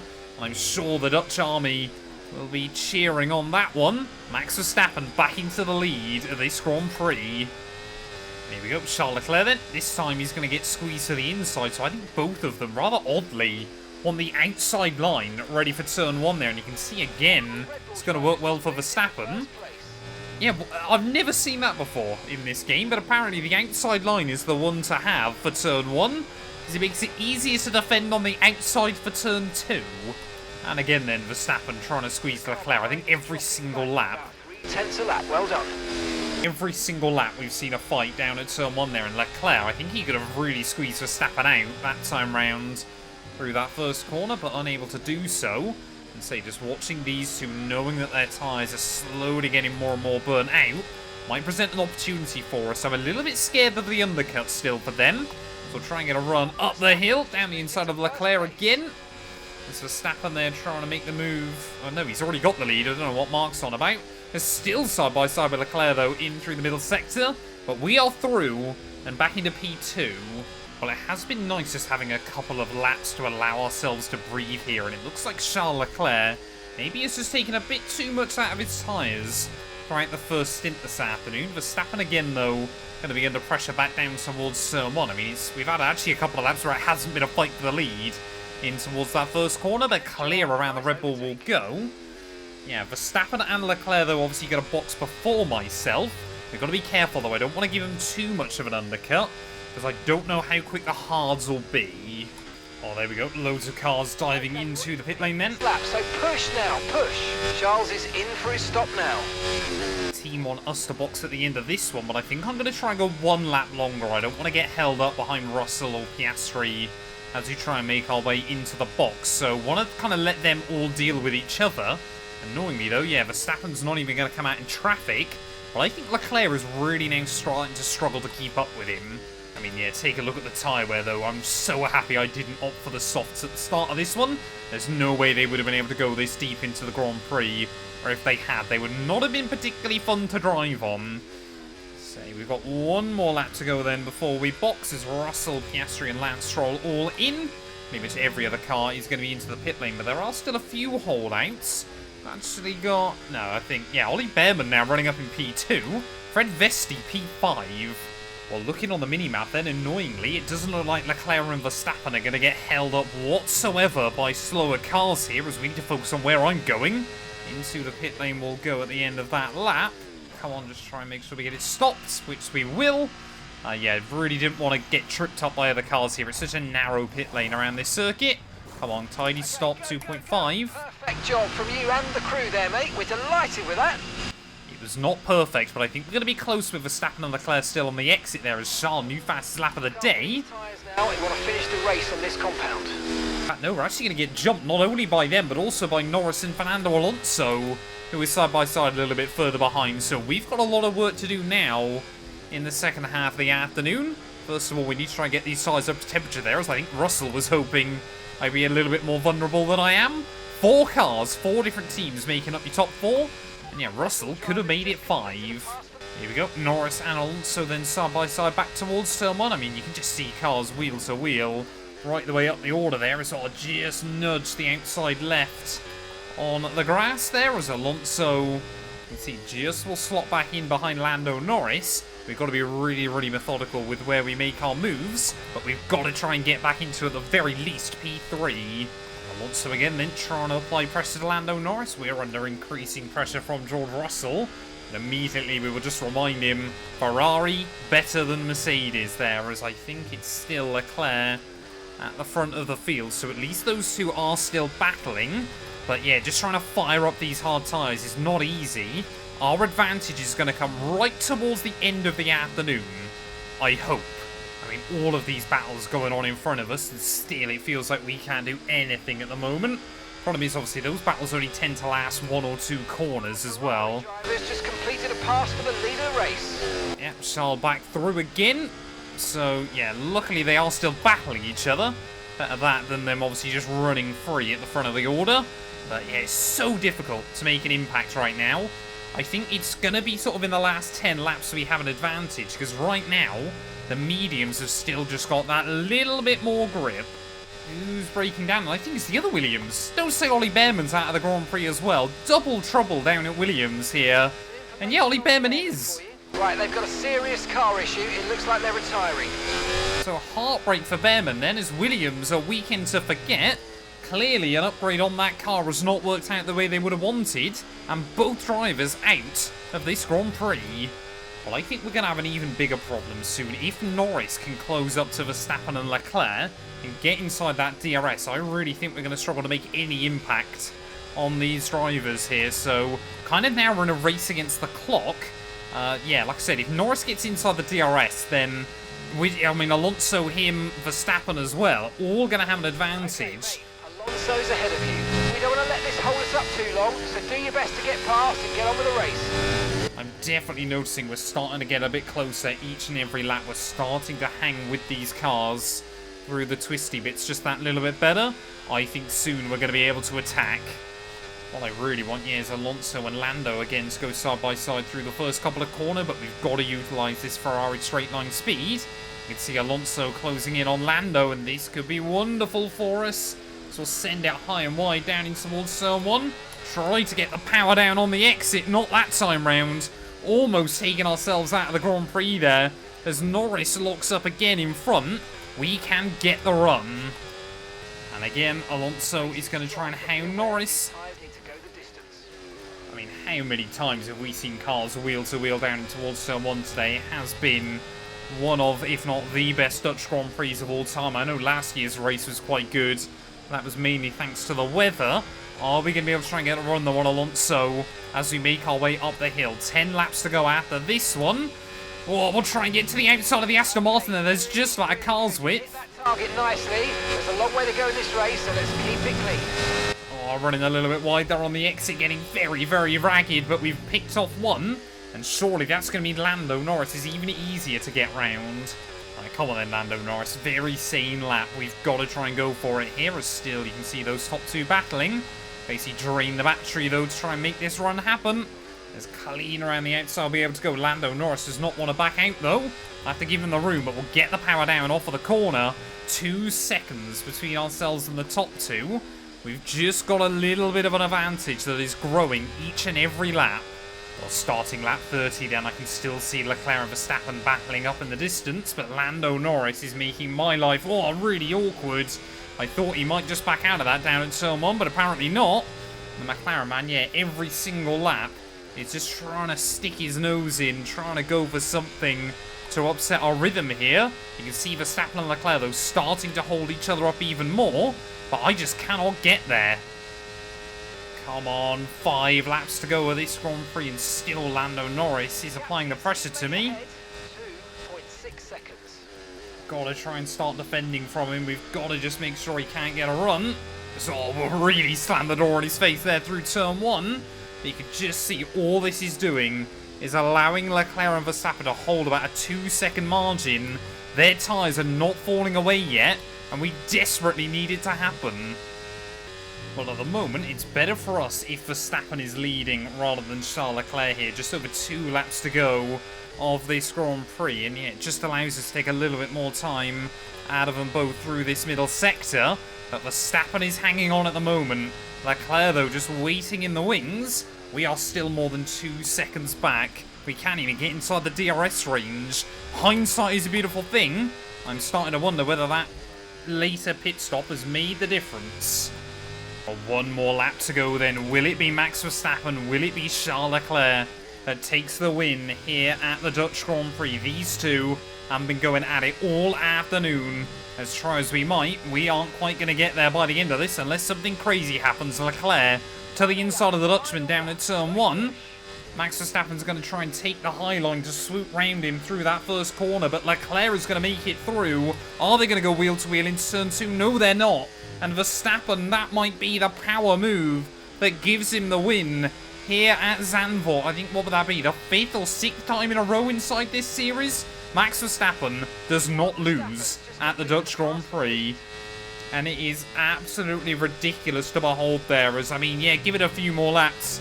We might have been able to make it work, but ultimately, you know, we had to run the harder tyres today. We just cannot keep up with the AI. We overheat the rubber otherwise.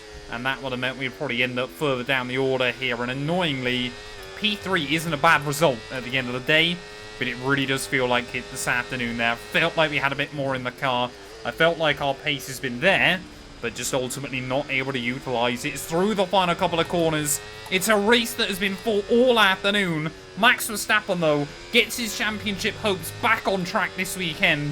Through the final corner, the Dutchman is going to win the Dutch Grand Prix. We come through for P3.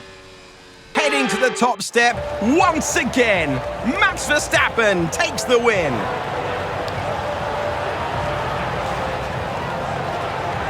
And I just absolutely love the scenes of that in-lap today. You could see how much this meant to the crowd, and you know that for the driver that's going to mean so much. You look up to the crowd and you know that the majority of them there are there for you today. So it was a great day to make it count. Here come today's winners. The team at Red Bull have done a phenomenal job recently. It's clear to see that they've put in the work, and they should be proud of the victory they've secured here.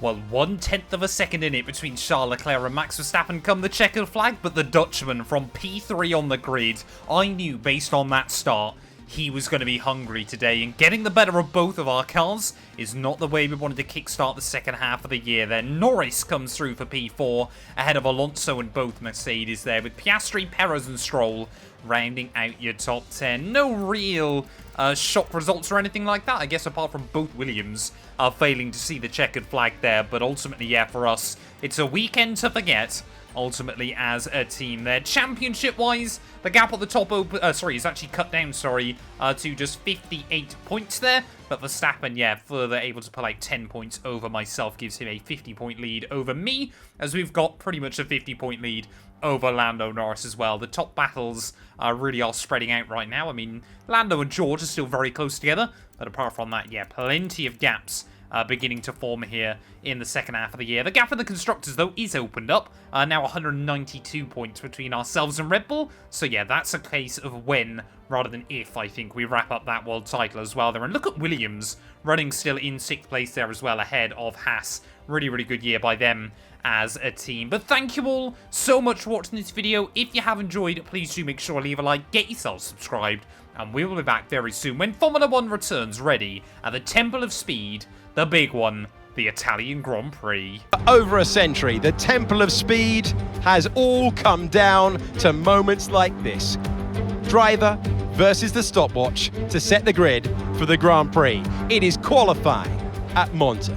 Well, unless Max Verstappen can pull out something really special here, I think this weekend is going to be all about Ferrari. And when I tell you what, when you look back at some of the other recent qualifying sessions we've had around some of the ultra low downforce circuits, Silverstone and Spa, surely you got to put your money on us here. We absolutely dominated both qualifying sessions, spurred on obviously at my home circuit and then my favourite track on the F1 calendar. But Leclerc, he'll be hungry as well this weekend. He'll want to try and get a good result here in qualifying. We're both going to be aiming for probably mid to low 18s. That's ridiculous for a track that is 3.6 miles long. Well, I tell you what as well, Leclerc after the first run really struggling, only down in P12. He did end up going fastest through Q1, so I would expect to see a big improvement by our teammate. Maybe just got held up by some slower cars on his lap. But as we make our way then out of the Alboreto curve here in Q2, surely we're going to immediately see Q3 in 18.59. We go top of the board ahead of Verstappen, Piastri, Albon and Gasly. Not the top 5 I would have predicted. Well, Leclerc waited right until the very last second, but he does squeeze by into Q3, sorry, and, well, I say squeeze by, he ends up fastest on the board there. Just 0.04 of a second in between us at the end of the second session. Biggest shocks, though, Alex Albon through, Pierre Gasly through. They both appeared a couple of times in Q3 this year. Fred Vesti, though, makes it through ahead of his teammate Zhou Guanyu there. So first ever Q3 appearance, I believe, for the Danish driver. He knocks out Alonso and Sergio Perez as well in Q2. But I'm not really interested in that. We want to start P1. Well, Leclerc making his way through the Alboreto curve. I believe he is just finishing off his first run as we are about to start ours. No, there we go. He dives back into the pit lane then. So let's see what kind of time we need to chase here on our first run. And obviously make sure, first of all, that we get a good, clean, tidy lap time on the board. 220 miles an hour before you slam on the anchors at about the 100-meter board, ready for turn 1. But attack those curbs nice and tidy through the first couple of corners. Get the power down on the exit. And then the rest of the lap is just about managing your battery usage, being really, really careful. Trying to utilise it in the places that make the most sense. Especially up in 8th gear there. That extra little bit of power really does make the difference. It's all a little bit unstable on the entry to the second chicane. We gather it up nicely though. So we now got to try and attack the Lesmos. 5th gear. Absolutely hang on to it on the exit. And through the second part again, you really want to flick it in. Oh, big mistake though. Just run a little bit wide. We've got to try and finish the lap, but it's not going to be a good one. I mean, the amount of cars we are seeing down in the 118s right now is absolutely ridiculous there. Pierre Gasly wringing the neck out of that Haas car as well, but up towards the start-finish line, it is going to be an 18.4 for us somehow. But Leclerc now, a 118.1. Alex Albon is provisionally P3. And as everybody else then wrapping up their last qualifying laps here, we are about to kickstart our own. 0.4 of a second required to get close to Charles Leclerc. I reckon if we absolutely nailed it though, we could see ourselves down into the 1 minute 17s, get him into 8th gear, start using some of that battery down towards turn 1, try and remember where the DRS detection point is this time round, but we're just going to try and conserve a little bit more energy for later on in the lap there. Braking slightly too early down at turn 1, but allow us to nicely sit over that inside curb, and we use the battery on the exit there just to give ourselves a little bit of a kick off the corner there. Get him into 8th, and we'll use just a little bit more. It doesn't look like any other times are improving. We are again purple though through the first sector there. Attack the curbs through the second chicane. The car that time around, it sits planted around here. This car really does work over the curbs on this venue. Pole position. Yep, don't need the reminder mark because we are chasing him. This should be where our lap though starts to just ramp up a little bit more there. 1/4 of a second up now as we make our way down in towards Ascari. And luckily we have got a lot more battery to use as well. Braking at the 100-meter will tip the car in through the apex and exit curbs. And you've got to be really, really careful there off the corner. We've lost a little bit of time though against our previous best. We're still going to be 1/4 of a second up though by the time we get down into that final corner. Chuck it in. 5th gear through the apex. Get on the battery as early as you can on the exit. Is this going to be good enough for pole position? It is going to be so close between myself and Charles. I have no idea whether we've done it or not. No, we don't. We only just miss out. 0.03 of a second when we got to the line there, and I think it's safe to say we probably lost all of that through the Ascari chicane, and maybe just a little bit more. Ferrari, a front row lockout, that's fantastic. I really wanted to try and get this pole though, so it's gutting. Once again there, you can just see Charles Leclerc, when he's on his best, he's absolutely at his best there. Alex Albon, though, lines up P3. A miraculous job done by the Thai driver as well. Maybe his best ever qualifying session in Formula 1 ahead of Verstappen and both McLarens there. But Ferrari are going to be duking out for the win today. I don't think anybody else has really got a look in. Let's do this thing. Welcome to the venue of evocative corner names like Parabolica, which was renamed in 2021 to Curva Alboreto in honour of Italian motorsport legend Michele Alboreto. It's a fitting tribute to him here at Monza ahead of the Italian Grand Prix. This place is all about speed. It is a unique challenge. You've got the chicane at turn 1, the Variante Ascari at turns 8, 9 and 10, and the Parabolica to conclude things at 11. Top speeds pushing 215 miles per hour. It's time to see how our drivers are stacking up after yesterday's exciting qualifying session. Fantastic effort from Charles Leclerc yesterday, and it's put him on pole. And Firestarter completes the front row. Considering the rest of the grid, we have Albon, Verstappen, Norris, Oscar Piastri, Gasly, Stroll, Hamilton, Vesti, Joe, Perez, Fernando Alonso, Ricciardo, Russell, Behrman, Sainz, Ocon, Tsunoda, and Nico Hülkenberg rounds off the grid. That's it then. It's time to go racing as we head down trackside for today's race. Welcome to the commentary box. I'm Alex Jakes. Alongside me is Anthony Davidson. So they've got lots of team members to get to know, to win over, and to get working for them. How do you go about doing that? It's really great to see team and driver working so well together. But there's always improvements that you can get in. Well, this is the most advanced sport anywhere on the planet. How's it changed since you were last racing? The cars have got bigger, they're heavier, but critically there's more downforce to play with as well now. There was around 4 tons of downforce on the car at 300 kilometers an hour when I drove. You're now looking more towards 5 tons of downforce. So there's a big difference in performance, but because of that, the car being heavier and bigger, you've got to drive in a smoother way. You've got to look after it a bit more. You've got to nurse it through the slow speed corners more. They were much more nimble, agile machines when I drove in Formula 1 compared to now. Okay, as you know, this is the team's home race, which means it's extra important for everybody in this team. They've got friends here, they've got family here, they're all in the grandstands watching, so let's go and put on a good show for them. Well, very interesting there. Obviously, Anthony Davidson talking about when he used to race in Formula 1. It was a great time, and yeah, you really could chuck those cars around. Hence why I'm doing an F1 2000 career on the channel as well. I think the next video goes live tomorrow from Zandvoort, I believe, of all places. But yeah, today, though, it is all about the modern day. It is all about Ferrari here. 27 laps ahead of us, ready on the grid, and we have to go aggressive in terms of the tyre strategy here. Soft to medium, I want to try and get ahead of Leclerc early on, but ideally, more than anything else, we need to try and break away from the rest of the runners. This has got to be me versus him today. Don't want anybody else getting in the way of that. Alex Albon maybe could try and cause the upset of the century. It is 5 red lights on the grid, though, here at Monza. And it is going to be lights out, and away we go there. And immediately we're going to get the better start than Charles Leclerc. Something I haven't said all too much in this series in recent times. We're trying to use a bit of battery down in towards turn 1 there. Leclerc's going to try and fight me back, but we're going to go very aggressive down through turn 1 and make it very clear to our teammate there that we are claiming the lead of the Grand Prix. Get a warning for a collision. I don't know whether that was by the FIA or just by the team there, but we had to make it stick into that first corner. No mucking about this weekend.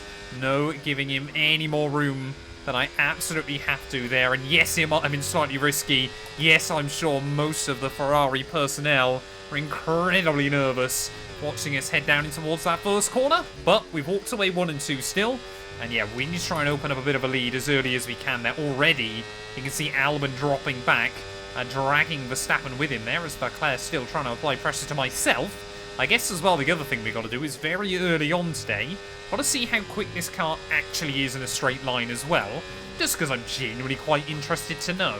Leclerc, though, already trying to apply the pressure as we start lap 2. This lap, we can use DRS when you're within 1 second of the car ahead and in the DRS zone. I mean, so much about it is going to be the battery usage this afternoon, but Leclerc back down the inside then, so again, you know, we'll get the elbows out, I'm sure, with each other, but the big thing is that we don't take each other out, otherwise that could be disastrous.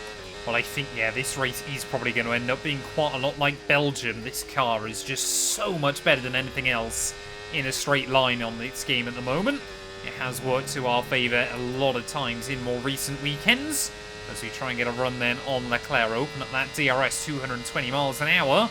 227 miles an hour back down towards turn 1. Leclerc, though, is going to try and hang it along our inside. We'll get a little bit wedged over the curb there. Make sure we give him some room on the exit.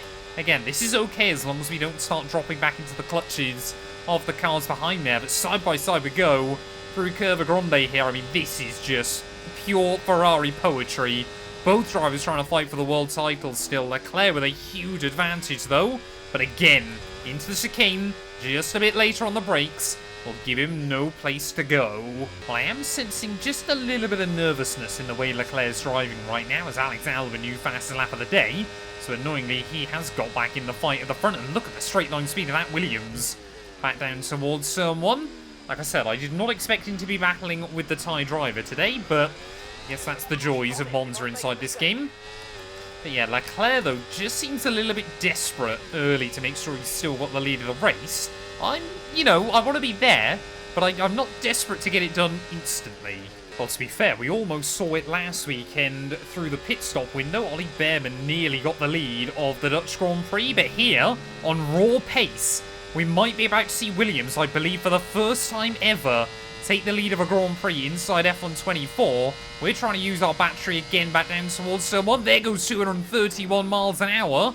And I reckon the car's got a tiny bit more in it. But Alex Albon, round the outside of Leclerc, is going to go down at turn 1. And Williams, like I said, I don't know when the last time they led a Grand Prix. First place. Okay, mate. Get it okay, screenshot. Charles ahead.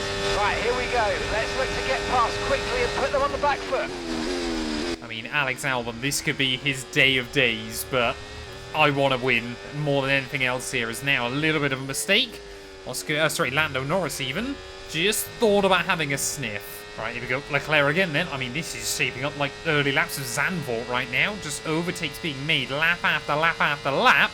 Again, we're trying to close in on him. Again, we're going to be at nearly 230 miles an hour as Leclerc really trying to get the elbows out with Albon. Again, just goes to show to me that I think he's a little bit nervous today.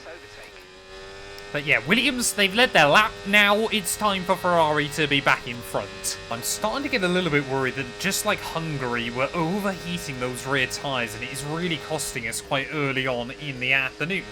I really want to try and still go to mediums for the second stint there, and I think they should be able to go quite a long way in this Grand Prix, but I think we'll need to get these tyres to the end of lap 10. You're going to be on mediums. Yeah, the team did warn me that these wouldn't hang on very well. I wasn't expecting them to be this bad. It's mainly up at the Lesmos then that I'm losing the time to Leclerc in front, but what's weird, I'm still pulling away from the cars behind. Tyre warning light now just starting to flash up, so we have got to be careful. So I want to try and get these one more lap. We can go to the end of 10, and I believe we've got a chance to go to the end of the afternoon. Other thing I'm gutted about, Kick Sauber. Brilliant pace in qualifying. I thought we might see them score some points for the first time in who knows how long, and they've immediately dropped to the back of the field still. And as we make our way then down in towards the final couple of turns, this pit stop is going to be critical. We need to get a good one under our belt here, and we need to get the good outlap as well if we want to try and get the undercut on our teammate Charles Leclerc. Really got to brake aggressively into the pit lane entry. That was pretty much as late as I think I'd want to leave it there. As we make our way down the pit lane, and see the team out there in the red overalls. Where are we going to re-emerge, actually? I'm hoping not in too much traffic. Go, go, go! That was a fantastic stop, faster than we were expecting. Not the worst stop I've ever had on this game, but certainly not the best either, as Ollie Bearman now moves himself up into 9th place as well, so he's having a good day out of it. See these tyres through to the end now. Merck appear to be struggling here about as much as they do inside F1 Manager, which is quite funny. But yeah, we're back down then in P17. Annoyingly, we have come out in a bit of traffic, but hopefully it's not going to cost us too much. As Gasly up to P2 for Haas. Let's not forget, we didn't win this race for Haas as well, so it's been a good track for them. Oh, what on earth is going on here? Russell makes the move around the outside of Hulkenberg, and everybody else is just forced to check up behind. Hopefully now we can try and get a run on Esteban there. But you can see the AI like to use their overtakings at very odd spots. And the outside will go of the Alpine driver there, who kind of half decided to back out of it. My old teammate Hulkenberg as well will kind of move away on the exit of the corner. As an outlap goes, that could have been worse, but it could have also been better. As here we go, George Russell up next. 227 miles an hour. Back down towards turn 1, so we'll try and make sure we hit our marks. Beautiful. 3 cars overtaken in about 4 corners. I mean, what is going on there? They're 3 wide on the exit of turn 1. I mean, just welcome to Monza. Oh, don't say you're going to do it again. We just watched Hulkenberg and George Russell do this a lap ago. Now we got Ricciardo and Fred Vesti doing the same. As Leclerc then into the pit lane. I think we might have gained a little bit on him here, but I'm not sure it's going to be enough. As trying to get the run on Sir Lance. I mean, what is this? Again, they're going to try and go 3 wide. Vesti to the outside of Ricciardo. We almost go into the back of the Canadian there, so we'll try and get a run off of that final corner. Oh, I just worried then that Stroll was going to try and pit. As where are we going to come out relative to Charles Leclerc? There he is. Target. Let's try and keep that going right through to the end of the race. So we've got the undercut on our teammate there as well, Ricciardo. I thought about trying to look down the inside, thought better of it. Luckily, he was able to back out. As we try and put the power down, Fred Vesti, please see me there. We'll make a pass on the grass on the exit of turn 2. We may be able to make it 3 overtakes as well, though, as Ricciardo will try and half-hearted defend. But we are up into P7. Problem we've got, of course, is Leclerc, though, in the second half of this race. He's going to be quick, especially towards the end, but effectively the tables have turned from the last race at Zandvoort. Oh, no. No, not again. Gearbox is gone. It's gone. We can't do anything. Both Italian Grand Prix wasted. Wasted this year. I am so done with Ferrari. I've said before I didn't want to believe conspiracy. That, though, is that just the laws of mathematics. I refuse to believe allows that to happen. Surely there is something going on with this car. Take it easy, or we're going to risk losing it. We've already lost it, Mark. Shut up. I'm done. I'm going home.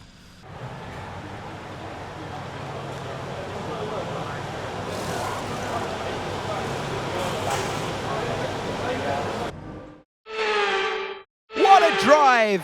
What a driver! Charles Leclerc takes the victory!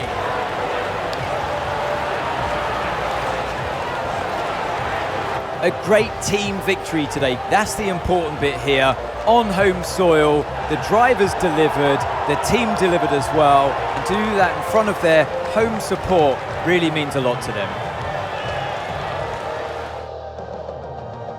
And here we are, a team that is no stranger to the podium, taking their place on top once again. A sublime race today and a stunning win for Ferrari.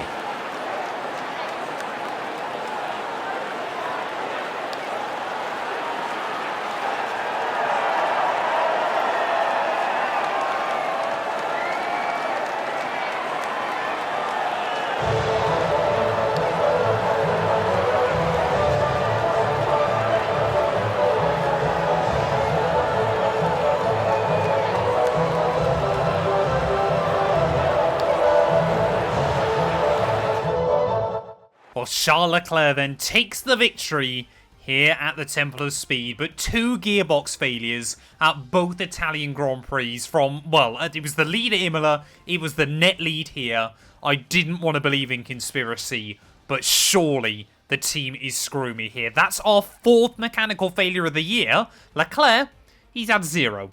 I don't know why we're getting such bad treatment in the team, but I tell you what, I'm happy to say it now. If a contract offer comes through from a Red Bull, from a Mercedes, from a McLaren, I'm so tempted to jump ship come the end of the year. I'm so fed up with this team letting us down right now. Lando Norris comes through for P2, head of Verstappen and Alex Albon there. Hamilton a decent recovery to beat out Stroll, Piastri, Gasly and Sergio Perez there. Behrman once again will just narrowly miss out on scoring some points, but it was myself and our old teammate Nico Hulkenberg who failed to see the checkered flag. That means in terms of the championship, Leclerc now has 133 points over me. It's not quite mathematically over yet, but we're fast approaching it.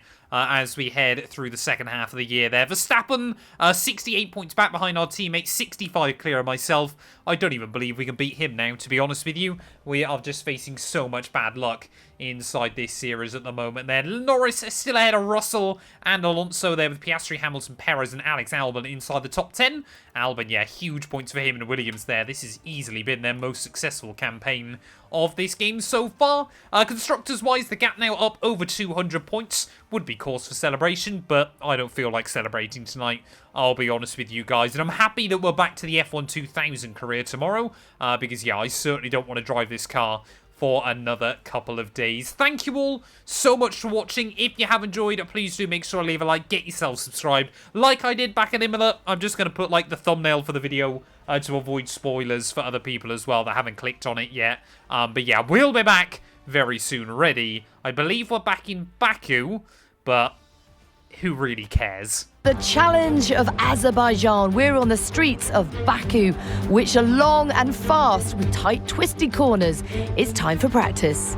Well, I believe with the exception of Las Vegas, this is the last of the truly high-speed circuits that we head to this season.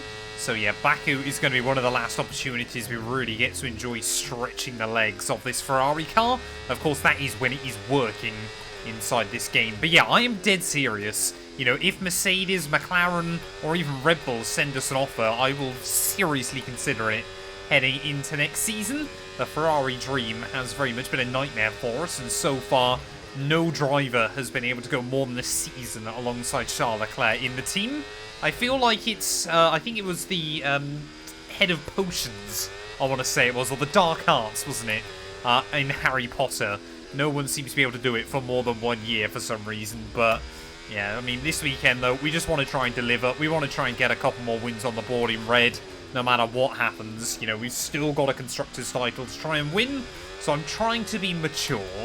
And as we make our way then back towards the start-finish line here to finish off my fuel simulation run, hopefully we're going to be able to lift out of it and still gain all the time we need. You can see it is slowly creeping back in the right direction there. Just got to try and really, really balance it to perfection, which I didn't.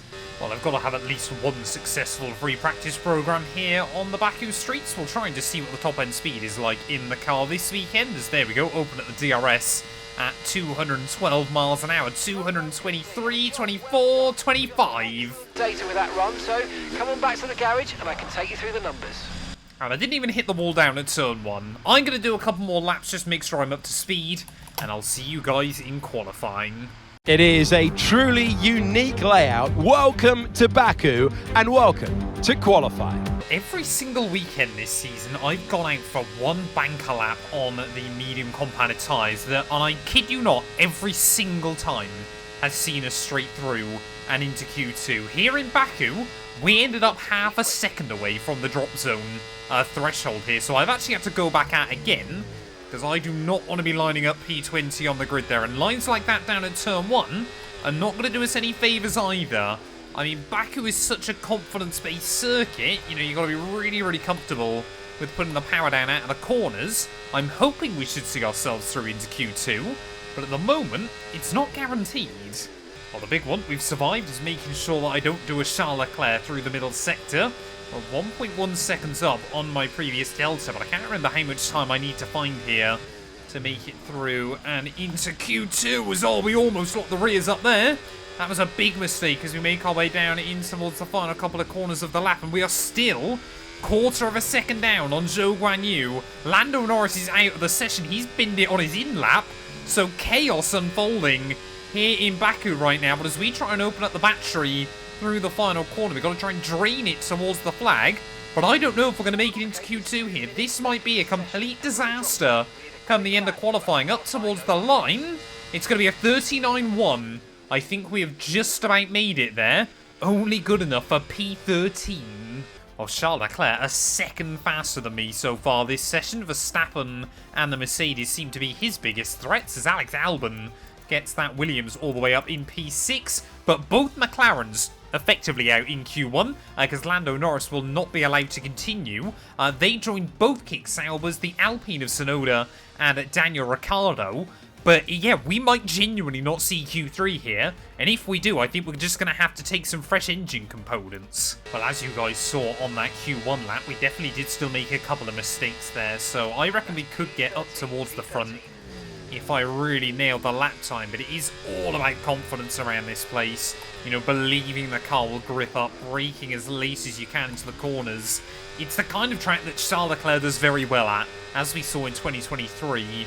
when he took pole here against the all-conquering Red Bulls early on in the season. But yeah, I'm not convinced we're going to be able to do the same thing today. There is, again, you can just see the car is moving around so much underneath me when we're going into the braking zones. It's really ruining the balance. Again, we are pretty much on pace with Sergio Perez there, who's down in 10th place at the moment.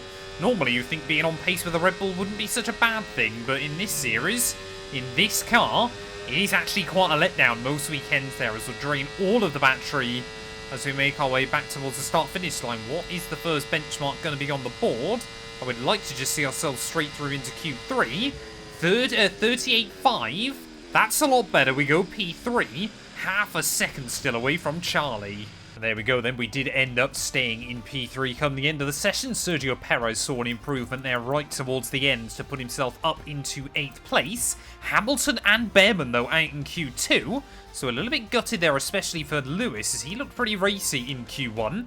Thing is, I've only got one set of tyres to see ourselves into Q3. So effectively, this is a one-shot qualifying session. If we set the same time we did in Q2, it would only be good enough to line up P9 here provisionally on the grid. Charles Leclerc now has lowered his best time to a 1:37.6. Our teammate is just so confident in this car right now, in a way that I just can't seem to find. But we need to put it all on the line then. We've got no delta to compare ourselves to as we head into Q3, but just use the battery through all of the traction zones. I mean, Leclerc again. A 37.4 there is a ridiculous lap time. As you can just see us behind, making a little bit of a mistake through turn 1 and turn 2 there, trying to put the power down a little too aggressively. We've got to hope that the AI don't get in the way either. Let's fling the car into turn 3 there, really trying to screw off the speed. It's pretty much getting towards the exit of the corner. Alonso, I need him to move. There was definitely a couple of still small errors on my Q2 time. You can see Alonso there. It was really getting in the way now, just forming a bit of a distraction. Luckily, we'll get right round him, and hopefully he's not going to try and dive bomb me into the very next corner, but we've almost gone straight on. Just too worried about the Aston Martin there, and it was a good job we did, because he did try to dive bomb me. Let me know you're okay. And I am stupid. I am so stupid. I mean, 2 mistakes in 2 corners. We just have got nothing in this car right now, because he locked up there. Alonso goes back down the inside, into the stadium section, tipped the car in. Knew I'd done it too early. We actually don't damage the front wing, which is quite impressive. But we're going to be lining up P10 on the grid. In fact, no, we're not. I'm going to take some grid penalties. We're going to start from the back, hopefully stay out of trouble. But this season just goes from bad to worse. The starting line set a few meters away from the Caspian Sea. It is an unusual location, and it is one where starting low down the grid does not mean the end for your race. We've seen Stroll and Sainz take podiums here from the 4th row. Can anyone emulate them today? With 20 turns and a length of 3.7 miles, Baku City Circuit in the heart of the Azerbaijan capital is a real test of a driver's endurance, patience and precision. 90-degree corners through Sector 1, leading to a tightening uphill sprint as we start to circle around the old city. Then a 1.4-mile chase flat out through Sector 3 towards the finish line. It's time to see how our drivers are stacking up after yesterday's exciting qualifying session. Charles Leclerc lines up on pole position, edging out Max Verstappen, who will start from P2. As we continue through the rest of the grid today, we have Fernando Alonso, Perez, Albon, Russell, Gasly, Stroll, Firestarter, Ocon, Hulkenberg, Hamilton, Behrman, Norris, Oscar Piastri, Joe, Tsunoda, Vesti, Sainz, and Daniel Ricciardo fills the last spot on the grid. Now, it's almost time for lights out, so let's go down to the track. Well, here we are then on the grid, ready for the Azerbaijan Grand Prix, and, well, I put fresh components in the back of the car, so I'm not too sure how we've still ended up lining up P9 here. I think, obviously, I'll double check quickly when we get into the race, but if, obviously, we have had all those components put on, I'll just get on the outside of the circuit and let everybody buy. How this far into the game they haven't fixed that, I don't know, but come on EA, you're better than this. But yeah, ready then on the grid though here in Azerbaijan. It's going to be a fairly textbook one-stop race today, hopefully, depending on safety cars and red flags. As there we go, it has confirmed that we have got a 22-place grid drop. It's 5 red lights. And it's going to be lights out, and away we go then for the Azerbaijan Grand Prix. The start doesn't really matter for us, because like I said, we're going to peel out the way down at that first corner. We had to do it last season back in Singapore, because it decided not to do it there either. So we're at last place now. That grid penalty has effectively now been served correctly. So let's try and see if we can make an impact early on there. V-Carb started the year so strong as a team. But yeah, really this weekend, I mean, Sainz I think got into Q3. But unfortunately, yeah, grid penalties for them as well has made life a bit more difficult. But Charles Leclerc leading the way at the front of the field through the first couple of corners there, down the inside of the ex-Ferrari driver. Maybe we need to have a chat with him, see if he found that the team was favouring Charles Leclerc as well there, as around the outside of Carlos will go. We'll even slip down the inside of his teammate Daniel Ricciardo there, but too much curb. So we make our way down the short shoot back straight, not able to make anything happen. But we will try to get into the next corner. We've got to try and utilise the AI's concertinaing up early on to our advantage. So we're back into P18 already, as we slap the inside wall on the inside in qualifying. Lap 1, I'm going to slap the outside wall. Luckily, no damage that time. I mean, this should be the part of the circuit where our afternoon is incredibly good fun, though, as Leclerc will lead the way at the end of lap 1. We have just got so much more speed than the AI here, as Sonoda debating whether to take the slipstream off Fred Vesti or whether to try and cover off on myself. This lap, you can use it when you're within 1 second of the car ahead and in the DRS zone. The man that we replaced at Ferrari there again, another one we used to have a word with, see if he had struggles with the team. Around the outside we'll go, and up into P17. Look out for a bit of understeer when trailing the car ahead. They're going to be giving off dirty air, which is going to affect our tyres, so try to get past. Here we go, Fred Vesti. Next up on the old hit list then. Like we said, we should be able to move through these back markers quite easily. So Oscar Piastri, for some reason, McLaren on this game love to start a race on the harder tyre and try to go really deep. Occasionally it works for them. This season, though, it certainly hasn't. Well, this should give us a better idea then of just how good the straight line speed is in this car as we try and get the run around the outside of Oscar Piastri. We'll have the inside line ready for turn 1. And look at that, able to power against the McLaren there. He's going to try and use some battery at the top end. Oh, just be careful there that we don't run into Zhou as Oscar. I do apologise. I was trying to make sure that we didn't crash. And yeah, I think the Australian there just assumed I'd turn in earlier than I did. But again, we're making places. I think I mentioned this last season, but Baku is certainly one of the tracks inside F124 that the racing has completely changed on with the new battery overhaul. I give this game a lot of stick, but the way the ERS works now is so much more fun. It's Pierre Gasly, new fastest lap of the day. We're trying to look around the outside of Zhou and Norris down to turn 1. It's already 13 seconds behind our teammate there. Not quite able to go with the Daniel Ricciardo lunge down the inside, but we do get around the outside of another one there as Behrman and Ocon battling it out just outside the points. Lando again has got no DRS though, so he should be a bit of a sitting duck to the outside of the McLaren man. Can we make it work? Not quite able to there as well. Lando almost hits the inside wall. Very stout defence though, but I'm not going to give up. Oh, Lando Norris there. Moved around in the braking zone. Luckily, no front wing damage, as I kind of had to avoid him in the end. But stout defence by the McLaren, and he will hang on to unlucky P13. Well, Alex Albon was cruelly robbed of a podium last weekend in Monza. No idea what happened to him. He was absolutely in that fight, and then suddenly wasn't. This weekend he wants to try and get another one, by the looks of it, or he wants to have another shot at one, because he's running up in P3. Currently it's Leclerc, followed by, I believe, Alonso, and then the Williams, so a rather obscure podium based on everything we've seen this year, but this is why I like having the variety in circuits, especially now.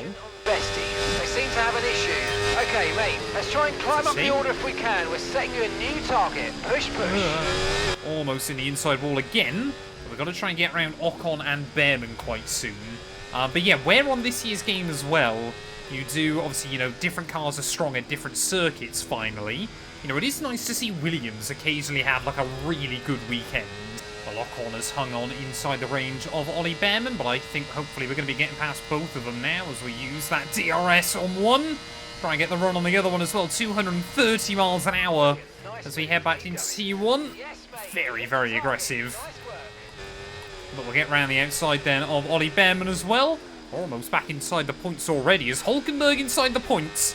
We don't see that very often in this game. Gasly's running P4. Well, Hulkenberg, Hamilton and Sergio Perez then. 3 unlikely drivers to be battling it out, but those are the 3 that are directly in front of us, or not for long. If you're Lewis Hamilton at least. I mean, look at this. It's like a different league. And the outside of 1 we're going to go.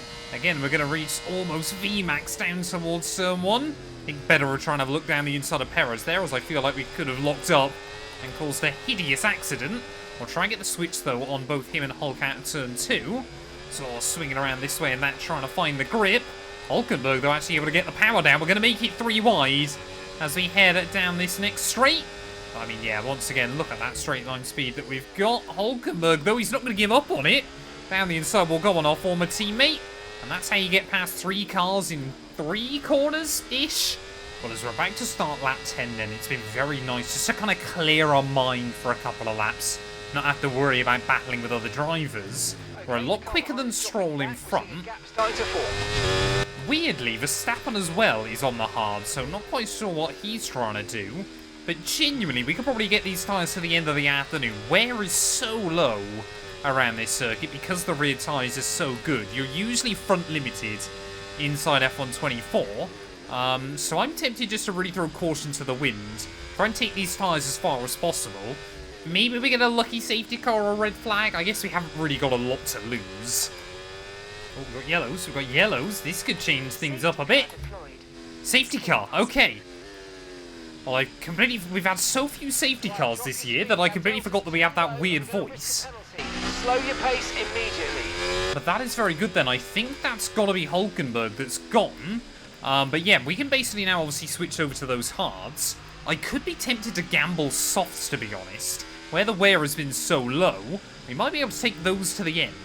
Well, riding on board then with Nico Hulkenberg here as he makes his way down the back straight. He's got Sergio Perez right up behind him, but as he makes his way down in turn 3, just completely locks both front tyres, hits the barrier there, will lose his entire front wing, and we'll have to try and limp his way back out onto the circuit there. But once again, Hulkenberg, from inside the points, is going to completely bottle it. Well, Charles Leclerc then into the pit lane. I think we're basically going to see everybody in this lap, as we'll just try and make sure that we don't get done for speeding, both in terms of the delta and on pit lane entry. But yeah, this is going to provide an opportunity for certain drivers as well, especially, you know, if you're like Verstappen, who's on the hards. Effectively now you've taken the worst of the race, and everybody else is going to struggle towards the end. But as we come in then to our box there, we're going to hold up the Dutchman and the Mercedes driver of Lewis Hamilton. Hopefully we're not going to get held up by cars behind. So we might be able to get the jump then on Lance Stroll. Yes, we will! So finally a decent pit stop done by Ferrari. Every single car has come through the pit lane here. Clear the white line on the exit will receive a penalty for dangerous driving if you cross onto the track. Yeah, every single car making their way through the pits. I think I'm probably the only one that's come back out on softs. Well, for the first time then this afternoon, I've actually been able to see my teammate Charles Leclerc, who leads the way to make our way through the final couple of corners. We've still got half a race to go, and if we can hang on to this rubber, then we could still be in the fight for a big result here. But I'm very much expecting just to see him try and waltz away from the rest of the order once again. We want to try and move forward, though. We've got to try and get the jump on Russell and Verstappen off of this restart, which we're going to try and do with George Russell immediately. Use that power that we've got to our advantage. Oh, again, though, be careful not to run into the back of the car in front. And you're going to be on hards next time. Yeah, Mark, I think you might have got the wrong idea on that one, my friend. As we make our way through turn 2, we're up into P6, so we are still moving forward in this race. I think we've averaged a position a lap since the start. So as I mentioned, yeah, this safety car really did work out well for Max Verstappen as well, because effectively he has to take a bit of less pain on those hard tyres earlier on, and now he's got softer tyres than basically everybody else that isn't me until the end of the afternoon, so we might still see the Dutchman get his way to the front. I could not tell you when the last time was that it was the big three on the podium, but I don't think it was that long ago, was it? It might have been Zandvoort? Yeah, 2 races ago, Matt. So it has happened quite recently. But apart from that, yeah, it's only happened a few times this year. When you look at the lead that us three have got in the championship over everybody else, it's quite impressive. But it has happened as few times as it has there, as now one of Verstappen's old teammates in Pierre Gasly. He's actually got two of his old teammates lining up in front. Enabled DRS. DRS is now online. Oh, Verstappen, a big dive to try and get down the middle. We're going to get put in the wall slightly, but we have to keep our foot in there. Little bit of side pod damage now, as Gasly again will try and look back at the inside. But Verstappen, that was maybe too aggressive down in towards that first corner. Hopefully that damage is not going to cost us. Now with the DRS re-enabled, I think Alonso's going to be a sitting duck here out of the final couple of corners. A little over 10 laps to go then of this Grand Prix. Our tyres are up to 8% on the rear. Doesn't sound like a lot, but that is certainly ramping up each and every lap. So as we try and get the run on Alex Albon back down towards the one. I mean, look how fast that Williams is. Oh, a little bit of contact. Sorry, Alex. Didn't realise we were squeezing him that hard down towards the first corner. But through and up into P3 we go then. Leclerc, 2.6 seconds up the road. Hopefully we're going to keep bringing that gap down, and maybe it'll be helped. Might be a bit too far back from Alonso this time around to do anything. But yeah, we're just keeping Leclerc in our sights this time. And now we are then back to the gearbox of Fernando Alonso. And again, I don't think it's going to be much that he can really do in this situation. You know, going from last to second is quite impressive in any Grand Prix. But it certainly is made a little easier.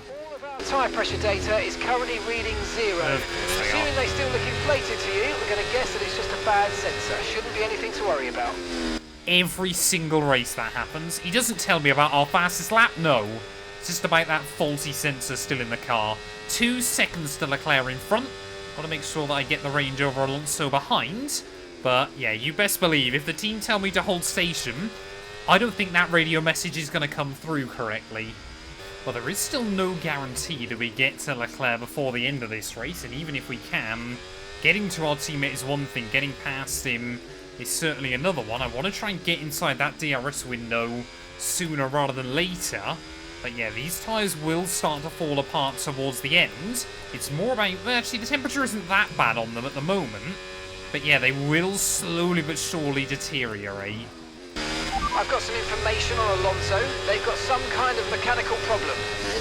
Oh, so Alonso then late on in the day.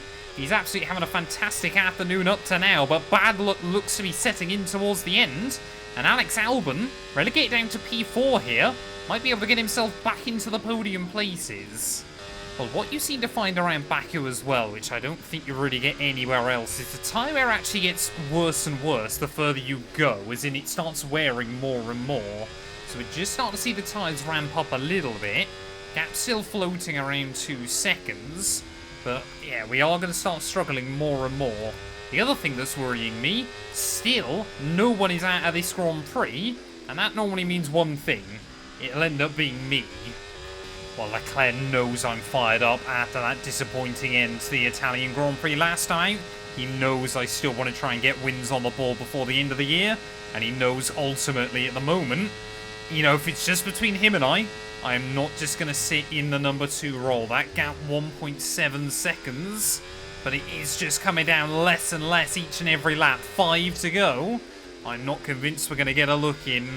Or 3 laps to go then, and I'm just starting to think this is going to be the impossible for us. And once again, it looks like we might come up short against our teammate Charles Leclerc. We are just trying to give it everything right now, but nothing we seem to do in this series works for us. The team want us to box in at the end of this lap. Not convinced that's going to be the right call. I think the tyres should make it to the end, as long as we don't do anything stupid. But yeah, I think it's just that horrible thing. If you're giving it everything, and Leclerc's got enough to cover me off, I was hoping maybe we could try and force him into an error or something late on in the day. But 3 laps left of this Grand Prix. I think we've just got to bring the car home. Well, tyre wear warning light has now flashed up late on in the day. But Charles Leclerc, 5.5 seconds clear at the front of the field. Yeah, as try as we might, as close as we got. I think it was going to be impossible to compete with him this weekend, and once more, our teammate just seems to get the better of me in this series. It is so frustrating. I genuinely felt going into the summer break You know, we got that win. Leclerc made an error. I thought, you know what, we might be able to get back in the fight in the second half of the year, but didn't quite have enough in Zandvoort. Well, I say we certainly had enough last time out of Monza, but clearly the team felt otherwise. And here in Baku as well. Luckily, we haven't had a mechanical issue. Normally we see at least 1 or 2 drivers break down each and every weekend, but no one seems to have done so today. Someone might stop on this final lap, to be fair, but yeah, clearly it's not a guarantee each and every time out still inside this series. But at the end of the day, you know, the important things as well. We are still a team, and we have still got maximum points here and open up the gap over both Red Bull and Verstappen once again. As an organisation, we are one step closer to glory there, and I think, to be honest, to be a part of that with Ferrari would certainly be nice still come the end of the season there. Charles Leclerc, though, rounded his way through the final corner. I don't know how many wins he's got this year, but he's about to add another one to his tally. The Monegasque driver up towards the line. He is going to win here in Baku, and Ferrari from the back of the field, we're going to make it a 1-2, but still, I wanted one place more. What a drive! What a driver! Charles Leclerc takes the victory! And it's always good to get that momentum on your side, and it's really good for your confidence as well. The more confident you are, the further that can take you.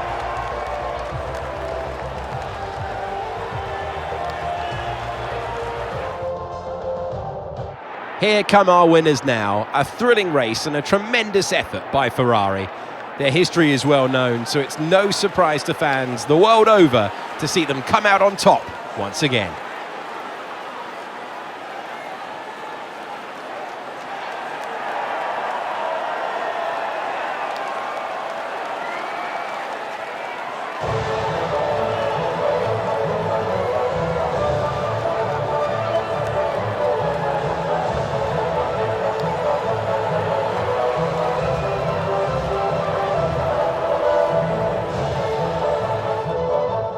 Well, there we are then, the end of the Azerbaijan Grand Prix, and admittedly, we only took fastest lap there by 0.003 of a second over Charles, but we do gain an extra point, and it's one that he can't get before the end of the year there. Alex Albon, what a drive that is to P3 in the end from 5th place on the grid there. Beats out Russell, and admittedly, a very unlucky Fernando Alonso come the end of the afternoon there. Perez in 6th ahead of Stroll, and Behrman, his first ever points in Formula 1. I mean, it is just now Sauber that are yet to get out of the starting blocks there, and it looks like Verstappen, something must have happened to the Dutchman on the very last lap of that Grand Prix as well there, because he ended up down in last place. So I guess for us that works, because it means we take a huge chunk of points out of him as well there. What does that mean for the championship? Well, Leclerc now a 93-point lead at the top of the table. He's basically got, well, more than 3 weekends margin now over Max Verstappen with just 7 rounds to go of the campaign. We are still 46 points behind the Dutchman, so I want to believe that we can get P2 by the end of the year there. And yeah, let's take a look at that further down the order. Alex Albon now closing in on Sergio Perez. And yeah, Ollie Behrman ahead of Ricciardo in the championship. Just leaves Zhou Guanyu and Fred Vesti yet to score there. Williams as well now, more than twice the points of Haas. Those two teams have been doing really well this year. 237 now, the gap over Red Bull as well. So I guess we can be happy that we scored maximum points against them this weekend. But thank you all so much for watching. If you have enjoyed, please do make sure to leave a like, get yourself subscribed. And we'll be back very soon when Formula 1 returns ready in Singapore. Welcome to the approaching dusk here in Singapore. On Sunday, this will be a night race. But for now, we've got a little bit of daylight to see us through practice. And we've got your company too. Great to have you with us. The sun's setting then here in Singapore as we head out into free practice. I do always love coming back here, especially in free practice 1, because you do get to appreciate, although most of the weekend you won't get to see most of the track detail here, it is still very, very cool. But you know, this circuit is, I think, in an odd way, Distances on your MFD. one of the most beautiful on the F1 calendar. You know, I've kind of fallen in love with it in recent F1 games as well. I feel like the track change here has made this circuit suddenly actually one of the better ones on the F1 calendar. And weirdly now, I know we've mentioned it before, Singapore's kind of becoming a bit of a classic. You know, it seems to deliver interesting races. It seems to deliver upset results for various teams. So it's actually one that, yeah, I think a lot of people look forward to on the calendar as well. Of course, it's coming up in, what, just over a month time? Just under 2 months? And then we've got another 1 month break in Formula 1, which I hope, of course, all this content is helping seeing you through Formula 1 summer break. But so far, yeah, this lap, we are nowhere near purple. And as we round our way then through the final corner, way too many green scores to try and get purple overall. We were only 20 out. I think we'll go for it again. Well, if you don't succeed at first, try again. Out of the final couple of corners we go. Once more then. Hopefully this time around we are going to get the purple score on the board. There we go. I'll see you guys in qualifying. It is one of our great cinematic settings of the season. Welcome to Singapore. We're under the floodlights with the walls close and pole position up for grabs. Well, no such struggles then seeing ourselves through Q1 here in Singapore. I'll be honest, if we struggled here, then I'd probably be better off taking a sabbatical to the end of the season. This should be a really happy hunting ground for us, and hopefully we can live up to that hype later on in qualifying. Yeah, we ended up on the front row here, I think, back in Season 1 in our Haas, which is quite a miraculous result, all things considered. Yeah, Leclerc, we know, as always, he will be strong. You know, this is a track that suited him in years gone by, although I don't think he's ever won around this venue. Did he win it in 2022? I honestly could not tell you who won that race. No, it was Perez, wasn't it? So yeah, Leclerc's never won here. So I'm sure he'll be looking to try and break that duck this weekend. But yeah, we just want to try and make sure that we're hassling him. But of course, like I said, the big thing for us now, trying to take points out of Verstappen, at least go into Abu Dhabi with a shot at beating the Dutchman still. Hopefully the constructors will be long wrapped up by then. Well, Lewis Hamilton currently down in the drop zone, and hopefully I'm about to relegate him even further there. That penultimate corner curve is really, really scary around this circuit, and then the way the wall closes in on the outside of that final corner. 27.2 puts us P1 in Q2. So there we go. Max Verstappen nowhere to be seen though. Ferrari front row provisionally. We'll take a look at that then from your final Q2 results. 4 1,000ths of a second between ourselves and Charles Leclerc. Max Verstappen did end up recovering there into P3 with Sergio Perez and Lewis Hamilton there both now in Q2. Gasly makes it through. Alex Albon again makes it through in that Williams. So he's having a really fun time of it right towards the end of the campaign. But as we head into Q3 though, there is a real shot for us to get our first pole position since Belgium. Well, I feel pretty confident here as we head into Q3, but certainly not as confident as Sebastian Vettel did back in 2013. Famously took pole position here after doing one run in Q3 and basically just deciding no one else could get close to him. So took pole position from the pit lane then.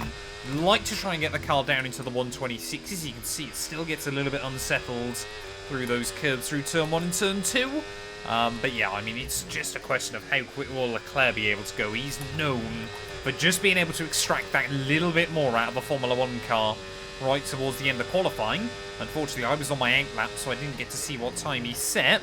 But we do go purple through Sector 1 and immediately mess up at the end of the Raffles Boulevard. Trying to run up the line over the Anderson Bridge as we try and put the power down at this first of the 2 back straights then. I mean, you've got quite a few long straights now around this circuit. It is really good fun. It's just about trying to keep the car between the white lines. Sector 2 split looks good for us to try and get into the 126s here. Like I said, I don't know what time Leclerc's done either. Through the penultimate corners we'll go. Keep it nice and easy there. Get right up towards the Lenovo signs on the exit, the final corner. Come on, put the power down. There we go. It is going to be a 26.6. And that might be good enough for pole position immediately. But could we find any more? There we go then. Charles Leclerc, he's not even bothered coming back out for a final run here in Q3. So our teammate then, clearly content in staying in P2. Either that, or he hasn't got an extra set of the soft compound tyre. So we're going to try and go again then here. Maybe we could see him get relegated down the order. This is a track where the ramp up does keep occurring right to the end of Q3. You can immediately see there are another 2 tenths found through turn 1. Has Leclerc just accepted that maybe he's not going to be in the fight for pole today and would rather save an extra set of the tyres ready for Grand Prix Sunday there? Quarter of a second up as we make our way down the back straight once again. And we just got to hope that Lando Norris stays out of our way there. As what is the McLaren doing? Is he going to move? Is he going to move? Kind of, not really. He does finally get out of the way there. 3 tenths up though. as we make our way out towards the top of the circuit there.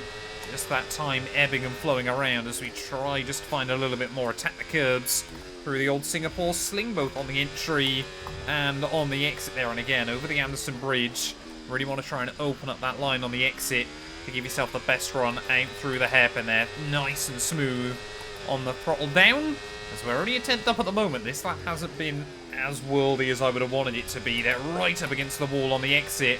And again, we'll try and gather up this car to try and put the power down once more. One more chicane, and then the final flat-out corner, braking about 80 metres out there. It's so difficult to spot that braking point. Never quite know exactly where to stop the car. One more corner to go, though. Flick it in, completely flat out in 6th gear. Open up the battery. It's 3/10 up. That is P1. Excellent lap. We're all very, very pleased with that one. Nice work. Come on, I'll see you back in the pits. Well, after the races we've had since the summer break, we needed that pole lap here. 4 tenths clear of Charles Leclerc come the end of the session. Really, really happy with the time we've been able to set there. Alonso will line up P3, though, ahead of Russell and Oscar Piastri. Max Verstappen only good enough for P6 in the end, so we've got a good chance to take big points out of him today, but we've just got to make sure Leclerc and I don't trip over each other. It's the Singapore Grand Prix, where Sebastian Vettel has the most wins here with 5. Who will be lifting the trophy today here at the Marina Bay Circuit?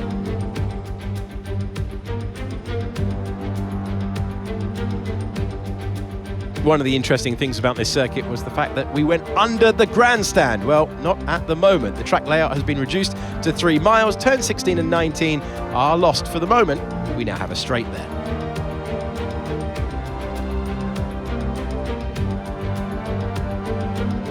Let's run you through the driver grid order for today's exciting race. Firestarter lines up on pole position, and it's Charles Leclerc in P2. Moving on to the rest of the grid, we have Russell, Oscar Piastri, Verstappen, Norris, Gasly, Stroll, Albon, Perez, Hamilton, Hülkenberg, Fernando Alonso, Sainz, Tsunoda, Ocon, Joe, Ricciardo, Behrman and Frederick Vesti. It's almost time for the lights to go out, so let's head down to the track where preparations are underway. Welcome to the commentary box. I'm Alex Jakes. Alongside us for this one is Naomi Schiff. Well, they're having a better time than their teammates so far this year. How do you keep that momentum going? Yes, for sure. It is never nice to be on the receiving end of that teammate battle, to be the one not winning. But for the driver who is on the upper hand, it's a real confidence boost because, as you know, the first job in Formula One is to beat your teammate. It is a team sport, but at the end of the day, that's the only driver on the grid that's got equal equipment to you. So it's the best indication of how you're doing. So for them, it's going to be a real confidence boost. Well, I'll be honest, I don't know whether Naomi was talking about me or Charles there, but there's one thing that can absolutely be said. He is wiping the floor with me so far this year in the teammate comparison. I actually don't know about qualifying, interestingly. I could not tell you which one of us has been better over qualifying performances this year. But yeah, Charles definitely outraced me. He's definitely outscored me. And he's definitely had better reliability than me. I had a look back. Had we gained all the points that we've lost from bad results, we probably would have gained over 100 points on Charles. So yes, we would still be behind him in the championship, but it would only be like by 30 points, so there could still absolutely be a fight towards the end of the year. Ferrari have absolutely screwed us out of what could have been a classic end to a rather interesting Formula 1 season, but we've still got to give it our all though, and kind of put that behind us here. 31 laps around Marina Bay. We need to try and get a good start as Max Verstappen opting for the hard compound tyres for the launch. It is 5 red lights. And it is going to be lights out, and away we go then. Neither Leclerc or I getting off to a particularly good getaway. George Russell almost looked to make it 3 wide down towards turn 1, but once again, Leclerc, they're just able to get the start in the Ferrari car. A bit better nailed down than myself there, and he will immediately inherit the lead of the Grand Prix. Russell and Piastri going side by side a little bit further back there as Stroll now gets the jump on Verstappen. Things I never expected to say in a Formula 1 Grand Prix. But yeah, based on the qualifying times though, I think Leclerc and I should have, once again, a bit more performance than everybody else. Like I've said, we've put all our focus now on next year's car. Leclerc absolutely hasn't. So I think he's still maybe a little bit worried that things could fall apart towards the end of the year. Not quite sure how that's going to be the case. If anything, Red Bull seem to be struggling more than we are right now. As we make our way, though, through lap 1 again, you know, I say this about every street circuit on the game. It is all about confidence. It is all about settling down, getting into a rhythm and a routine around a circuit like this, and trying not to overheat the tyres as well. It's very much like Monaco in that regard. Although nowadays, yeah, it's I wouldn't say it's a more fun circuit than Monaco, but it certainly is higher speed, which is nice. Monaco's kind of magical because it's Monaco. No other track needs to be Monaco. It's its own thing. This place feels a lot more like Baku now, which, based on yesterday's result, maybe not so good. But yeah, we've got confidence here. Let's see then immediately with the DRS here. How is straight line speed looking in the car? Pretty good. Now that you're in the wake of the car ahead, try to get past as soon as possible. Yeah, I think Mark, maybe the rest of Ferrari disagree that I need to try and get past Charles as soon as possible. But yeah, this thing is slippery in a straight line. So we might be able to apply pressure to him early on. Again, though, the big thing is we cannot crash. We've done pretty well this season at not taking each other out at any point. It could still end disastrously. Oh, Leclerc, a little bit of a lock-up there down in turn 1. And again, we almost make contact with our teammate. That's going to put him under a lot of pressure, though. By the time we get out onto the Raffles Boulevard, there is a meter. I mean, we're just leaning on him. Just trying to see if we can force an error out of our teammate, which might make our life a little bit easier. Gaining speed down the DRS straight there is... Oh! He just tried to swoop in for the apex right at the last moment, and he's gone. Charles Leclerc straight on. At the top of the hill, he almost took my front wing with him. But luckily we'll hang on. Leclerc somehow will return to the circuit in P2. But there we go. Leclerc, he can make errors still in this game. We saw it at Belgium. We've seen it early on here in Singapore. Our teammate, when we apply the pressure, can still crack. Well, I guess the best thing for us to do early on now Leclerc's made that error is simply don't let him have a look back in at the front of the field here. Gasly, once again, having a really, really good start to this weekend. Going to showcase just how good that Haas car is. Keep this up, well done. That's exactly what I wanted to do. New fastest lap of the day. Like I said, Leclerc, I just don't want him to even get a look back at the race lead. I think the other interesting one that we're going to have to keep an eye on has got to be Max Verstappen. He's already down to 9th place early on in this race, so the hard tyres aren't working out for him early in this GP. I mean, look how low the tyre wear is. Use it and make this next lap a quick one. Let's go. Tyre wear non-existent early on this afternoon, but it might end up being a bit like Baku, where it kind of ramps up and gets worse and worse as the weekend continues. Yeah, so far, everything looking pretty good. Leclerc unable to get George Russell out of his DRS range either, so our teammates having to watch his mirrors rather than focusing on closing back up. Well, with the way this season's gone and the way I feel right now, honestly this afternoon, if we can, I don't just want to win this Grand Prix, I want to humiliate Charles Leclerc. I want to absolutely dominate it and just never look back. I feel honestly like we need to try and go with Senna. I think it was back at Monaco 1988, I want to say. Obviously, I'm hoping we don't have the same outcome when he had like a 50-second lead over Alain Prost and was still pushing to try and open it up more and more towards the end of the afternoon. Of course, he stacked it into Portier. I'm hoping I don't do that in this Grand Prix.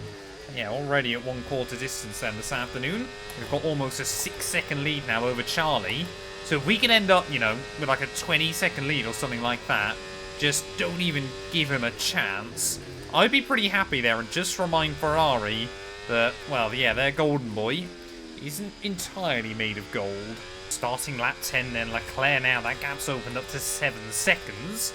Russell is still staying close to him, but I don't think he's ever able to get the run on him down the straight. I think Russell's basically using the DRS to hang with him there and keep Oscar Piastri at bay.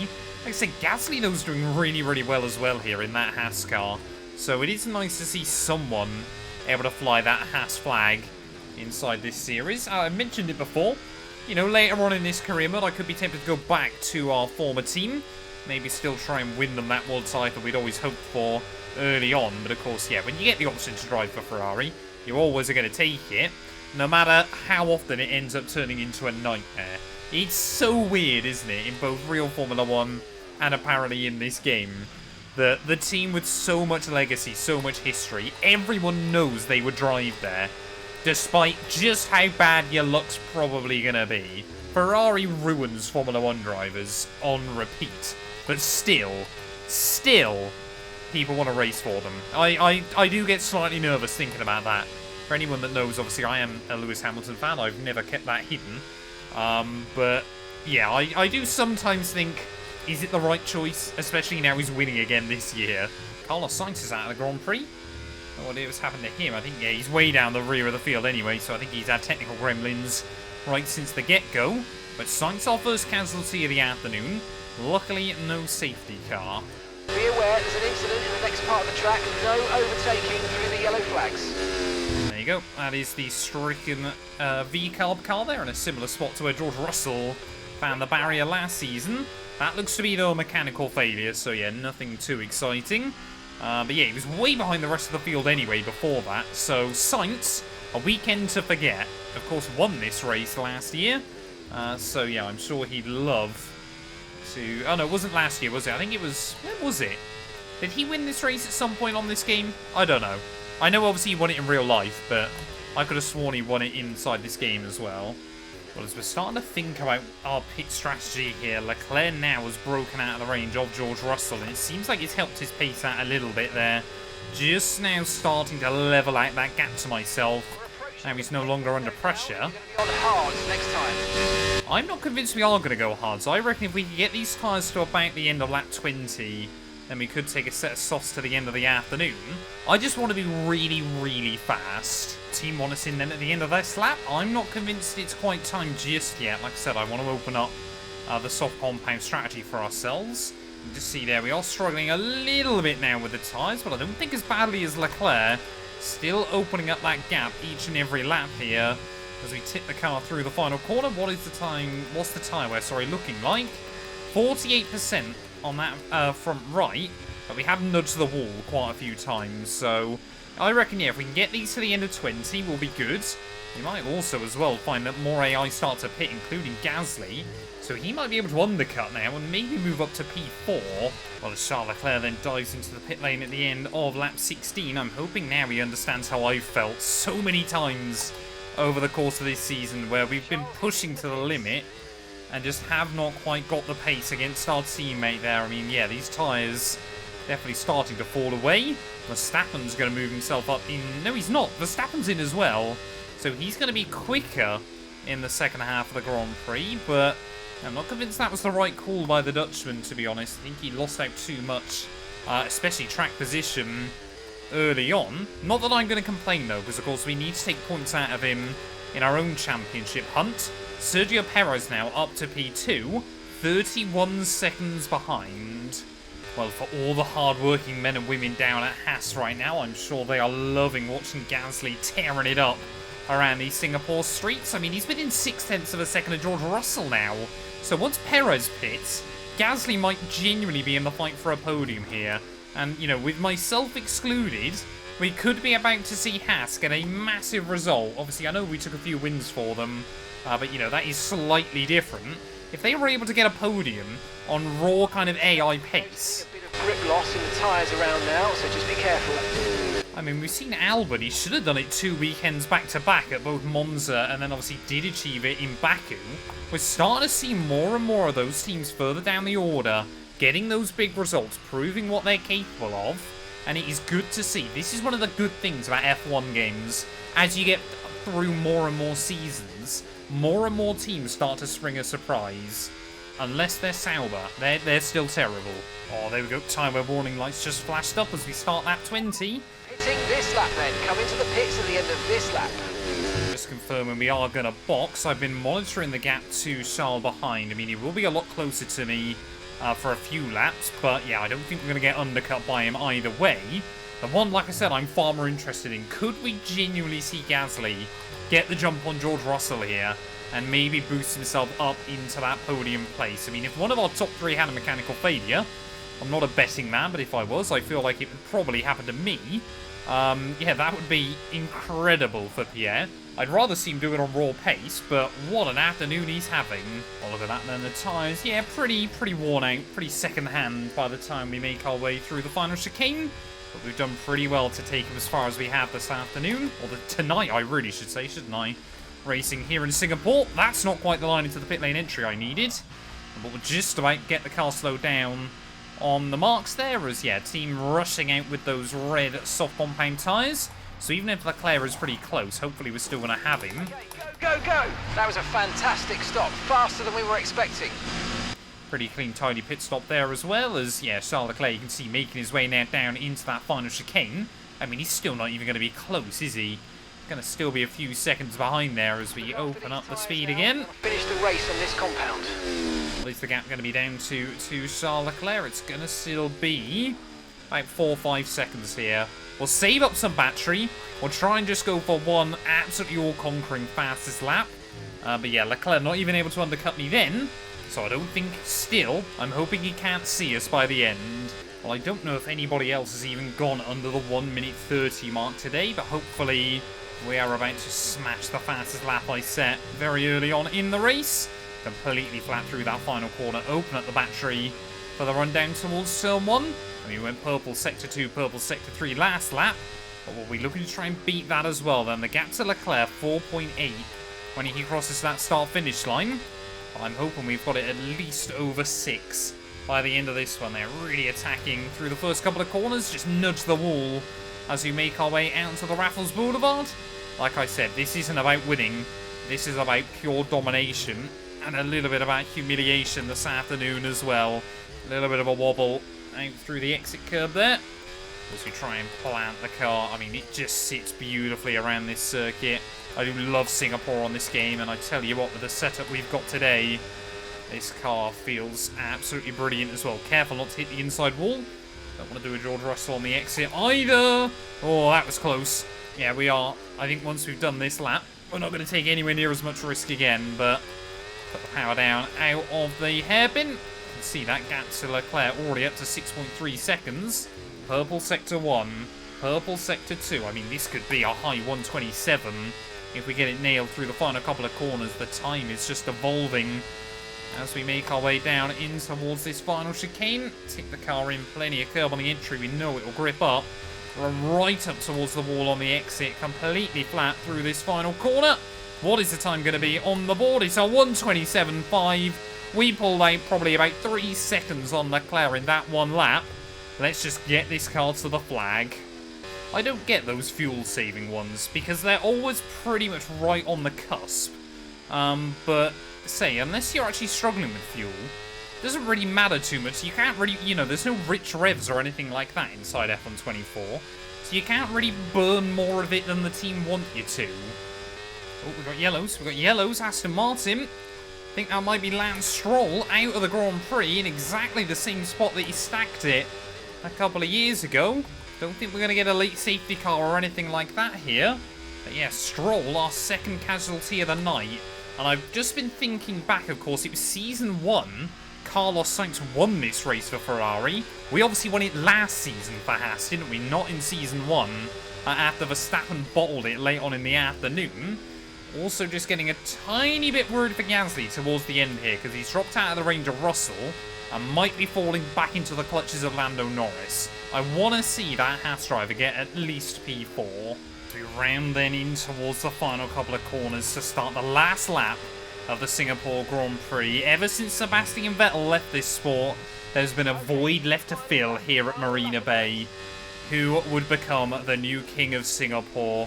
We managed to win the race last season in rather controversial standings, not because of my own driving or anything, but Max Verstappen making an absolute hash of it late on in the day.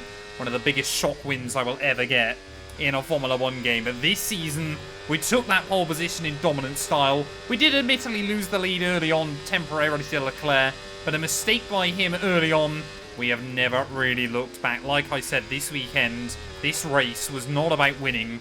It was about reminding Charles and the team that we still, on our day, can absolutely, easily get the better of him there. And if we do stay with Ferrari next season, I'm hoping that we can prove once more just how capable we are behind the wheel. I'm gutted Gasly has just lost out to Lando Norris as well for P4 in this race. So he's not even going to equal Haas's best non-me result ever in Formula 1 either. But 10 points on the board, I don't think that team can really complain about either with the season they're having, and it'll help them close back in on Williams once more. But in towards the final couple of corners here from Marina Bay. It has not been our season. You got to celebrate every win like it's your last in Formula 1. I don't know whether we're going to win another race in red, so you know what, pretty happy with that. Through the final couple of corners, win number 5 of the year for Ferrari and ourselves.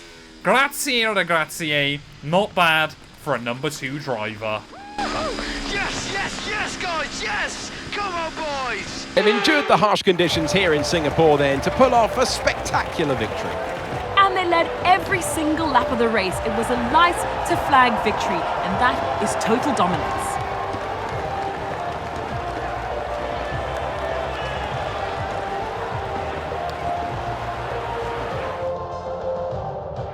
Looking at the podium, you can see that red suit, familiar to fans across the globe.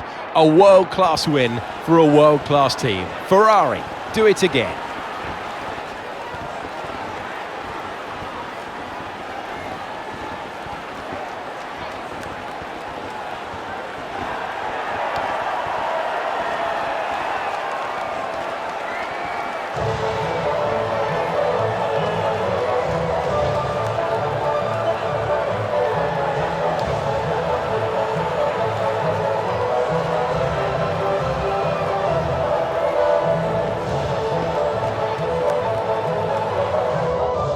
Well, there we go. Pole position by half a second. Fastest lap in the race by 2 seconds. And we take the Grand Prix victory by 10 seconds ahead of Charles Leclerc in the end.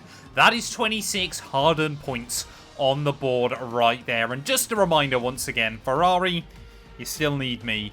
And you need to give us a car that delivers week in and week out there. We get another one too, though, for the team. Back-to-back maximum points hauls as well. Means that, yeah, I think we got one hand on the Constructors' Trophy as well. Russell will come through for P3 ahead of Lando, Norris and Gasly there, who still was able to beat out Verstappen. Piastri, Hamilton, Perez, and Alex Albon will round out your top 10 there. So points for both Haas and Williams once again this weekend. Yeah, absolutely love to see it. And I give Sauber some stick. I tell you what, yeah, they're getting in that fight late on in the campaign. They're Stroll and Sainz, the two that failed to see the checkered flag. Means championship-wise, the gap to Verstappen has been cut down to just 28 points now, but Leclerc with over a 100-point buffer at the top of the table. Norris still ahead of Russell as well, with Alonso, Piastri and Hamilton duking out for P6. Perez still a little bit further behind, but yeah, Gasly as well could get the jump on Stroll by the end of the year there. Still only those two Sauber cars yet to score points. And constructors-wise, what a 271-point lead now with 6 races to go. I think we basically just need to score, I mean, how many points is that? 264 plus some sprints, about 290 points. So we need about 20 points from the last few Grand Prix of the campaign as well, which I certainly hope is going to be doable there. But thank you all so much for watching. If you have enjoyed, please do make sure to leave a like, get yourself subscribed, and we'll be back very soon when Formula 1 returns ready in Mexico City. It may only be Friday practice, but the Forest Sol is quickly filling up. A very warm welcome to the buzzing metropolis that is Mexico City. But as we head back out then here to Mexico City, I'm going to say what I always say. If Formula 1, if Cody's EA need to fix one track, they need to try and get a rescan of Mexico. Admittedly, it might not be on the calendar much longer if Sergio Perez gets dropped pretty soon. I don't think Mexico would stick around if Sergio's not in Formula 1 anymore. But yeah, this track is just so inaccurate to how it looks in real life, especially the middle sector. I also wish as well that they kind of fix the... Because, you know, what makes Mexico interesting as a Grand Prix is obviously the fact it's really high altitude. So in real life, they run super high downforce here. But that doesn't really come through inside the game. You run fairly normal wing settings around this track, so you don't even really kind of get to experience that little bit of nuance as well, which is a bit of a shame. But yeah, this is the section of corners that is completely wrong.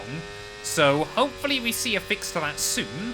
But I guess we kind of got to deal with what we've got. As we round our way then through the final couple of corners, then it is still going to be a green score here. I don't think we're quite going to be able to get purple. Not a bad way to start the weekend, though. While coming towards the end then of our qualifying simulation run, I guess it would make sense then as to why Haas was so good last time out in Singapore as well. Admittedly, they brought more upgrades since then. But as we try and finish off our qualifying run, they're really struggling to put the power down. We're going to miss out on the score whatsoever. That doesn't give me much confidence as we head into qualifying. This is a special place to go motor racing. We have the Fora Sol.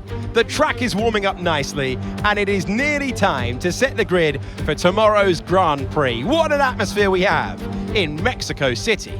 Well, Haas might now have the second best car in Formula 1, but Max Verstappen still absolutely loves this circuit. Of course, has taken many a pole position around here, and even more Grand Prix victories in the years gone by. I'm sure he'd love to try and rack up another one this weekend. Yes, the Red Bull's car in raw pace now is starting just to drop away. I can only assume they're also focusing now fully on next year. You know, Max Verstappen, he's not a driver that wants to finish second. If he doesn't believe he's got a world title this year, I'm sure he'll just basically go, I'd rather try and win it next year. Once again there, and yeah, you can see after 5 world titles in a row for the Dutchman, 5 really does seem to be the limit still in Formula 1 before another driver swoops in and will steal one away there. As Gasly and Hulkenberg currently down in the drop zone. I mean, we're probably going to be watching Haas like a hawk in these last few races. If their performance is real, I wouldn't be opposed to going back. If they sent me a good enough offer, we could be tempted to make the move back to our first ever F1 team. As we go purple through the middle sector though here in Q2. Just got to try and keep the car planted through the Forest Sol. Apparently it's getting resurfaced ready for the F1 at the end of the year, which would be interesting to see if that changes things up at all. At the final corner, put the power down up towards the line. It's going to be a 1:13.9. We go top of the board. That's exactly what I need. Well, there we go then. We hype up Haas, and in the most Haas way possible, they end up 13th and 14th on the grid here. I don't really know how. I mean, yeah, this track is quite an interesting one. It certainly is going to test some different characteristics of each of the cars. Oscar Piastri out in Q2 as well there, but Albon again makes Q3 in his Williams.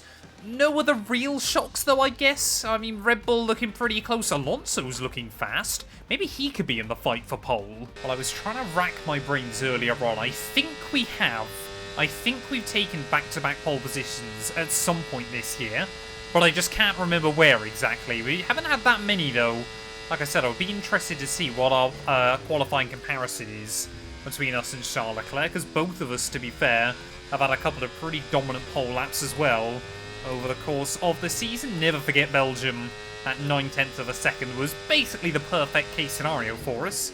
That was still a very, very fun lap to hook up. As yeah, we've got a lot of speed through Sector 1. Sector 2 and 3, though, I definitely lose a little bit. 6/10 up on Lewis Hamilton, but what is the time set by our fellow Brit? This has never been a particularly good circuit for him in Formula 1. I mean, he's done a 1:14.1, so times are definitely ramping up as the grip continues to rise around this circuit. At the final corner, shortest run back towards the line. 13.6. Again, we go fastest, but look at that. Verstappen, he has saved fuel right to the end. Saved his pace, sorry. He's in the fight. Well, Max Verstappen is currently less than 1/10 of a second away from me here as we head out for our third and final run. But I tell you what, I'm trying to remember, when was the last time the Dutchman got pole in this series? He's been able to snook away a few wins, his last one, of course, coming at home at Zandvoort. 30 seconds left in the session. But apart from that, I'm trying to think. Obviously, he didn't even get pole there, did he? He ended up lining up P3 on the grid, but got the jump on both Ferraris pretty early on. Could the Red Bull driver, though, spring a surprise on a track that should suit their car just a little bit more? Like we said, it is a high downforce circuit.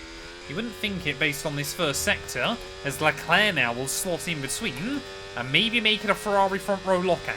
That tells me grip is still increasing here right towards the end of qualifying, as once again we will go purple there. I don't think Verstappen's done it. I think we're on pole once again in this series, but it'd be nice to improve anyway.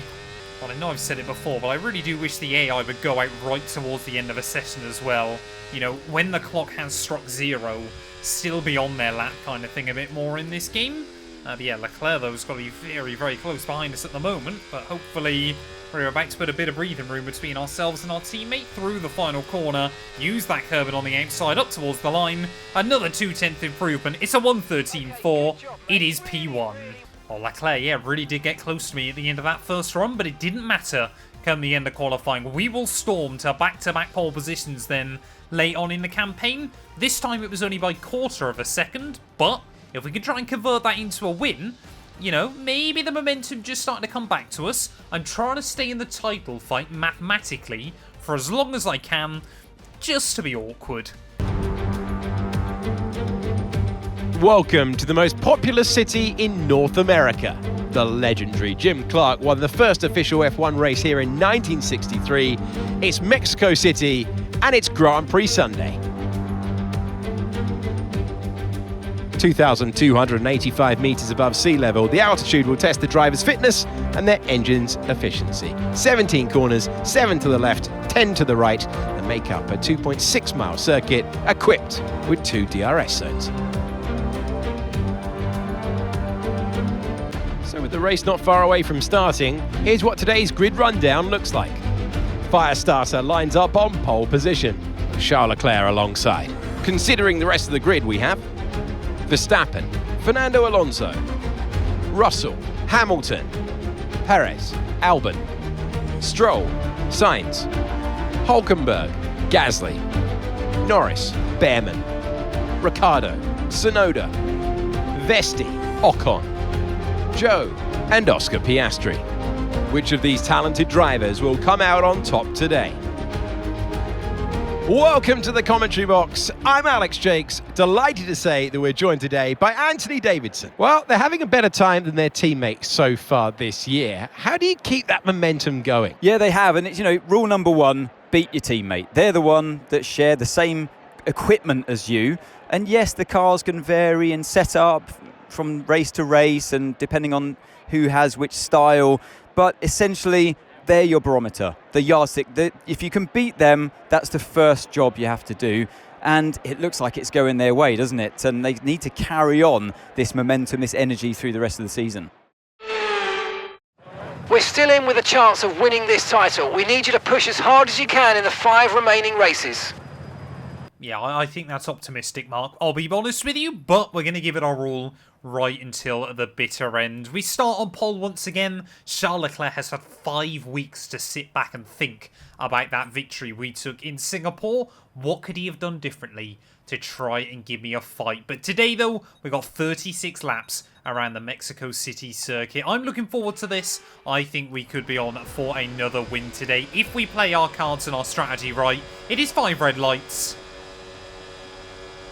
And it is lights out and away we need go. And if we ever needed to try and get a good start on this game, today would have to be the place there. Both Leclerc and I just trying to squeeze in and cover off from Fernando Alonso there. As you can see, Verstappen and Hamilton as well, trying to get in the squabble down in towards turn 1. The AI almost going 3 wide with me through turn 1. But for the first time in a while, we have gone from pole and we have held the lead down in towards the first corner, though. That isn't going to stay for very long, though, as Leclerc immediately will try and get the run on me up in towards turn 4. He'll try and cover me off. Oh, there is even more contact between us there, as we just about will back out of it in the end, but not happy with that. Leclerc got around my outside, and I kind of feel chopped across a little bit in towards the braking zone there. So once more, on lap 1, he will start from P2, but probably be leading the way by the time we get back round to the start-finish line there. But again, just that tension between us rising a little bit more. He knows he made the mistake in Singapore. He knows he needs to try and get a good result under his belt here today, but that's not what we need either. You know, I'm not going to get pushed around. I'm not allowing myself to completely play second fiddle here. I mean, the Constructors is all but wrapped up. The Driver's title is all but wrapped up for Charles Leclerc. I want to fight, and I'm not willing to back out. This lap, we can use DRS when you're within 1 second of the car ahead and in the DRS zone. Trying to use a little bit of DRS then, maybe taking by surprise back down towards turn 1. Gaining on our teammate, but not quite close enough that time round. Leclerc trying to break free from me early on in this race, but that's not going to be easy when you've got this huge DRS straight back down towards turn 1. 220 miles an hour there, as I didn't think I'd get alongside him. There is more contact between us. as Leclerc that time round will just damage our front wing slightly. Okay, be careful with the front wing, you've taken some minor damage. I mean, look at it, yeah, he's getting very, very aggressive, very, very choppy in his manoeuvres there, as Verstappen just waiting in the wings, sensing opportunities as well. Oh, as you just get a little moment of oversteer again there, that's leave us still side by side as we make our way into the middle sector. Leclerc and I not willing to give each other an inch there, but our teammate will get the power down. Car ahead, try to get past as quickly as you can, push. Oh, this is really sketchy early on. Leclerc and I, we are not friends anymore. Okay, they're slowing down, it seems like there's some kind of problem with their car. Homeboy, we haven't seen much of him this year. Perez already apparently with issues at his home Grand Prix. I'm sure the Mexican fans will not want us to hear that. Well, the other problem we've got almost immediately then in this race is the tyre temperature, as Leclerc again trying to have a look around our outside. Worked for me last time round. Will it work for him? Or I wanted to switch him, but the AI always do a really good job of parking it on the apex through there. Can we go the long way around, just like our teammate did one lap ago? This is deja vu, but the roles reversed, as again Leclerc tried to just pinch me, and again, we're not going to allow it to happen. I've got to be careful though with those rear tyres, otherwise that could put us in a world of hurt later on. So here comes our teammate again. I mean, he's looking for opportunities absolutely anywhere he can right now. Deep on the brakes around our outside, but again, not able to pull it off. I mean, it's near impossible. We haven't got a chance down the front straight, have we? Especially when the tyres, annoyingly, aren't cooling down either. And we're going in a straight line. Surely that's the best opportunity for those rears to just have a bit of a chance to breathe, but apparently not. Leclerc will go back through. Always hate as well the fact that here that the first two DRS zones are attached to each other. So Leclerc's obviously got a bit of extra defence as well. It's important that we don't lose sight of him. I mean, this is just the story early on. How many times have we seen it this season? DRS passes lap after lap after lap at the opening stage of a Grand Prix. Hold us up for too long, so let's try and get past as soon as possible and crack on. Push, push. Yes, mate, we hit the target. Nice work. Well, we were temporarily ahead of our teammate apparently there, but again, I mean, he's just wanted to throw some very, very aggressive manoeuvres on me right now. Maybe a little bit too confident in his own ability within the team. As all Verstappen tried again to have a look down the inside there, but will once more think better of it. Leclerc, though, I'm not enjoying this kind of driving coming from our teammate, but I can't really afford to back out and not return it. And again, slipstreaming back down towards someone. We're going to really try and force Charles down to the inside there as he wanted to move across. I think was expecting me to open up the corner a bit more for him than I ever wanted to. As we'll throw the car over the apex curb at turn 2, right across his line. Now we're going to leave him vulnerable to Verstappen as well a little bit further back. But again, I don't really think we're going to be able to break free fully. Well, at the moment then, the rear tyres are still overheating, but they're not getting any worse. So we're kind of just able to sit quite comfortably with them where they're at. And normally though, I think Leclerc this time around, I mean, look at that speed by our teammate. Absolutely thunders back past us in towards someone there. So I've got to be careful not to run into the back of him. But Leclerc, yeah, he's angry. He knows he wants to try and get some wins before the end of the year. I think for him, a bit like we had in Singapore, he doesn't just want to win anymore. He wants to absolutely dominate and humiliate me in this series. So, yeah, it's very, very difficult right now. You know, Ferrari are trying to control two drivers that both think they've got the capabilities to win titles. It looks like it's going to go Leclerc's way this year, unless something crazy happens. But, yeah, I just start to wonder, are we getting Hamilton-Rosberg vibes in this series? Come on, we've got to get the run. And again, Leclerc will just try and move around a little bit. Just, you know, just wait until I'm close enough. Not too close that he can't make the move to defend, but just a bit too close for I have to second guess what he's going to do next. He might not get the opportunity this time round. He'll have to go defensive early. Standing outside at the top of the hill, we'll try and have a look there again. Our teammate can just about slow that car down. And again, the other one I'm worried about is still Verstappen behind. As little snaps of oversteer like that, not useful. And we'll go again then against Charles Leclerc. This time round, you can see we're going to make it very clear we're going to the inside. Not going to stop him trying to pinch me though down as, oh no! Leclerc's hit me! Leclerc's turned in and we were comfortably on the apex there and damage. Contact with our teammate. And is that just as, I mean, as boiling points go, it's not the most extreme we've ever seen. But we're going to have to box in at the end of this lap for a new front wing then, and an early move over to the hard compound tyres to see us through to the checkered flag. But Leclerc, I mean, we were comfortably down the inside. Our teammate could see us there. We had the car stopped into the apex, and Leclerc just decided to turn in anyway, hoping that my car would disappear. I mean, tell me down in the comments below whose fault you think that one was. But yeah, personally, Charles Leclerc, I mean, I was comfortably down the inside. We didn't, we didn't lock up. We didn't overfire it into that apex or anything like that. I think he might have got away with it, though. Either that or he doesn't want to pit early for the front wing damage here. But we're just going to get out of the way. We're going to try and box slightly early, take a new front wing, and just get away from him. I don't want to see him right now. Far too much aggression there early on in the race. And it looks like we might have come off second best in all of that. Job on the turn in there, mate. Looks like a nice stop time. We're happy with that one. Not too sure what's happened to George Russell today to find himself down at the rear of the field either. But I guess he's going to be the first car we try and catch back up with. White line on the exit will receive a penalty for dangerous driving if you cross onto the track. This will allow us then just to get a couple of clean, tidy laps under our belt. Maybe undercut back towards the front. But yeah, we are going to be on harder, older tyres to the end of the race. Well, looking on the mini-map then, Charles Leclerc, I think he has got damage right now, because he has dropped away from Verstappen tremendously. I think another one. There you go, George Russell. That's what's happened to him then. He must have picked up front wing damage early on in the day, because that's why he's limping around down in last place there. So we're going to move back up into 19th. You can see, though, Leclerc, yeah, is costing everybody else time. That car's still quick, but just not as quick as it normally would be. So Verstappen now running away at the front. We're setting new personal best, though. So even if we couldn't undercut back to Max, we might be able to get ahead of Charles still. Yellow flag. Okay, mate. Right, that front wing damage is going to hurt us. We've really got to look after it now. Let's put everything into protecting that front wing, please. Well, there's no front wing damage anymore on the car, but yellow flags. Thanks, Sergio Perez. Those mechanical gremlins earlier on have got worse for him. And the homeboy, once again, I've seen this on so many F1 games.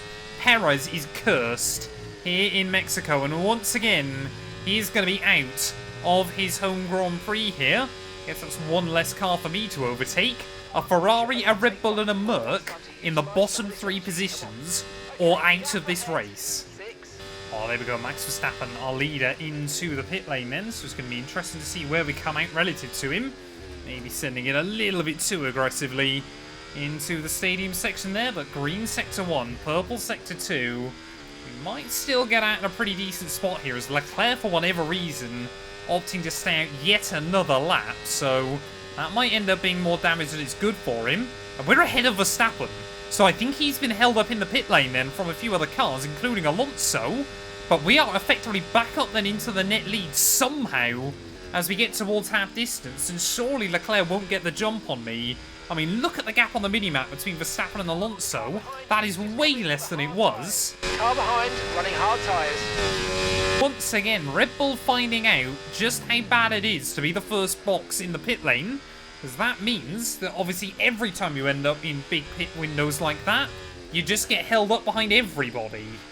There we go, Leclerc into the pit lane then, as well as I'm pretty certain every other car in front of us here will be diving in. So we're actually in, a really, really good spot right now. We got 3 seconds over Max Verstappen there, as I wonder where Leclerc's going to re-emerge in this Grand Prix. Hulkenberg was up into a net P2. But yeah, Verstappen's going to move back up the order. Leclerc, I don't believe, has taken a new front wing though. So he's going to drop a long way behind. So our teammate down to P5. I've barely seen him. Has he even finished off the podium this year? No, he must have done back at Spain. Well, this is where things get really, really interesting then towards the end of the Grand Prix. We've still got a long way to go, and it looks like we've still got the pace over Max Verstappen right now. But will our tyres just start to fall off towards the end? They're not overheating yet. This is what I wasn't so reluctant to move over to the hards a little bit earlier, as I thought the tyre wear might be a whole lot better. But it is just a question, will Leclerc get to me before... Sorry, will Verstappen even get to me before the end of the race? And if so, could we use him for slipstream to keep the likes of Alonso, Hamilton and Leclerc at bay? Our teammate's pace doesn't look great. I think he's still wounded slightly, but he might be able to get back past Lewis and Fernando. This circuit has been a happy hunting ground for me back on F123. Weirdly though, this year's game, I haven't had much luck at it. Just never quite figured out the setup to avoid overheating the tyres. But if ever there was a car that we were going to be able to push past that, it was always going to be this Ferrari. Could we get our 6th win of the year this weekend? I mean, Verstappen's carved down that gap to under 2 seconds now, but I am just consciously trying to keep him just outside of the DRS range.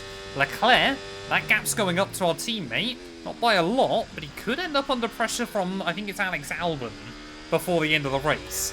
That could do us wonders in our slim and near impossible championship hopes.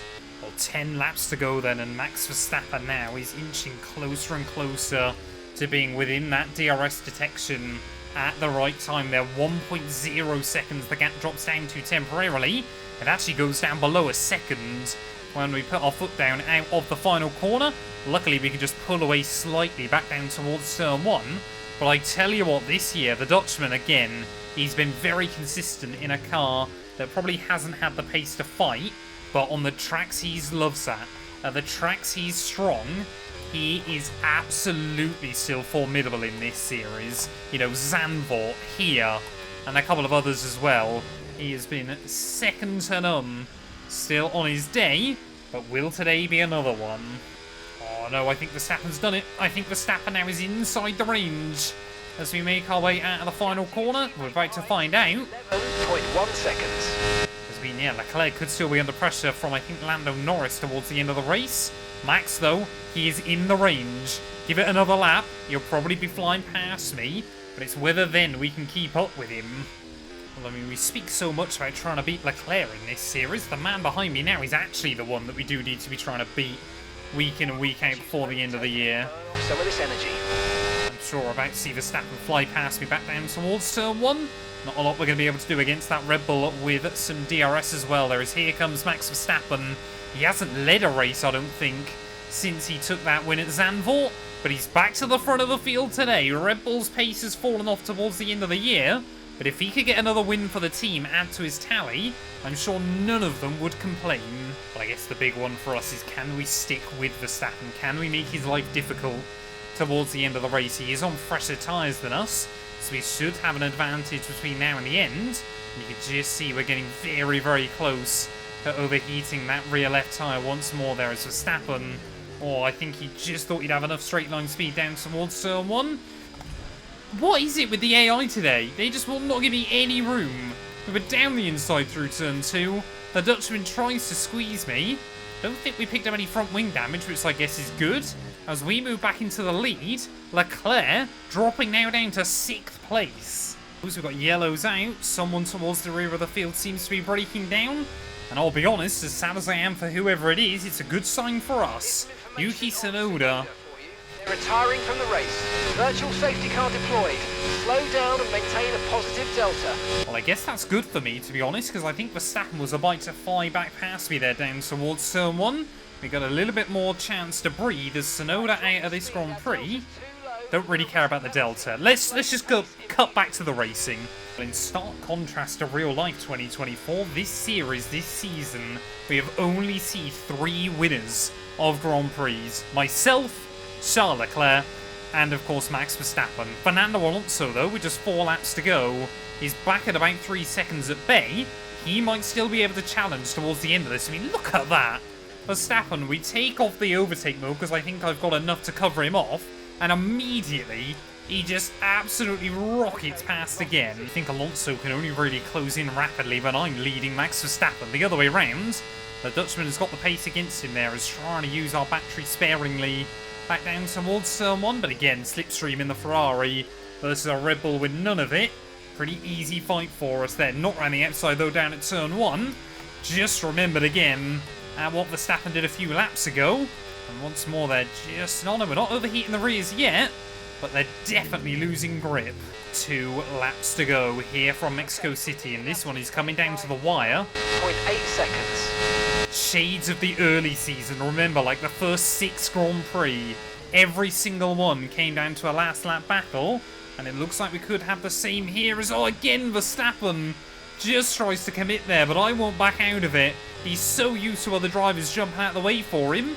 But I'm not like every other driver. I will fight and fight for every single point, every single little bit of track space that we can possibly have there. So we'll try and do the odd up and under on him up into the middle sector. That worked out beautifully. Better than I ever could have hoped for there. Down the inside, we'll go on the exit. We'll get the power down. Alonso is still closing in on the pair of us here. But with just a lap and a half to go, will Verstappen be able to come back at me once more? I mean, Max knows he's got to wait for that DRS straight. There's no point going for it before there. May as well claim that little bit of extra pace, otherwise he knows we're going to be too quick in a straight line to really allow him to do anything.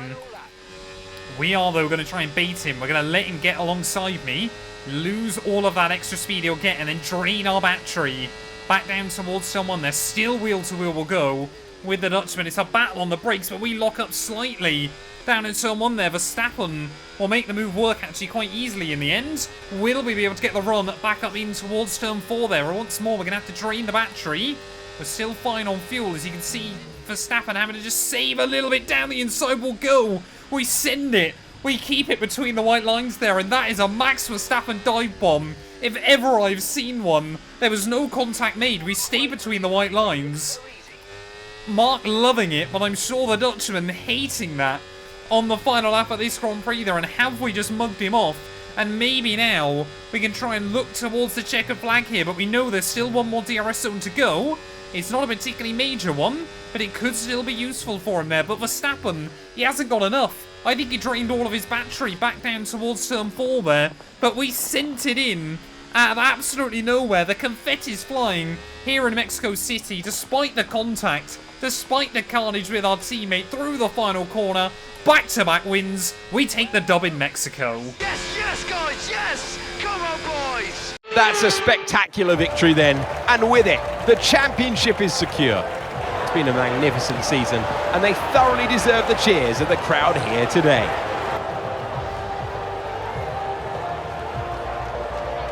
And that's 2 wins in a row now. It's the start of potentially something special, but they can't get ahead of themselves just yet. It's a long way to go.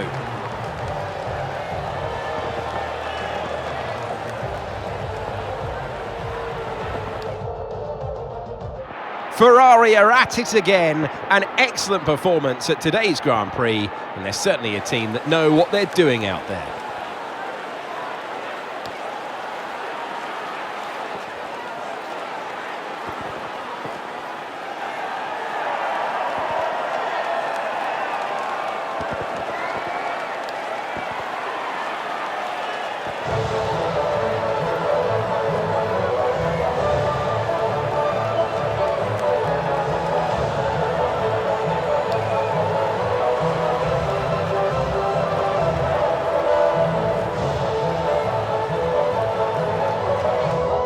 Well, there we are then, the end of the Mexican Grand Prix, and late race drama. 3 cars covered by less than a second come the checkered flag, but we make it back-to-back victories towards the end of the year, and we once again take points out of Charles Leclerc there. Alonso comes through for P3 ahead of Hamilton, Norris, and then our teammate there with Albon, Gasly, Stroll and Hülkenberg. Is that Haas' first double points finish of the year? I don't quite know. Behrman very unlucky to finish P11 in the end, once more finishing just outside of the points ahead of Daniel Ricciardo there, and Oscar Piastri with just Tsunoda and Perez failing to see the checkered flag. That means championship-wise, the gap at the top cut back down to just 94 between Leclerc and Verstappen. We have cut down the gap to the Dutchman, though, to just 21 points there, and we're almost safe entirely from Lando Norris behind us, who once again will leapfrog George Russell. Further down, Gasly still in P12, but yeah, that gap to Lance Stroll is coming down every single weekend, and Hülkenberg as well, with a couple of extra points on the board, will bring him a bit closer to Yuki Tsunoda as well. Constructors-wise, though, Ferrari have done it. Their first Constructors' Championship since 2008. Almost 20 years of waiting, but we are finally back on top in the F1 world there. 278-point lead over Red Bull with just a handful of races to go. And, I'll be honest, I'm happy I took the win to guarantee it there when all is said and done. Thank you all so much for watching. If you have enjoyed it, please do make sure to leave a like, get yourself subscribed, and we'll be back very soon when Formula 1 returns ready for the Brazilian Grand Prix. Don't come much better than this. We're in Brazil for qualifying. Let's get some laps at the limit. Well, had you forgot that obviously we were back to one-shot qualifying for these sprint weekends? I certainly hadn't. As we head back here to Brazil. Feels like it's been such a long time since we saw a sprint. Of course, apart from Austria in the middle of the year, they were all pretty much right at the start or right at the end of a Formula 1 campaign. But we need to try and get this car as close to pole position as we can, especially if we want to try and keep the title fight going against our teammate Charles Leclerc. I'm still interested to see just how quick Haas are in these last few races, because you guys have been commenting on it. And let me just say now, it is not out of the realms of possibility that we could go back to the American outfit ready for next season if we feel that they have got a car that we could deliver with there. It's been quite a miraculous rise through the ranks over the course of this season. We're still not quite seeing Gasly or Hülkenberg able to get everything out of it. This qualifying lap, though, has not been perfect so far. Half a second down on Lando Norris as we make our way out of Zhengzhou. Leclerc now will jump up to provisional fastest there, and as we're gaining a few more spots up towards the start-finish line, I think we've had an absolute stinker. We are going to line up P9 on the grid. We weren't that far away in the end, but all of the cars just bunching up in terms of performance. That's not gone well. And there we go, 4 tenths away from our teammate in the end. Only good enough for P9 there. Admittedly, had we found 200ths of a second, we would have lined up between the Aston Martins in P6. So razor-thin margins up and down the order there. But Gasly does out-qualify me in the first of those Haas cars. If I could go to Haas and have Gasly as a teammate, I could be very, very tempted next season there. Hülkenberg struggling a bit more, but the entire field covered by just 8.5 tenths of a second as we head into the sprint. Things are looking mighty tight. Perez, P17 in his Red Bull. So it is all about speed in today's sprint. Not very many laps and no chance to get ahead on strategy. Who here today has the raw skill to take them to the top? We're racing then at Interlagos, a historic 2.7 mile circuit and one of the few anti-clockwise tracks on the calendar. 15 corners in total, 9 to the left and 6 to the right, with a technical middle section opening up to a flat-out Sector 3 that gives us our best passing opportunity down into Turn 1. Off the back of a fantastic qualifying session, it's time to see how our starting grid looks for today's sprint. Charles Leclerc lines up on pole position, and Lando Norris lines up alongside. Looking down the rest of the grid, we have Russell, Verstappen, Fernando Alonso, Stroll, Oscar Piastri, Gasly, Firestarter, Hamilton, Sainz, Albon, Hülkenberg, Behrman, Tsunoda, Ricciardo, Perez, Ocon, Joe, and Frederick Vesti. And with preparations almost complete, let's head trackside for today's sprint. And we welcome you to the commentary box overlooking the circuit. I'm Alex Jakes, and I'm joined by Anthony Davidson. So, a sprint race today, and that means lights to flag, no stops. And how is that going to affect the driver behind the wheel? Absolutely. So for today, there's no pit stop, or shouldn't be a pit stop anyway, if things go right, and you can forget about strategy. You're just driving today as fast as you can, make those overtakes if you need to, and that's what a sprint weekend's all about. Okay, mate, only 3 races left and you've still got a chance at the title, but if we're going to win it, we're going to need some very special performances in every one of those 3, and it starts here. Let's see what you can do today. Last weekend, Mark said there was 5 Grand Prix to go, when there's actually 6. This weekend, he's telling me there's 3 races to go, when there's actually still 5, if you include the Grand Prix as well. So, not too sure what we make of that. But yeah, we need to try and obviously keep our title hopes alive as best as we can. I think the mediums are going to be the way to go, though, in this sprint. The soft compound tyres I never find work particularly well here. But if all of the AI are on softs, I think we... Oh, no, it's the other way around, isn't it? Sorry. The softs you have to use Otherwise, the AI are too quick early on in this stint. Obviously, you know, we want to try and drag this out against Leclerc as far as we can, but the big one we've got to try and make sure we beat is Max Verstappen here. As we line up on the grid then, everybody around us on the softs, it is going to be 5 red lights for the Brazilian Grand Prix sprint. And it is lights out, and away we go there. Gasly initially responded pretty well, but both of us are going to try and look round Oscar Piastri up in towards turn 1, and I actually got a good start inside this game. Tiny bit of wheel banging through that first corner. We do get a warning for a collision with Pierre. But that's not going to stop us then as we make our way down the Escudo de Lago on lap 1 there. Trying to hang on alongside Lance Stroll there, who just takes a bit of a swipe at me down in towards turn 4. Not too sure what to make of that one then, as Leclerc, Lando and Max, the top 3 in real life so far in the 2024 standings. Your top 3 in this Grand Prix, admittedly in reverse order. But yeah, Leclerc, I'm sure, would love to try and get back on top in yet another sprint weekend. And for us, it looks like it's going to be another sprint weekend that goes begging. We've still not won one inside this game. I feel like Lewis Hamilton, he's never won a sprint Grand Prix. And I still find that stat absolutely mad. But, you know, the less said about that, the better. Focus now for the rest of the race. As we come towards the end of lap 1, though, are we going to be able to get the run on Stroll? We seem to have pretty good top-end speed in this car. How many times have I said that so far this year?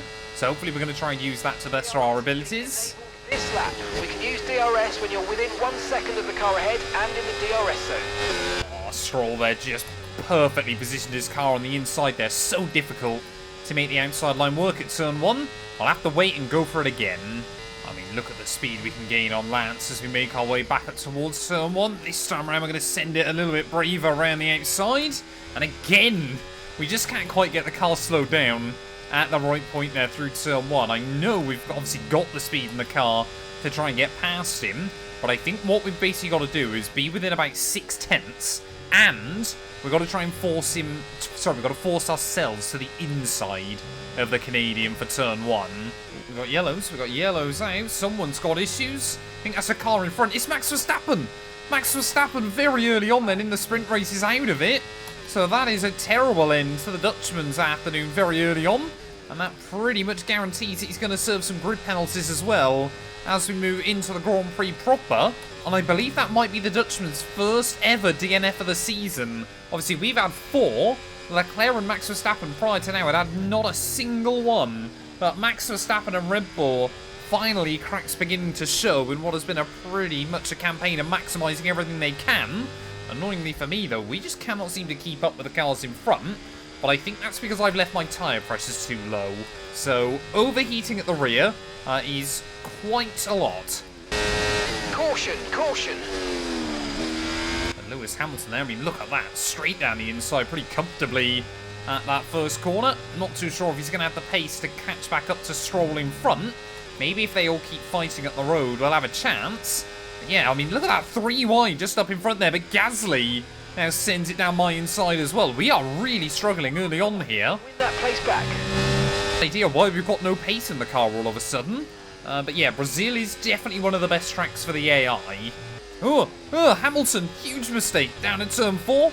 Lewis Hamilton now the next one to make an error here. And, well, unless you name Charles Leclerc, I think pretty much everybody else is locked in a battle at this stage of the afternoon.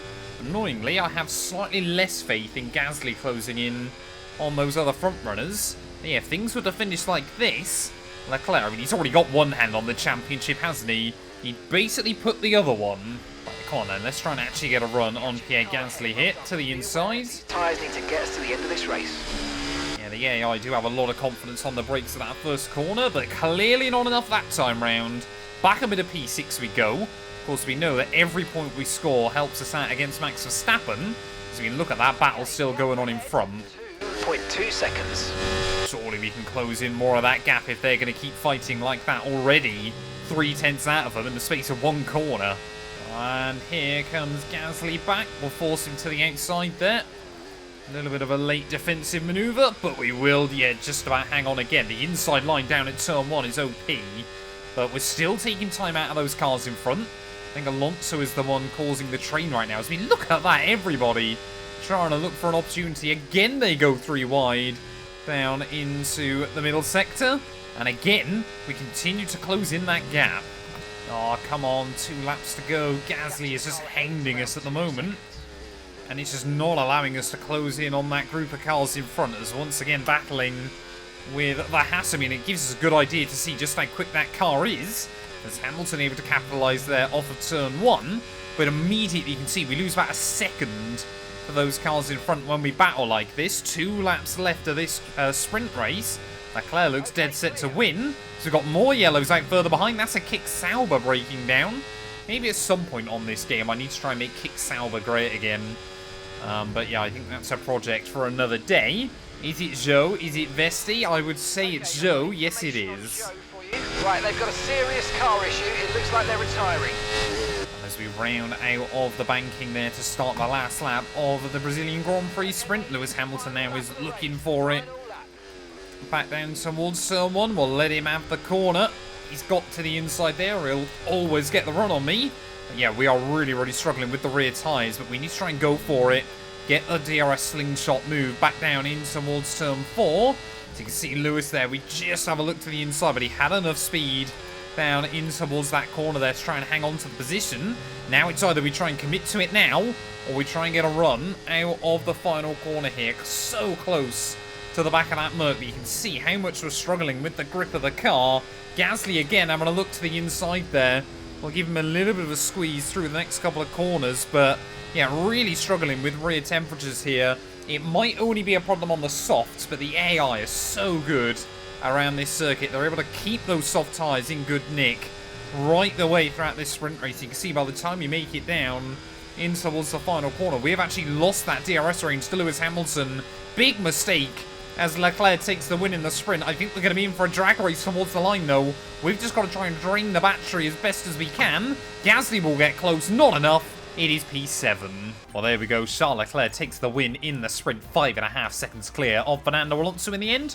He might have got a little bit lucky with everyone else battling behind there, but you can just see, based on our fastest lap, we never had the pace to really complete with that top kind of 4 or 5 drivers there. Hamilton 10th to 6th in the end, gets the jump on myself there. As Hamilton beats myself, Gasly and Piastri. We all finished in the reverse order of where we started, which is rather impressive. Albon finishes in P10, clearly showcasing that Williams once again have got a little bit of pace. And just Max Verstappen, who is not classified in the end, means the gap between myself and the Dutchman down to just 19 points there. Like I said, we need to be, I believe, within 112 of Leclerc. So all he needs to do is finish second here today to myself, and he will be your Formula 1 World Champion. Well, I've made a few tweaks into the setup as we head into real qualifying. Not sure it's going to make the car much quicker over one lap, but it's certainly going to hopefully help us out in race trim there. So we need to try and see if we can get a little bit further up the order this time round. Everybody's obviously got a little bit of practice under their belt,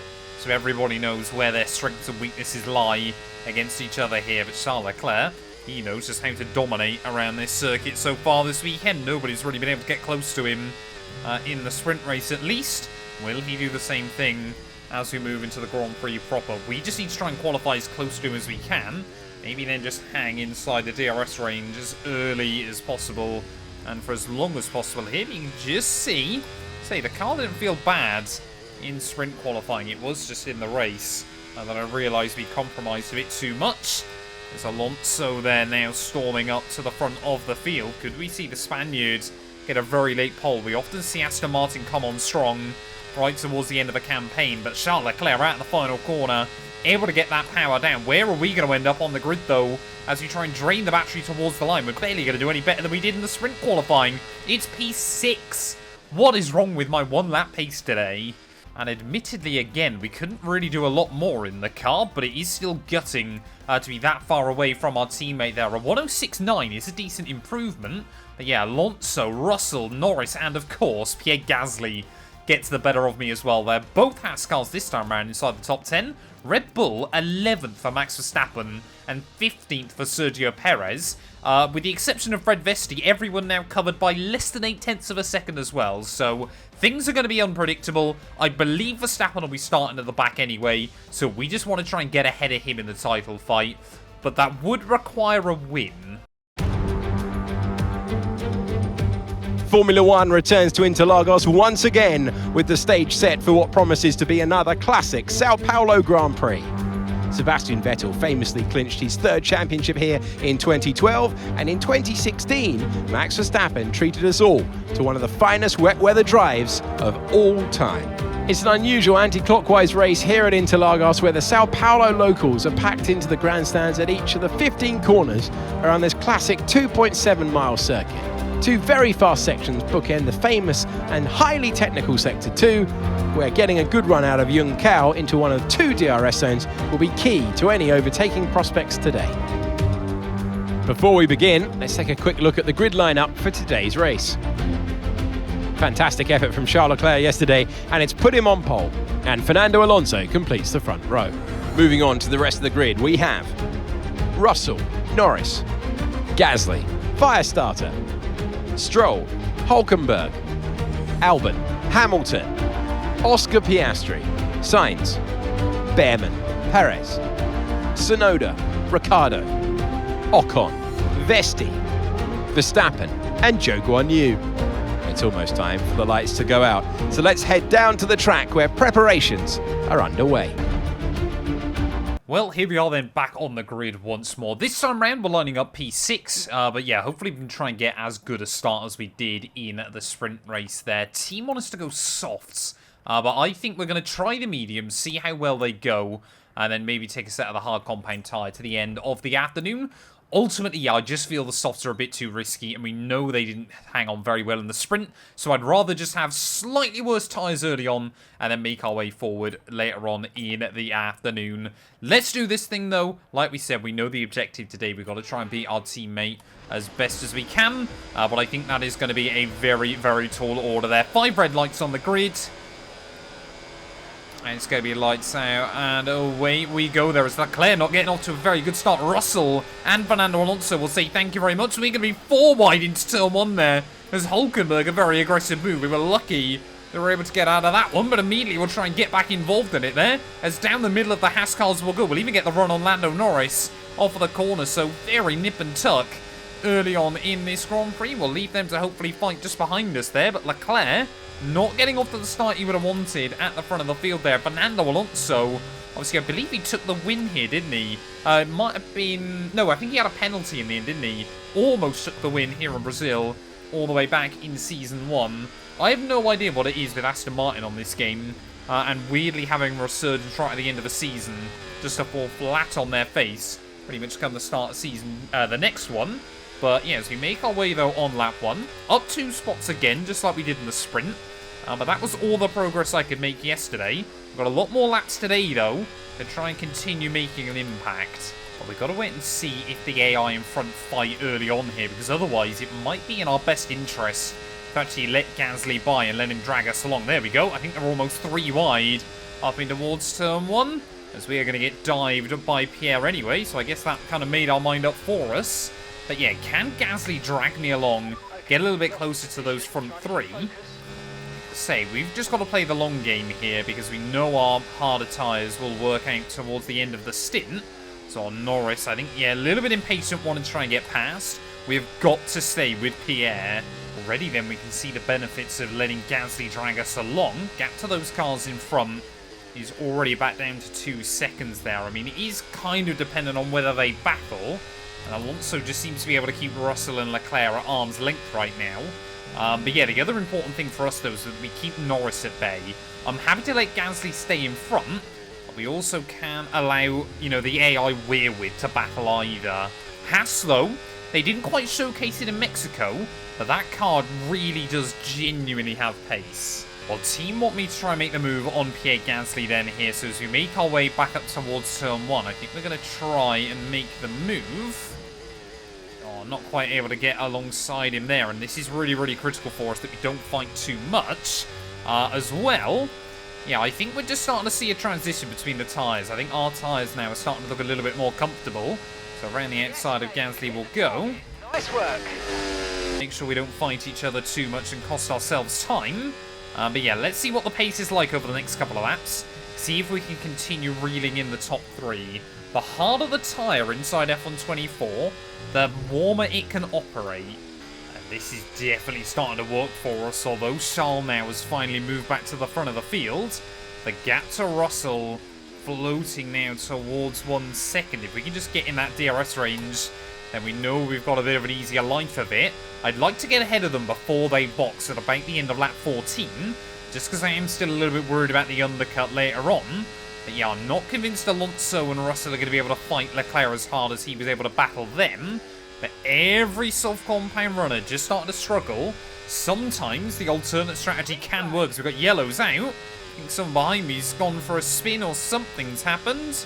Can't quite see what it is, because annoyingly my camera is right in the way. Might be Lewis Hamilton, I don't know. But it's so frustrating, that gap to Russell just ebbing and flowing between about 1.5 and 1.1 seconds here. I can get nice and close. We might just be able to get him inside the DRS range this time around back at turn 1. See that gap really coming down. I think it was 1.0 that time, so we are a lap or 2 away from having that DRS. But the AI are a lap or 2 away probably from making their pit stops here. Come on, Russell does seem to be struggling to keep up with the top 2. Alonso, though, once again, seems to be back on a resurgent form this series.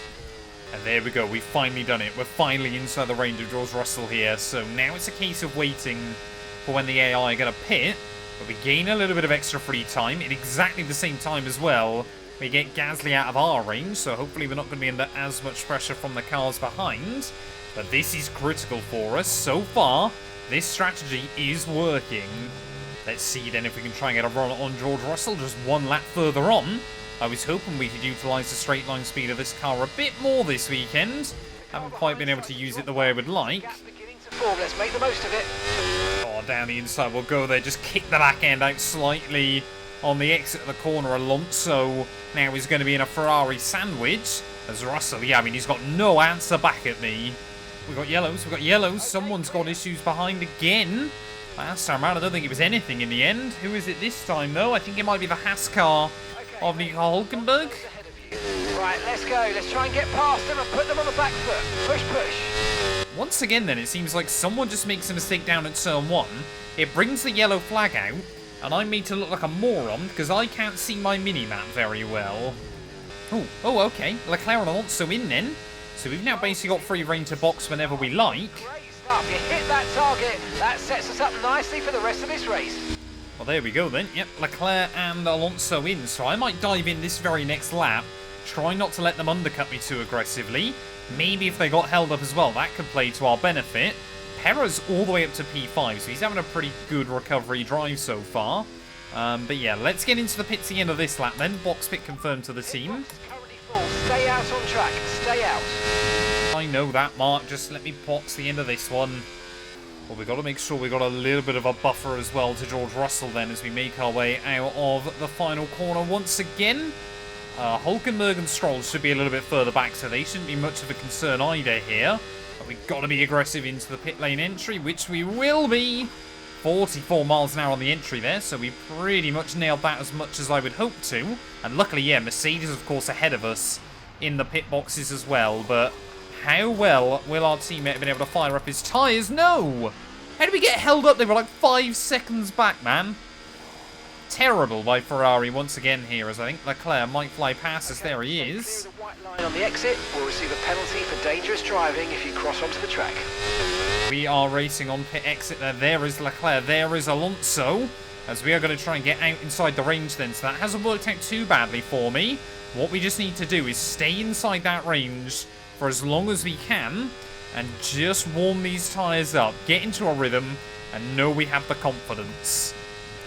But a bit like we had to do then on the medium tyres earlier on. I think we're going to have to let George Russell by on his softer compound here, just because he's got a bit more pace than me off the restart lap. Leclerc 1:08.3 there, near enough a second quicker than I've been able to do this afternoon. But yeah, can Russell close back in on that top 2? Maybe if they fight. Well, George Russell has got his bit between his teeth there. He's trying to close in on that top 2. He'll have 1 lap fresher tyres right to the end of the afternoon. You can just see Alonso not able to get close enough. 5 seconds. Purple final sector, but we were still 7/10 slower than Leclerc did one prior. But yeah, we've got to think of the long game. We've got to be there right at the end of the afternoon if we want to fight. Well, I think Russell and I both know if Alonso and Leclerc battle, even if it's only once, then surely we're going to get in that range. Readings from a couple of the sensors. course we I don't are. think you need to be worried, just some bad data, so keep doing what you're doing. I'll let you know if we notice any genuine problems. How have EA not patched this yet? Like, it's every single race. It's so annoying. And maybe my pre-race ritual needs to be that we check the tyre pressure monitors before every single Grand Prix. Oh, there we go. Alonso. Alonso now to the inside of Leclerc. We need to look after the tyres. We won't be making another pit stop. And what's then on the top left-hand side of your screen there? Look how much immediately the gap will come down to your top two here. We've got to get back within that 1 second mark. I'm not worried about trying to go for anything until at least lap 30. We know we'll have better tyres towards the end of the afternoon. But yeah, Leclerc and Alonso, they both want this win. Oh, there we go. Russell is inside the range. We got barely 1/3 distance to go. Effectively from here, there is a sprint left of this afternoon's Grand Prix. But as we try and have a look to the outside of the Mercedes, go very, very late on the brakes there, but Russell won't back out. We have a huge lockup on the front inside left there, but we get the car slowed down. Brings you up a place. And I think, yeah, for the first time since the pit stop window, we are back into the podium places here. But this is so great seeing Alonso getting the elbows out. So let's use all the techniques you know about to charge it up. It is all but guaranteed that Ferrari are going to be world champions this year. But it is quite fitting that a man that failed to do so with that team, or a team really that failed to do so with that man, are now battling for the win. Well, George Russell was able to get inside the range of Alonso. We got the jump on him almost immediately. But it hasn't meant we've been able to stay with them, so I think it's probably in our best interest to let George back by again. 10 laps to go of this Grand Prix, and yeah, I'm just not convinced we've got the pace right now just yet to really get inside that range there, and I think we're costing both ourselves and Russell time. And Merc is going to be closing in on me back up towards Turn 1, unless Alonso and Leclerc can really battle again. That's kind of how we're able to gain a lot there. It's all a big moment at the Center S. We'll still try and get the power down there. Russell, he's not really able to do it, though. I just don't think either of us have really got the pace. 2.3 seconds. So we'll have to move in for an apex there. We cannot afford to just let Russell sit on our rear quarter. Or maybe the only reason we were still going quicker than Alonso and Leclerc was simply the fact they were fighting. Maybe these harder compounded tyres aren't quite going to get there by the end of the day in terms of the raw pace. Annoyingly, yeah, once more Leclerc just able to keep Alonso back. And it's really, really costing us. We need them to fight if we want to look in. But I'm just not quite convinced we've got enough. And so here we go. Alonso closing in back down towards Turn 4. I think he's aware of it as well. I think he's starting to sit behind. By 3.0 seconds. And Russell will make it back through. I mean, as long as we can definitely stick with Russell. But I just am starting to see our championship hopes completely evaporate mathematically once and for all. Well, we know Fernando Alonso is a wily old fox in Formula 1, and he might just have worked out what we were trying to do here. So he's decided, you know, he's going to play that game as well, sitting behind Leclerc for a few laps, just to make sure us two can't get there, and then go for the attack right towards the end of the afternoon. All up under the gearbox of Russell down at Turn 1. And a huge mistake trying to get into Turn 2. Come on, Matt. Oh, we've got yellows. We've got yellows. We've got a red flag. Why? One of the Saubers has gone. There's been an incident on track, but officials aren't looking to push for a safety car right now. Just be careful. Well, as if this race needed a little spot of drama right towards the end, we have got it there. A red flag called with just 5 laps to go. Let's have a think about how we handle the rest of this race. We're going to have a 4-lap sprint to the checkered flag here, and suddenly, Leclerc, I was just thinking about how he's going to finally end Max Verstappen's reign of terror in the Formula 1 season, but it might still have another twist. Soft tyres, surely. We can make this work. There's a good opportunity to get this start spot on. Come on. 5 red lights on the grids. Oh, I almost jumped that, but it is going to be lights out, and away we go. And we don't get off to a particularly good one there. Alonso does. Trying to have a look past Sarlin towards Turn 1, but not quite able to make anything happen there. As Hulkenberg again tried to dive it on me through Turn 2, but we just won't allow that to happen. And now suddenly, this is probably as much about battery management as it's going to be about everything else in these final 4 laps. Who goes when? Where do you try and make the move happen? Do you wait right until the checkered flag? Or will anyone really be able to have a look at Charles Leclerc here? I mean, all of us know that the tyres, they shouldn't even overheat. They probably won't have time to overheat late on in the afternoon. But as we navigate our way through this middle sector on lap 1 again, we've survived the restart. But can we try and make our way through? I'll be honest, I think we've got to try and get up into P2 here. I think we've got to try and get in the range of our teammate as soon as possible here to try and utilise that DRS right towards the end of the race. Russell! Oh, he gave me a big old squeeze. DRS is now online. He's going to try and move me as well down in the braking zone there, trying to turn across us. But up into P3 we'll go then almost immediately. I'll have the DRS off Alonso in front. But surely he's going to be hounding Leclerc as well here. Not quite got the run down in towards turn 4. Alonso again, though. He is wise. And I'll be about to see Alonso then try to go for the move on our teammate here. Could Alonso, despite having both Ferraris around him, both in a quicker car, could he still chalk this win up there as Alonso new fast lap of the day? Fastest lap of the race. Able to get close enough to Charles that time, but luckily as well we're creating a bit of breathing room behind to Russell. I don't think he's got the ultimate pace to keep up here. It's here we go, Alonso. Oh, again he thinks about it. Less than 2 laps left, but he cannot make the move.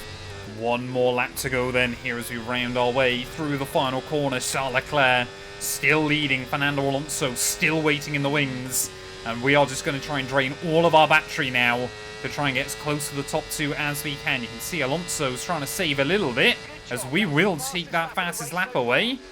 That bonus point could still prove useful against Max.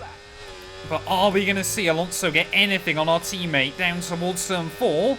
Or is it our opportunity to try and claim P2 here? We haven't got enough straight line speed, but neither has Alonso there. And the top 3 are basically going to be nose to tail as we make our way into the middle sector. Just ran a little bit wide through turn 4, but surely now Alonso, he's going to have to wait until the final straight of this Grand Prix if he wants to do anything. But surely Leclerc is wise to it.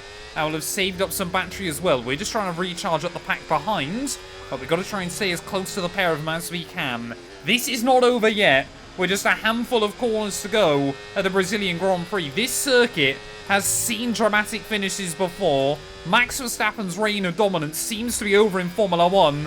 Out of the final corner, are we going to be able to get the run on Fernando here? I think Leclerc's going to do it. Charles Leclerc is going to win the Brazilian Grand Prix, and in doing so, will become your Formula 1 world champion. Ferrari have done it. And so the celebrations begin, and well earned they are indeed. It may have looked simple at times, but as any racing driver will tell you, competing at this level, at the very top, is anything but simple.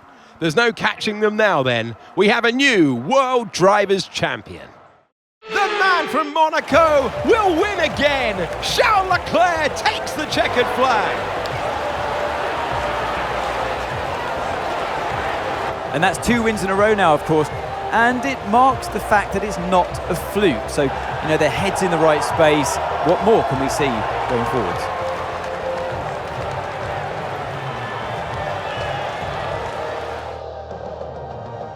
Here come our winners now. A thrilling race and a tremendous effort by Ferrari.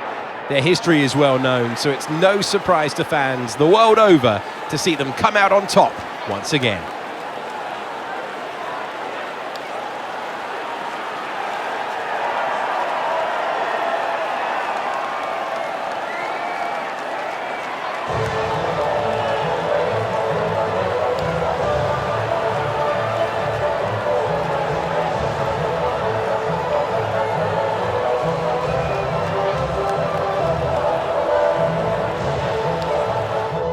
Well, there we go. Charles Leclerc, obviously with the huge break after Singapore. It's actually been about 7 weeks since he last won a Formula 1 Grand Prix, but I'm sure our teammate, that was exactly how we would have wanted to win the world title there. For us, though, we were only half a second away come the checkered flag, but we ultimately never quite had the pace to beat our teammate this weekend. Russell comes through for P4, ahead of Hulkenberg, Stroll, Sainz, Albon, and Pierre Gasly there. A bit of a disappointing end to the race when all is said and done, but Haas, I think it's clear to see that car has got some real pace here. Verstappen and Perez, Red Bull didn't score a single point all weekend there, so really was a disappointing result for them. But yeah, with I believe 112 points left available, if you take all the wins, the sprint in Qatar, and all of the fastest lap bonus points, Charles Leclerc is your Formula 1 World Champion. It has been a long journey for him and Ferrari, but he has finally done it. Bigger battles going on behind though, 4 points in it between Marcel's and Max Verstappen. Alonso as well, putting himself with a bit of safety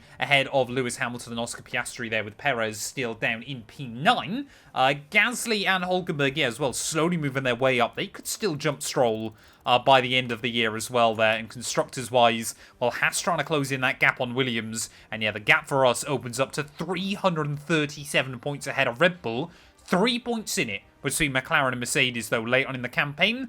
So there is still a lot yet to be decided. But thank you, everyone, so much for watching this video. If you have enjoyed, please do make sure to leave a like, get yourself subscribed, and we'll be back very soon when Formula 1 returns, ready for the Portuguese Grand Prix. That's going to be fun. A return to Portimao. Buying awaits. Welcome to Portugal and Portimao, where it is time to see who takes pole position. Well, to celebrate our return to Portugal, we've decided to make it a one-shot qualifying session. And no, that has absolutely nothing to do with me forgetting to accidentally disable it, ready for this weekend. So, Portimao, suddenly the pressure is on. I do love the fact as well inside this game it is still called the 2021 our Portuguese Grand Prix, but can we try and get a good result on the board? We have to put so much time into the setup in qualifying, and I'll be honest, even now I still don't feel particularly comfortable here, but it is a bit of a step into the unknown for everybody. Of course, we haven't raced at Portimao in a good few years, so every single driver here, I mean a lot of them will never have driven it. There are plenty of familiar faces that will have. As we try and navigate our way through this middle sector, Leclerc still confident, still all-conquering in that car right now. For me, to be honest, today, a bit like Brazil, I'm really lacking pace, so any decent result will probably be a top 5 finish for us, especially when other teams' performances are getting closer and closer. Just a couple more corners to try and navigate these horrible double hairpins.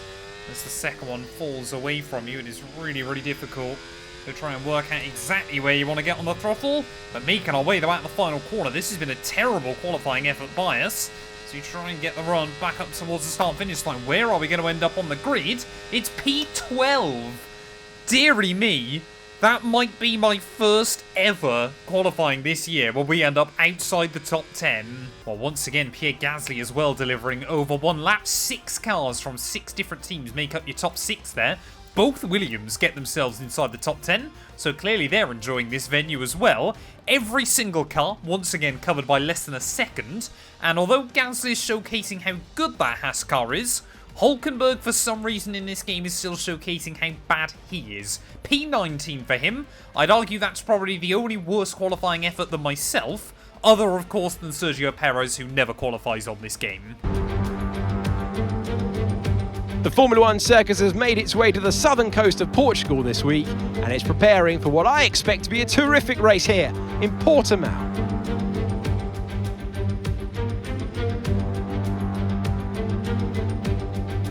2.9 miles of track at Portimao, featuring 15 turns, 9 to the right and 6 to the left. A lot going on at this track, a lot of elevation changes that will affect the driver's braking and acceleration. Keep an eye out for the DRS zone on the final straight, as that'll be the setup for a lot of today's overtaking opportunities.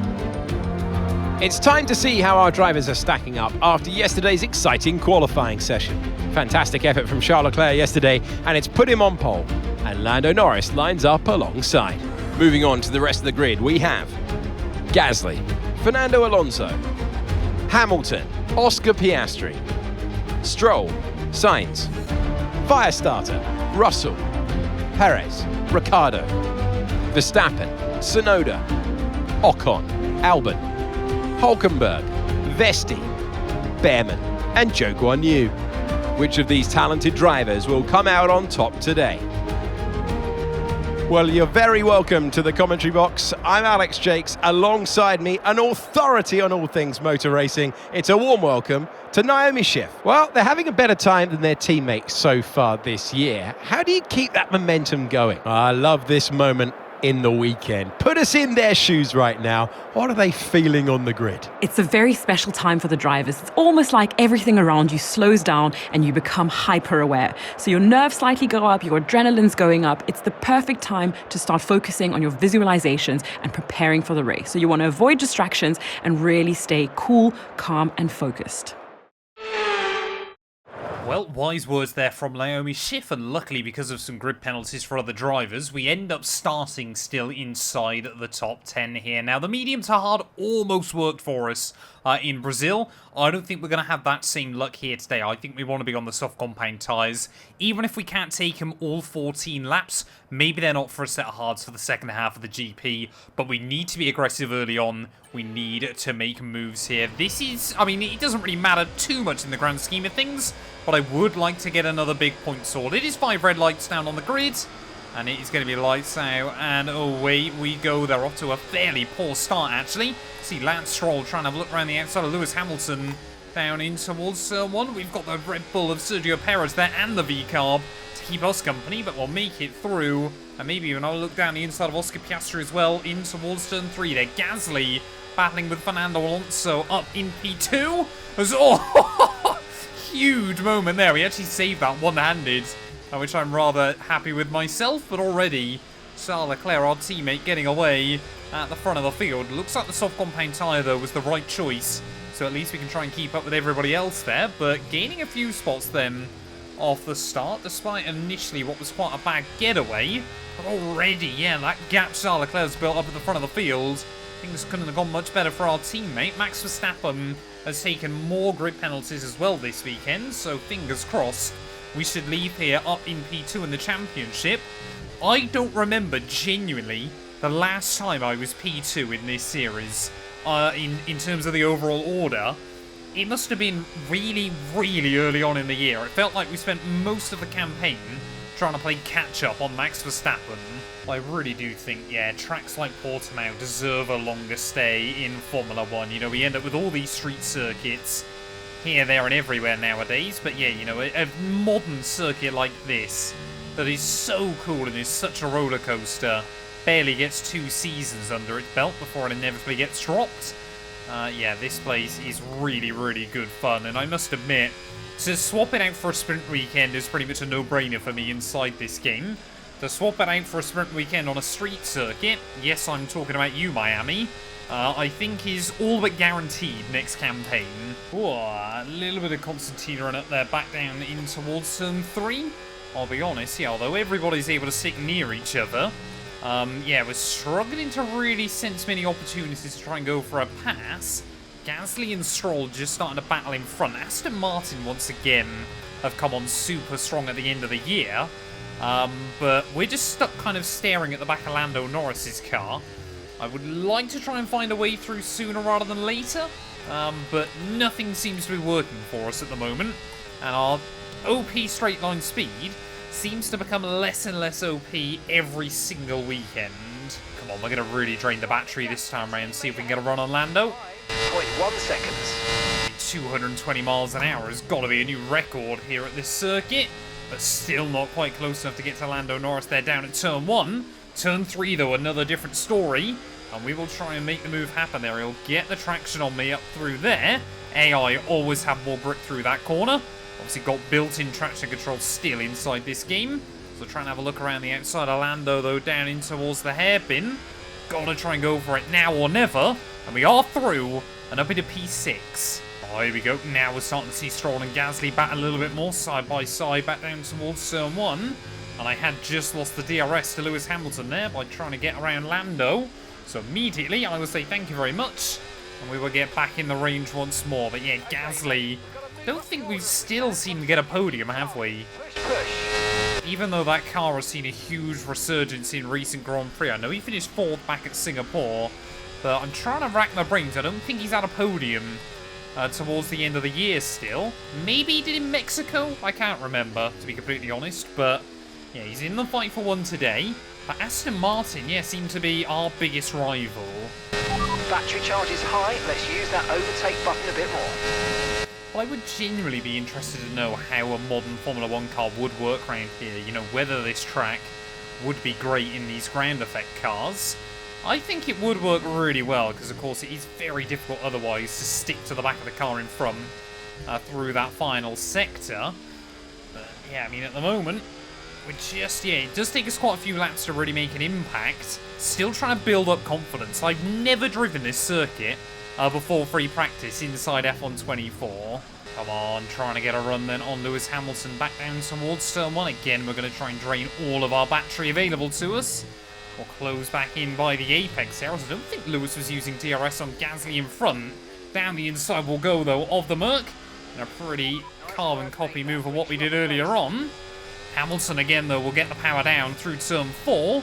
But we've got to be a bit more wise this time around. And, of course, make sure that we stay inside the range of those cars in front if we're able to complete the move there around the outside. And at the hairpin, and up then into P5. I still absolutely can see us getting P2 here ahead of Fernando. But this must be what it's like to be Sergio Perez this year. Your car was OP for a while, now isn't. Your teammate's still winning, and you're battling everybody else. The one thing I hadn't thought about in this race is actually the tyres since the beginning.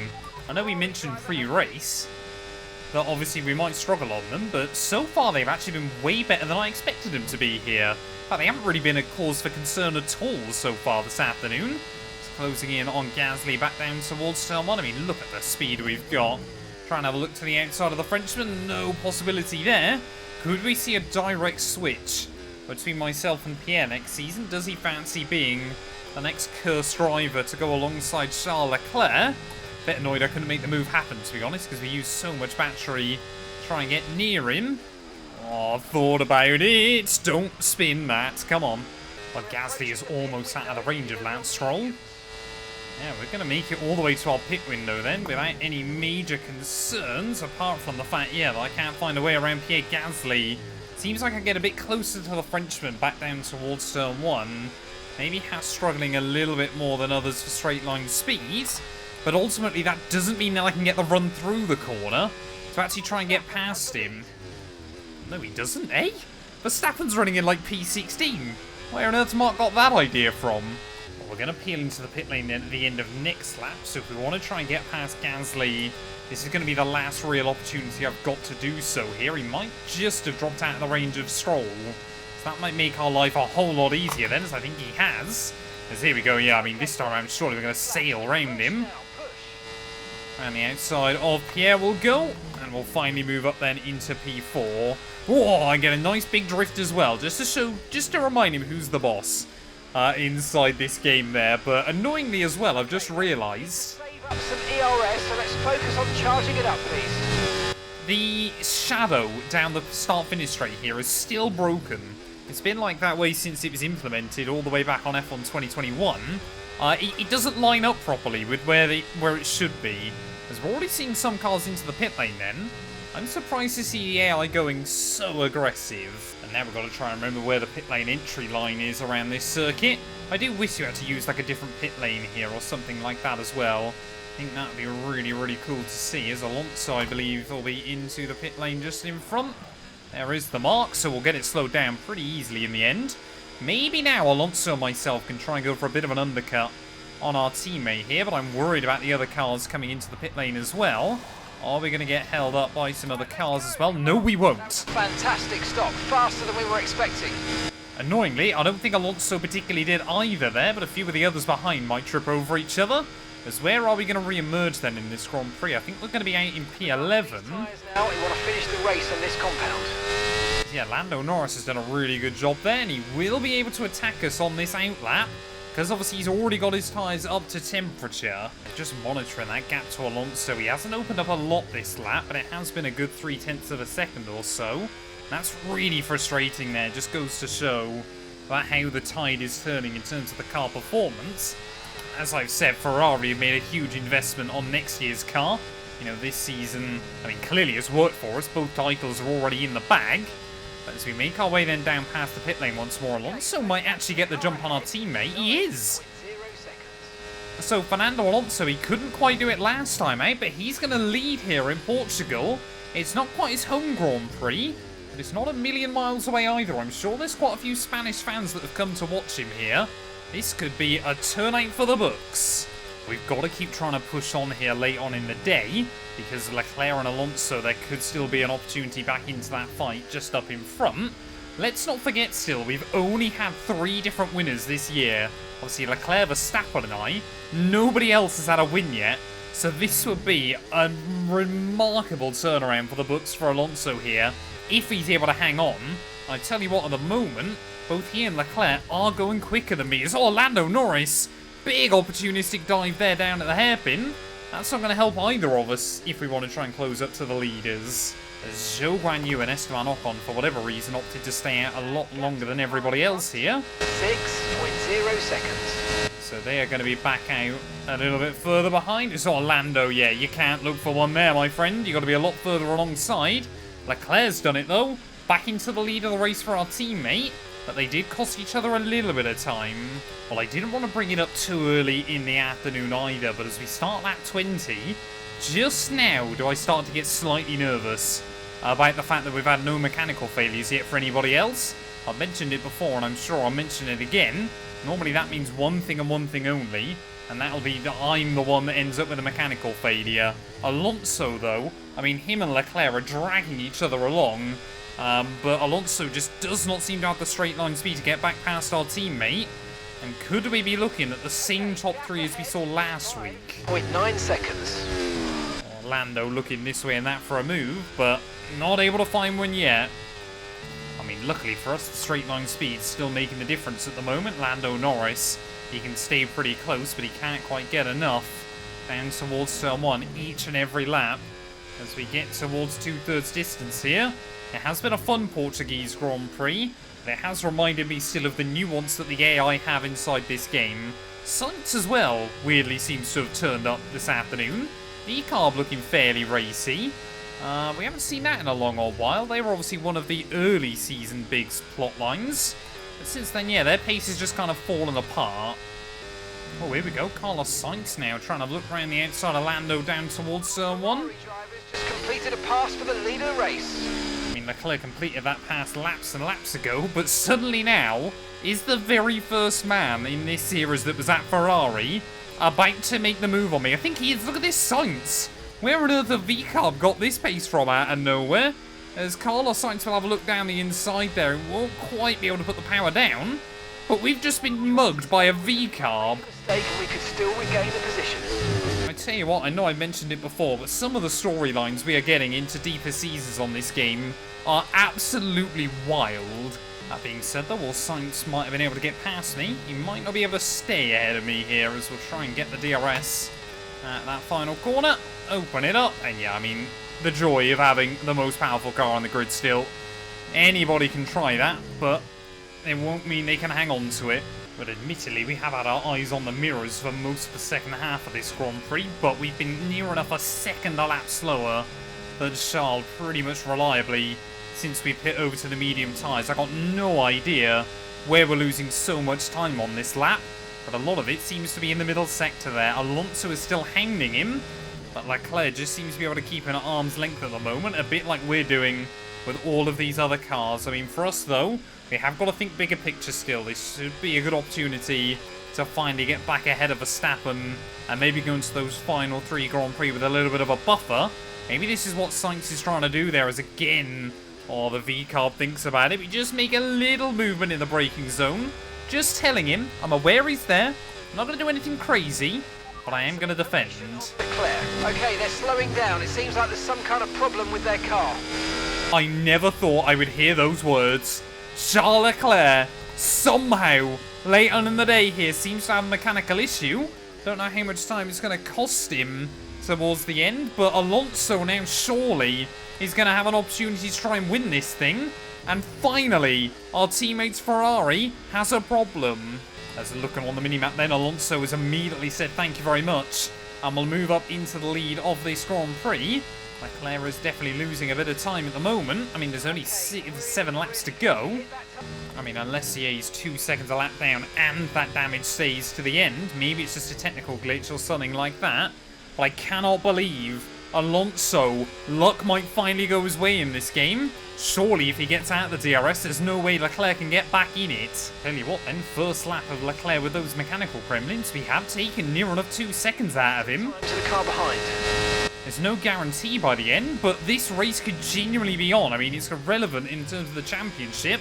I did wonder whether Leclerc would start seeing issues after he'd won the title. Come on, we are pushing hard, as quite clearly shown. Tell you what then, as we are about to start lap 30 here, we are taking so much time out of Leclerc.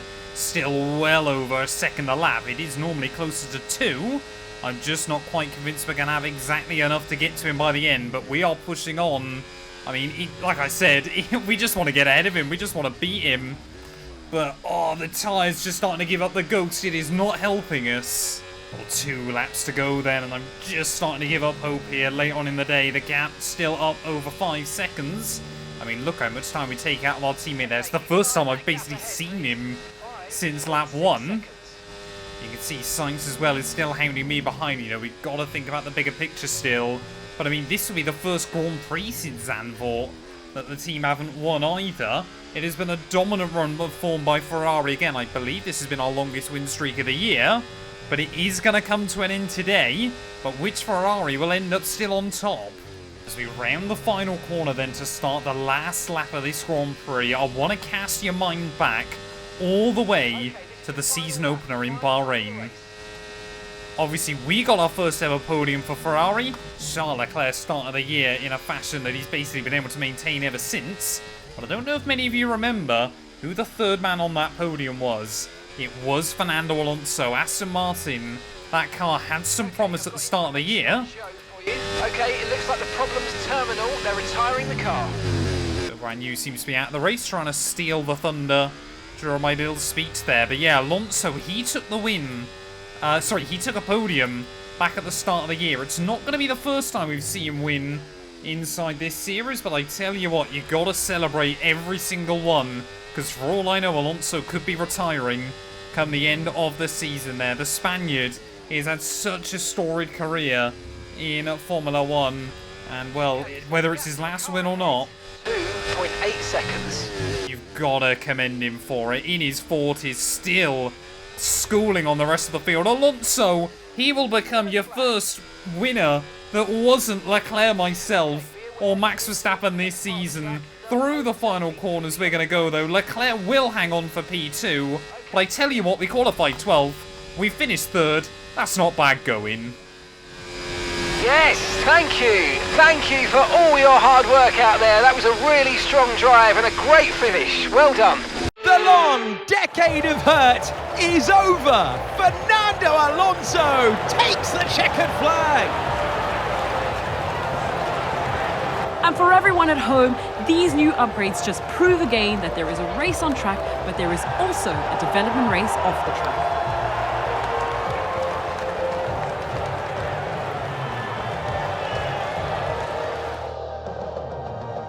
The Aston Martin team will be very happy with today's performance and the final result.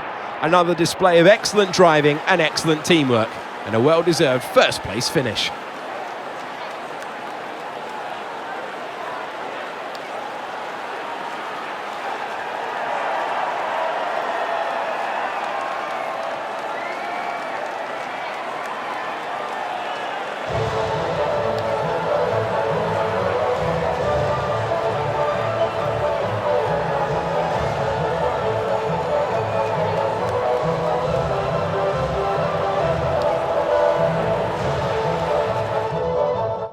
Fernando Alonso then joins a very exclusive club at the end of this weekend. The winner's circle so far this year hasn't been particularly big, but it has got a 4th member there. The Spaniard takes the win from 4th on the grid. He deserved the win last time out in Brazil, I'll be completely honest. So it's nice to see his action there getting rewarded come the checkered flag. My driver of the day, though, I think goes to Max Verstappen. A very good recovery there in a car that isn't particularly highly rated anymore inside this series. But luckily for me, we should now be ahead of him there. Alonso takes the win ahead of both Ferraris, with Sainz beating out both McLarens ahead of Verstappen, Stroll, and both the Mercs rounding out the top 10 there. And again, Haas, one weekend they're great, one weekend they're pretty mediocre. Gasly only able to walk away with P11. when all is said and done. That means, though, in the championship, with 3 races left, we've got a 5-point lead over Max Verstappen there. It is now just between us two in the fight for P2. Lando, Norris, George Russell now too far away, and Alonso only 6 points behind George now. With just a handful of races left, he's pretty much guaranteed to stay ahead of Hamilton come the end of the year there. Constructors-wise as well, 18 points in it between McLaren and Mercedes there. But I tell you what, Red Bull might be falling back into both of their clutches by the end of the year as well. Has still need another 18 points if they want to get ahead of Williams by the end of the campaign. But thank you all so much for watching. If you have enjoyed it, please do make sure to leave a like, get yourself subscribed. I'll remember to fix qualifying ready for the next round as well. We'll be back tomorrow, ready in Las Vegas. Under the bright lights and around the iconic landmarks of this high-octane circuit, it can only be Las Vegas. Let's get this sensational show on the road. As we return then here to Vegas, it feels like it's been a very long time since I last raced around this venue. Obviously, has seen quite a few dramatic Grand Prix in the past. I guess for us, the big question this weekend, how quick can I get this Ferrari car? I reckon about 233, 234 miles an hour might be the all-out limit inside F1 24. Obviously, I'm not going to completely compromise my setup to try and get every last bit of top speed out of it. But yeah, it is certainly going to be a fun one in this car, of course, especially where it still has a bit of an advantage at the top of the table as well there. As you can see already, only in free practice, no rich revs or ERS, almost 210 miles an hour. We're going to see some big speeds later on throughout the weekend, but as we make our way through the final couple of corners, got to make sure first of all that I pick up at least a green score. Struggling recently to try and get a lot of purples on this game, and I don't really know why. Come on, Hulkenberg, get out of the way. Thank you very much as we make our way past the sphere. Yeah, this is one of the most ridiculous things that I weirdly kind of like still, doing free practice around a circuit like Las Vegas or Baku. And of course, that as the monstrous straight allows you a very easy opportunity to try and build up some delta there. You can see we're 1.1 seconds back as we make our way out onto the strip. You can see already 9 tenths back, 8 tenths back, 7. Come on, we got to try and use the DRS though. Actually, I might have spoke too soon. I don't think we got enough here. 220 miles an hour down that straight. We're still half a second down. I might have messed that up. As soon as I say that, I mess up the braking as well. Just cut away, we'll move to qualifying. The walls are close, the speeds are high, and the location is borderline unbelievable. It is time for qualifying in Las Vegas. Well, last weekend we had easily our worst qualifying session of the year. Admittedly, it is nice to come to Vegas and know we haven't got to try and deliver over one lap. But yeah, this place, of course, absolutely dominated by that back straight. And that means the car in front of me, yes, Ollie Behrman, went quickest in Q1 there. Williams had a 1-2. They were able to dunk 2 tenths on the rest of the field, including our teammate Charles Leclerc. We only ended up down in P12, but we were less than 3 tenths away from our teammate as well. So it is very fine margins around this circuit. Maybe now, if we can try and follow Ollie Behrman on a lap around this place, we can try and get a bit of extra speed as well then. We'll just try and use a little bit of battery in this first sector, try and get as close to him as we possibly can. But yeah, at the moment, Q3 once again doesn't look like a guarantee for us.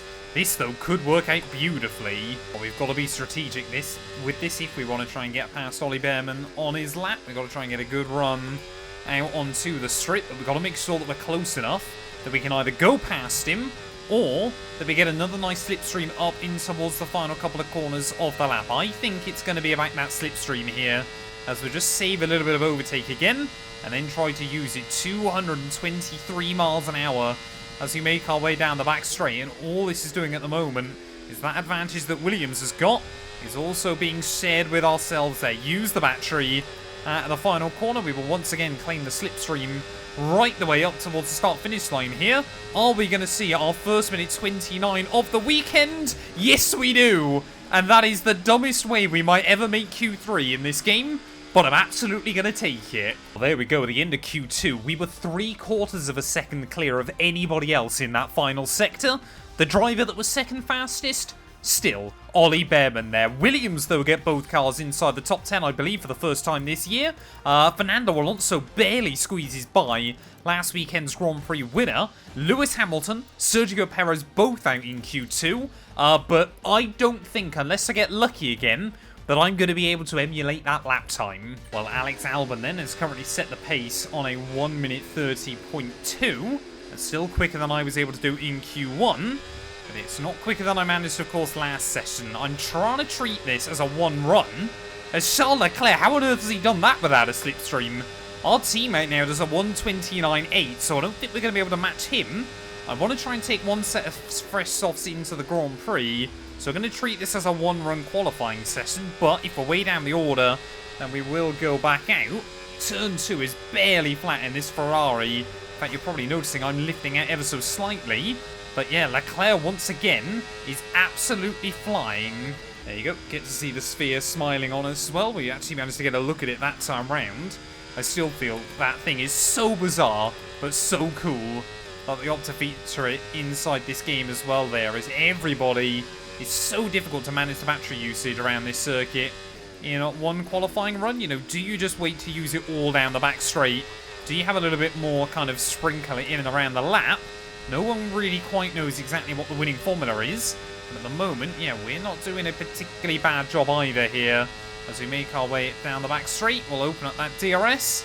Try and bring the battery down to about 25%. 216, 270 miles an hour, and then you spot the braking just before the 100-meter board, ready for that final chicane there. Tip the car in, try and get on the throttle nice and early on the way out. Power down then, up towards the start-finish line. Just watch the time slowly tick by. Will it be good enough to go onto the front row alongside our teammate? It's P1!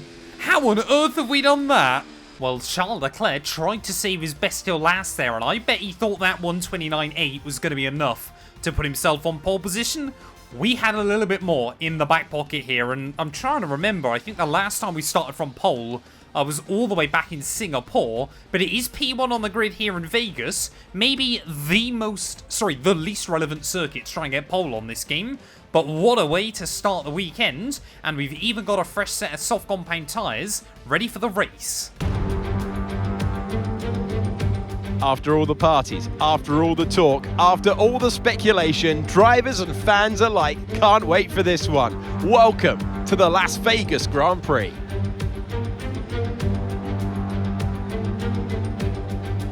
.8 miles and 3 straights. A good place to do some sightseeing at around 210 miles per hour. 17 corners should provide plenty of interest and lots of overtaking with 2 DRS zones.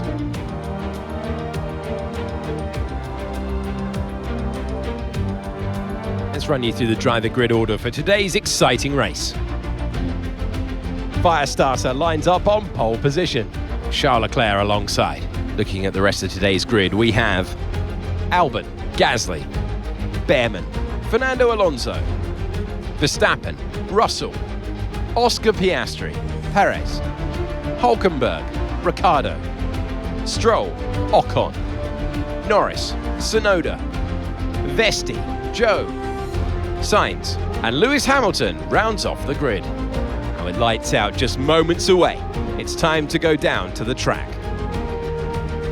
Welcome to the commentary box. I'm Alex Jakes. Alongside me is Anthony Davidson. Well, they're having a better time than their teammates so far this year. How do you keep that momentum going? Yeah, they have. And it's, rule number one, beat your teammate. They're the one that share the same equipment as you. And yes, the cars can vary in setup from race to race and depending on who has which style. But essentially, they're your barometer, the yardstick. If you can beat them, that's the first job you have to do. And it looks like it's going their way, doesn't it? And they need to carry on this momentum, this energy through the rest of the season. Okay, here we go. I know what you can do. Don't let me down. Well, need I remind you of the stat I showcased last weekend? No one, apart from Leclerc early on in the year, has won more than 3 Grand Prix in a row. Charles Leclerc's currently had 2 back-to-back. We've still only finished second once this season. We've had like 6 wins and like 7 or 8 P3s. Yeah, I've only ever come second once, and that was back at Baku a few races ago as well. So there's a lot of weird little anomalies and quirks still late on inside this series. In terms of the strategy today, though, I'm going to go uber aggressive. We're going to start on the softs, try and take him as far as possible, and then take the mediums throughout the rest of the afternoon. We got to try and maintain track position, or allow Charles and I to run away and then just hope that we don't battle each other too aggressively. Williams, I'm sure, as well behind, will be sensing a chance. We're ready on the grid, though, here waiting on those 5 red lights in Las Vegas. And it is the lights out. Oh, and away we don't go. That has been an absolute stinker of a start. Leclerc and Albon both will say thank you very much down towards turn 1. And suddenly, our mood has switched to just try and preserve the car and don't get any damage there as Gasly thought about a move around the outside. I don't know how many times I've battled him on lap 1 recently, but I certainly don't want to have another one here as, yeah, Alex Albon, a dream start for him there, doesn't lose any ground in that Williams. This could be a big opportunity for them just to fully cement themselves ahead of Haas between now and the end of the year. It has been brilliant seeing both of those teams able to score more and more points this campaign as those cars have become more and more competitive on certain circuits. So we wave to the sphere, lap 1 of 25.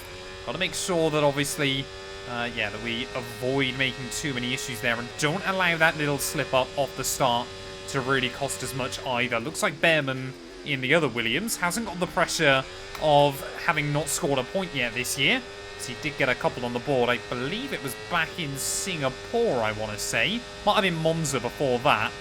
But yeah, as I say, for him, he just wants to have a good race here. Williams have done a good job to still be ahead of Haas, no matter how many headlines they've stolen recently. But yeah, we'll wait for the DRS before we do a proper top speed run. Well, I would quite happily work with Alex Albon early on in this Grand Prix, but I think he's already lost the range to our teammate Charles Leclerc here, so I think we're going to have to try and look for a move past him nice and early on in this GP. I'll be interested to see, whether he's able to then latch onto the back of us, as we hopefully will close in on our teammate. Okay to use your overtake button. Just going to wait to pull the trigger on too much of the battery there. There's no real point using it early on the straight. Otherwise, you might end up giving the other car the DRS here. So we open up that DRS, though, you can see 224 miles, 225 miles an hour down in towards the final few corners. We've already got yellows out. No idea who's breaking down already then. I think it's a Sauber again. Don't tell me that's Zhou Guanyu for the second time in 3 Grand Prix. I mean, Haas have come on strong. Ferrari have been strong all year. Sauber, the third Ferrari-powered team, been absolutely terrible. His new fast lap of the day. Which car is it? Is it Zhou? Is it Fred Vesti? Don't tell me Fred Vesti's going to be out of his first ever Vegas Grand Prix on lap 2. Nope, it is Zhou Guanyu for the second time in 3 Grand Prix. Mechanical gremlins fall upon Sauber.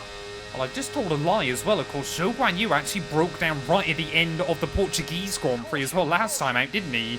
So it's actually 3 mechanical failures in a row for Zhou. Yellow flag ahead. I feel like I've got pretty bad luck inside this game, but clearly the Sauber driver there has had even worse. But yeah, I mean, the only other driver I remember seeing get 3 mechanicals in a row on this game was Lando Norris, back at the start, I believe it was last season. But we're just trying to hang inside the range of Leclerc early on. I've got to keep that DRS. It looks like Gasly and George Russell seem to be disputing P4 and P5 quite a lot early on. It's just giving, obviously, Leclerc and I even more breathing room. And more notably, Alex Albon, he's sitting pretty in that P3. Obviously took a podium back in Baku as well, if I remember correctly. So Williams have had a couple of really good races this year. He should have had a podium as well at Monza. Charles ahead of you now. Come on, mate, this is it. Let's try and get past them quickly. This team, want me to try and make the move pretty early on here. But yeah, Alex Albon and Williams, they have maximised the opportunities to score big points this campaign to great effect. And yeah, I think if Albon got a podium here, that would all but cement them in P6 overall. Meanwhile, for us, though, I guess this is going to be a good chance to test the top speed of the car against our teammate. I actually gained a little bit too early here. So I'll keep trying to drain the battery. 220 miles an hour. Oh, 223 that time round. Not as quick. Get mate, nice work. Still a long way to go, though. Yeah, might have just closed in on Leclerc a little bit too early. And I would have thought, as we just get a little bit of slip out of the final corner, I would have thought he might get back past me pretty quick. because I've got very little battery in reserve. And if like magic, there he goes, Charles Leclerc back down the inside of me, down the short chute. Not sure why he's gone for it there, to be honest, because he knows I'll probably get back past him again down the main strip. Well, we may as well try and go for it again. At the very least, try and test our top speed. 227 that time round, and Leclerc just tried to give me a bit of a squeeze. Like I said, we're only on lap 6, so I'm not desperate to try and get back round him. I might just sit here until the pit stop window, although, to be fair, tyre wear isn't looking bad at all. May as well keep leaning on him. Make a show out of it for the fans. Well, I don't want Charles Leclerc getting a bit too comfortable early on in this race. Now he's back in the lead. I'm trying to think as well, how many wins has this Ferrari had this year? Because it's got to be at least sort of 14 or 15. This might, in terms of raw numbers, be the most successful Ferrari of all time. Yes, admittedly, you know, the F2004 and other cars like that, you know, they didn't have as many races that they could win. So I would have thought that car probably still has a higher win percentage. But and you're going to be on mediums.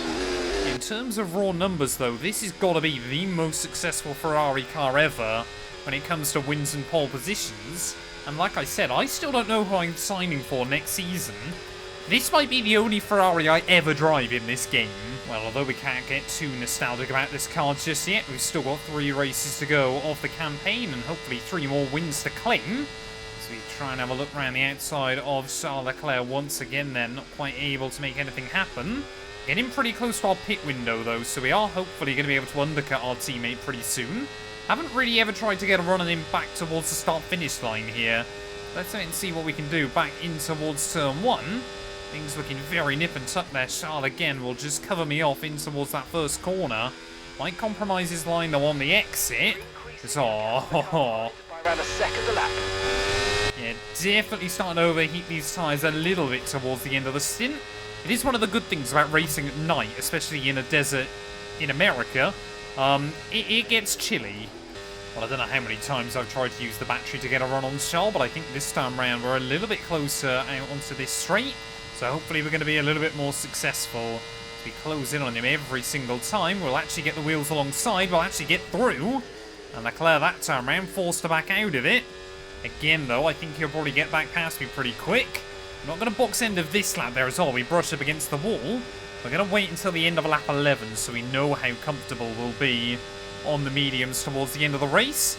We've also got to work the undercut. Push hard on the in-lap. Yeah, we're not going to be going too hard, so we've just got to push hard. Wow, I tried to defend from Leclerc, but he was adamant he was going to the inside there. Like we said, back at Portugal, Ferrari have warned us. Charles ahead.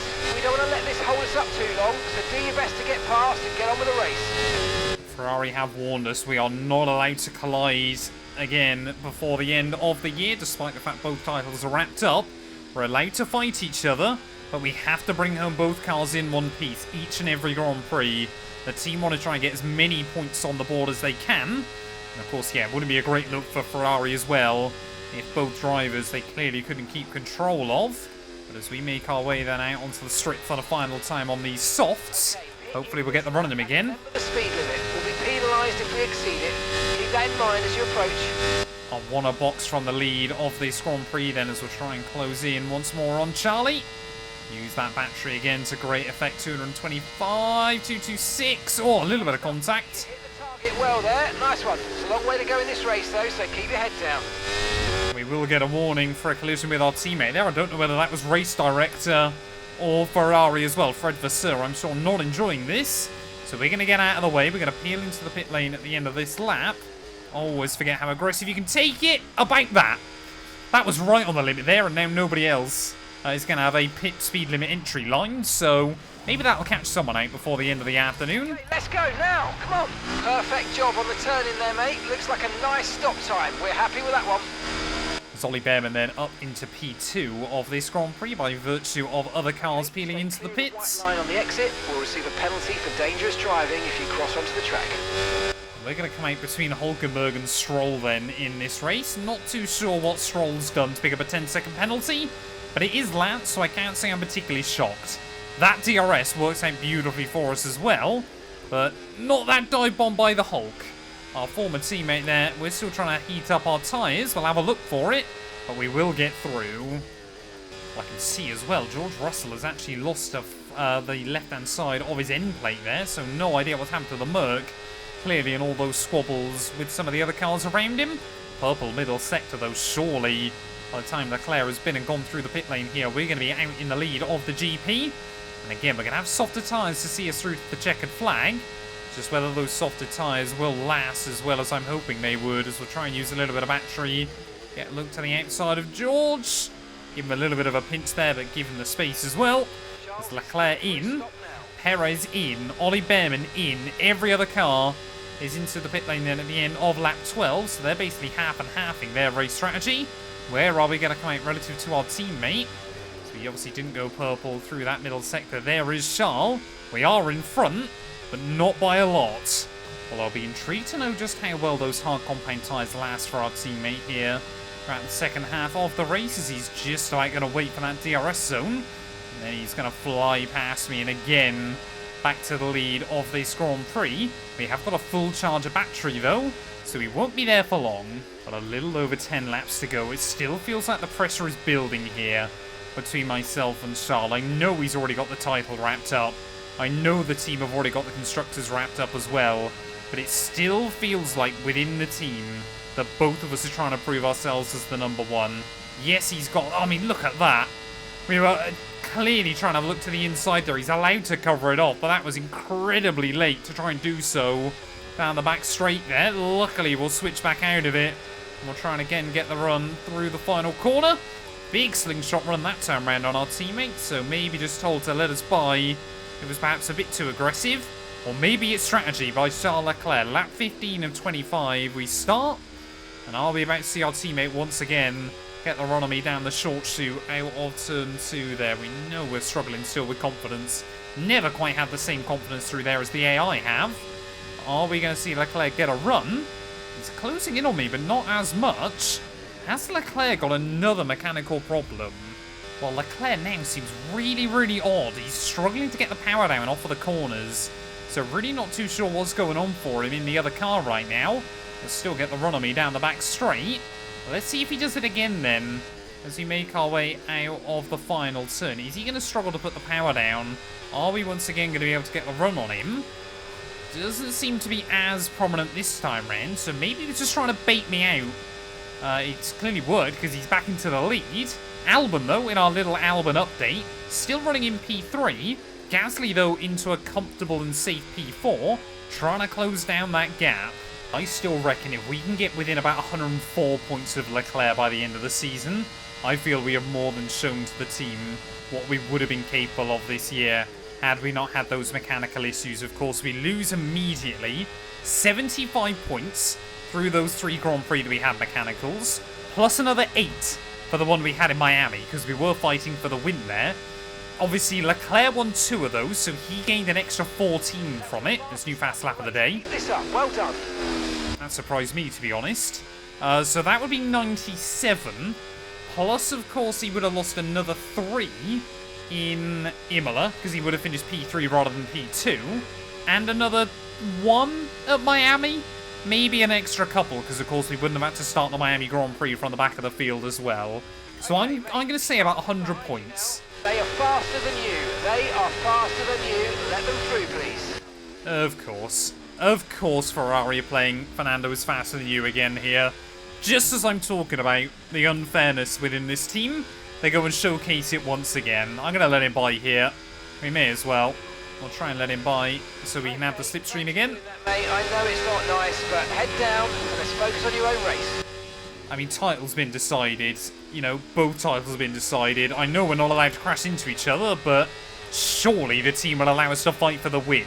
Because we're going to try and once again get the run on him here. Just remind the team as well, you know, we aren't just playing second fiddle still this season. We'll try and get a run on Leclerc once again. Oh, late maneuver again by our teammate there, but we'll swoop through.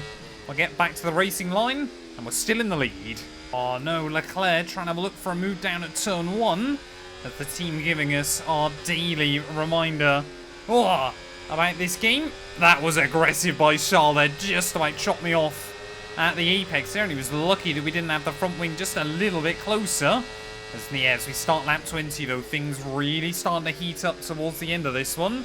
We both try and act fairly measured with each other, but as we get towards the crunch point, neither Charles or I once again want to give up. How many times have we seen this season? I mean, yeah, you take this Ferrari back to a power-sensitive circuit, and it is just leagues above everything else still inside this game. Portugal, I was starting to get really nervous that, you know, sort of all our advantage had gone inside this series, and it was finally kind of showcased by Aston Martin getting the jump.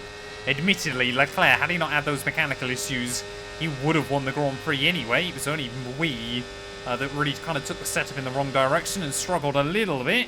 So Leclerc again back down towards someone. He's going to try and defend it or try and get the nose. Oh, contact that time around. What is Charlie doing? You can't keep moving around like that when you're wheel to wheel with another car. As once again then we'll try and get a run on him down this back straight. What is that? What? I mean, has Charles been told differently to me? We've been told we cannot come together. We cannot have an accident towards the end of the season. And it feels like he's putting me in a position where I have to back out. Otherwise, that accident is going to happen. I think this time around I want to try and get past him fairly clean and tidy, using the help of that DRS once again. I think our teammates definitely got a little bit more straight line speed in this car than us. Definitely feels like for a lot of this season he's had slightly more power as well, especially in traction zones and things like that. But 4 laps to go of the Las Vegas Grand Prix. For all I know, this might be the last chance we get to take victory for Ferrari inside this game. So I want to try and celebrate every single one and not give up until the bitter end. Well, we're taking a big risk here to try and get Charles out of the range. With just 3 laps left, maybe our teammate has been told just to tone it back a little bit. Just make sure, yeah, that we get both cars home again. Just reiterate to him what, you know, still the team objective is. You can see as soon as he gets in that DRS, the time comes back down. I don't think we're ever going to be able to break free. I think with the exception of the pit lap, we've barely spent more than a lap where we've been in more than a second apart. Our warning light has flashed up as well then. So with just over 2 laps to go, we are really starting to struggle towards the end of this thing. And Charles Leclerc, he is still just waiting in the wings, and I think he's about to get a run on me again there. So that failed attempt to try and break free, yeah, really did not work for us.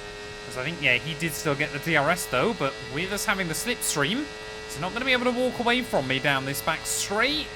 Again though, just got enough down in towards this final complex of corners here, and Leclerc once again back through to the lead of this race. I mean, who is going to win this?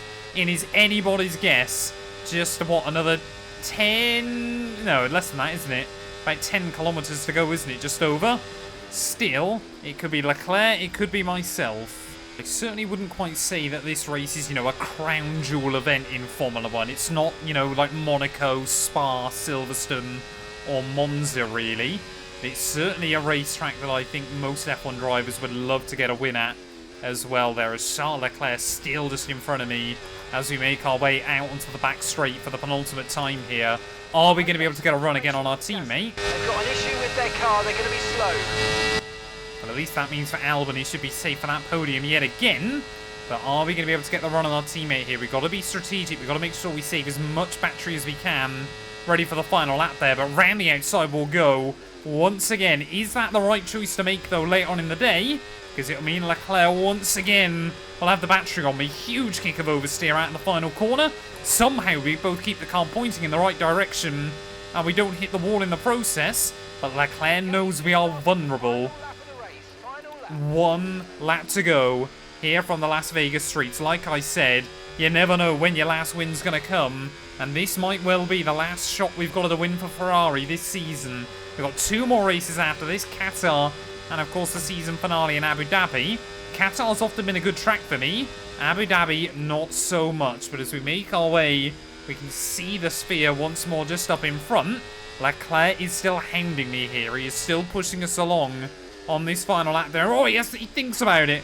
Charles Leclerc thinks about a move down the inside there, but can't quite make it happen. We have to try and cover him off as best as possible. We can see again our teammate trying to have a look there. So everybody watching on, it's likely going to be Ferrari glory. But which one is it going to be towards the end of the afternoon? Leclerc still hunting us.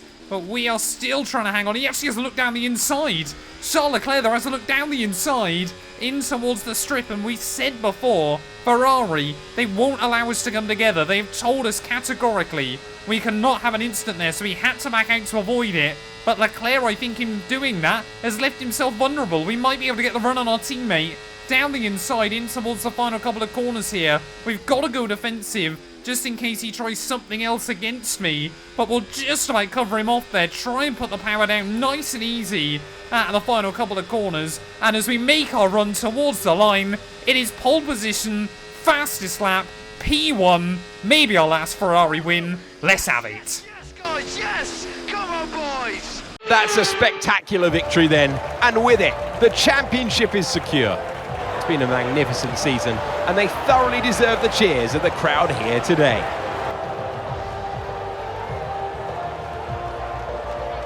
I mean, it looked like they were in a different category at points during the race, led every lap. I mean, what more can we say?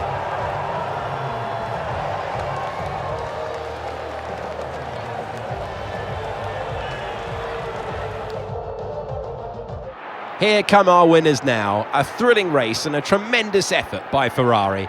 Their history is well known, so it's no surprise to fans the world over to see them come out on top once again.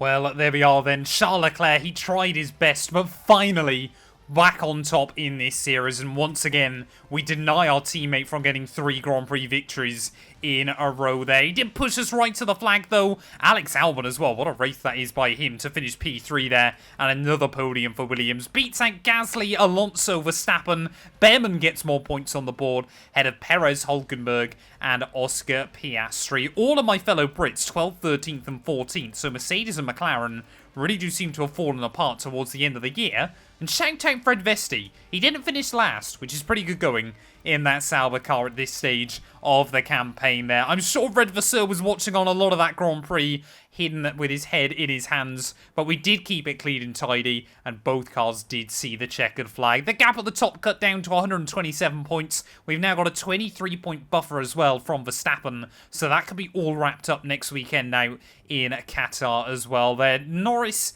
is still ahead of Alonso, who has finally got the jump on George Russell as well there, as Piastri closing in on Lewis Hamilton late on in the campaign. I mean, Albon genuinely could jump Perez by the end of the year, which I would absolutely love to see as well there. And Behrman now up to double digits. He's ahead of Tsunoda and Esteban Ocon. Constructors-wise, well, McLaren build up a little bit of a gap once again over Mercedes. Williams still, yeah, I think pretty much have now cemented themselves ahead of Haas, unless the American outfit can have a big final weekend of the year. We tick over the 800-point barrier as well. We can actually get to 900 by the end of the season, which is pretty mental to think about as well. Thank you all so much for watching, though. If you have enjoyed, please do make sure to leave a like, get yourself subscribed, and we'll be back very soon when Formula 1 returns, ready for the Qatar Grand Prix Sprint Weekend. About the rhythm, all about the flow, because it's qualifying in Qatar. We're under the floodlights for a high-speed test that will set the grid for tomorrow. Wherever you are in the world, you're very welcome.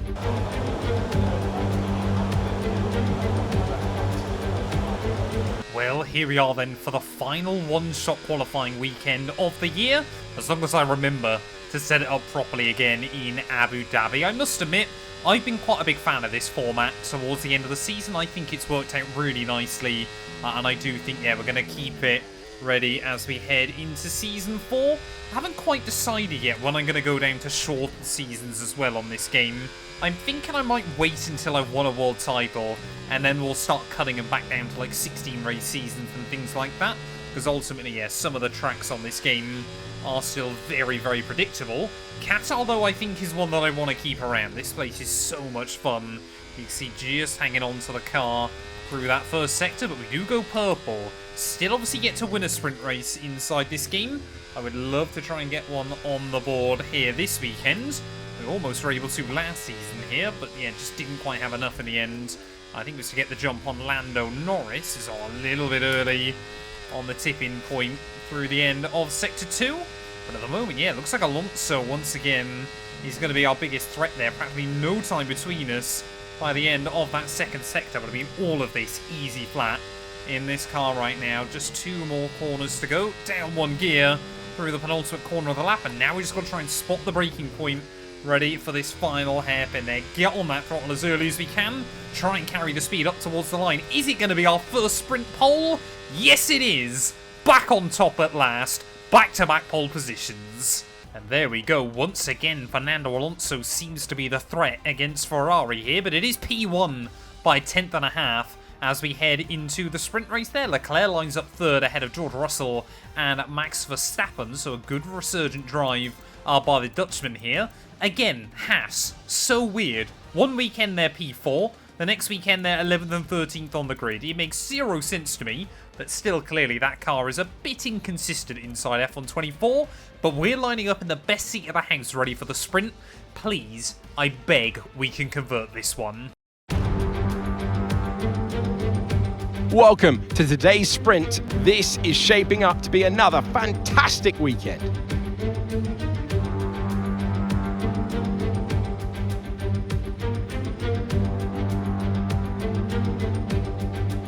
3.3 miles, 16 turns, just the one DRS zone, but it's a long straight. We are in the middle of the desert. There is artificial grass around the track to stop sand being blown over the circuit, but they're still going to experience it if they go wide.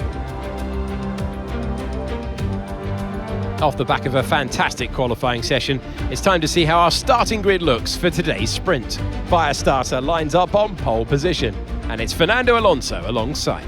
Looking at the rest of today's grid, we have Leclerc, Russell, Verstappen, Oscar Piastri, Norris, Stroll, Hamilton, Perez, Gasly, Albon, Hülkenberg, Behrman, Sainz, Ricciardo, Ocon, Joe, Tsunoda, and Frederick Vesti. And with preparations almost complete, let's head trackside for today's sprint. Welcome to the commentary box. I'm Alex Jakes, delighted to say that we're joined today by Anthony Davidson. So, a sprint race today, and that means lights to flag, no stops. And how is that going to affect the driver behind the wheel? Absolutely. So for today, there's no pit stop, or shouldn't be a pit stop anyway, if things go right, and you can forget about strategy. You're just driving today as fast as you can, make those overtakes if you need to, and that's what a sprint weekend's all about. Well, here we are then on the grid, ready for 10 quick laps around the Losail circuit. Team reckon the mediums is going to be the way to go. The soft compound tyres don't tend to last very well around this venue, but a lot of the sprints recently have been soft compound tyres there. But Alonso, I mean, I think we saw him win this race back in Season 1. He had a really, really good campaign here and almost won it in Season 2 as well, if I remember. So this has been a good track for him. I'm praying today it is going to be a good track for us as well. Let's do this thing, though. Ready on the grid for the Qatar sprint. It is 5 red lights. And it's lights out. And away we go. They're really trying to make sure I get a decent getaway. But unfortunately, once again, we haven't been able to put the power down very well as Alonso to the inside in towards turn 1 there. Almost shades of Hamilton Russell through turn 1 as there is contact between myself and Charles Leclerc. Of course, the team weren't happy with our teammates' actions last time out in Las Vegas.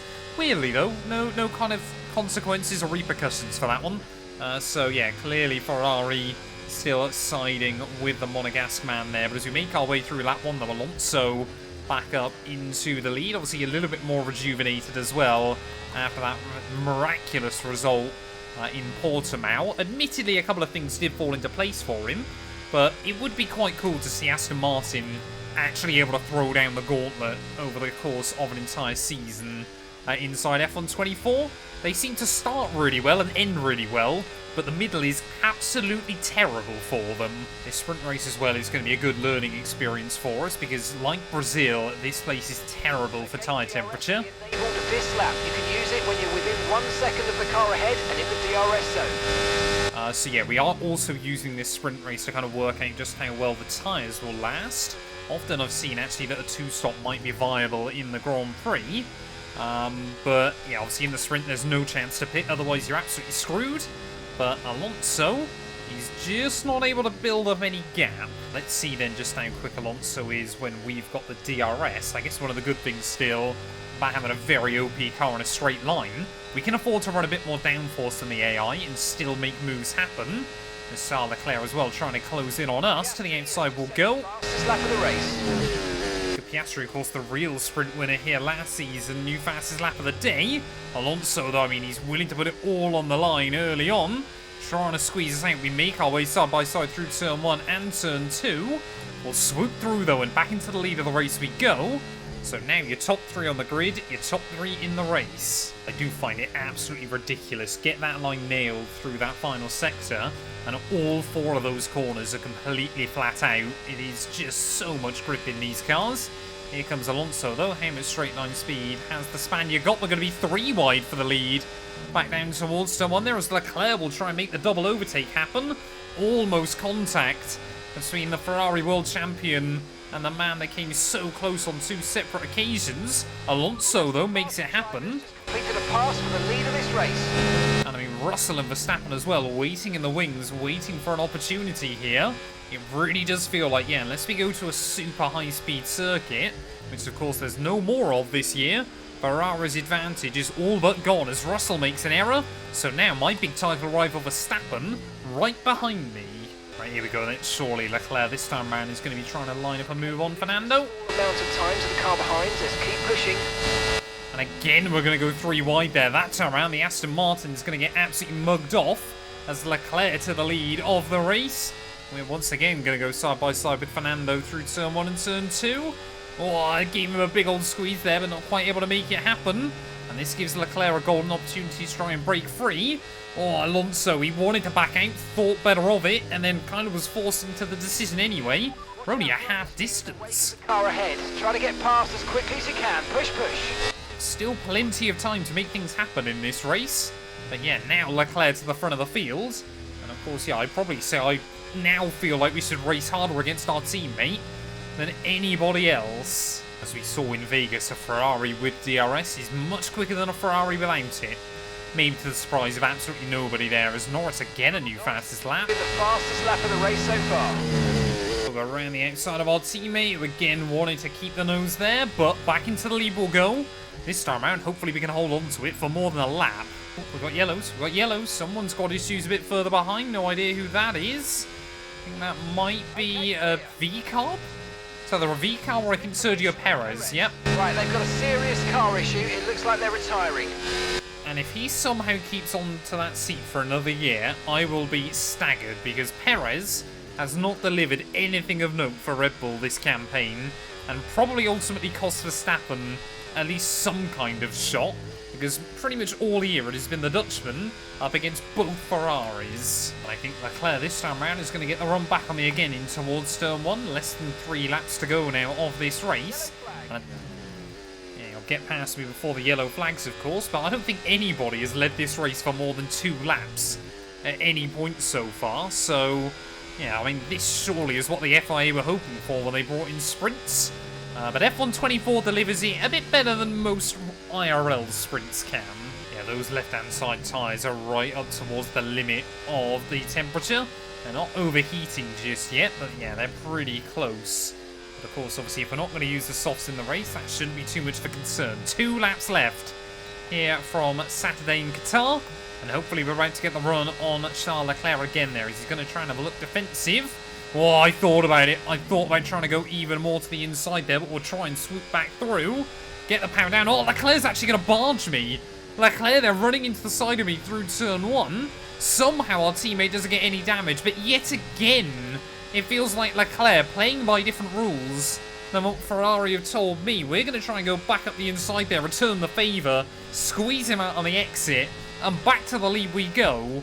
But Charles Leclerc again makes contact with us. As we round through the final couple of corners then to start the last lap of the Qatar sprint, you can still see Leclerc waiting in the wings, so this run back down towards turn 1 is really, really critical for us. They're trying to roll on the power as early as I could. Let's bring it home. See both Leclerc and Alonso closing in on me, but we've got enough straight line speed into turn 1 that time round. Alonso trying to have a look around the outside of our teammate, and they'll have the inside line ready for turn 2. This battling could work wonders for us there, as Alonso will make the move happen and will get himself back up into P2 then of this race. But as we navigate our way through, surely we've dealt with the most dangerous bit of this last lap here. Surely now, as long as I don't do anything stupid, finally sprint race glory will be coming home to us. I've bottled it later on than this before though, so I won't count anything until we are up over that start-finish line there. But as we navigate our way in through to the end of Sector 2, I mean, this car is so much fun around this circuit. You really do feel like you're hanging on to the ragged edge. Right, so many of these corners. Alonso still trying to threaten us towards the very end here. But remember that we put a bit of spare fuel in the car as well as we head into the real Grand Prix. But I mean, look at that. Completely flat out through that entire section of corners there. We're even able to keep it between the white lines. One more corner to go though, and we are going to be back on top finally in a sprint race on F124. It's P1, baby. What a way to kick off the weekend. Well, there we go. It is P1, baby, here in Qatar on Saturday night. And after the disappointment here last season, I am very, very happy that we were able to walk away with that there. Fernando Alonso comes through for P2. In the end, your top 3 finished exactly where they started there. Piastri and Norris able to get past Verstappen and George Russell there, with Lance Stroll rounding out your point scorers. Hamilton a bit disappointed to end up in a Ferrari sandwich, in a Haas sandwich even, I should say.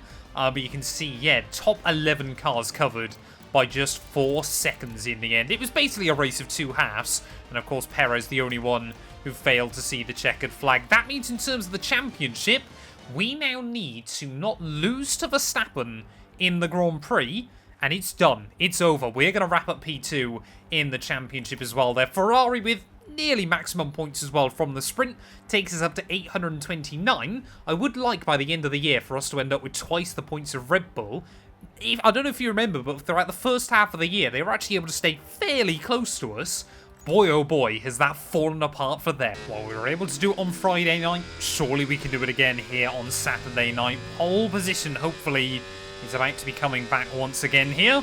And I would like to try. I think that would be the first time ever we claim both pole positions in a Grand Prix weekend inside F124. But of course, first and foremost, we've got to make sure we get the lap hooked up. We have supreme confidence, though, around this venue. It is, like I said, one of my favourites on the F1 calendar. But not with lines like that. A little bit of a mistake through the opening couple of corners. Certainly cost me more time there, so hopefully the FIA won't penalise me based on the track limits. But Leclerc as well, he will be hungry. McLaren now know they have got some very good race pace as well, so they might be able to carry a little bit of extra confidence into the one run here. But yeah, it is so difficult to try and get laps nailed when the pressure is on. You know, when you have only got one chance to try and deliver. The likes of Alonso and Leclerc, they thrive under pressure. Leclerc still, I reckon, on his day, is one of the best one-lap qualifiers ever in Formula 1. And imagine if there was one-shot qualifying back when Ayrton Senna was in the sport. That would have been a sight to behold as well. Once more, though, completely flat through this section of corners. We can see Alonso just being super smooth as well. They're able to carry the speed. We had a really nice line through the penultimate corner, though. One more to go. Can we try and roll on that throttle as early as we can? Will it be good enough for pole? I don't think it is. Alonso's going to snatch it. We end up P2, and the gap must have been next to nothing. Well, look at that then at the end of qualifying. 4 cars covered by barely 1/10 of a second when all is said and done. But Fernando Alonso will storm to pole position here in Qatar. What an effort that is there. 5 thousandths in it between myself and Lando Norris, and that might be one of Leclerc's worst qualifying efforts of the year as well.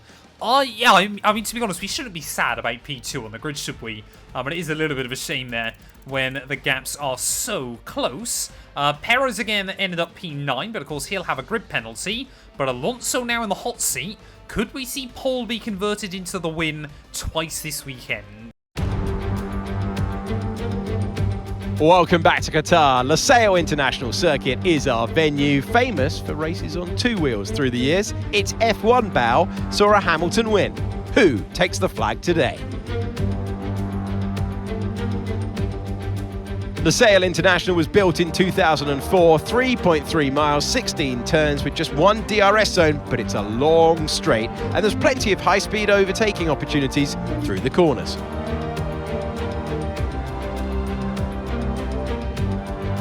It's time to see how our drivers are stacking up after yesterday's exciting qualifying session. Fernando Alonso lines up on pole position, and Firestarter completes the front row. As we continue through the rest of the grid today, we have Norris, Leclerc, Verstappen, Russell, Stroll, Perez, Albon, Gasly, Hulkenberg, Sainz, Behrman, Ocon, Ricciardo, Oscar Piastri, Tsunoda, Joe, Vesti, and Lewis Hamilton rounds off the grid. Now, it's almost time for lights out, so let's go down to the track.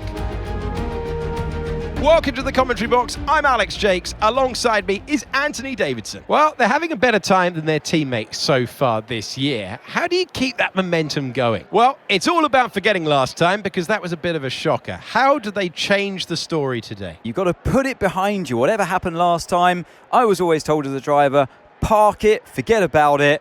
Obviously, feel the pain when it happens, but then you can't dwell on it and carry that through to the next race. So put it behind you and just crack on with this race coming your way now. Well, here we are then, back on the grid once again for the final race of the weekend here in Losail, and this one is the big one. 29 laps ahead of us. As much as I want to try and be in the fight for the win, the biggest priority of all is making sure that we beat Verstappen so we don't run the risk of losing to him next weekend. You know, if I have a mechanical failure or something like that. Ferrari, they've enjoyed screwing me over the course of the year there, and ultimately it has led to Charles Leclerc with, you know, he might have still won the world title, but I feel like, yeah, he was given it a little bit easier than he probably should have been there. But Alonso, he's trying to hunt down win number 2 of the year. Maybe Aston Martin can finally carry some momentum into the future. It is 5 red lights on the grid. And after a mighty long hold, it is going to be lights out and away we go. And once again, getting off to an absolutely terrible getaway, Lando Norris doing a pretty good job, and so is Charles Leclerc there, as we're going to try and cover off our teammate down towards turn 1. There's plenty of contact behind, as I think Leclerc made contact with both Russell and Lando Norris there, but yeah, maybe the team not too fond of that one. But I saw Leclerc trying to eye up a move to the inside and thought, no, I don't think we're going to allow that one in towards the first corner. And after the contact yesterday, don't think they can really blame me either. No contact was made by myself and our teammate. Yeah, certainly heard some bumping and scraping a little bit further back there. That's worked out though beautifully for Alonso at the start of this Grand Prix. Just building up a little bit of a gap early. As you can already see, they're trying to push on this set of tyres, get them up to temperature. Although usually, yeah, it's about trying to monitor the temperature around Qatar as well. So, got to make sure we stay in the range of Fernando early on. Got to make sure that we build a little bit of a buffer ahead of Leclerc as well. Lance Stroll up to P5, so he's done a pretty good job on lap 1. No idea where Verstappen is, because even on maximum fuel, we can still take that corner flat. Not that one, though. I'm trying to be really, really strategic here early on in this race. We might just... I think we have made it work there. Got Leclerc out of our DRS as well, so that means we can hopefully attack Alonso freely. But our teammate might be under pressure from Norris and Stroll. We start lap 3. New fastest lap of the race. Yeah, not quite as fast as I managed in the sprint, but of course we've got a lot more fuel on board still as Alonso gets the elbows out down at turn 1. He's more than happy to defend there, as Norris will move back up into P3. So that's worked out nicely for us. We'll let them squabble behind. Maybe we'll even work with Fernando early on in the GP. Here we go then, a little bit closer to Fernando this time round as we make our way back in towards turn 1. Trying to look the long way around the Spaniard, and we'll make it happen there. So starting lap 4, looks like we're going to see as many fights for the lead as we did in the sprint. But yeah, a lot more time for it to be decided today. It's really trying to learn which curbs you can attack and which ones you can't. But Alonso, I don't quite think has got the same pace as myself or Leclerc. Luckily, neither does Norris, and he's really costing our teammate there, as, I mean, the Spaniard will once again get back down or inside at that first corner. Trying to make sure, yeah, I'm happy to let him go back through, but it's just making sure that we don't lose time tripping over each other. I think Leclerc is getting really fed up with that McLaren further behind. He might try and go for a bit of an aggressive pit strategy, but yeah, he's got to try and undercut, or hope that Alonso and I battle more aggressively. Okay, some information on Gasly. They're retiring from the race. Well, that doesn't bode well for Haas either. Gasly out of the Grand Prix, so clearly reliability gremlins still setting in for the American outfit. You know, it's that kind of thing as well that I have to consider. Admittedly, yeah, the other Ferrari has been perfect this season in terms of reliability. From one hiccup last time, sorry, not last time, the time before in Portugal. It's a shame our car hasn't been that great. Number two treatment maybe? Who knows? But at the final corner though, let's wait and see if we can get the run on Alonso this time round then. So we'll try and once again use that DRS, and you can see how much he struggled to put alongside us. We are going to have so much trouble there to the outside of the Spaniards. And we make it happen in towards that first corner. Oh, Alonso dives it back down the inside. But we'll hang on. Okay, we're monitoring somewhere on the internal combustion engine. Be aware that we're going to start to see a loss of power. Oh, well, I haven't really been checking that kind of thing recently. What is the MGU... what's it? The MGUK? No, it is the H. No, it's neither. It's the ICE, isn't it? Sorry, I'm being really stupid. I'll put 55% wear. I mean, Qatar is an engine killer, so hoping that doesn't manifest into a major issue later on. We can keep Alonso at bay each and every time when we need to, but ultimately, yeah, we just go through too much battery. It's not a track where you can recharge the pack up too easily. Obviously, yeah, this car's pretty good in terms of its battery usage anyway, but it can be a little bit tricky still to find that balance sometimes. We are getting closer to the pit window as well. Not too sure when we're going to box. I can't help but feel the team will want Leclerc to get the undercut on me, just to try and get him ahead of that group behind. But with Lance Stroll then moving up into P3, it does start to worry me that Aston Martin dominance could bore Formula 1 fans at this stage of the year. We are officially in an Aston Martin sandwich. Could we genuinely see Lance Stroll fight for a win? I don't really know, as I thought Alonso would go more defensive than that down towards turn 1. Hat's trying to look around the outside. Again, the Spaniards will try and cover me off there. And deja vu then from the sprint. So we're going to go side by side through turn 1 and turn 2 there. The Spaniard will make it back through. We'll try and utilise the straight line speed though once again up into turn 4, but not able to. And it's those kind of battles that cost us against those cars behind. Leclerc, though, all the way down to P5, so our teammate is really struggling. Oh no, Norris now, just as we're getting towards the pit stop window, has got himself back inside that 1 second mark. And that really does ruin Alonso and I's little battle at the front. So I'm sure the McLaren man will be here in no time. Team want us to dive into the pit lane in the not too distant future. Like I said, I'm happy for Charles to get the first call if he needs it, but yeah, these tyres are definitely starting to give up the ghost. Well, no one willing to blink just yet then into the pit lane. So Alonso again is going to go defensive on me. We're trying to save a little bit of battery now, just for when the time comes there as well. Alonso, you can see again aggressively, will just like cover us off down through turn 1. Can we try and get the run on him out of turn 2 though, and up the hill through turn 3. We don't want to let this hold us up too long, so do your best to get past and get on with the race.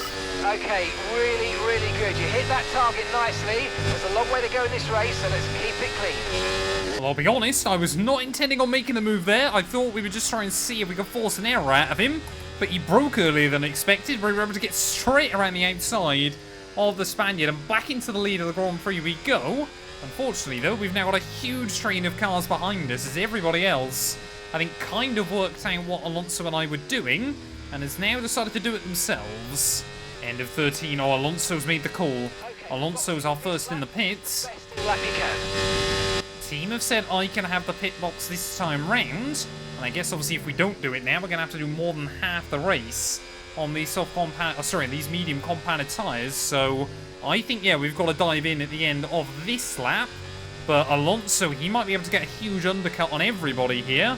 Fresh hard compound tyres, I'm sure will feel wonderful. Yeah, that front left is looking rather angry now, 68% on it. I think Alonso, annoyingly as well, has come out in completely clear air here. There's Lando, Norris, Lance Stroll, Charles Leclerc, George Russell, all waiting right up behind me. Into the pit lane will come, though. We've got a couple of cars following us in. Luckily, Leclerc will stay out there then, so Norris and Stroll both diving into the pit lane behind us. You can see Fernando Alonso a little bit further back, trying to get on with it. Oh, and the team have messed us up. Front wheel. I know it's not ideal, but let's try and put it behind us now and get back into this race. Well, I got no idea how we've been allowed into the path of Max Verstappen on pit exit.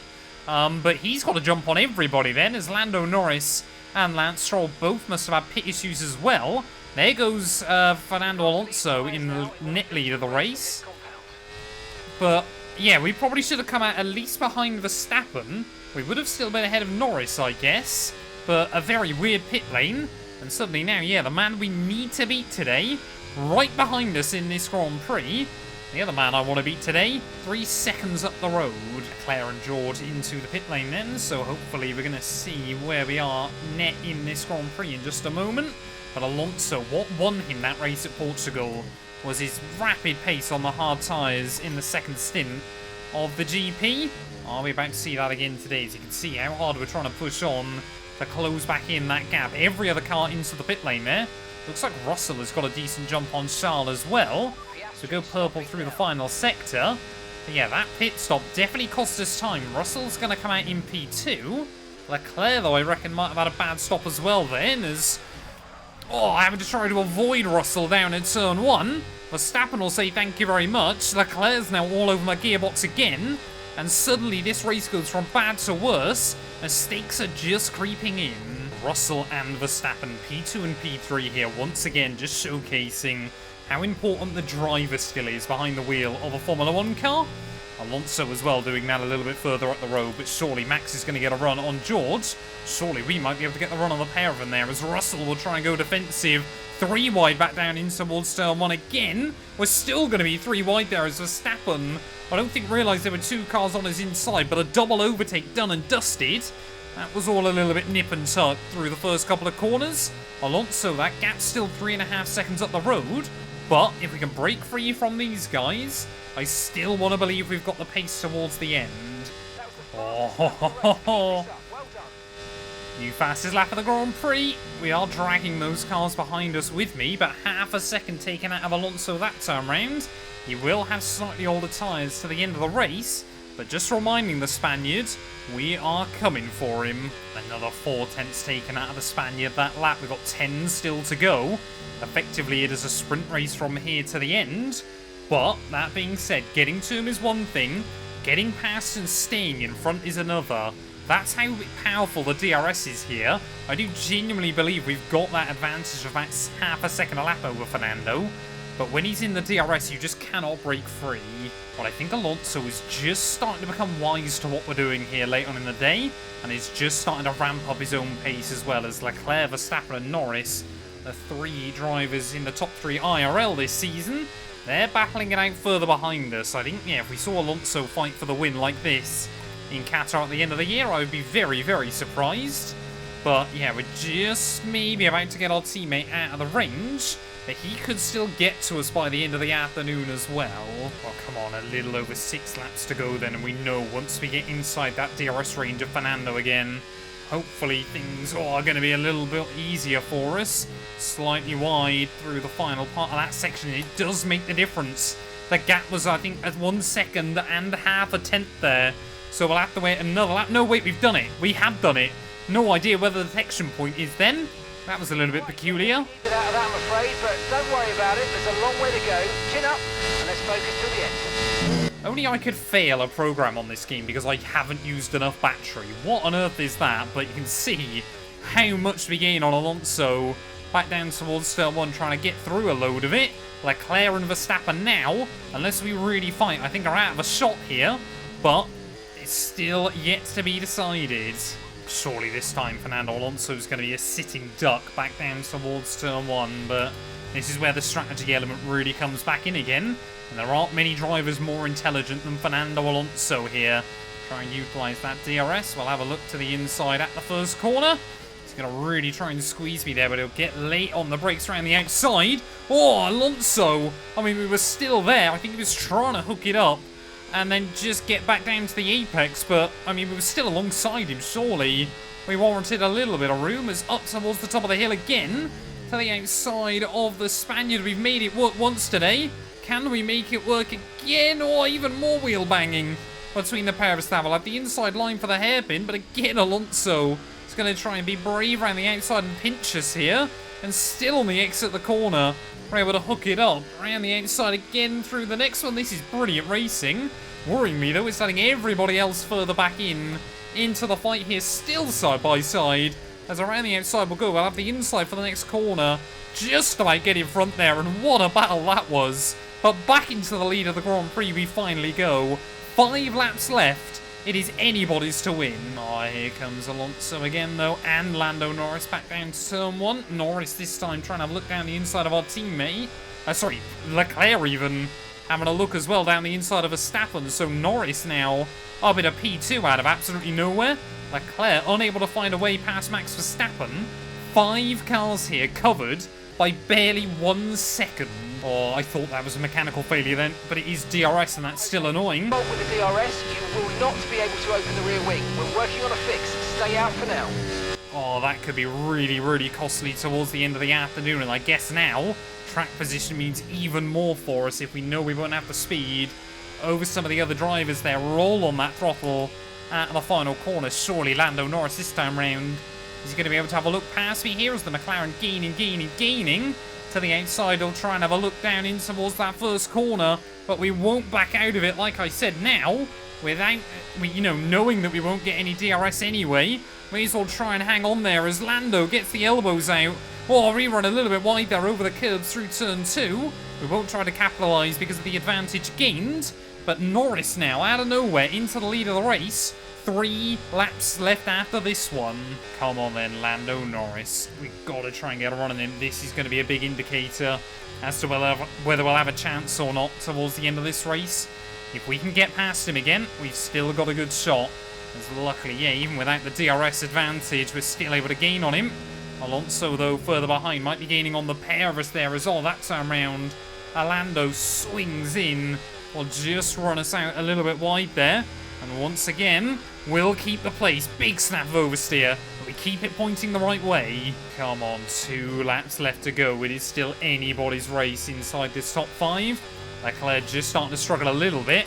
And after we waited basically all year to get our 4th winner, could Lando Norris become our 5th there to the outside? Oh, with the McLaren. Again, I thought he'd just cover a bit more defensively if we tried to look for it. So I thought we'll try and force our way to the outside there. But again, wheel-to-wheel contact is made.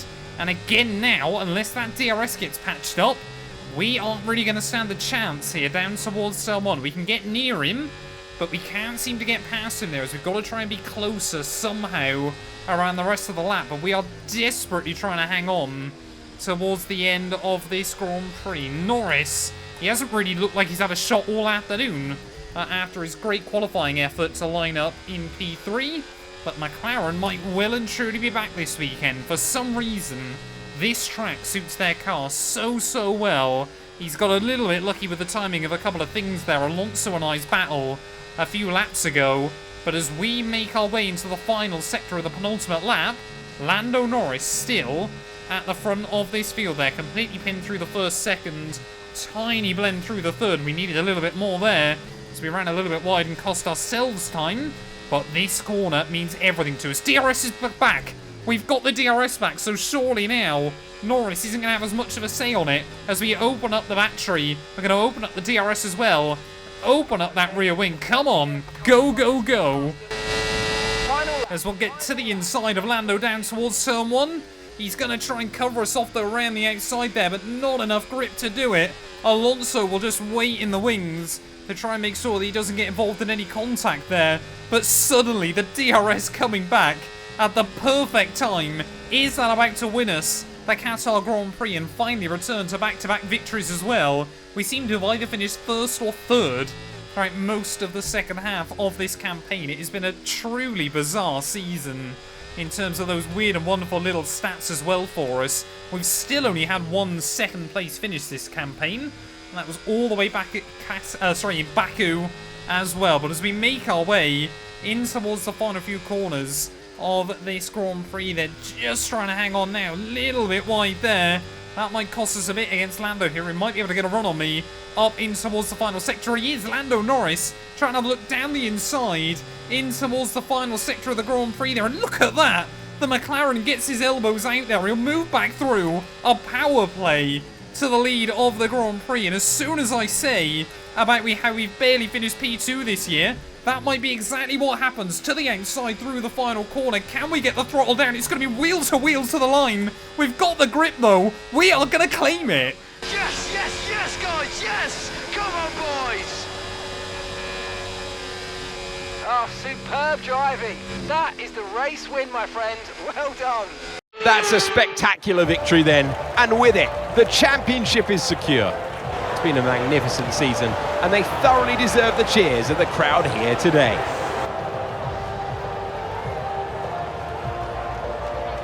And of course, what 3 race victories, a hat-trick of wins, does for a driver's confidence is huge going forward in the championship. You know, they've got the energy on their side now, and it's for the others to try and stop this progression of victories. Here come our winners now. A thrilling race and a tremendous effort by Ferrari. Their history is well known, so it's no surprise to fans the world over to see them come out on top once again.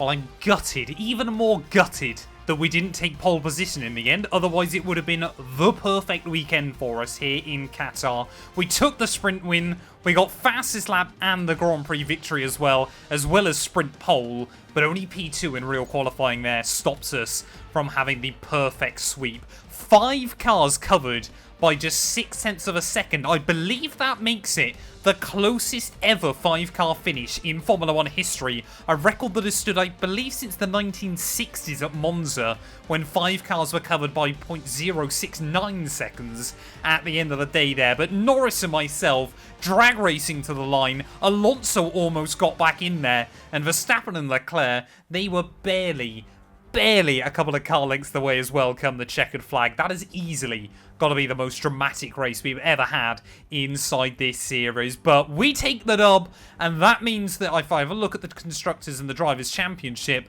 I believe, yeah, we've got the gap over Max Verstappen as well there. 42 points over the Dutchman. So as we head into the final race of the year, there is nothing left to be decided. However, I still want to try and win that race, because it could put us back 100 points behind Leclerc, and in my mind, that to me means that we deserve this world title as well, obviously through all of that bad luck mechanically towards the end of the year there. Constructors-wise, well, Ferrari, we could still reach the 900-point buffer, but we would basically need a 1-2 in the final race of the campaign. We would have to win in Abu Dhabi, and I believe then the second car could come like P5 or something like that, but yeah, we really want to try and reach 900 points by the end of the year, and we are agonizingly close to having twice the points of Red Bull. Honestly, though, looking up and down the order, I think unless Haas can perform a miracle in that season finale, every single team is looking pretty safe in the Constructors' Championship where they are. Constructors-wise,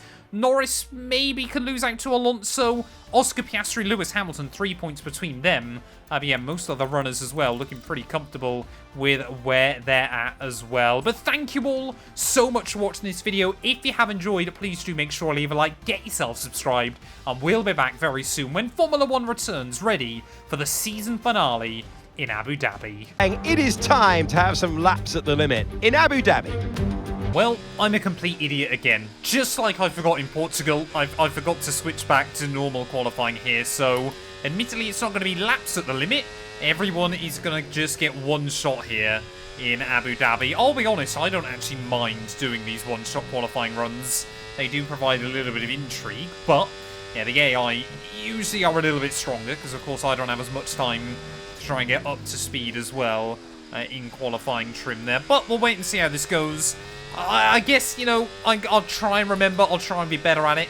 Obviously, I've been having to record these videos quite far in advance, obviously preparing for the iRacing Le Mans 24 this weekend. Hopefully, by the time this video has gone live, I would have survived that race, but we'll have to wait and see. But yeah, just trying to get this lap hooked up though. You know, final real lap in true anger of the season. Everybody obviously wants to claim pole position, but it could well still be Ferrari that do it one more time there as chuck the car in to the hairpin. We gained a little bit on LECLERC on the entry. Might lose a little bit on the exit though there as it's still nose to tail between ourselves and our teammate. Oh, just fire it in a little bit too deep as we try and get the car under the hotel. This might leave us a bit of work to do in the Grand Prix there as Lando Norris now goes to the top of the board. Could we see another new pole sitter ready for the final race of the year? Out of the final corner, is Lando Norris going to do it? I think he is. Norris is on pole. We only go P7. Well, I tell a lie. It was actually P6 at the end of qualifying. Admittedly, we did set exactly the same time as Oscar Piastri there, so no idea how they decided who claims that one. But Lando Norris and McLaren, first pole position of the year, if I'm not mistaken there. 5 cars from 5 different teams making up your top 5, all covered by just 0.2 of a second. It really does feel like this year that everyone has kind of closed back in on Ferrari pretty evenly. It's helped us gain huge points overall, but it does potentially give us a lot of spice as we head into next year. Let's get into the race though, we'll see what we can do. It's time then for one final race in this year's Formula One World Championship.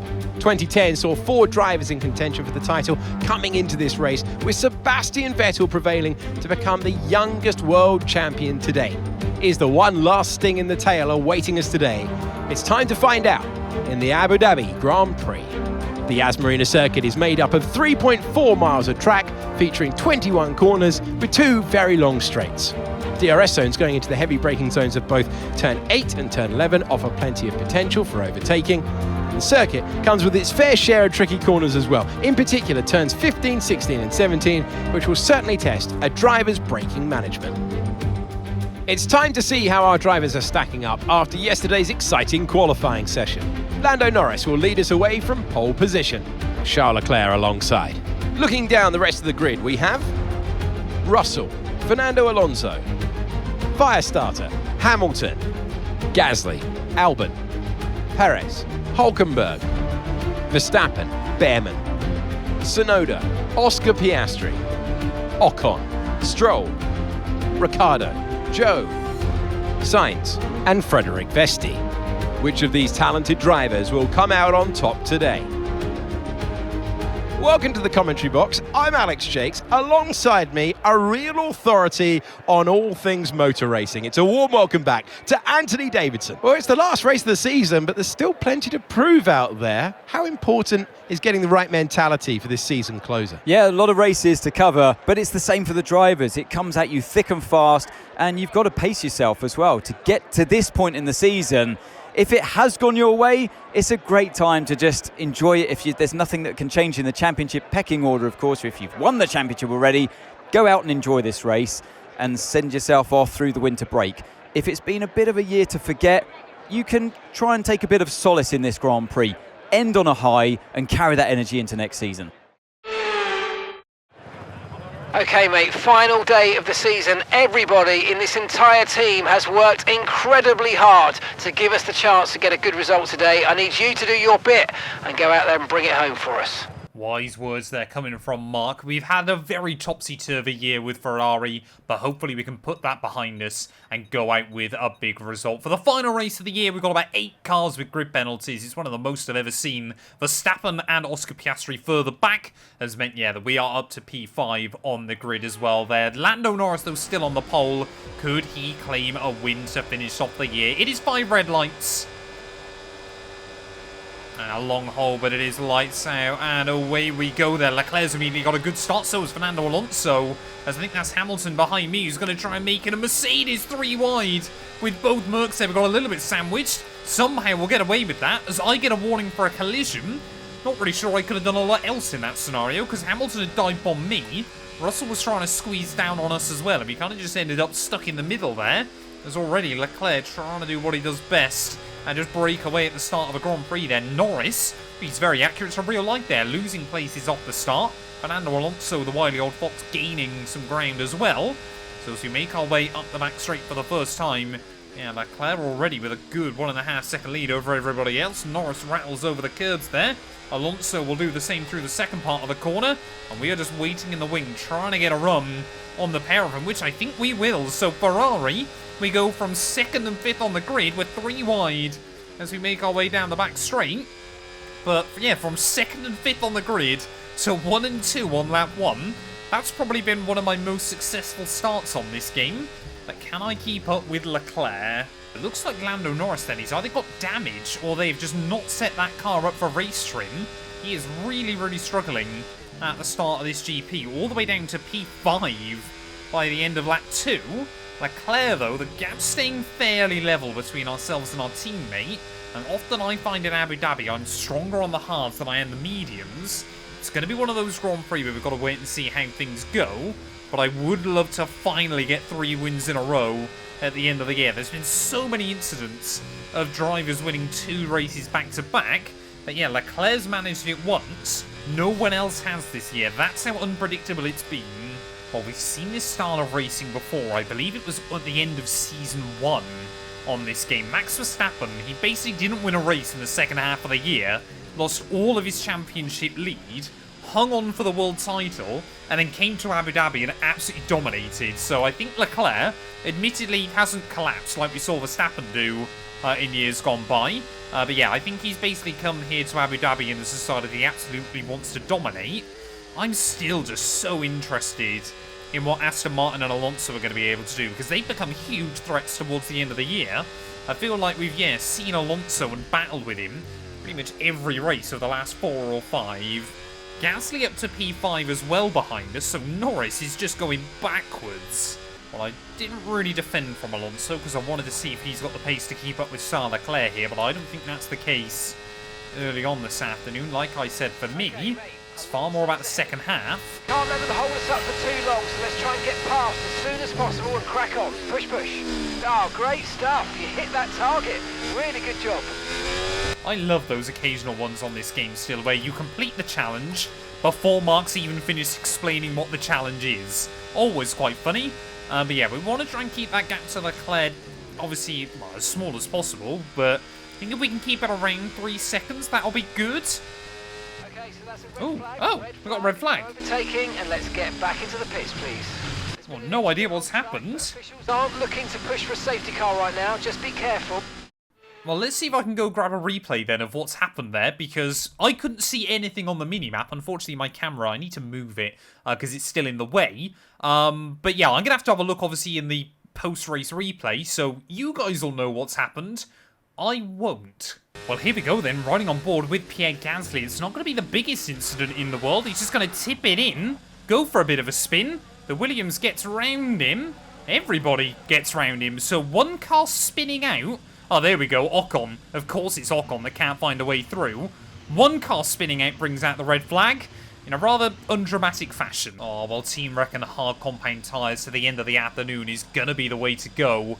I'm not so sure. I think those tyres are going to be very, very worn out by the end of the race. But I guess we've got to try it and just kind of wait and see what happens. This does present an opportunity against Leclerc. 5 red lights. It's going to be lights out, and away we go there. And that time around, we haven't done a very good line. As you can see, Alonso will say thank you very much down towards turn 1. And I've immediately gone and driven into the side of the Aston Martin there. Tiny bit of front wing damage. So the second time in a row, turn 1, we've been caught out and made contact with another driver. That time around was definitely my fault. Your MFD if you need to. But we need to attack Charles early on off this restart. I can only assume the Haas of Gasly got involved in that instant. Because, yeah, he has dropped down the order quite badly. Like I said, you guys will have seen it. I've got no idea at the time of recording. A little bit weird. But, yeah, Leclerc just trying to inch away off this restart again. But we cannot let it happen. Now DRS is enabled then. Let's see what kind of run we can get on our teammate down the back straight. Luckily, this time around, we've stayed in the DRS zone. But yeah, the straights here aren't that long in Abu Dhabi. I wonder if at some point we could see both of them kind of combined into one.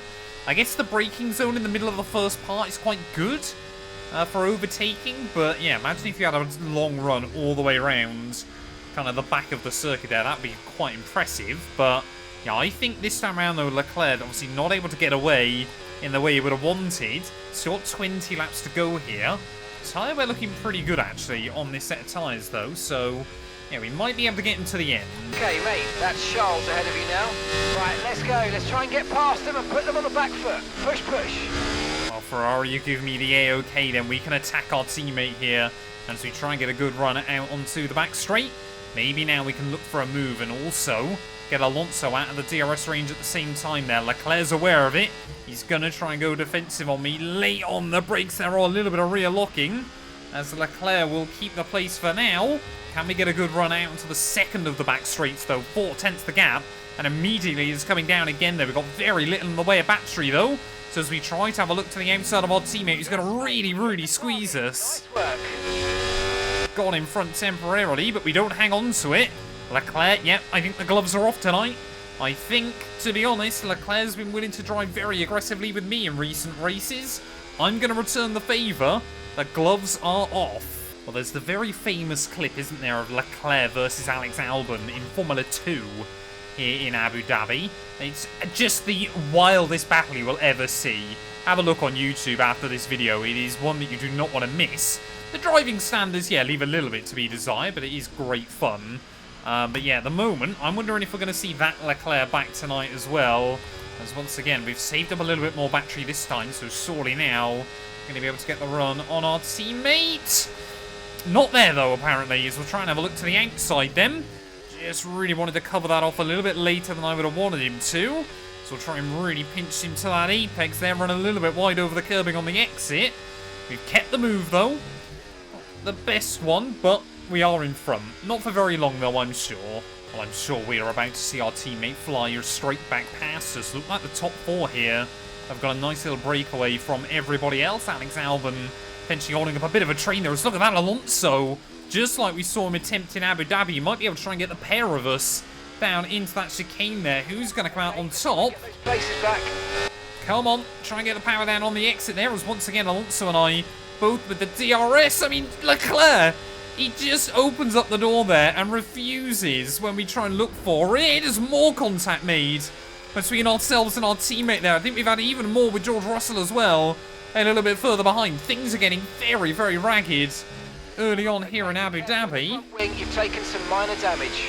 Still only minor damage on that front end. We've been very, very lucky with that so far, but we cannot allow Leclerc to get away now if our car is just a little bit wounded. There we go. I think Russell as well might have just picked up a little war wound from that battle as well. Easy on the car. We can't sustain this level of damage. I mean, what is that by Charlie? He just tries to move in front of me there, and even more contact as he tried to cover me off into the braking zone there. We're going to get yet another warning. So clearly the FIA have it out for me tonight. But to the inside, we're going to go then of our teammate. This time around, he will give me some space. So maybe the team, they're just telling him, you know, got to be careful with it. Because again, around the outside he'll go. We've definitely lost a bit of confidence in the car at the moment. But, you know, we can't afford to back out. We can't afford to give up on this. Down the inside again. So Leclerc again will try to pinch me. I mean, this is just Ferrari civil war if ever I've seen it. As once again, our teammate will cover us off. You know, we wanted to try and reach that 900-point target. But, yeah, with nothing left to play for in terms of the drivers or the constructors, I think Ferrari might just lose a little bit of control tonight. But it already feels like a lot has gone on here. We're barely a half distance in this Grand Prix to the inside again of Leclerc, who tried. What he does is he'll go pick a line, and then he'll just move a little bit more into the braking zone there. It's really cheeky and really last minute, but he keeps trying to do it. As again, we will send it to the inside there through the next corner. This time around, can we get up and under him through the hotel? Practically pushing our teammate along once again, but it just can't help but wonder whether it's going to finally come to blows tonight between ourselves and Charles. He's walked away with the crown. He's walked away with the world title this season. but I am not happy about it. Leclerc's just got a little bit more pace than me now in the car, like courtesy of our damage. I think our teammate's car has remained unwounded early on, as again, he just flicks in slightly into the braking zone. It compromises our line. We have to try to avoid him and get the car stopped all in one go. But clearly, yeah, we've got just that little bit more straight line potential still. Oh, he actually runs into the back of me. So Leclerc more than happy to play touring cars as well here. It's a good job we don't need to race either of these cars again after today, because they're going to need a lot of carbon fibre re-added to them. Oh, look at that. Leclerc, you never see moves down to the hairpin, do we? Ever in Formula 1. But Leclerc that time around is going to try and look for it. I mean, we are happy just to defend from him as best as I can. Which way is he going to go? Here comes Alonso as well. So we're going to go 3 wide again down that back straight. Alonso just forced to back out of it. We will keep down the inside again of our teammate there and maybe try and switch him off the exit of the corner. Just got to be careful with Alonso that he didn't try and get his nose in as well. You can see now our teammate trying to use a bit of battery to defend himself there. He's going to try and force himself defensive. And we go the long way around the outside. We're very, very late on the brakes. Leclerc, though, once again has got the grip. But we often can carry a little bit more speed off of that corner. And look at that, back down the inside. We're going to try and go. It seems to be our best overtaking place of the lap there as we'll go very aggressively in. Not really giving the room to hang on. Like, can we try and keep Leclerc at bay this time round? Then I'm worried about what Alonso is going to be able to do here if he gets too much of a look in. So that time not able to get the run on me. Again, we're just trying to be nice and calm and collected on the laps we're not battling. But yeah, then just take everything out of the tyres on the lap we are. How's the speed looking like down this straight? Again, Leclerc's going to be closing in on me. Gotta try and keep some battery, but we've got the legs on him when we're in front. No, we don't. Leclerc's dive bombed me. There's even more contact made. And I thought we were comfortable there, but Leclerc sent it in. More contact, more damage. I don't know if he's got damage now as well. I'm just assuming he does. Yeah, look at that. Missing end plates on the front wing of our teammate's car, both sides of the front wing, so he was way too aggressive in. Leclerc seems to come off second best in that occasion, but that is just chaos. And I mean, I thought we were comfortable in front. Clearly it's not. Ferrari's hopes of a big result here might be in tatters, and they have fully lost control of us. And now, hopefully, it's going to be a little bit easier to try and defend from Alonso and co, because we should have more straight line speed than the Aston Martin. You can see that turn round down the back straight. We've got the legs on him. Where's Leclerc going to come out, though? He's got to be, yeah, way down at the rear of the field. So he's going to be trying to carve his way back through in the final 10 laps here. But for the first time this entire year, could we see Leclerc not walk away with a single point in the final race of the campaign? I'm sure he won't be happy with that. I'm sure he will be on the radio to Ferrari saying he was far enough alongside. But in my opinion, he just aggressively chucked the car in and hoped that I would move out of his way. Oh, so many races towards the end of this year have been absolute bangers, and it looks like Abu Dhabi, maybe for all the wrong reasons, is going to be another one there. Alonso this time tries to have a look around the outside. Again, we've got to be careful. Make sure that we don't, trying to switch him on the exit, make sure that the car behind doesn't have a look in there, as we'll try and go down the inside. It's actually Alex Albon all the way up to P3, so Williams once again look to be having a really good race out at the moment. Admittedly, this wasn't a track we thought they'd be very good at, as we just about tried to squeeze Alonso out, and Alonso's dropping away. What's happened to the Spaniard then is Albon now. Alex Albon could try and claim the lead of the Abu Dhabi Grand Prix. What a turnout for the books that would be. Oh, there we go. Leclerc immediately new fastest lap of the day. Just set the fastest lap of the race. But we've still got bigger things to worry about right now. Alexander Albon is closing in that Williams. And for the first time, I think, in a long old while, in terms of net race, Williams lead a Formula 1 Grand Prix. And Albon, he might be quite difficult to keep up with here, especially with that little bit of front wing damage. That Williams, we know, is ridiculously fast in a straight line. As you can see, he's going to try and defend from us. Can we have a look the long way round? Levels are going to start falling away soon. Look at that. Yeah, it's really working nicely for Alex Albon right now. We'll try and stay with him on the exit of the corner. Use a little bit of battery once again. I think he's well aware of what's at stake for Williams tonight. They need to still finish in the points to make sure they beat Haas. There's all more contact, as that's Max Verstappen trying to have a look in. And I've got no idea how we've got any side pod left, because the amount of times other drivers have driven into us tonight, I've lost count. Both Williams are doing a mega job at the moment. As Leclerc, another new fastest lap of the day. Behrman, he's up to P5. So Williams, yeah, having an absolute night of it so far. No idea what's happened to Alonso, but he is really slowing down.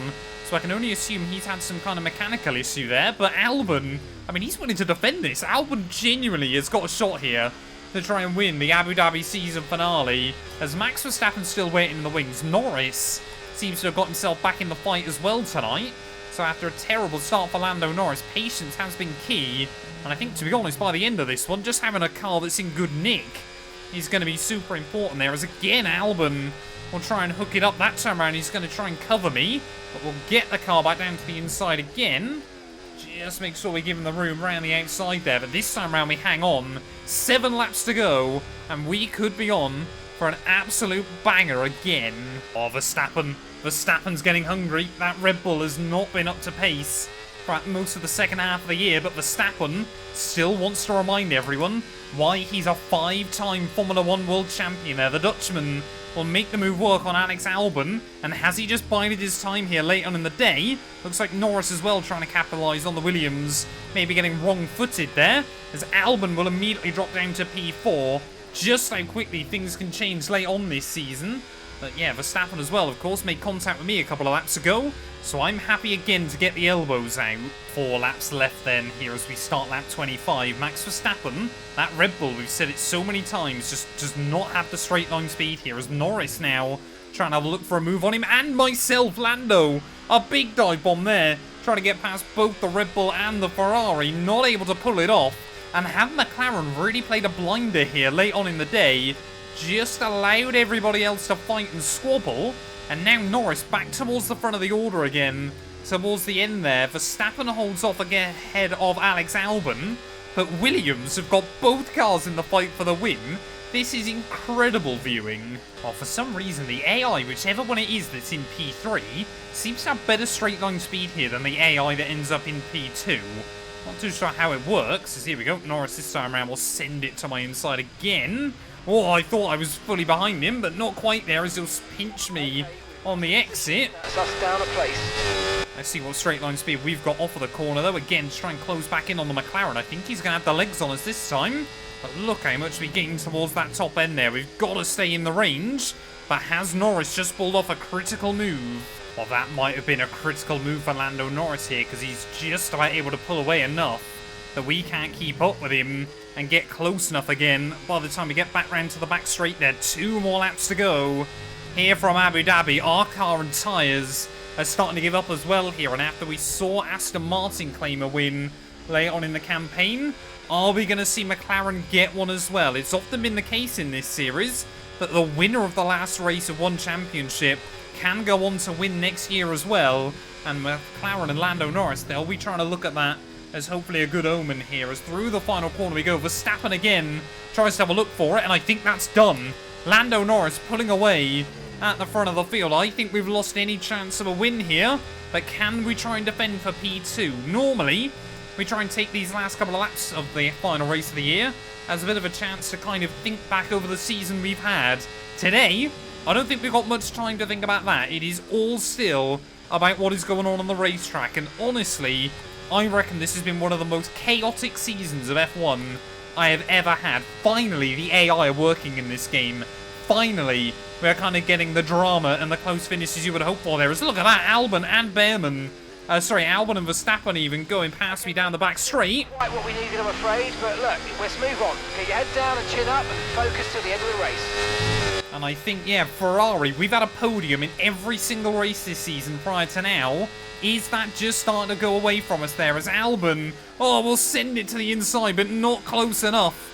The Thai driver there slams the door in my face. I do not want to end Ferrari's podium streak in the very last race of the campaign there, as Norris makes his way through towards the start of the last lap of the Grand Prix. We're now being hounded by the man that could take our seat of Ferrari if we opt to leave. Ollie Behrman, of course, a Ferrari young driver, a Ferrari Academy driver in years gone by, has taken a year at Williams just to try and embed himself in Formula 1.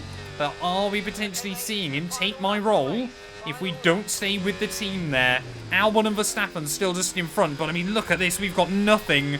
Tyres are gone. We're basically making our own version of the Abu Dhabi layout at the moment, but it's not working for us. We are losing even more time there as we run a little bit wide through the curbs through turn 2 and turn 3, and I think it's probably going to be one of the most disappointing races of the year that we're going to finish, because at the moment it doesn't look like we're going to get a podium, it doesn't look like we're going to keep our podium streak alive, and we might be about to lose to both Williams cars as well there, as here comes Ollie Behrman, flies past me down the straight, absolutely walks away from me. I mean, yeah, the car's gone, hasn't it? We've got nothing left in this car at the moment. Behrman gets a kick of oversteer on the exit of the corner. Are we potentially going to be able to get the run back on him one final time here? It's been chaos in Abu Dhabi. I'm so happy we'd already wrapped up everything beforehand, because Ferrari tonight, tempers are absolutely flared within the team. Leclerc and myself not happy, and neither of us are going to be able to walk away with a particularly great result because of it. But Lando Norris, he's won a race in every season so far in this series. He's going to keep that streak alive tonight in the final race of the year. McLaren back on top here in Formula 1 once again. Lando Norris, a Formula 1 Grand Prix winner once more here in Abu Dhabi. What a way to the end of the year for them. But for us, P2 in the championship, it's been a year to forget. What a way to head to victory! Lando Norris takes the win! Well, great victory today for the final race of the season, and you take that energy with you through the end of the year, through the winter break, and it's important because your team lives off of that. You want them to deliver you the best possible car for the start of next season's campaign. Our winning drivers are on their way to the podium right now. It's been a fantastic race for McLaren, that's for sure, and no doubt they'll be celebrating tonight.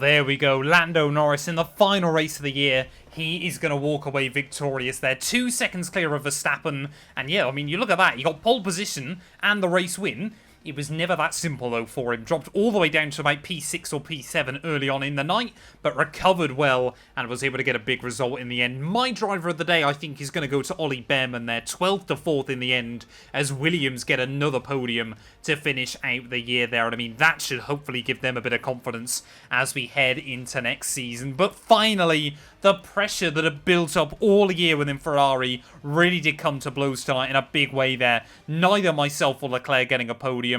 Leclerc for the first time this season not even able to score a point. P5 for us, ahead of Oscar Piastri, Hülkenberg, Perez, and those two Mercs there. Another decent race by one of the Haas cars. Gasly all the way down in P17 when all is said and done. But thank you all so much for watching this video. If you have enjoyed, please do make sure to leave a like, get yourself subscribed. The gap to Leclerc, under 100 points at the end of the year. And like I said, I reckon we lost 100 because of those mechanical failures as well. So honestly, I think if we stay with Ferrari for next season, it is going to be a fight to the death between myself and Leclerc there. Verstappen P3 ahead of Norris, who does hang on ahead of Alonso there. Russell beats Piastri, who gets the jump on Hamilton in that final race, with Perez only just ahead of Albon come the end of the year there. Stroll ahead of Gasly, Sainz and Hülkenberg, with Behrman getting a big haul of points in the end ahead of Tsunoda. Esteban Ocon, Daniel Ricciardo, and both Kick Saubers failed to score a point. Constructors-wise, we don't crack the 900-point goal that we set ourselves in the end.